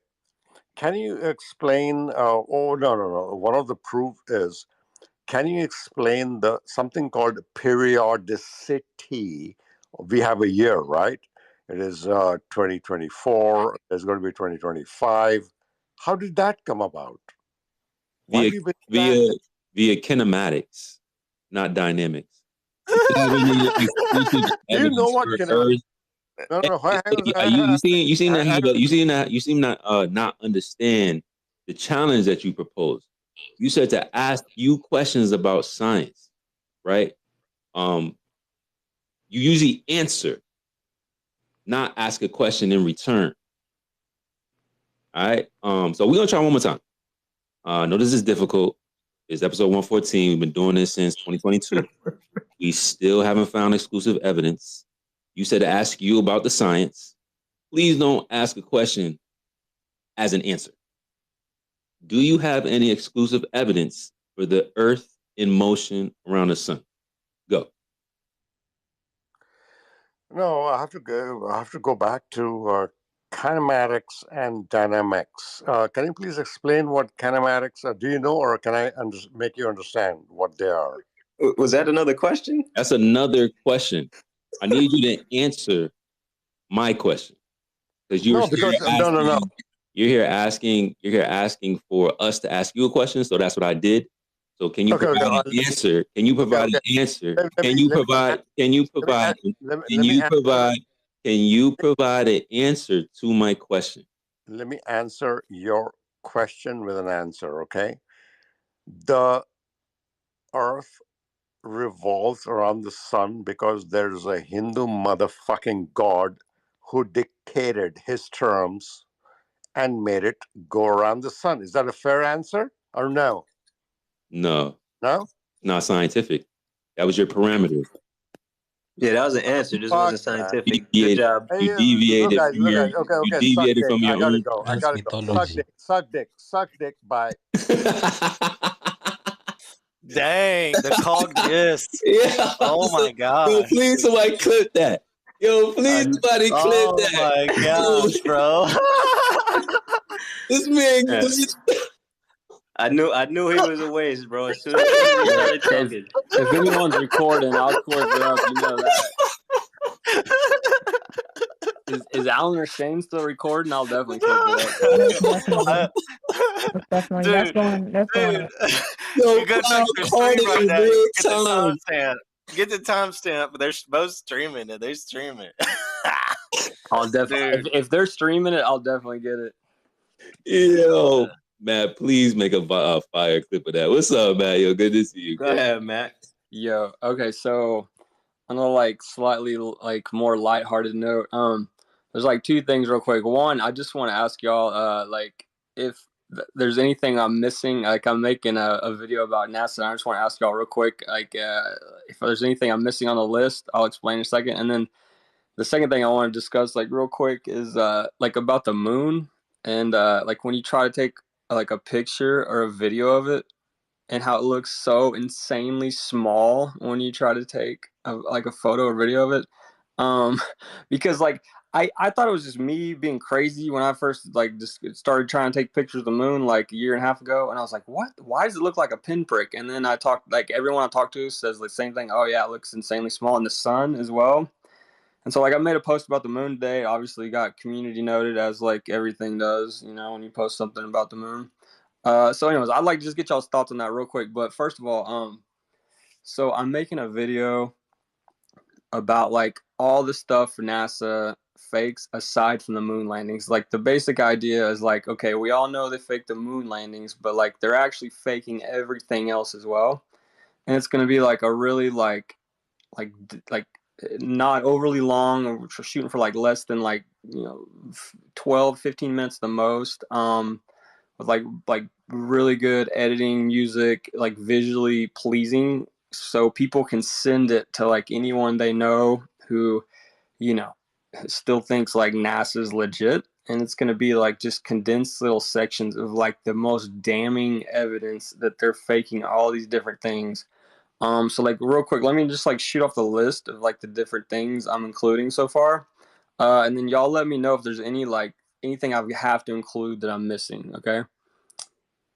So there's like an intro, then it's going to be like the Voyager space probes, which are just insane.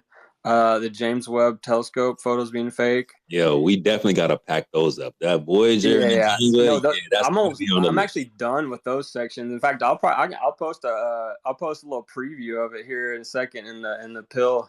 You guys are gonna love this. Like it's by far gonna be the best video I've ever made. Like it's not even close. Like this will be like so far better than anything I've ever made before.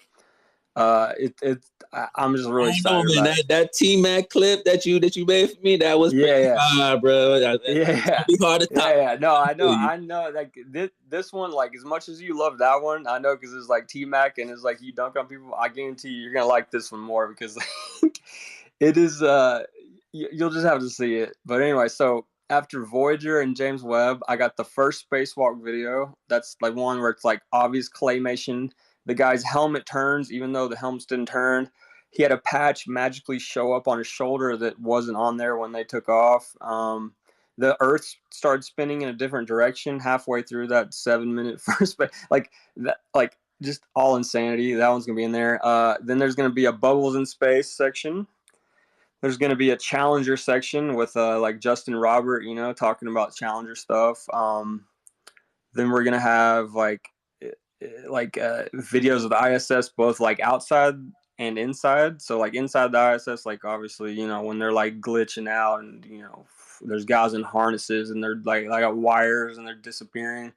And then for the outside the ISS stuff, I'm going to do that video the other day of like Hurricane Milton that everyone was like, this is the fakest thing I've ever seen. I saw so many posts of people being like, okay, I'm not a flat earther, but like, this is obviously fake. Like, this is a huge red flag. Like, why is NASA faking this? Like, I saw so many people posting that the other day. They were like, I'm totally not a flat earther, but like, why are they faking this? This is the most obviously fake video I've ever seen. So that's definitely gonna be in there, you know, with the hurricane not spinning. You know, the hurricane was also like the size of like a third of the earth.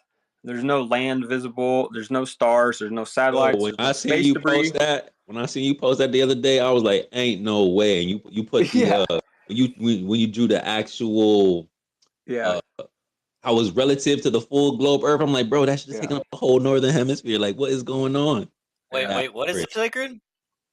I'm gonna post it up top, man. I And posted then a picture of the hurricane relative to the size of the Earth, and it was just taking up the whole northern hemisphere. Like, yeah, the I, irony is that all of the you know, the globe, NASA defending trolls, bots, whatever, were flooding into those replies saying, you flirts are so stupid. You don't even know what a wide angle lens is. You don't. I'm like, whoa, that the irony. Now you're telling us we don't know what a wide angle lens is. We don't know what a fisheye lens is. we that's our Now main that's what you're saying argument. to us. Because they're saying that's why it's curved so much because it's a fisheye lens. It's like, whoa, now you're invoking fisheye lenses and you're saying we don't know what they are. Like, are you fucking kidding me? Like, oh my gosh. So anyways, then there's gonna be like the photos of Earth, like how they all always look different, how they admit they're fake, and then especially it's gonna focus on like if you've seen that video of like a taboo conspiracy where the first quote unquote official real photo of Earth that NASA provided us after like all those years since they supposedly took a photo of Earth on the Apollo missions. The very first one, when everybody kept demanding, like, why haven't you given us a real photo? The one they released a few years ago, they wrote sex in the clouds. Like, they blatantly wrote sex in the clouds. And so Taboo Conspiracy made a video about it, and then Owen Benjamin talked about it a bunch. It's kind of like when they wrote like sex in the clouds in The Lion King. It looks exactly like that. Wait, what movie? Was that? Sorry, I didn't mean to cut you off. I just said what movie. I know about The Lion King. Which one are you talking about right now? Well, the Lion Kings, Mufasa or whoever what his name was, he blew like smoke in the air. It turned into sex. I'm talking about when NASA released the first quote unquote real photograph of Earth in like however many years since that one in the Apollo missions. They blatantly wrote sex in the clouds. And I don't mean like it was tiny and obscure. Like, it was large. It was oriented like straight up and down. Like, it wasn't like sideways or upside down. It was just straight up and down as you would read left and right. And it was large. And they wrote sex in the clouds. Like, in the first quote unquote real photo they like was taken of Earth since the Apollo missions. And that was like a few years ago because the flat earthers and everyone was like giving him all this heat because like when Rob Simmons, you know, in the blue marble photo, he's like, oh, they have to be fake, blah, blah, blah. So everyone's like, why can't you give us a real photo? So then a few years later, they're like, okay, we'll give you a real photo. And then when they gave us one, they wrote sex in the clouds. Like, like blatantly. Like, NASA is Disney. it's just insane. So yeah, that's gonna be in there. I can link that if y'all want to see that as well. I don't know. Like, I assume most people had seen that or been aware of it because Owen Benjamin used to talk about it like a ton. And then let's see. Then there's gonna be some stuff about the space shuttles like being ridiculous. You know, like like banking at Mach 23, which would just liquefy human flesh and stuff like that. So yeah, is there anything else I'm missing that I have to include, like of just like obvious, insane NASA fakery that's like aside from the moon landings that I didn't just name? You should begin with them coming from Nazi, and also make a Oh, connection that's with the Disney. intro. That's the intro. I'm about to put the intro just in the pill here in a second. The very first thing after Kamala Harris, by the way, who I just found out the other day, she is the chairman of the International Space Council. So let that sink in. The dumbest, lowest IQ politician possibly in the history of civilization is the chairman of the International Space Council. Hilarious. So right after she says, like right at the beginning, like I'm the chairman of the International Space Council, the very next thing is Owen Benjamin saying that NASA was started by Nazis and black magicians, and so full of shit, it's insane. And then it starts showing like all these different clips of like Werner Van Braun doing like his Nazi stuff, and then like sitting in the car with like President Kennedy, and then it's got like just a bunch of like ridiculous clips of like the glitter takeoff, you know, like the Apollo, like the one that took off, it looked like glitter and all that stuff. So yeah, we definitely got that stuff in there. I I always was like bringing Disney because of the word sex in the cloud. It's like a signature or something. You know, when an artist does something, they have to tell you it's their art in a way. I was gonna suggest. Hey, do you have any access to someone who is like a hardcore video codec analyst, and they can go through and scrub the video and actually prove that something has been faked? Like what scrub? What kind of videos were you talking about? Like specifically? Just like I don't know, using some kind of precision video software or something that can kind of reverse engineer the pixels and find out if things were manipulated and faked in that manner. I don't know if that's possible. I'm just saying, like, if you have that capability, definitely add that, because I'd love to see that. I see what you're saying.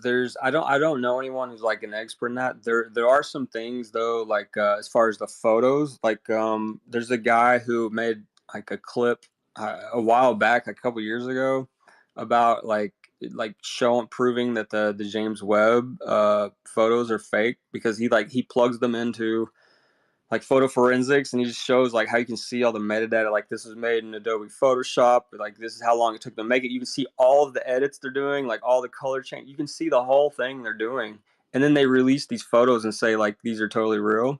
So I have that clip in the James Webb portion. It's like it's like a minute and a half. Also, like for instance, in the one the other day of the hurricane video from the ISS, there's a pixel that pops up like halfway through it, like a pixel like just goes like dark, and people fat spotted it and circled it. So that's obviously, that has to be like green screen CGI stuff. Like a 4K camera just recording does not all of a sudden have a pixel pop up. Like that's insane. Like not like what like that can never happen. So there's those two. There's also on the Voyager. The thing about the Voyager that's hilarious is that supposedly the only storage they have is this, like it's like an eight track tape, basically like a metal tape that they have to record each photo on and then send it, and then they have to erase it and then re-record. So the total capability of storage on the Voyager is 70 kilobytes. So if you look up like what, like, say that again, Matthew. I don't think they caught that. How much memory does that thing have on there? 70 kilobytes, which if you just go type it into AI right now, what kind of photo is 70 kilobytes? 100 by 100 grayscale. So 100 by 100 grayscale. And when you see the photos this thing's sending back, they're the most detailed high def photos. Like they have these photos of the moons on these like planets that are like, I mean, it looks like modern day, like something that was taken with an iPhone or something. Like it is so high def. You can see all the little like ridges. It looks like super high definition, and Hey, color. Just for context, your screenshot, any screenshot that you take with your device right now, is too much for that thing to handle. Any screenshot is like a few megabytes, which is way too much for that thing to handle. Yeah. 70 kilobytes is 70,000. If you take a low definition screenshot of your phone, like you're saying, like a megabyte's a million, so it's like several million. And this is 70,000.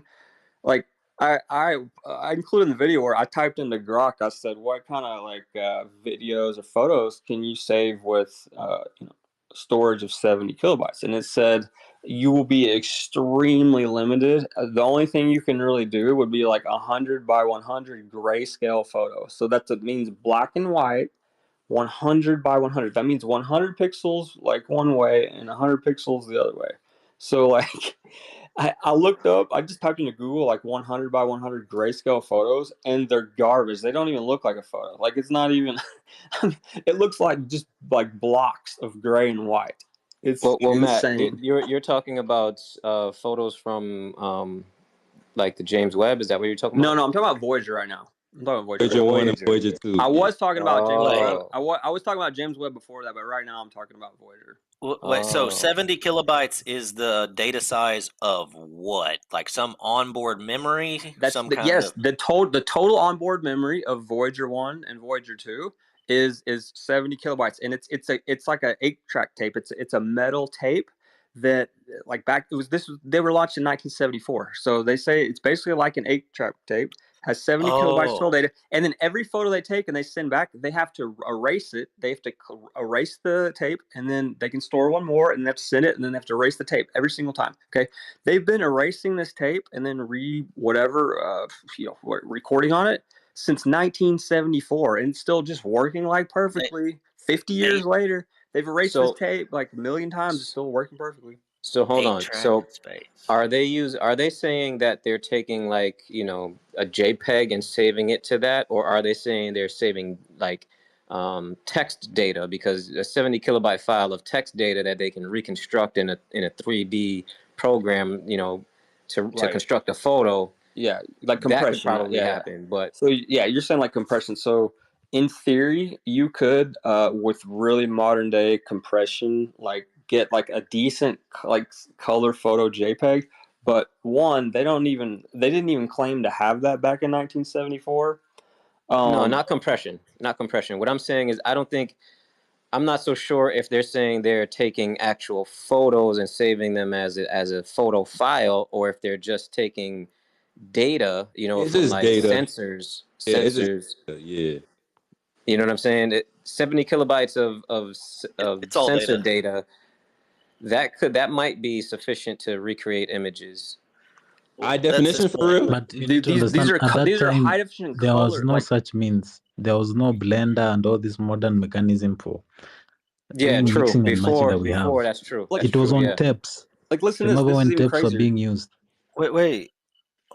Real quick, just on data size, it doesn't matter if it's 70 kilobytes of a JPEG, 70 kilobytes of a text, 70 a file is a file is a file. Data is data is data. It's all bits, right? It's all the same. It's just the file type is just an extension, right? I mean, when you have an image, it's just a bunch of zeros and ones in a particular format. It might be, you know, a matrix. It might be like whatever, right? But it's still just a bunch of zeros and ones. You can represent every single pixel with a bitwise expression, right? Like you each pixel has its own bit space, right? And so even a black and white image, right, is gonna, like they would represent it with like hexadecimal, right? And so you would have like a certain pixel value between 0 and 255 for your color scale. That's every pixel is 0 to 255. So you have a matrix of all the pixels. If it's a 4K, you know, 4,000 pixels by 4,000 pixels or whatever, 4,000 by 2,000, whatever, and every single pixel has a number. That's how images are expressed. So 70 kilobytes is 70 kilobytes. There's no way you, in 1974 especially, not even taking modern stuff into consideration, there's no way you would get a high definition color photo from that data size, because if 70 kilobytes is the onboard memory, realize when it takes the picture, it has to store it somewhere. I gotta disagree, and I'm not saying they had this technology back then, but what I'm saying is there's a difference between the data that you're saving, right? So I know that the data size is the same, but there's a difference in how it's being compiled and whatnot, right? So you have just text data, which is going into zeros and ones, and then you have data that represents an image that goes into zeros and ones. And the data that represents the image is going to be more complex than just the basic text data. You know what I mean? Well, I'm not saying that it's not. Into That's not consideration, my they're using point. tapes. Tapes But yeah, cannot stay regardless though, with, he's right with though. the exposure of They didn't have radiation that there. kind of technology they didn't have the kind of photo technology at that time. I wouldn't think. Well, the Yeah. point Also, about look I'm at they're making is using a tape memory. since 1970 what, and it's being exposed with radiation in space, all different Yeah, that's magnetic the other flux. problem. Absolutely, yeah, that's Yeah. the other problem. But I was just talking about the memory of the machine. Like, get away from the file size for just a second, right? Yeah, you're not going to be able to transmit 70 kilobytes any type of file size that's going to like transmit a high definition photo. But besides that, when they take the photo, remember they have a computer with 70 kilobytes of total memory that's running everything on, that's running the onboard control systems, that's running everything, right? A segment of that memory is going to be dedicated to storage for the photos that are taken. Let's say it's 50 kilobytes, even though that's way too much. Well, Because when the he said photo is 70 snapped, kilobytes of storage, not for the entire system. okay, well, then he treated it as 70, but 70 kilobytes, when that photo is snapped, like you take the photo, the raw photo, when you take it, it is raw photo. You have to store that information immediately somewhere before you can I know. send it. Piezo, you're missing me. You're missing me, bro. I'm saying what I'm It's not saying is they're possible. not taking photos. What I'm saying is they're taking sensor data and Right. just saving that like a JSON file, right? And then Yeah. that would be later. They would send that back, and then on Earth they would construct that into a photo. So the photos are fake anyway. But anyway, I'm not even saying Let me they look had it that up real quick for the capability. 128X. I'm gonna look up a 128 by 128 grayscale and see how much memory that takes while y'all talk. Hey, All right, here's the other thing. This is even more insane than that. So they claim that this data is being sent back at 1 billionth of 1 billionth of 1 watt, and that they have this deep space receiver out there, and they're the only ones that can pick it up because they have this deep space receiver, the special thing, and it's coming back at 1 billionth of 1 billionth of 1 watt. And Like, how long do are they say it you takes? fucking kidding me? Like, how long do they say it takes? I don't know that off the top of my head. But yeah, the guy who there was another guy who has made a video about that a couple years ago, and I'm including some clips of him talking about it. And when he mentions the 1 billionth of 1 billionth of 1 watt, he's like, if you read the book The Emperor Has No Clothes, he's like, yeah, that's what we're dealing with here. Facts. It's all that stuff is fake. It's gotta be. It's just insane. Like, it's so obviously fake. It's crazy. Okay. I got your easy math I got your easy math D3. I found it real quick. Go. All right. So if you want to know how much, this is for a grayscale image, not a color. Grayscale. Grayscale is 8 bits per pixel. That's like his, that's the most information density you're going to get, dude. 8 bits per pixel is great, right? That's tiny. You take the size. So if it's a 256 by 256, 256p, which is like a potato camera, you multiply 256 by 256, that's 65,536 pixels. Now there's 8 bits a pixel, but there's also 8 bits per byte. So 65,536 pixels is 65,536 bytes. It's 65 kilobytes. So a 256 by 256 grayscale picture is 65 kilobytes. They said 70, so close enough, bro. That's their maximum is going to be a 256p grayscale. Yep. That's a potato camera, dog. Yeah, but again, that if they're taking photos and doing it that way, absolutely. That image with the DALL-E or diffusion, I don't know, AI or something. What kind of data will you pull from that? 8 bits per pixel, right? Yeah, crazy. I mean, 8 bits, like that's 8 zeros or 8. I mean, people like to understand how small it is.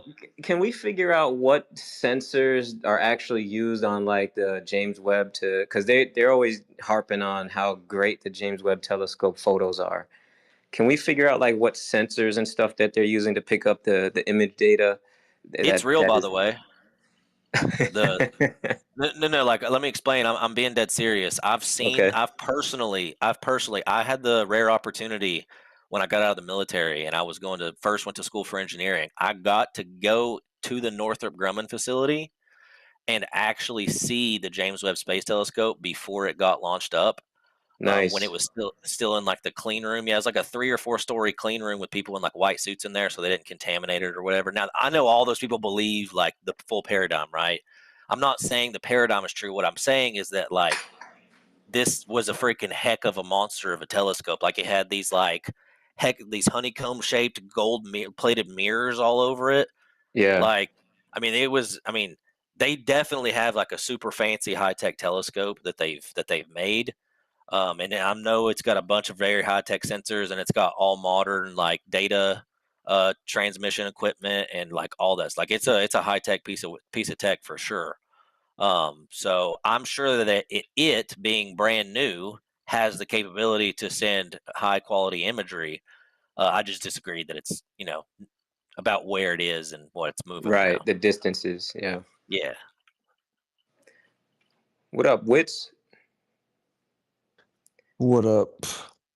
Nada. Axel Steele got his hand up.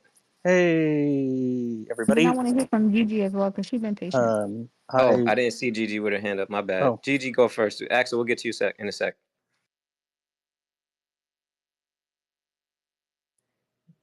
Gigi. Yes, hello. Oh, I want to talk about meandering and frequencies in the waves, and you turn the theme, so I have nothing to invent to your thoughts now.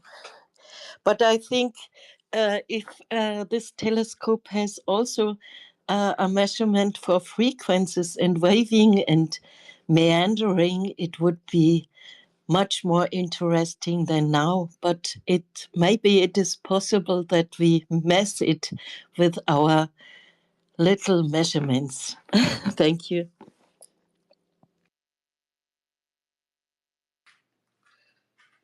Okay. Hey Gigi, what shape of the Earth do you think it is? I didn't get it again. Sorry. What? Do you believe that we live on a globe, Earth in motion?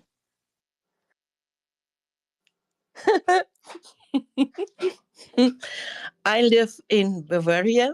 I'm born there, and I know my Earth, and I know the stars, and I know the energy. And you are thinking about a lot, and you're far away, I think, and we will get it together sometimes. I hope. So that translates to plane, right? The plane? Yeah, that translates to flat Earth, right? Yes. Nice. It's a wild translation. Clap it up for D3, man. Sorry, I'm Bavarian and I don't use English so much, and only human, not very educated, and speak by their own thoughts, not influenced by a lot of TV and a lot of newspaper and nothing else, only the intuition and the ground on earth. Thank you. Thank you for sharing. Good stuff, Gigi. Appreciate you showing up. Real quick before we get to Axel Steele, I did want to tell Matthew, definitely include, what's his name? Robert Steele. I just retweeted it. Include him, the ex-CIA guy saying that NASA is not a space agency. He said it, not us. You just retweeted it. I'm actually not familiar with that somehow. Oh yeah, I should play it. Hold on, let me play it for y'all real quick. Yeah, play. I'll definitely include that.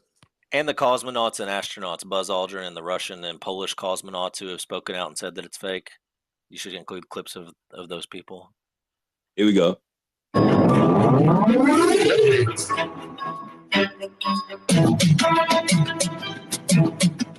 When Alan Dulles brought in all the Nazi scientists and so forth. They went to two places. They went to CIA and they went to the National Aeronautics and Space Administration, which in our world we call it not a space agency. In our world, we call it not a space agency. And as Kathy O'Brien has said so clearly, that's where the bulk of the mind control has been done.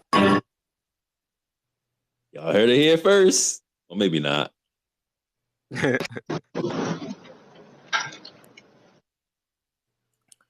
Robert Steele, ex-CIA. Or former CIA. Yeah, I'll definitely get that in there. I'm right now. I was in the process right now of just adding it to the pill. I'm gonna put the 40-second intro I've already got done, and then I'm not quite done with the Voyager section yet. But then the other main section of the James Webb, I'm 90% done with. It's 2 minutes long, so I'm about to put both of those in the pill right now. And I'm telling you right now, by far the best video I've ever made. This will be so far above and beyond. So if anyone's ever seen any videos I made and you liked it, trust me, this is gonna be so much better. Yeah. So anyways, I'm gonna put it in the pill right now. So just take a second. You don't have to leave the space or anything, but just take a second real quick and look at it. Let me know what you think. If there's anything I should be included in these sections, and yeah, that's it. Yeah, I can't wait for that, man. That's going those type of videos be the ones that plant the seed in some of the newbie minds. You know what I'm saying? They need to get their mind opened up with some of the blatant obvious. The visuals. Yeah, you know what I'm saying? Facts. I'm looking forward to it. But let's slide over to Axel still. Then we talk to Wizard because Wizard missed a lot on last night. This shit was crazy. Axel, what up, bro? Hey, I basically came in to say something about 0-point energy, but since you guys are talking about Voyager 1, I'll do a quick aside. My understanding is, and I did go look at the NASA website and Wikipedia while we were talking because I thought what you were saying didn't sound completely right, but I'll admit I'm not an expert on Voyager. But the 70 kilobytes refers to the computer memory to run Voyager. The system it used to record pictures and transmit them back to Earth, that's the 8-track player that people were talking about. It's a digital tape recorder, which is capable of storing substantially more data. So that was a separate system.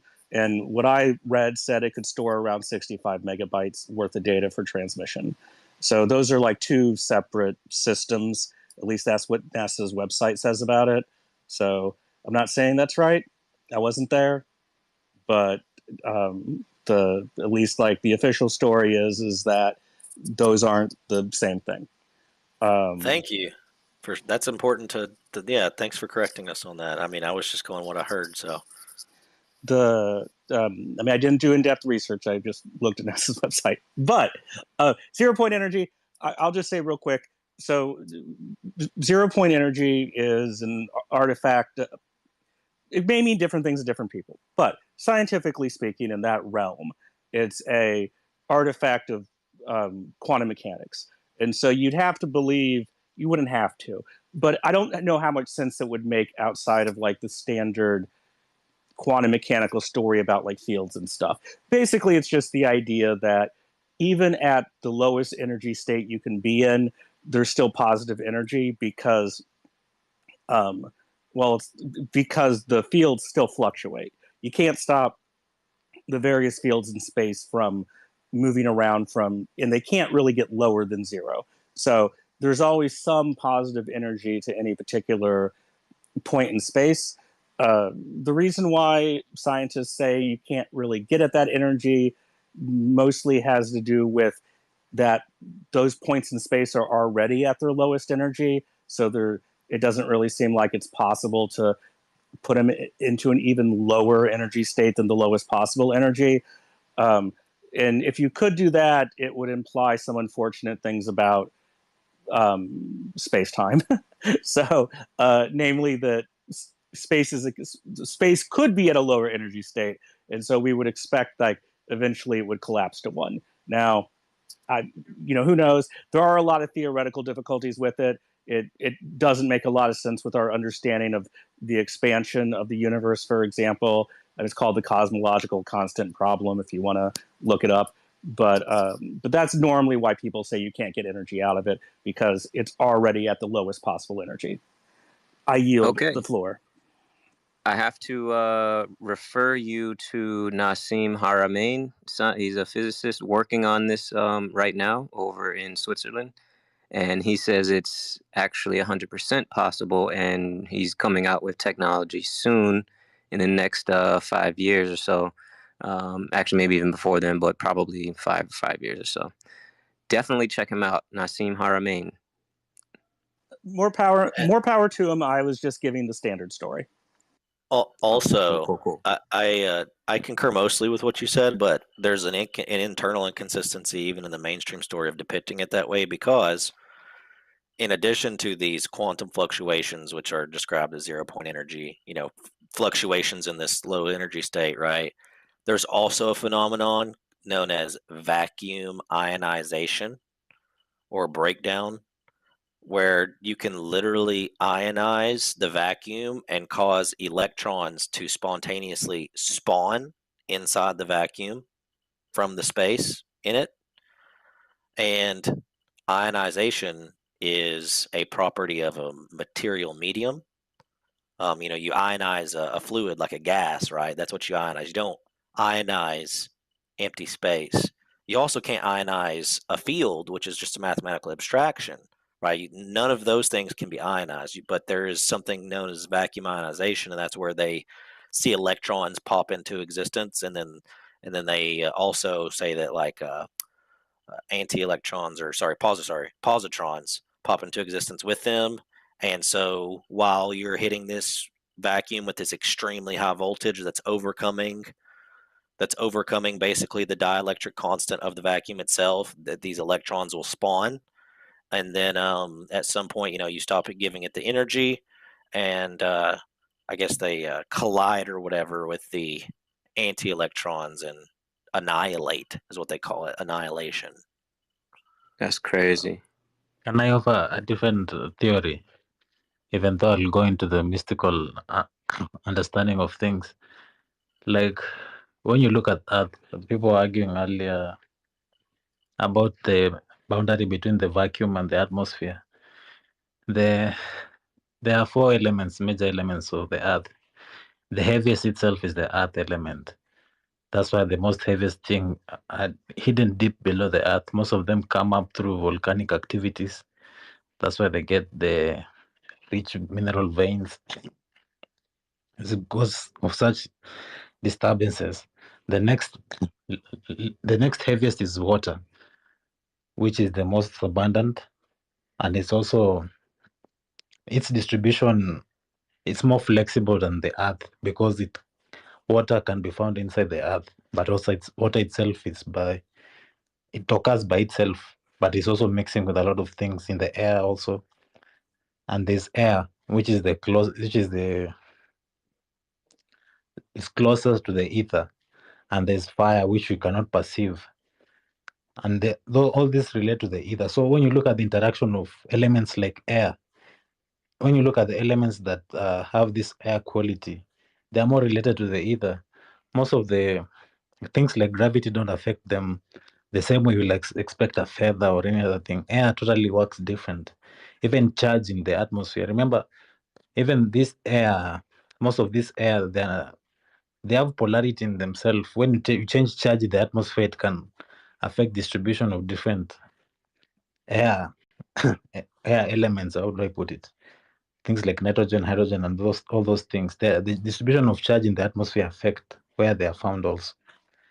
And if you go deep into subtler vibration, you get into the atoms of these things. And in the atoms, they tell you they're electrons and protons. But for me, as far as I understand it, it first begins from the consciousness. Like everything has consciousness, and the consciousness from everything that exists, it kind of emits a wave of its own. And this wave, you can say it creates a conscious unit, something like that. It has no shape. There are different conscious units. It has no specific shape. It has no specific size. But they polarize. They go together with those conscious units that align with the same intention with them. So there's constant shifting of these conscious units causing different distribution. And sometimes when these conscious units gain propensity or in propensity of intention, they gain momentum and they can become electromagnetic energy.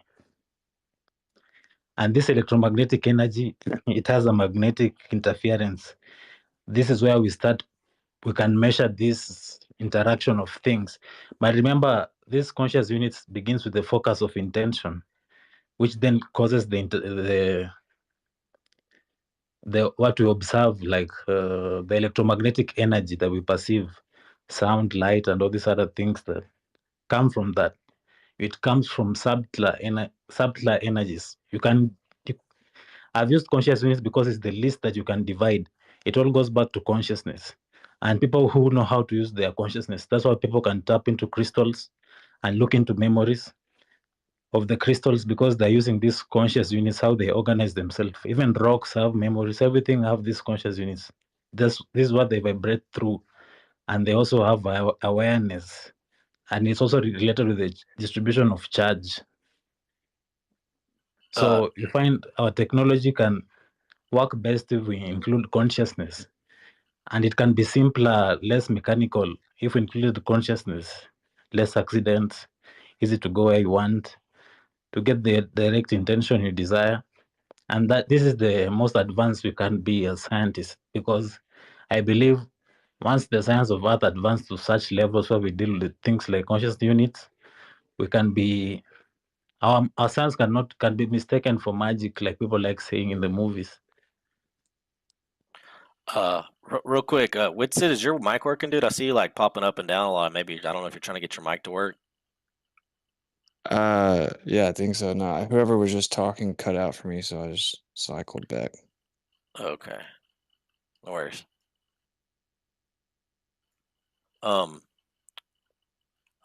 Real, I mean, you got a bunch of hands. Sorry, I don't need to talk over him. My bad. I actually don't see any hands.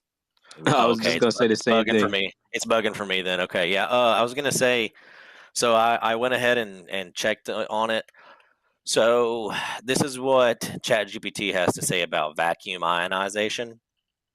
So it says that quantum mechanics, which is dumb, it predicts that pairs of virtual particles, like electron-positron pairs, will spontaneously appear and then immediately annihilate in a vacuum due to energy fluctuations. Typically, these particles annihilate quickly, right? There's like a femtosecond between it or whatever. But under certain conditions, such as in extreme electric fields, they can become real.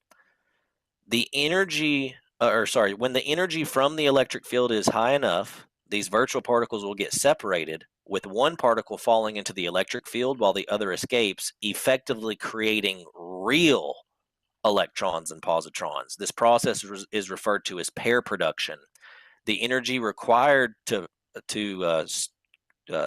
for pair production is significant, at least 1.02 megavolts for an electron-positron pair, which can be provided by high voltage scenario. So if they put a million or more volts, over a million volts into the vacuum, they can cause electrons to spontaneously spawn from the vacuum. Like I mean, I know that we're using like big words and advanced concepts, and it's like quantum woo-woo or whatever, but like think about that for a second. What is ionization? Like if I talk about ionizing a gas, it's when I put a bunch of energy into the gas and it becomes excited and it changes its state. Usually, gas will turn into a plasma, right? This is how like a plasma screen TV works, right? But or like fluorescent tubes, but in your lights, fluorescent lights. But when we talk about a vacuum is nothing. It's just empty space. And quantum mechanics says it's empty space with fields in it. But what is there to excite? What am I exciting to cause matter to spawn from a void? It doesn't make any logical sense at all. Unless what they're ionizing is actually a medium with material properties.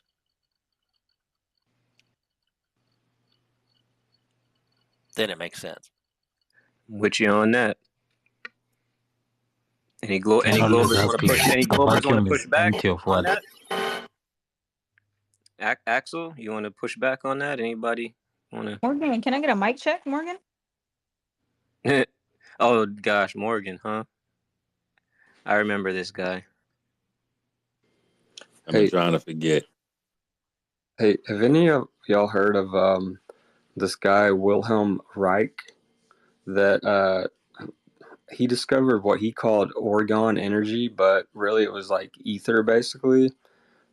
He at one point worked for like Sigmund Freud, but he was like a psycho, what do you call it, therapist or whatever. But anyways, then he basically discovered what he called orgone energy, and then like he made this stuff that could like capture it, and like I'm not gonna go like into all the details. You just have to look into it. But basically, what it was the ether, and they came after this dude so hard. They took everything away from him. They threw him in prison. He died like shortly after they threw him in prison. It was very obvious that like he tapped into like what like the powers that be don't want you knowing. Like one little anecdote from it was he created this thing he called a cloud buster, and basically um, it's like a series of pipes you put in the ground with like a series of he would capture the ether with like he called it Oregon energy. He would capture with a series of like natural materials like wood and stuff, which he said draws it in, and then he would have metal, which he says repels it. So he would have like layers of it, but like of the many things he did, one of them was like he figured out how to like make it rain where there's droughts, and so there's like a blueberry farm somewhere in the Northeast that was having like a horrible drought, and they're like, we'll pay you if you make it rain. Just come here and make it rain. We'll pay you a ton of money. So he goes out there with his little device. It's like this thing with like pipes. He points up the sky. He was out there for 45 minutes one night, and then the next day it just poured rain on the blueberry farm. And everyone's like, oh, it's a coincidence, yada yada. So then he went out to outside of Tucson, Arizona, which I used to live there actually, and just north west of Tucson. He took this device out there for a bit, and within like a few weeks, there was like 4-inch high grass for like 5 mile like radius around where he was doing this in Tucson, and grass never grows in Tucson. Like it's just dirt and cactuses.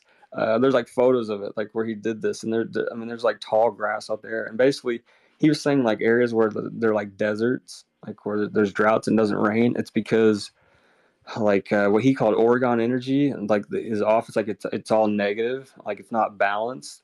So he's saying like basically you balance it and make it proper, then like it'll just start raining like naturally as it should. Like it'll start. I don't want to go into too much detail and misspeak basically on like what he said and the claims behind it, but there's a lot to it. Like I spent a lot of time this past week looking into it, and like also like if you go through the details of like what actually happened to him and then how he got thrown in jail and then died, it would appear that what triggered that happening was he made a perpetual energy device basically that was like pulling energy from the ether. Again, he called it Oregon energy, and there was like a reporter that the couple reporters saw, and there's also a guy who was his supposed to be his biographer that was writing a biography about him, because even before all this stuff he had like a lot of like a long career in working under Sigmund Freud and like studying like sex and stuff like this. So he was already kind of well known. And anyways, then once he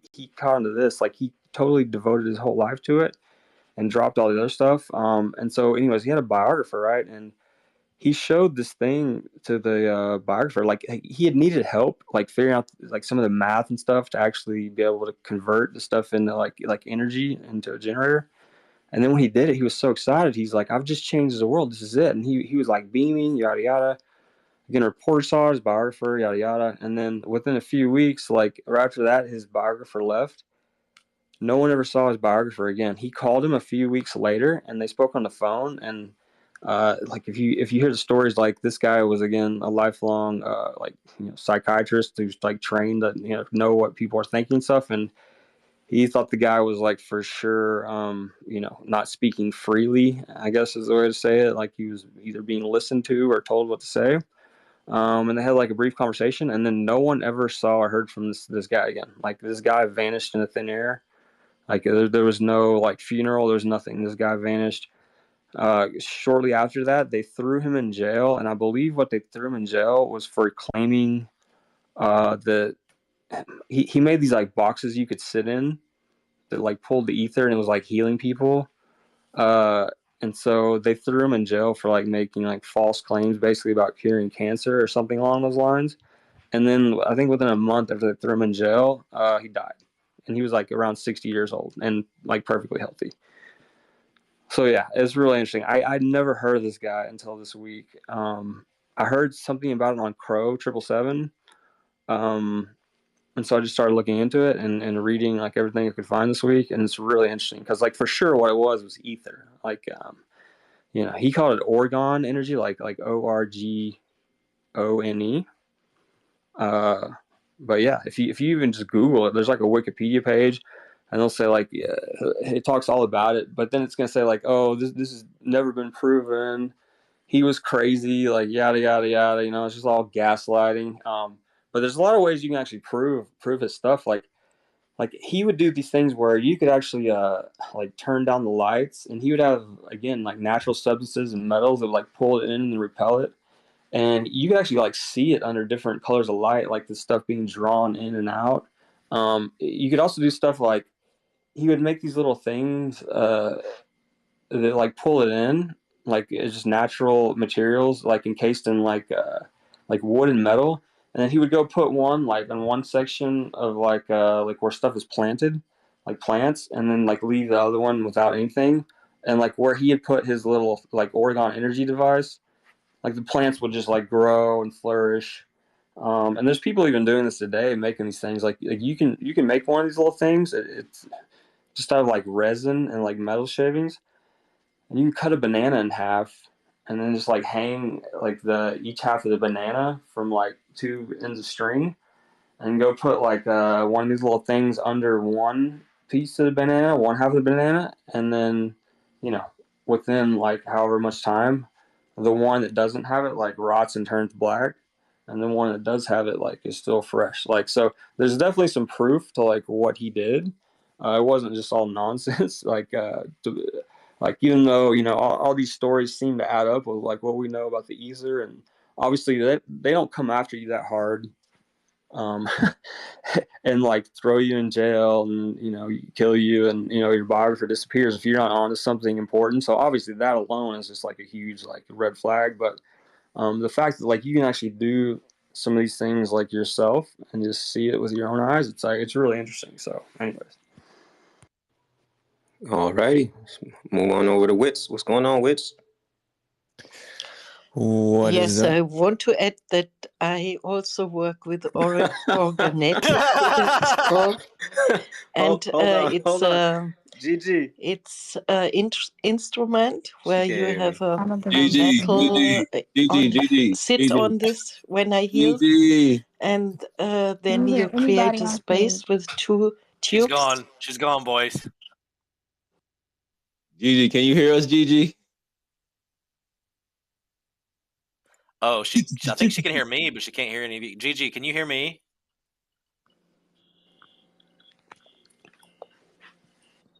Okay, yeah, she's giving the thumbs up. Yeah, they were all talking and you couldn't hear them. Is it possible for you to step down off the stage and come back up?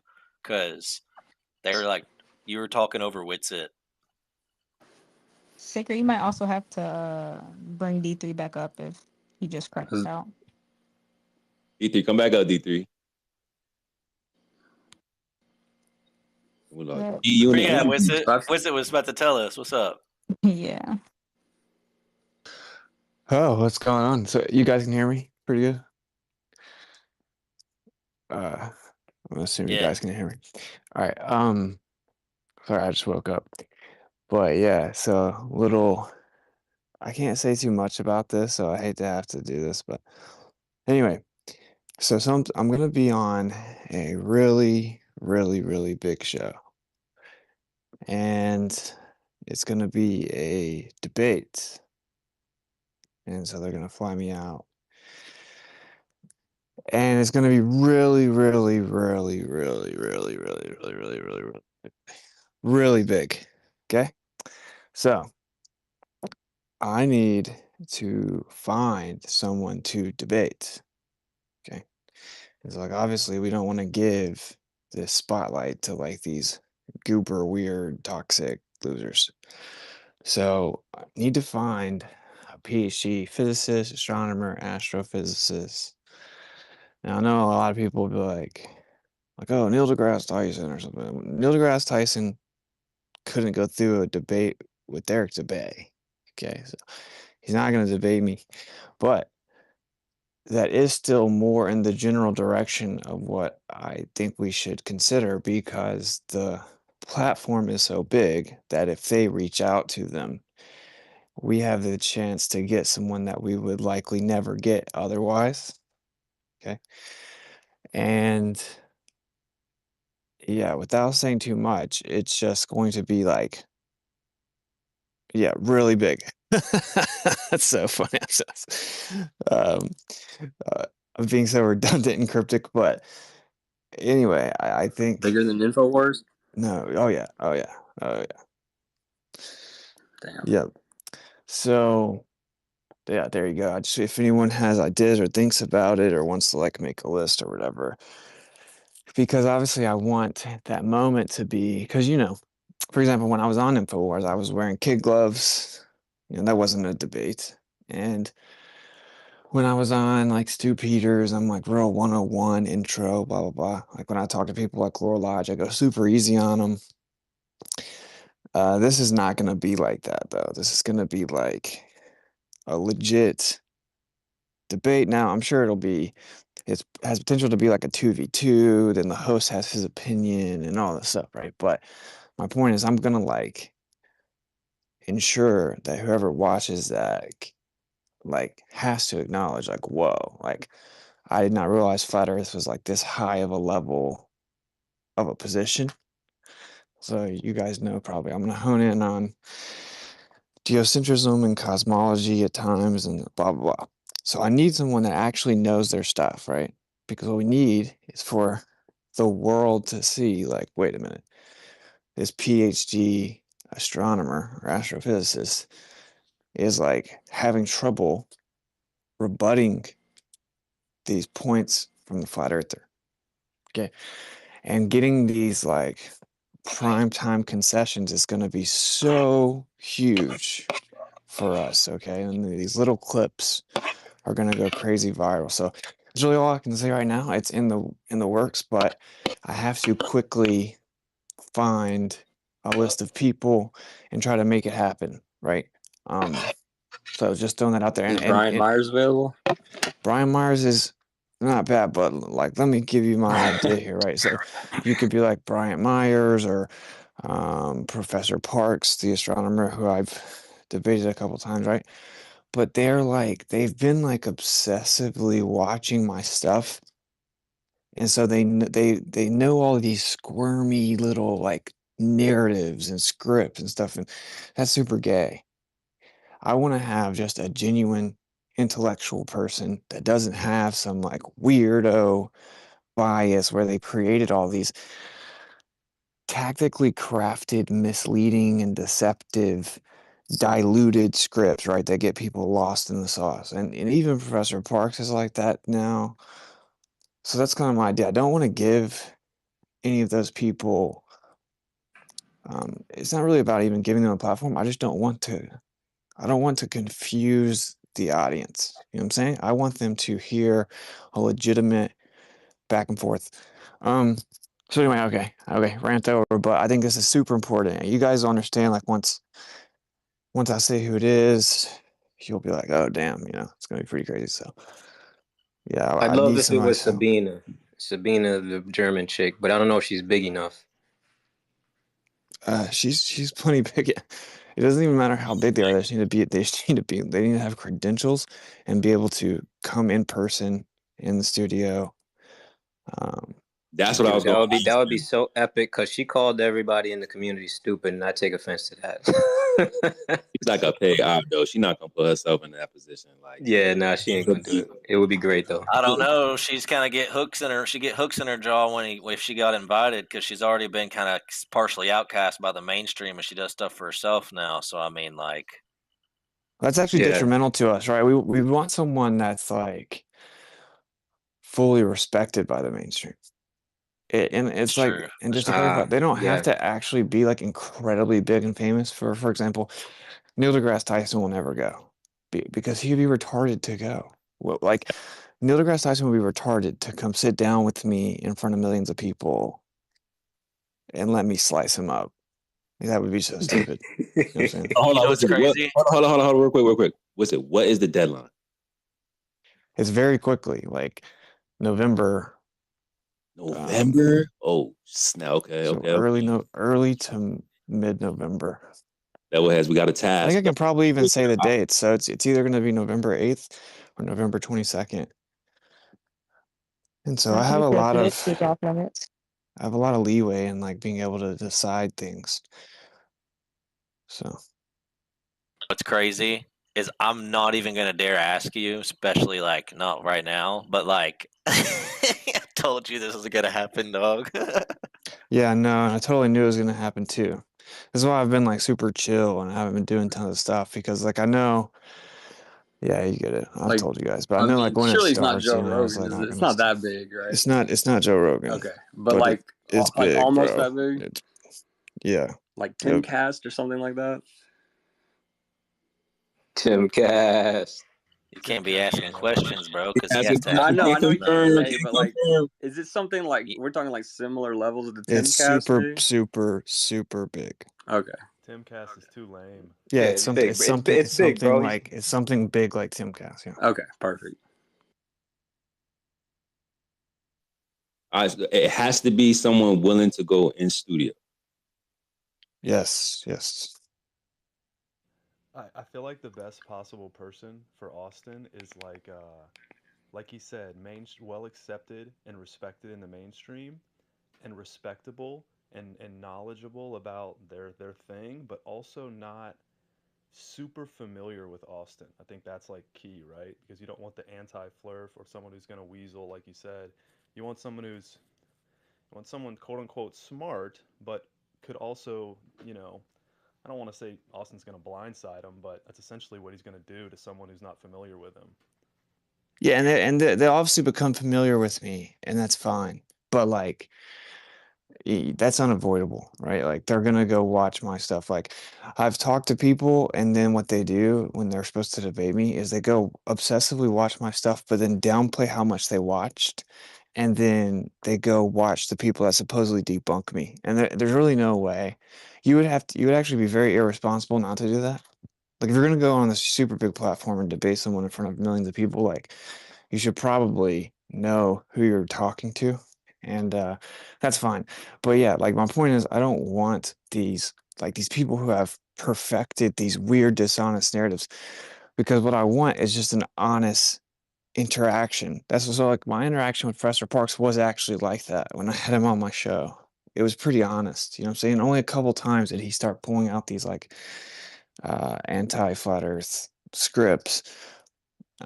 It's because the point is I want it to be very edifying, meaning if we get bogged down in all these weirdo little scripts, then it's gonna what to say, it's 2 hours. I think 2 hours will be gone before you know it. I want it to be like very edifying, where we can get into the hard stuff. And so you need someone that's like informed, intelligent, and has a reputation to the extent that they have to maintain some type of intellectual honesty, right? So anyway, I think it does way more for us to have someone with like credentials, right? We want it's a small list that meets those things you just listed. Pull them from Twitter. Well, not really though. I kind of disagree with that because, like, anyone that actually has credentials, like they have to have some intellectual honesty ostensibly, right? Because it's like their reputation. So like that's why even with Professor Parks, the conversations are so much different than with these like goobers. I don't even like to say their names anymore, but like it's totally different because that's like all they have. But if you're like a professor or you write papers or you write books or you give speeches or anything like that, you can't just go in front of everyone and like use so many fallacies and obfuscate from everything and interrupt impulsively. You have to have some honesty from like so like for example, a true academic with a reputation is never going to deny the kinematic equivalence of relativity, right? Like that dude did last week. Like that would be absolutely absurd. It would be like career suicide. And so, Yeah. I still see guys like PhD Tony who have credentials and they come in and they're like the worst of anyone. So it's like, I think it's all, there's a lot of people out there like that are like intellectually honest and, sincere. But like, I think that it's maybe a small list of them who will go in front of a huge audience, and try to like take you on basically and defend the globe. I think, I don't know. well, yeah. Maybe you pull from. Maybe you can pull from like compile a list from the like some of the more famous astronomy and physics YouTube channels, like the people who have like million subscriber type channels, because those people have credentials. They just chose to do YouTube because they can make money from it, and Oh yeah, exactly. That's like perfect. Something like that. So I'm just asking like the community to kind of help me compile a list. I can kind of relay the list. Hopefully they can use like some of their connects to reach out to some of these people and then set it up. Is there any incentive for the ops? What do you mean? Like, yeah, they get to be on one of the biggest podcasts in the world. Okay. They get to plug their shut down channel. Flat Earth for good. Yeah, and plug all their social medias and YouTubes and all that stuff, and get more reach and viewership and stuff. The final debate. No, this is a preview. This is a preview, bro. This ain't the final. No, yeah, because yeah, he's right. So what's gonna happen is it's just gonna snowball, like for sure. So that's why I've kind of been chilling because I know how this goes. Like everyone's so click oriented that once this goes viral, which it absolutely will, like even clips from it will go viral on X, then all these other people are gonna reach out to me. Well, that's a good thing though, right? So, but that will happen, and that's cool. Whatever, it's about to happen. I guess a lot of us knew it was gonna happen, but I just want to try to. I don't want to take too long where like something can happen and it somehow falls through. You know what I'm saying? Like I want to capture the offer and then in the moment, set it up, book the flights, boom, make it happen. You know what I'm saying? I mean, they're smart for having it and hosting it though, because they're going to get a ton of of replays and clicks on their show or podcast or whatever it is. No, I know that's why everyone's going to reach out as well. And so this is why I knew this would happen because regardless of what people think, dude, FE brings in tons of people. Like people want to see it, like, even if they think it's like absurd. If they hear a podcast, like say Joe Rogan announced that he was going to have a flat Earth debate on his show. Like so many people would go watch it, even if they claim to believe that flat Earth is stupid. People can't help it; they just want to go see it. And when people realize that, if you can get rid of some of the stigma where the host can maintain plausible deniability, can even like stand on the side of like the mainstream model or whatever, but still host the show and get the clicks, they're gonna be like, oh, dude, this is a way to get our name kind of buzzing. And so don't expect these platforms to like come out like FE adjacent or support it as much, but who cares, right? Like we just need to use them as a conduit. Like already I'm so excited at how like fuming McToon and FTFE and all those guys are going to be that you're getting on that platform this big. They're going to be like absolutely fuming and just crying. It's going to be spectacular. Yeah. Not that that's the most important thing, but I will enjoy that aspect Well, of it. specifically, what they're going to be upset about is that they don't get to control the narrative, and that's why I don't want anyone like that. Like, their biggest fear is me to get to, like, the world to genuinely hear my position without them being there to gatekeep it. See, and that's how you know that these people suck. They know they have to gatekeep it. Like, they have to strawman it, right? Like our position on, say, Mickelson Morley, right? Like, that is such an ironclad, it's such a bulletproof position. They have to immediately try everything they can to pull the people as far away from that as possible. They don't want them to even see it, to hear it, right? They don't like that's why they interrupt a lot.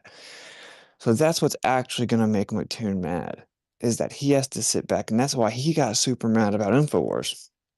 And InfoWars was still like this setup, you know what I'm saying? It was like I was being it wasn't a debate. There was no moderator. My points were being hand-wave dismissed. It was constantly being deflected to other points, and then I was being guided in through commercial breaks. And like even with Dave setup, right? Like 2v1. Every time I'm like destroying Dave's point, the actual the quote unquote moderator was coming in to change the subject. They were both like looking for a gotcha on me. Because that's like that's all they have. But this is not gonna happen here. But this is kind of like the first time something like this has happened, right? Will there be an actual moderator, or is it just like a conversation back, like a I don't know, respectful conversation? No, I think the actual host is supposed to be like moderating and facilitating the conversation. Is there gonna be like timed intros, stuff like that, or I is don't he know. just I gonna don't like know that. keep it like say like, okay, you need to let this guy talk now, that sort of thing? Like, Yeah, so I can see it being like, yeah, more like the second, but like just like trying to keep it, yeah, like somewhat cordial. fair. Yeah, I can see it. I can definitely see afterwards me being like, dang, dude, I wish I had got to say more or something. But it's like whatever. It is what it is. Like, because especially if it's 2v2, right? But I think the person that I bring will be on the same page with me. I haven't decided who, but I think I know. I'm gonna. Austin, if you don't mind me asking, does the You can't even tell us that. does the platform lean more mainstream or more alternative media? Justin, you could turn up your mic a little bit at all? I don't know if I can. Let me see. You got a headset? I can't hear that at all. You got a headset? No, I don't. But it's cool. My question's not even that important. It's like mainstream alternative. Okay. That's okay. Yeah. Does that make sense? It's like Candace Owens, maybe. Yeah, CNN would call it alternative. It's not Candace Owens, but I will get on Candace Owens' show though. Oh, nice. Like I just already know that. Yeah, I told her. Yeah, Candace Owens knows who we are. Yeah, she does. I don't agree with everything she says, but man, I love the way she says certain things. Robot Polisher made one of his all-time greatest videos I've ever seen a couple of days ago, and I know that he drops like 2 bangers a day, so that's like there's like a long list. But I'm telling you, this one he made the other day is like it's like 10 minutes long, and I think he titled it something along the lines of like if you're not a conspiracy theorist yet, like you are like not intelligent or something like that.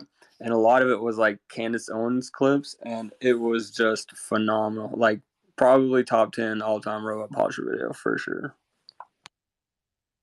Yeah, so I already know, like intuitively, I'm gonna end up talking to Candace Owens.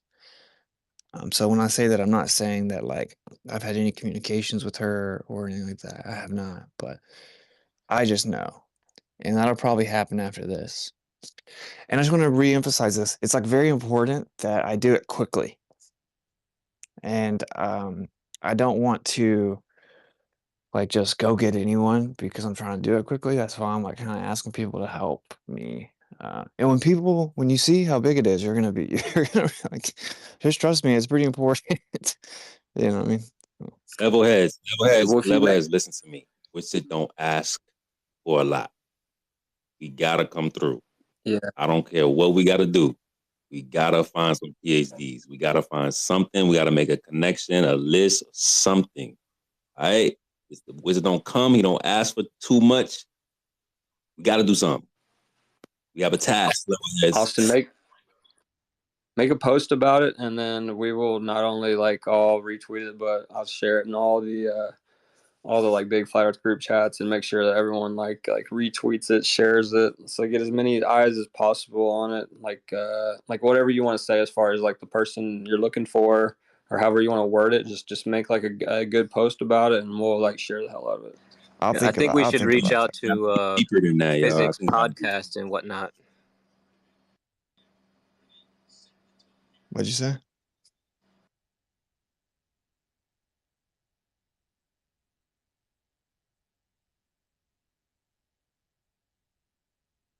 I can't hear anyone if anyone's talking. Yeah, same. Can you guys hear me? Yes. I can hear you, yeah. I was saying maybe we could find or get together a good list of podcasts that always have PhDs on and try to network through them to try to get some connections going. Any other ideas? Yeah, I don't know how much I feel about making it public because people like McToon will do their due diligence to search up every aspect of Witz's life, and he might just stumble upon the actual platform. Oh, it's already public. I mean, Witsit said it. McToon's going to know, right? If he doesn't already know, he's going to know within like an hour. So it's okay.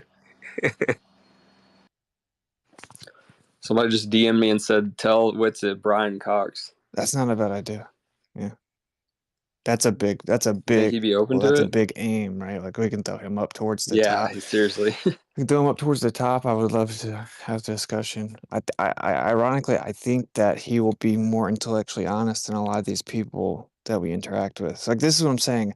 I don't think people realize how like this was inevitable because it's such a facade. Like this whole conversation is so disingenuous. Like the way these people interact with it is not real life, bro. When I talk to PhDs off the books, bro, it's just them conceding to me the whole time. Whenever there's a real conversation or a real intellectual, bro, do you think these people don't call me retarded? They don't. They're like, I don't know. That's a good question. I've never thought of that. For sure. I don't know. And the problem is all these other people get to defer to this like cloaked figure of authority, right? They're like, oh, I'm not an expert. And they get to drag you through these like weird little nuanced nonsense arguments. But this is like kind of when you see the emperor has no clothes, basically. Like when you actually, this is the moment because they've prevented and avoided this at all costs, right? The only thing that's even gotten close to this was the Neil deGrasse Tyson Dubé thing.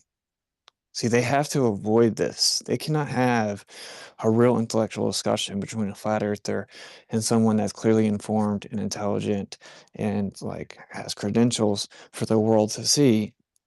That's like their worst case scenario, which speaks for itself. So why do you think they're doing it now? Oh, there's a reason that this is Like, happening. There's a specific reason that this is happening. I can't explain it yet, you know, but and mind you, no one told me to keep it real secret. I just know that's what I need to do right now.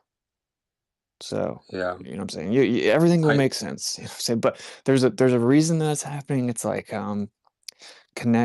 inside connections, personal relationships, etc. I don't want to say too much, but what I'm thinking. I'm along that. Do you think the powers that be are like okay with flat Earth like gaining like more and more of like an audience, so to speak, at this point? I feel like they're kind of just letting it happen. I don't know. no, I don't think it has. I don't think it feel has like anything to do with that, and I don't think it's like more of like this organic thing, which is why I just don't. I know it has the possibility to not manifest because of stuff like them not wanting it to happen. You know, like the powers that be or whatever. Yeah, you know, there's like this catch-22. There's like these people that act like they'll platform anyone, they'll talk about whatever. That's like the new thing. Where like a lot of us were like literally getting like debanked 5 years ago. They're like, now it's like so now everyone's so ready to talk about the censored subjects. Like, you know, if you run that as your identity or whatever, you kind of have to stand on it to some extent. Right? And So that's why other shows will have me on. I hope I make it like anyway, long story short, this is it's a very big moment for FE, right? And ironically, TFE is gonna help catapult us. And so I kind of saw this the whole time, and everyone was so like triggered by it. But I'm like, dude, like this is perfect doorway into the mainstream, though, because just like the normal person unfamiliar, that captures their attention. This idea that flat earthers are going to go to Antarctica, the place that everyone that's not just a complete liar can honestly admit that it's seemingly very shut down. There's something going on, and you can't freely and privately go there. So yeah, anyway, the sun's coming up, the mountains are cool. So yeah, I think it's big. I'll stop talking about it, but like if anyone, yeah, Sacred said it, I appreciate it, man. Much love. If anyone can just help me figure it out, because I've been thinking some, and I don't want, the last thing I want to do is like prop up these weirdos. You know what I'm saying? Like the worst thing you could ever do is Yeah. have like Mattoon or FTFE. And of course they'll say it's because like, oh yeah, because you don't want people to know that we can expose your lying or whatever they say. It's like, no, it's because I literally find Yeah. you to be like repulsive and gay, and I don't want, you know what I'm saying? Like I don't want you Yeah. around me. So anyway. Like in your heart of hearts, do you think someone like Brian Cox thinks we're on a spinning ball? Do you think he truly believes like what he's out there selling? Like what do you think? Like if gun to your head, if you had to bet everything, your life, your family's lives on it, do you think he believes what he's saying? Yes. See, the reason I do, Okay, fair enough. He does seem sincere when he talks. He seems very sincere. delusion is a crazy thing, man. So like people. Yeah, no, I can see it for sure. Yeah. Yeah, like if you try to put all your energy into really going back to believing like the tilted, wobbling, spinning, flying ball of water, like Yeah. you could, because what you can do is you can focus in on all this propaganda and internalize it, right? Like you could just go straight to like Elon's page. You can just go straight to like SpaceX and just watch it and like want to believe it, and like just listen to the people that tell you the specifics of the story and all this stuff, right? If you really want to believe something, you can. Like it's called delusion, right? Like there are people that think that they're animals or whatever, right? And like they know they're not an animal, but they enter into this world where it's like part of them believes that they can like identify as something that they're not.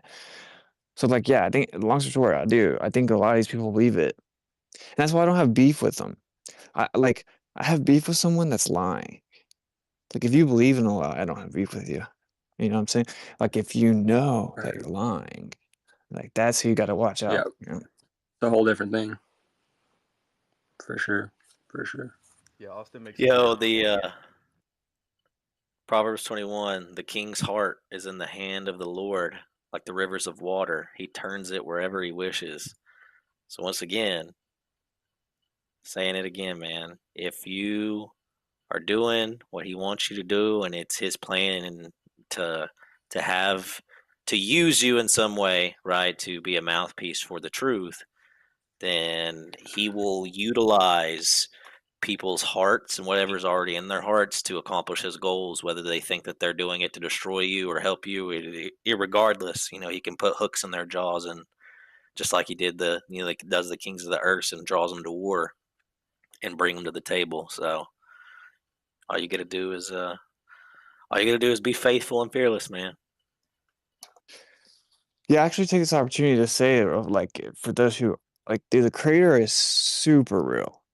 And so like what happens with me is like it's like the way I see my my life is like I have these moments where the creator just like interjects and becomes like super active, and it's like I'm in a movie. And so like I just kind of watch the movie and I'm like, wow, pretty crazy and like abundantly clear and undeniable, and I get all these synchronicities and I get a bunch of signs through 3s and 7s. People might think this sounds crazy. I don't care. And like I make like life decisions on like 3s and 7s because when I have to make a big decision, one of the choices always comes with 3s and 7s, and it's like, oh, that's the answer. And so that started. So what happens is there's like these peaks of it happening basically, and then I just kind of like glide through to the next moment. And this is just one of those moments again. And it started happening like 2 weeks ago. And actually, ironically, I was talking to Piezo in one of the more recent moments, right? And that the whole InfoWars thing happened. So it's like, you know, like Alex Jones didn't want us on there talking about Flat Earth, but it happened. And that's kind of how this is going to be, I think. So yeah, and another thing the creator's showing me is like we need to kind of all prepare for some psyops in the near future. So like he's like showing me for sure that I need to make sure I have water and some like freeze-dried food for a little bit and the ability to have power. And so I'm gonna start doing a stream somewhat periodically about that stuff, how people can try to, in an affordable way, kind of prep for that. But that's one thing he's showing me. And then another thing is like, it's just also weird how it happens. It's like, you know, I had to leave Florida because we live right outside Tampa, you know, and Oh, I you actually did have kind to of, leave for real, was it? yeah, You we gotta, left, yeah, yeah, because I have two like babies, you know what I'm saying? Like, if I didn't have like a 22-month-old and a 3-month-old, like I wouldn't have left. Like, Floridians know that the rest of the world just freaks out when you don't have to. Like, just kind of a thing. Like, and like everyone just kind of laughs about it because it's like so stupid every time. And you see like someone on the news like crying or something about it. You're like, about it, the hurricane's coming, and it's just like an inside joke, basically. Um, so I knew that would happen. I knew that like really all that would happen at my house is the power would go off. And I knew the power could be off from anywhere from like 3, 4 days to, you know, maybe up to like a week and a half. And I knew that the water may start coming out like real mucky and muddy and stuff. And so like I just didn't want to deal with that with my children. You know what I'm saying? Like we store some breast milk and um it's just not, it doesn't make any sense for me to sit there with my babies when, you know, we can come up here to Tennessee, we can see family and stuff like that. So it was fine. It was actually kind of insane trying to drive all the way up here with the two girls. But yeah, so anyway, we left for that reason. And I think that like sure enough our power was off and stuff like that. But anyway, so what I'm saying is so we're like coming up here and it's like I start getting these calls like back to back to back to back of all these big things happening and these big offers, and it's all very rapid. And I'm just like going with the flow and not even really focusing on it. We're just like driving, you know. So like that's kind of how my life is, and it just started happening again. There's a few other things which I'll reveal when the time is right or whatever, but just so you guys know, it's kind of like that moment. I told Pieza we had a long discussion about this a while back, and I'm like, how I kind of knew it was going to happen, and yeah, it's happening, you know. So, bro, you told us this isn't like when you first was coming into spaces, you was like, bro, like 2024 is gonna be like a big year. Things are gonna start turning. And I feel like we right in this slow motion moment. yeah, for sure, this is it, and it's going to be crazy in the world at the same time, right? So it's all very fascinating. But the creator is like totally in control. This is what's so cool. This is why I brought this up. It's like I think people don't realize it. I think they know, like, okay, if you find out, like, for example, that the Earth is not moving, you're like, okay, well, someone put it here. But I don't think people realize like how real it is. Like, as in, the creator is so beyond our ability to understand it. So it's hard for us to grasp this, but like he has a personal relationship with each person. And so like that seems like logistically impossible in our mind, you know, like in our carnal mind.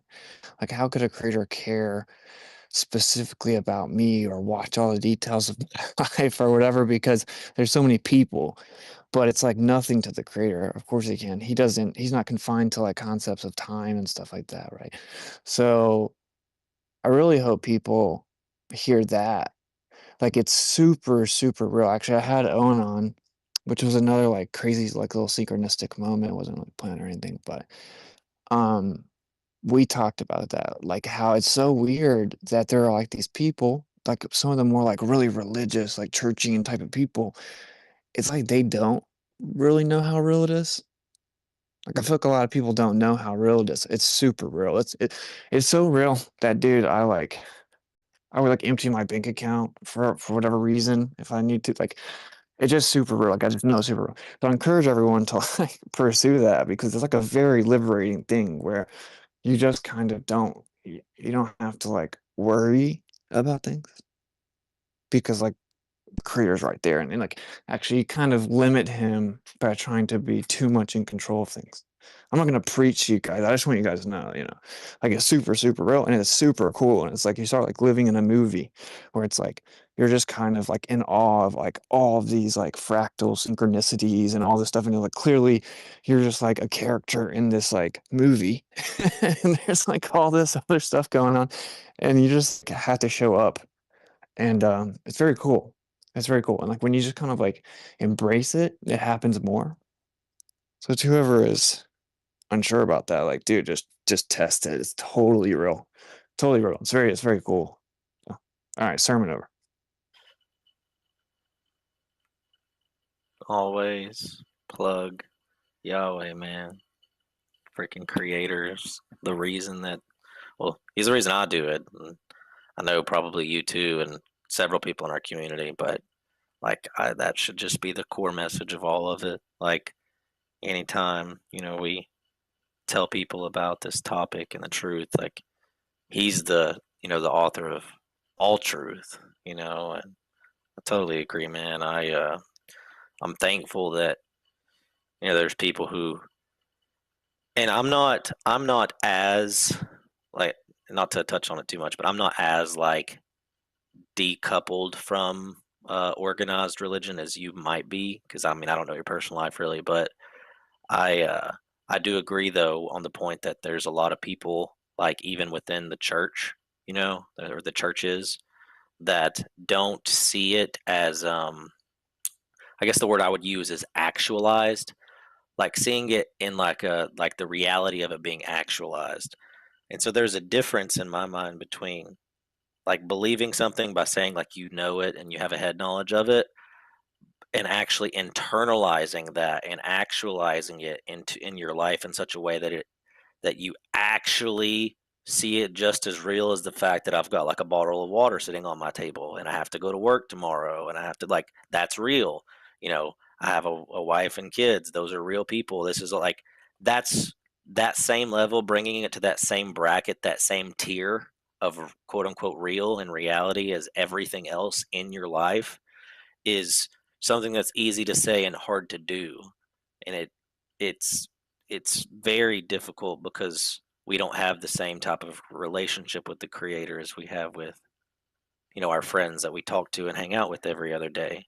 But he's more real than the things that are in this world. Like as real as you think that your chair that you're sitting in right now while you're listening to this is, you can feel it and touch it and see it and smell it and all that stuff. Like he the spiritual things are more real than the physical are, because they're primary, they're the underlying part of reality.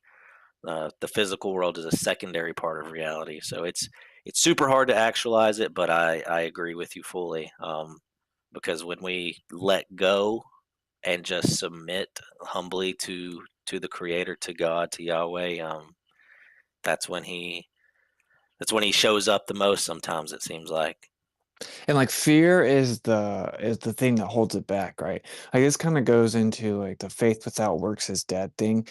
Um, like the works is the proof of the faith, meaning like you could be like, yeah, I know that bridge is totally sturdy, right? But walking across the bridge is proof that you actually have faith in the bridge, right? Like the action is the proof of it. And then fear, like fear that the bridge could collapse is why you wouldn't go across it. And you may do an entire podcast about how good the bridge is, but like you won't go across the bridge, then you don't actually think that the bridge is legit. And that's kind of what I see in most of the world. Like it's just like a talking point. It's like this object to them. And um it's just kind of a modern phenomena, right? Like the whole world has known there was a creator and like knew that there was a creator. And they had different ways of depicting it and stuff like that. And just like knowing it in and of itself isn't actually gonna save you, if you will. But like it's just weird. It's weird. There's so few people that know. But You get it. I mean, yeah, I will just say, like, when you realize that, it's like, for example, I'll give you an example. So, like, when I started getting all these synchronicities about the something's gonna happen, and like, bro, if anyone watches my show at all, ever, like, they know I'm like really anti-fear porn. I don't like it. I don't like black pills, quote unquote, or demoralization or like fear. And so I don't really talk about it. There are the people that are like for 10 years straight have said that there's gonna be a nuclear bomb and get your book out back at I'm an American Patriot.com or whatever. um but I do think that we need to be prepared here soon, right? Because the creator's like showing me. And so there was this moment where I'm like, dude, like I had to fight this urge to be frustrated, where it's like I knew I could have made lots of money in many ways, and like this this subject specifically is the reason I didn't. And so like I had to fight this urge to like get frustrated about it because it's like, okay, so now I'm in a position where I have a wife and two girls, and it's like I don't have everything I need to ensure that they're good, in this scenario. And like I'm like, kind of frustrated, or I could be like, I could have like fear, but I didn't. I didn't because the way I viewed it was like, dude, the fact the creator is like showing me this and like putting it right in front of me right now and like giving me so many synchronicities that it's undeniable, it's like reassuring, it's like, oh, well, I'm good. I don't have to worry about like the timeline or the money or how prepared I am. Like the creator is involved. He's got our back, so he's like showing us, he's making things happen that I could never have made happen. He's showing me different things that I wouldn't have thought of that we would maybe need to be prepared for and stuff like that. Um, and so you see, I guess, long story short, whereas you can look at that from two different angles. You can look at the angle from like, oh my gosh, I don't have the stuff I need. I'm freaking out. Or you can look at it like, oh, this is so cool. Because like the creator's just gonna take care of this. He's gonna take care of us. He's like, because the creator's not gonna like show me all these things just so that I can't get everything ready in time. You know what I mean?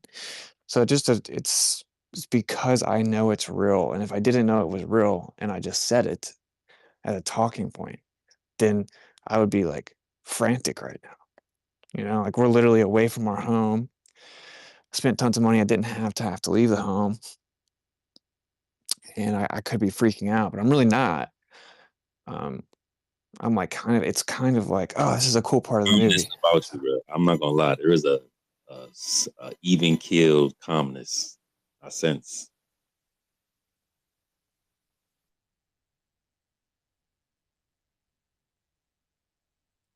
Yeah, everything's good. I'm someone else. I have someone else I'm talking about. It's the last thing I'll say because I'm ranting a lot. But um, I will just throw it out there because I feel like I kind of I have the obligation to say it because like he showed me this right recently. But it's like they're gonna try to do something, and let me just clarify this. Like, I don't buy this narrative. They want to kill everyone.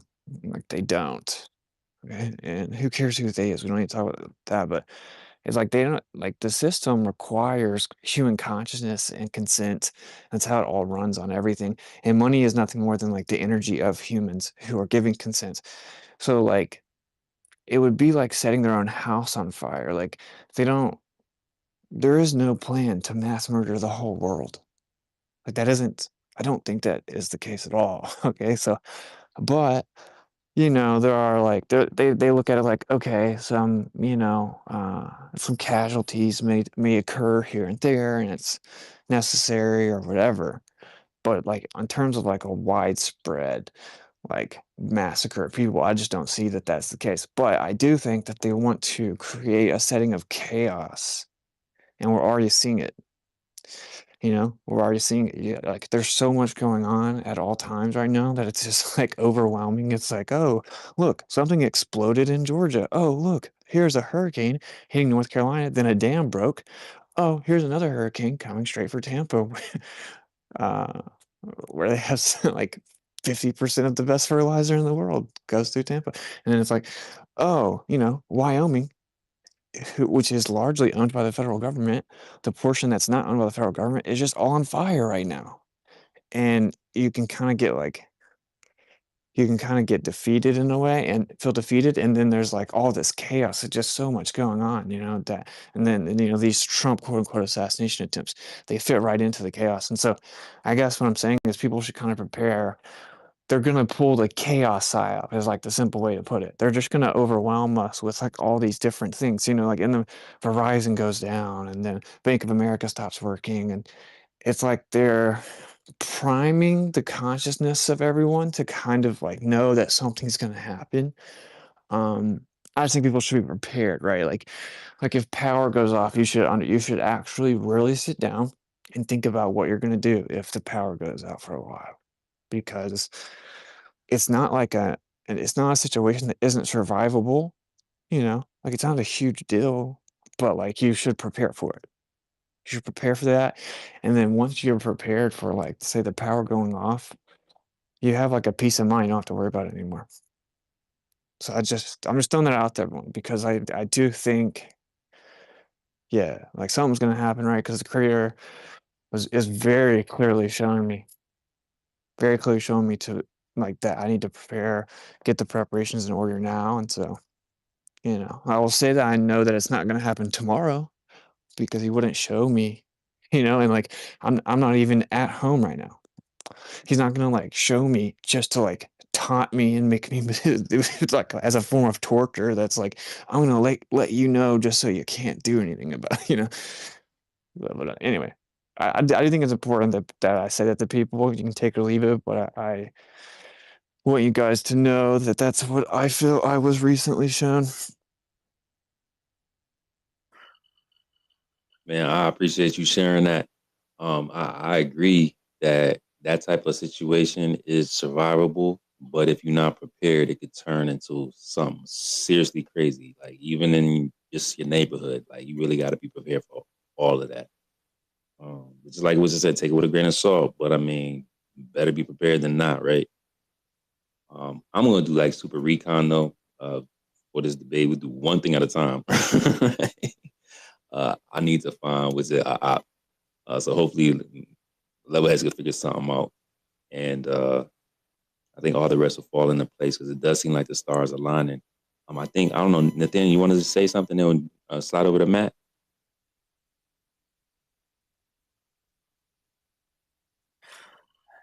Hey, I'm gonna bounce out of here. By the way, Sacred.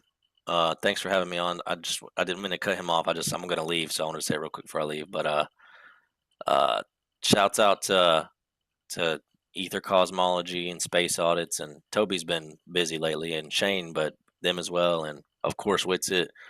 Keep it up, bro. Still enjoy every time you release stuff, like seeing what it is. I don't get to watch all of it these days. I'm super busy, and some of it's like, I have only so much time in a day. So if I see something with Owen Benjamin, I might click it through it a little bit, but I don't prioritize it as much as like a science video or debate, right? But keep it up. And I was going to tell you, check out the INL, the new paper. He dropped a new paper over the summer that we found. I'm gonna read it soon. It's like a 45 pager where he's released his. He claimed he has like a working theory for ether and electrogen, and explains like all this different stuff about it being a longitudinal wave and not a transverse wave, and the origin of like a whole bunch of stuff. So I'm like super excited to cover that. It might be a missing piece in a lot of understanding of the ether and how all this stuff fits together into like a better unified theory. So we're going to be checking that out soon. I encourage you to check it out when you get a chance, man. Maybe Yeah, if you while could you're on vacation. drop it in like the Telegram chat we have or something. Yeah, I think so. Yeah, I'll try to do that. I appreciate it. Yeah, Tesla said that it was longitudinal. Yeah, and he's bringing back electrogen too. He's like talking about electrogen being a fluid that's like in metals and stuff, and like the thermodynamic, like evaporation of it from metals, like extracts it or something like that. I can't remember exactly, but I have to double check. But yeah, Cool. Yeah, all right, man. definitely. I'll check it out, man. And much love, brother. We'll talk soon. And Sacred, I'm about to drop and cycle back up because whoever was talking, I couldn't hear him. So All right, that sounds good. I got you, brother. Piezo, always a pleasure, my man. You're such a legend, bro. Like, you're such a legend. I don't know how you do everything that you do, man. Like I said, always welcome. I'll tap in with you soon. I'll probably talk to you in Discord before then anyway. Thanks, bro. You too. Y'all take care. Appreciate you, bro. Bless. Thanks, man. I'm getting married soon, so pray for me. Yeah, let's get it. Yeah, it's just a few weeks from now, man. All right.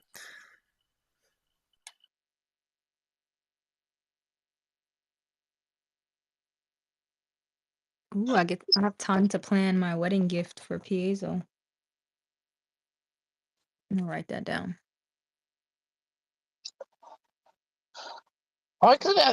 Yeah, I've seen it. Where you see footage where the sun gets smaller as it gets further away, and then there's something the Globers just say, oh well, if you use a sun filter, or you use a solar filter, it's the same size. So I'm not really. Are they right? Or does it actually get? Or is it actually getting smaller, or is it just like saying, oh well, when it's when like at midday, there's lots of haze, so it looks bigger, and then as it gets towards sunset, there's because the density of the atmosphere, it looks smaller, but it's not actually smaller, or is it actually smaller? They're not sure. So, just to gain some clarity, are you referring to the globe Earth's explanation, or are you asking about flat Earth right now? Yeah. So I'm wondering, is there are they right in saying that, or are they wrong? I mean, yeah, I think the Earth's flat. Yeah.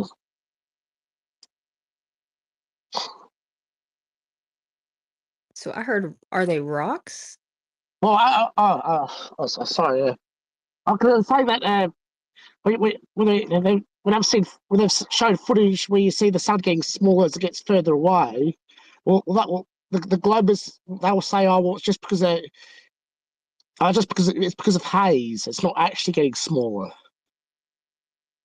And then again, if you use a solar filter, it will stay the same size. But then, are they right with that explanation, or are they wrong? Oh, tell them to send you a video because even with a solar filter, if you count the pixels, it does almost always still get smaller. That's good. So, Right, that's the pin tweet on Sacred's page, an observation that someone from TikTok made about the sun changing angular size even with the filter on. But what we want the globe earthers to stop doing is to stop saying that it doesn't change angular size at all, because that's technically incorrect for their own model. Yes, correct. That's I'm so glad you brought that up. Like, according to the globe, the sun changes angular size all the way up to noon and then changes angular size back down to sunset. And they don't even know that. It's so funny. that's been annoying. It's how little they actually know about their own model.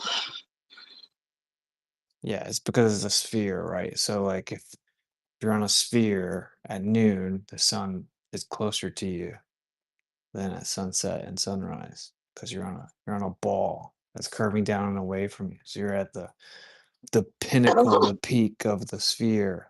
At noon, the sun's closest to you.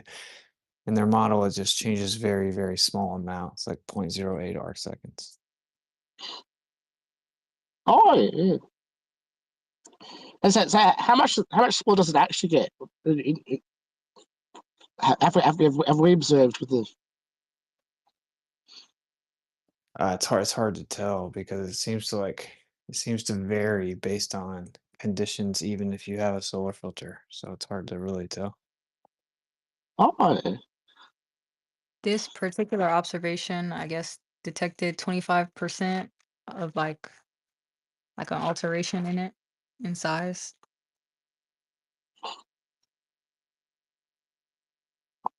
I also think of how things fall to the ground. Is that due to because the Earth negatively?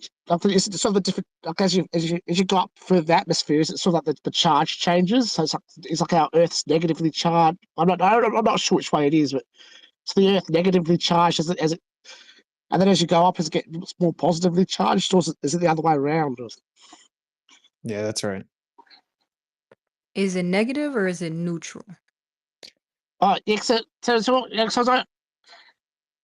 so what causes the things to fall to the ground? I know it's buoyancy and density, but the bot is it the sort of like the charge of the Earth negatively, and then things as you get up, the charge changes or something. I Yeah, don't know so how. they would say that the Earth is neutral, but that the crust is negatively charged. But so like the surface of the Earth has a quote unquote negative charge, which is a misnomer. It's just where things are discharging. And then as you go up in the air, you have an accumulation of positive potential, right? You have positive charge above the surface is quote unquote negative. It just means the air is charging up and the ground is where everything's discharging. And so objects that have charge naturally migrate towards the area that they can discharge because everything's seeking equilibrium. Oh yeah, that makes sense. And then is that if you can change the charge or something, you can get things to hover type thing. Correct, yes.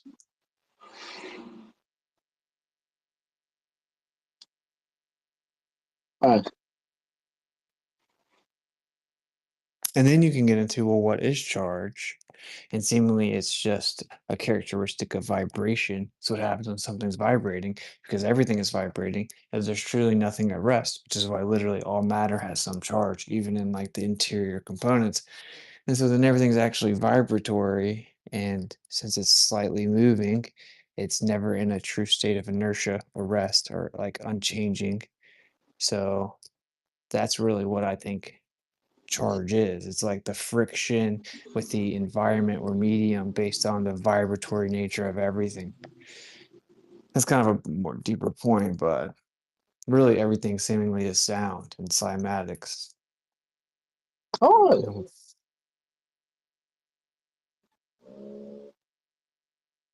Oh yeah, that all makes sense. Yeah.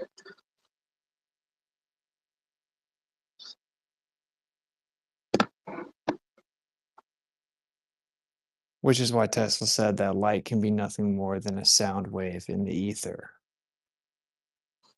How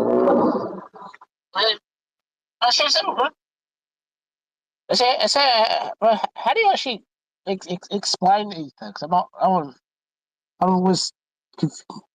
I guess it's a background medium. But what is it? Or do you have any idea? I mean, what's the best explanation for it? What it is? I mean, I know you may not know what it is, but I mean, It's just like, yeah, it's just like a fluid, like background medium.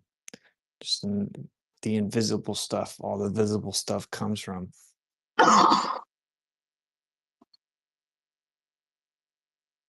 oh, yeah, is it something? Oh, yes, it's a. Oh, I guess we don't know exactly what it is, but it's some what's this? There's some sort of background medium. Or,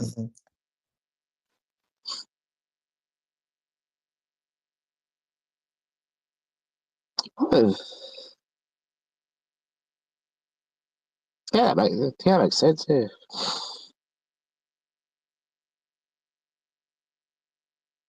Yeah. Thanks for letting me ask some questions. Anyway. No problem. We probably got a couple more hours, maybe give or take here. But welcome to Flat Earth Fridays, Stationary Saturdays. Appreciate you for joining. All right.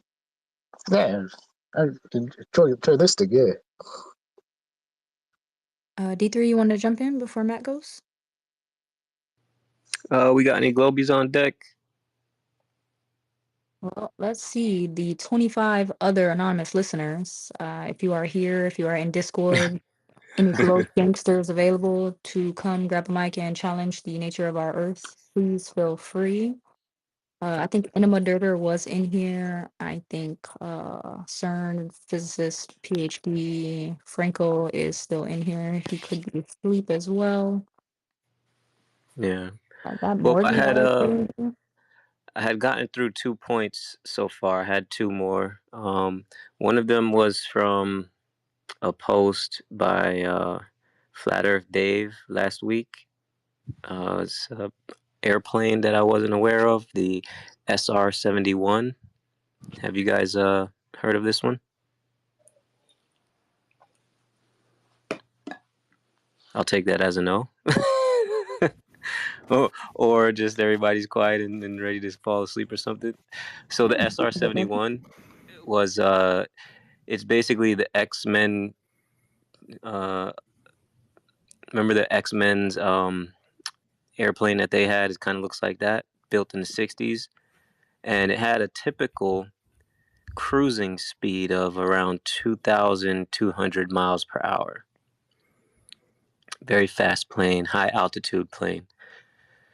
The issue is if you do the math on that, it falsifies the curvature rate, right? Unless they tilt the nose down to make up for 10 miles of curvature per minute. So in a 1 hour flight at 2,200 miles per hour is something like 600 miles of curvature they've got to go around. That one was really, like, I know we talked about normal planes and stuff going around the curve, but that one, man, I'd like to hear what the excuses are they have for that one. Hey there. Hey. Hey. What's up? Morning. Hey, I wanted to propaganda watch. I was on last week, and I've scheduled next Thursday to communicate with Flat Earth Dave. So I think it's going to be around 8:00 next Thursday that I'm going to be talking with him on my podcast on his.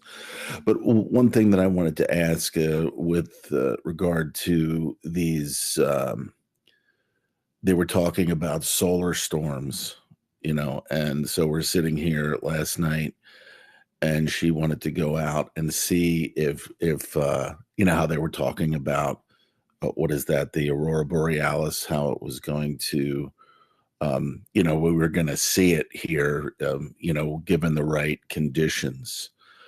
And so, like, I've already kind of told her, I said, yeah, that we're not spinning. And this is, just one of the deceptions, if not the biggest deception that's ever been conveyed by these cowards, these aristocratic, bloodlines. And so when I heard solar storms, I'm like, it's something else. I just wanted to find out what, your take or anyone here in the group here would suggest or just speculate on what would be causing what is happening now for people to actually being able to see this in different areas of the world rather than just like Iceland and the places that it's normally seen. Yeah, I'd just say it happens where it happens, bro. Like, just because we haven't seen it happen in other places before doesn't mean it's always going to be like that, right? Right. There you go. I'm just, I know that we have an understanding and a knowledge of it, and we try to piece it together because we're not any of these high level, flattering titles, right? That we hear about in NASA and that everybody just like salivates over when they hear like a scientist or something like that, or somebody that works at NASA, because I think obviously that's part of the whole. That's part of the whole psyop, is that, hey, we're smarter than you, trust us. This is what's going on. This is what's happening as they loot, as they steal more and more money from, or what is money anyway, but they steal more and more resources So to be able to why are embolden you themselves. here? Why am I here? Yeah. Oh, I remember. Well, I'm on. Obviously, I've been on X or Twitter that turned into X, and I'm. I saw it pop up. I was following Dave, or I was Cool. following some flat earthers, and as I said last week, this this conversation popped up, so I figured I'd just kind of join in and hear what was going on in the latest or the current flat earth conversations. Cool. Are Yeah. you a so I take it you're a flat earther then? Well, I mean, obviously, yeah. I mean, I completely am against whatever this system says where we're at and what we're doing. It's a simple yes or no question. Yes, yeah. I mean, I totally do not believe them, and I believe that we are stationary. I believe that. Interesting. For why some do you reason, why do you think we're stationary? I'm just curious. well, I mean, I've looked at a lot of the documentaries. I've looked at the Dubé stuff. I've Rob Skiba when he was alive.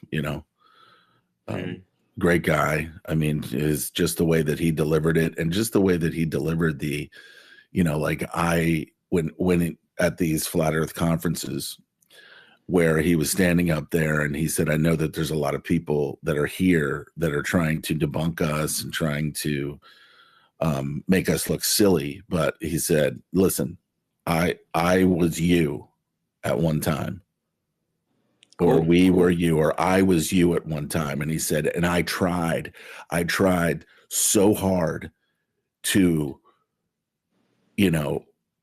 reverse people's thoughts of that, you know what I mean? Like he was like, there's no way, because he was all, like Star Wars and he wanted to be an astronaut and all these other different things. So he was just very embedded in this fake reality that goes much, much further than just,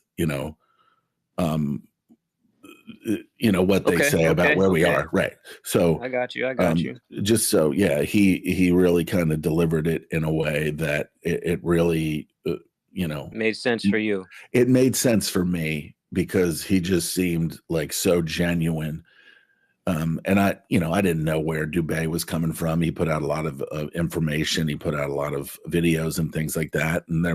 But then again, it was weird because then he threw in the Zionist type thing where it was just okay. Like, hold on, hold that thought. Hold that Mhm. thought 1 Sure. second. I just brought somebody else up. Chris, you have anything you wanted to chime in with? Welcome to the stage.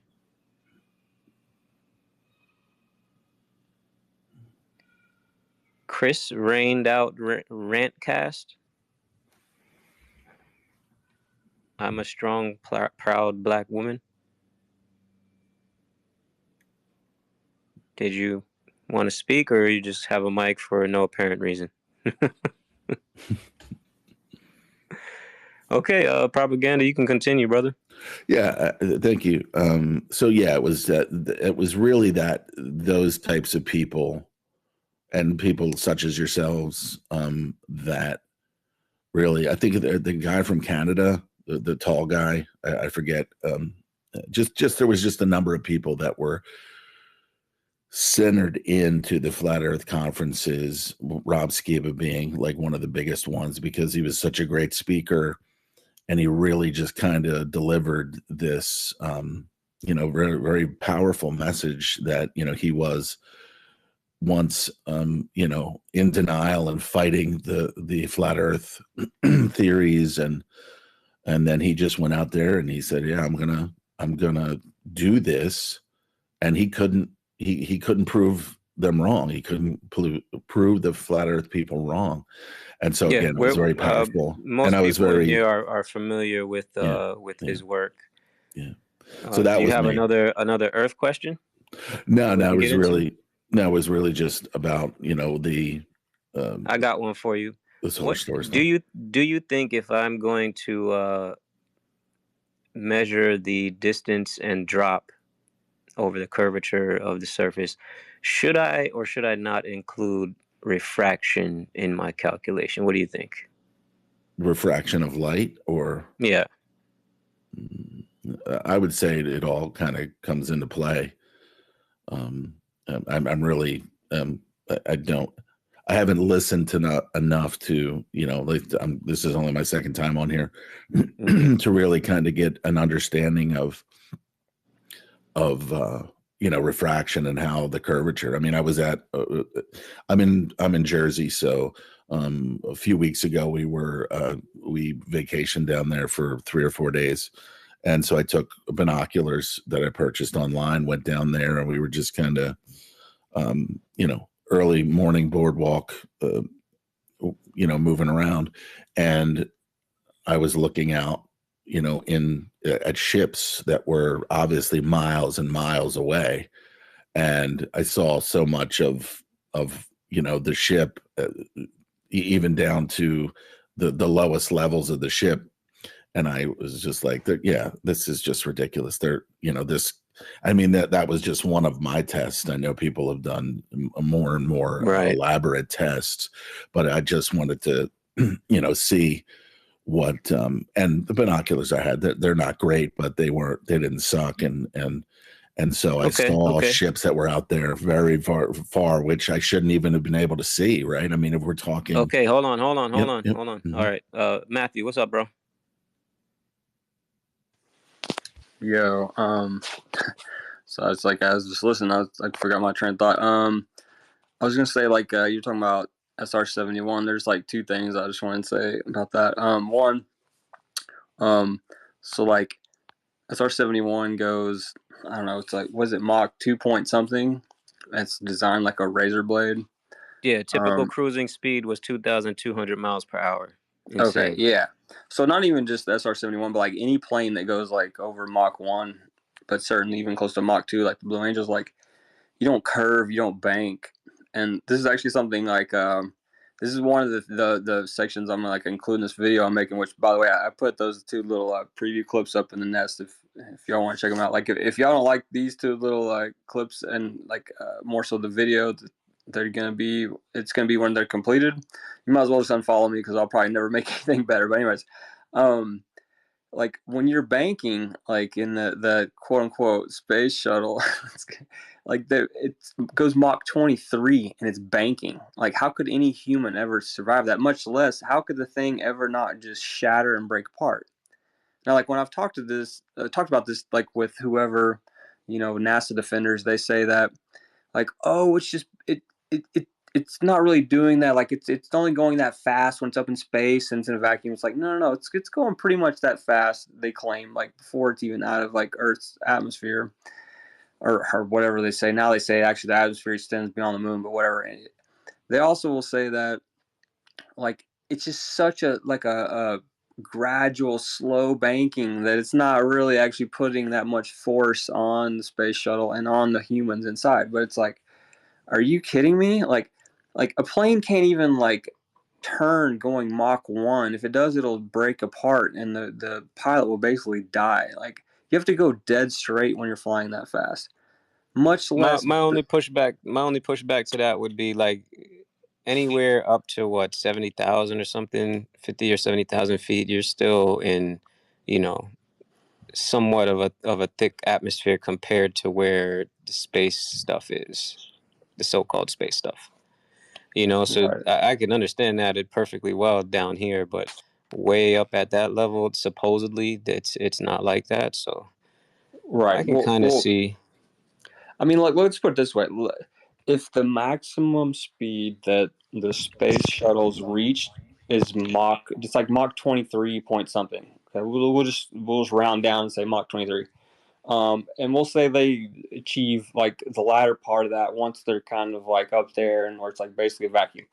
You're still like bare minimum reaching what, like Mach 10, 15 here, where there's still quite a bit of atmosphere and like quote unquote G forces, gravity forces, as they call them.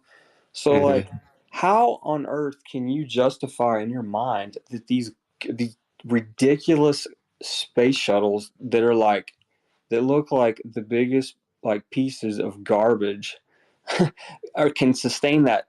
But even if they could, even if it's just this insane NASA amazing technology that's doing it, even though it looks like a garbage can, how can a human being survive banking at Mach 5, much less Mach 10, 15, 20? And they say it's like, oh, it's so gradual. I don't care if it's half a degree. If you're like, we've all seen like the photos, videos of these things like curling over. It looks like the St. Louis Arch, like these things taken off from Florida. It goes up in the trail of it looks like a St. Louis Arch, like curling down. And they say, oh, it's just going over Earth's curvature. I think they're probably following in the Bermuda Triangle, whatever.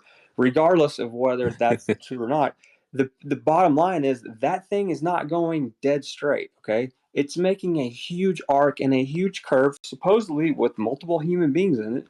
And it's going like at bare minimum in Earth's atmosphere, Mach like 10, 15, 20. They say Mach 23. So like, how do you wrap your head around like what is the excuse for that? Because the only excuse I ever hear is, oh, it's so gradual it doesn't matter. But that's bullshit. You can't bank 1 degree going Mach 5 and survive, much less like Mach 23. Anybody got any specifics on how that's possible? I remember like that guy Joe and Peter, they gaslighted me one night on this for like ever, and I mean I wasn't having it, but they kept just saying like, oh, it's just like half a degree, it's so subtle, it doesn't matter. And it's like no, you can't bank half a degree going Mach 1. Like the plane can't handle that, and the human can't handle that. Yeah, I'm not too familiar. I can't really speak on it. Anybody else know a little bit more about that? Like, I mean. Yeah, I'm sure the middle-aged dude with no degree disproved astrophysics. Oh yeah, that really makes a lot of sense. Show me an airplane banking going over Mach 1. Show me an airplane in the history of the world that's ever been going above Mach 1 and started turning. Show me that. I'm all ears, brother. I'm all eyes. I actually looked that up right when you said it, and I don't see anything saying that planes can't turn going Mach 1, but I'm not sure where you got that other than a meme. Okay, let's say Mach 2. Planes go Mach 2, like you get right? everything else. The Blue Angels fly 10 feet off the ocean at Mach 2. Show me a video of a plane turning or banking Chris. going Mach 2. Not even Mach 23, Mach 2. Show me a video of a plane turning. What happened to Mach 1? I thought they couldn't turn going Mach 1. Why are you changing it? Okay, show me one going Mach 1. AI flying a plane, you can turn Mach 1. You know what? Chris, hold on. Put your hands up, brother, and we'll get right to you. Right. But these guys have a little That's why build they're going. using Let's see AI what in planes. I don't know if anybody can hear me. Chris, Chris, we can hear you. Can you hear me? Testing. Chris, can you hear anybody? Okay. Has anybody heard of a heliograph? Hey, Chris, can you hear anybody? I don't think you can hear us. Yeah. Hey, Chris, we couldn't hear you. He went down the listener on my screen, so I don't know. Maybe he figured it out. No, I see you down. Hey, Chris, you were talking. We could hear you, but you couldn't hear us. So come back up. We'll give you a mic. Hey, Matt and DLA, go ahead, man. You guys battle this out. I mean, I'm just waiting for a video of a plane You know what a Mach banking tuck going is? Mach 1 plus. You know what a Mach tuck is? A Mach tuck? Mm-hmm. I do not. Okay, so your premise is that planes can't move or rather change direction to any degree while going Mach 1, correct? My assertion is they the plane will typically blow fly up and the dead person will straight die. when going Mach 1 because it's incredibly taxing on the plane and the pilot if you try to move at all other than a dead straight That's flight why they're at Mach 1. using That's my AI assertion. now. Have you seen the AI being used? Chris, can you hear me? They use AI because they can use those planes the way they're designed to be able to make the maneuvers. Is your assertion that a human can survive banking at Mach 23? It's a heliograph and a rail Show me whatever. Is that your position? A human can survive banking at Mach 23? I can't say that I know exactly what that what the intricacies of what you're talking about, but I would bet my life that you have no fucking idea what you're saying, but you saw a meme that said, oh, this isn't possible. It's Let me like the explain Earth something to is you. flat. The pilots who fly So you SR-71. ran with it because you have nothing else interesting about your life outside of Oh, we flat got one of Earth. these. Talk I about got One projection. second. It One sounds we second, like got man. one of projection. these in here. And this is Sounds like not a bunch of projection here. We talk about the sciences and the facts. If you don't have that, you can leave. I don't care what you do in your personal life. And by the way, Za, Zay, Mumu, whatever you are, and whoever you are from your burner account or your regular account, I don't care about your appeal to mental health issues that you want to provoke or invoke at this moment. If you have evidence for a globe Earth in orbit around the sun, please provide it. Thanks. Next. A heliograph was used by the first of all, Navy to that's clinical signal literature. 200 and miles that's away. evidence that your belief system is linked to schizotypal disorders. But you deny every single bit of science that's ever existed, supposedly. Hey, So Name one thing I've denied. Go. you said Name name one thing. I've denied. Go. one thing. Go. You know why you can't do it? Because you don't know me. You've never had a conversation with me. You're just judging. It's called That's not projection, true. love. That's not true either. We've spoken Name one before. thing. Go. I've Third time asking. fucking made fun Third of you. time I asking. remember we had a Third time conversation, asking. and Fourth time asking. I Name made fun something. of your little flat Earth song, 5. Name and you something. said that my subjective Name opinion about something. Name one Oh, thing that you've he's on denied stage. specifically. This is Daw. I didn't even see him. This is the second time this happened. It says you're a listener, bro. That's how irrelevant Elon thinks you are. First of all, you said you didn't hear the song. How can you not like something that you didn't hear? You didn't understand it, but you didn't like it. That's Yeah, foolish a to me. heliograph. I'm sorry, the middle-aged dudes with no degrees Hey, talking what's your about degree? What's your disproving degree? I have 3 degrees astrophysics actually. is a I little have 3 fucking degrees. What is ridiculous. it? What's your degree? What's your degree? You keep bringing up degrees. What's your degree? I'm in graduate Oh, school so for you don't have a neuroscience. degree. Okay. So I do have a degree. I have a What the fuck are you talking? I hey, said I'm in graduate listen, school. hey, You hey, dumb can you fuck. listen I know carefully, you listen don't have carefully, listen one, carefully. which is why you ended up this shill fucking. Yeah, okay. Listen carefully, buddy. You sound really retarded. Okay? What the room knows, Okay, listen carefully, yeah, buddy. Listen carefully, buddy. The room knows that you don't comprehend your belief system. So what the people room like you of do, losers, stop the interrupting me. What people like you room of middle-aged losers with no I can't qualification, even mute him. The algorithm isn't even zero showing him with a qualifications.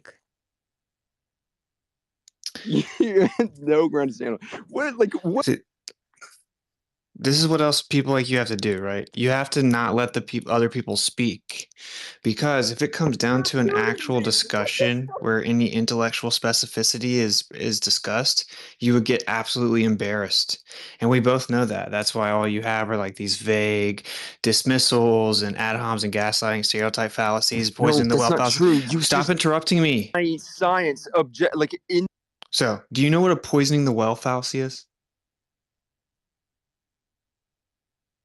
Yes, if you're gonna claim that's what I'm doing, I mean, when you just say "nuh-uh" in the face of every single bit of evidence that comes. Okay, I asked you a question, You're also the Mr. person that Hey, denies the Holocaust. Hey, Mr. Educated. I asked you a question. Do you know what a poisoning the well fallacy is? You are not an honest interlocutor. You deny you are a Nazi. Dude, there's no dude, I asked you if you know what a poisoning the well fallacy is, and then he starts using poisoning the well fallacies. You're literally inept. No, because literally spiraling. Spiral. Yeah. Okay. Do you know what a credentials fallacy is? Yes, but there's a little more No. nuance Define than it. that. Using your credentials as if they prove that No, you're that's right. not what it is. I'm not No, an it's not. idiot. You don't even know what it is. Okay. What's a genetic? Okay. What? Go What's ahead. a genetic fallacy? Do you know what a genetic fallacy is? No, I actually don't know what a genetic fallacy is. Okay, see, so the truth of the matter is that you're extremely inept. You're logically inept. I'm not, though. The entire world, you don't. I'm not taking. Okay, appeal to consensus. So you use stereotype fallacies, poison the well fallacies, ad homs, appeal to consensus, appeal to authority, credentials fallacy, genetic fallacies. These are all just like really low IQ. Ask these same questions. Ask these same questions to your buddies and tell me if they can answer these questions. I want to know. Ask sure. Proud Flurf. Ask the bitch that's talking shit. Discrediting Do it. a source Ask of her the same information, questions. discrediting a Ask her the source of same information questions. based on where it's come from because you don't trust the people. Genetic fallacy. Next, you're appealing to credential because you think you run the world because you and all your scientific friends say it's true. Next, like what are we doing here, bro? You're a sophist. Like next. I can't even mute him, yo. The algorithm is literally not showing him as a speaker. Like, yo, you could drop and I will let you back up, but this is aggravating because I can't even tell. Zila, pick your ankles up, gang. Pick your ankles up. You just got done. Co-host. Yeah, I tried to mute him a couple times. It doesn't work. That is funny though. So she literally just defined them all. And this is the thing, man. If you after you told her what they meant. After I told her, what are you talking about? I didn't tell her anything, buddy. You just asked me and I answered, you dimwit. Oh my what are you God. talking There's about? no honest. Wits, you're a fast typer, Wits. I gotta give it to you. I'm like walking around making my daughter breakfast. And typing? God damn, you're even faster than I Poor thought you were. fucking kid. Oh my God. Yeah, I'm sure you don't. Hey, GLA, do you have any exclusive evidence to back your claim? It's not exactly. I came in here because somebody told We don't me care. to. We don't care. Do you have any exclusive? Yeah, do you have okay, any right. exclusive evidence that the Earth moves around the sun? That you would just say that you wouldn't just say. Do you have any I don't exclusive know. evidence that the Earth moves around the sun, or are you actually logically inept and have maybe an average IQ at best, and so you just kind of have this belief system? No, Stop interrupting me. That's not. There's buddy, literally no this is the point problem with in- the in internet. showing This is you the problem guys with the internet. People anything, like because you to can say pretend to be anything- tough on the internet. it's It's I so don't- lame, bro. Hey. You would never talk to me like this in real life. Shut up. If you want to have an actual discussion, that's fine. I'm sure. I don't speak for the room, but if you can actually provide evidence or say something with any value, 8 a.m.. dude, we don't need your sophistry. We don't need your opinions about us. Do you not realize how gay that is? That you're coming here to let us know what your opinion of other men are? That's super gay. Everybody else on the planet thinks the and all my same friends thing about you guys Me that and I all do. my friends agree. No, everyone on the planet. Another appeal. Another Yeah, fallacy. like here, I want you to realize this is why we don't take. No, listen, that's just, not buddy, like making buddy, a listen, logical listen. argument. This is why we don't take people like you Laughs with seriously. Everybody laughs with Okay, you. cool. Like, This is why we don't take people like you all listen. have a humiliation kink, Okay, and you calm know down, it. buddy. This is why we don't take people like you seriously because you don't even under. Nobody takes you seriously. Nobody on the planet takes you Okay, that's a seriously. cool. What That's the why fuck you is- hear every oh, single no, week the spiraling out of middle-aged control. men don't That's why you hear every single week spiraling out of control, getting dunked on because you don't take us seriously, right? You're embarrassing yourself. Yeah, I just want to point out. Go ahead with it. I'm barely ever here, but okay. Yeah, you get crossed up and then you take a few weeks off, start crying in the corner, and come back, get dunked on again. You know. I just want to point out, like, this is the thing, right? Like, you don't understand your belief as much as we understand your belief. So you can understand it's rich in irony that you come here and behave this way because I know for a fact that I know more about your belief than you do. And so that's just weird. Like, how could you be this overtly, or more so, like, ostensibly confident in something you've yet to even comprehend? Like, that's so weird to me. And it's like all these tactics and this puffing up your chest and stuff is a way to just to detract away from the fact that you couldn't even articulate with any value or specificity what you believe, much less defend it. So we just look at people like you like actual clowns, like it's just weird. I think he dipped out. Rage quit. We have Nathaniel with Yo, his notice hand up. that like when he tried to like change his voice to mock, he actually sounded the same.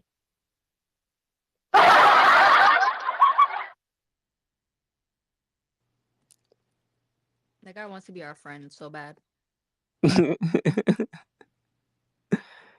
Nate Dogg.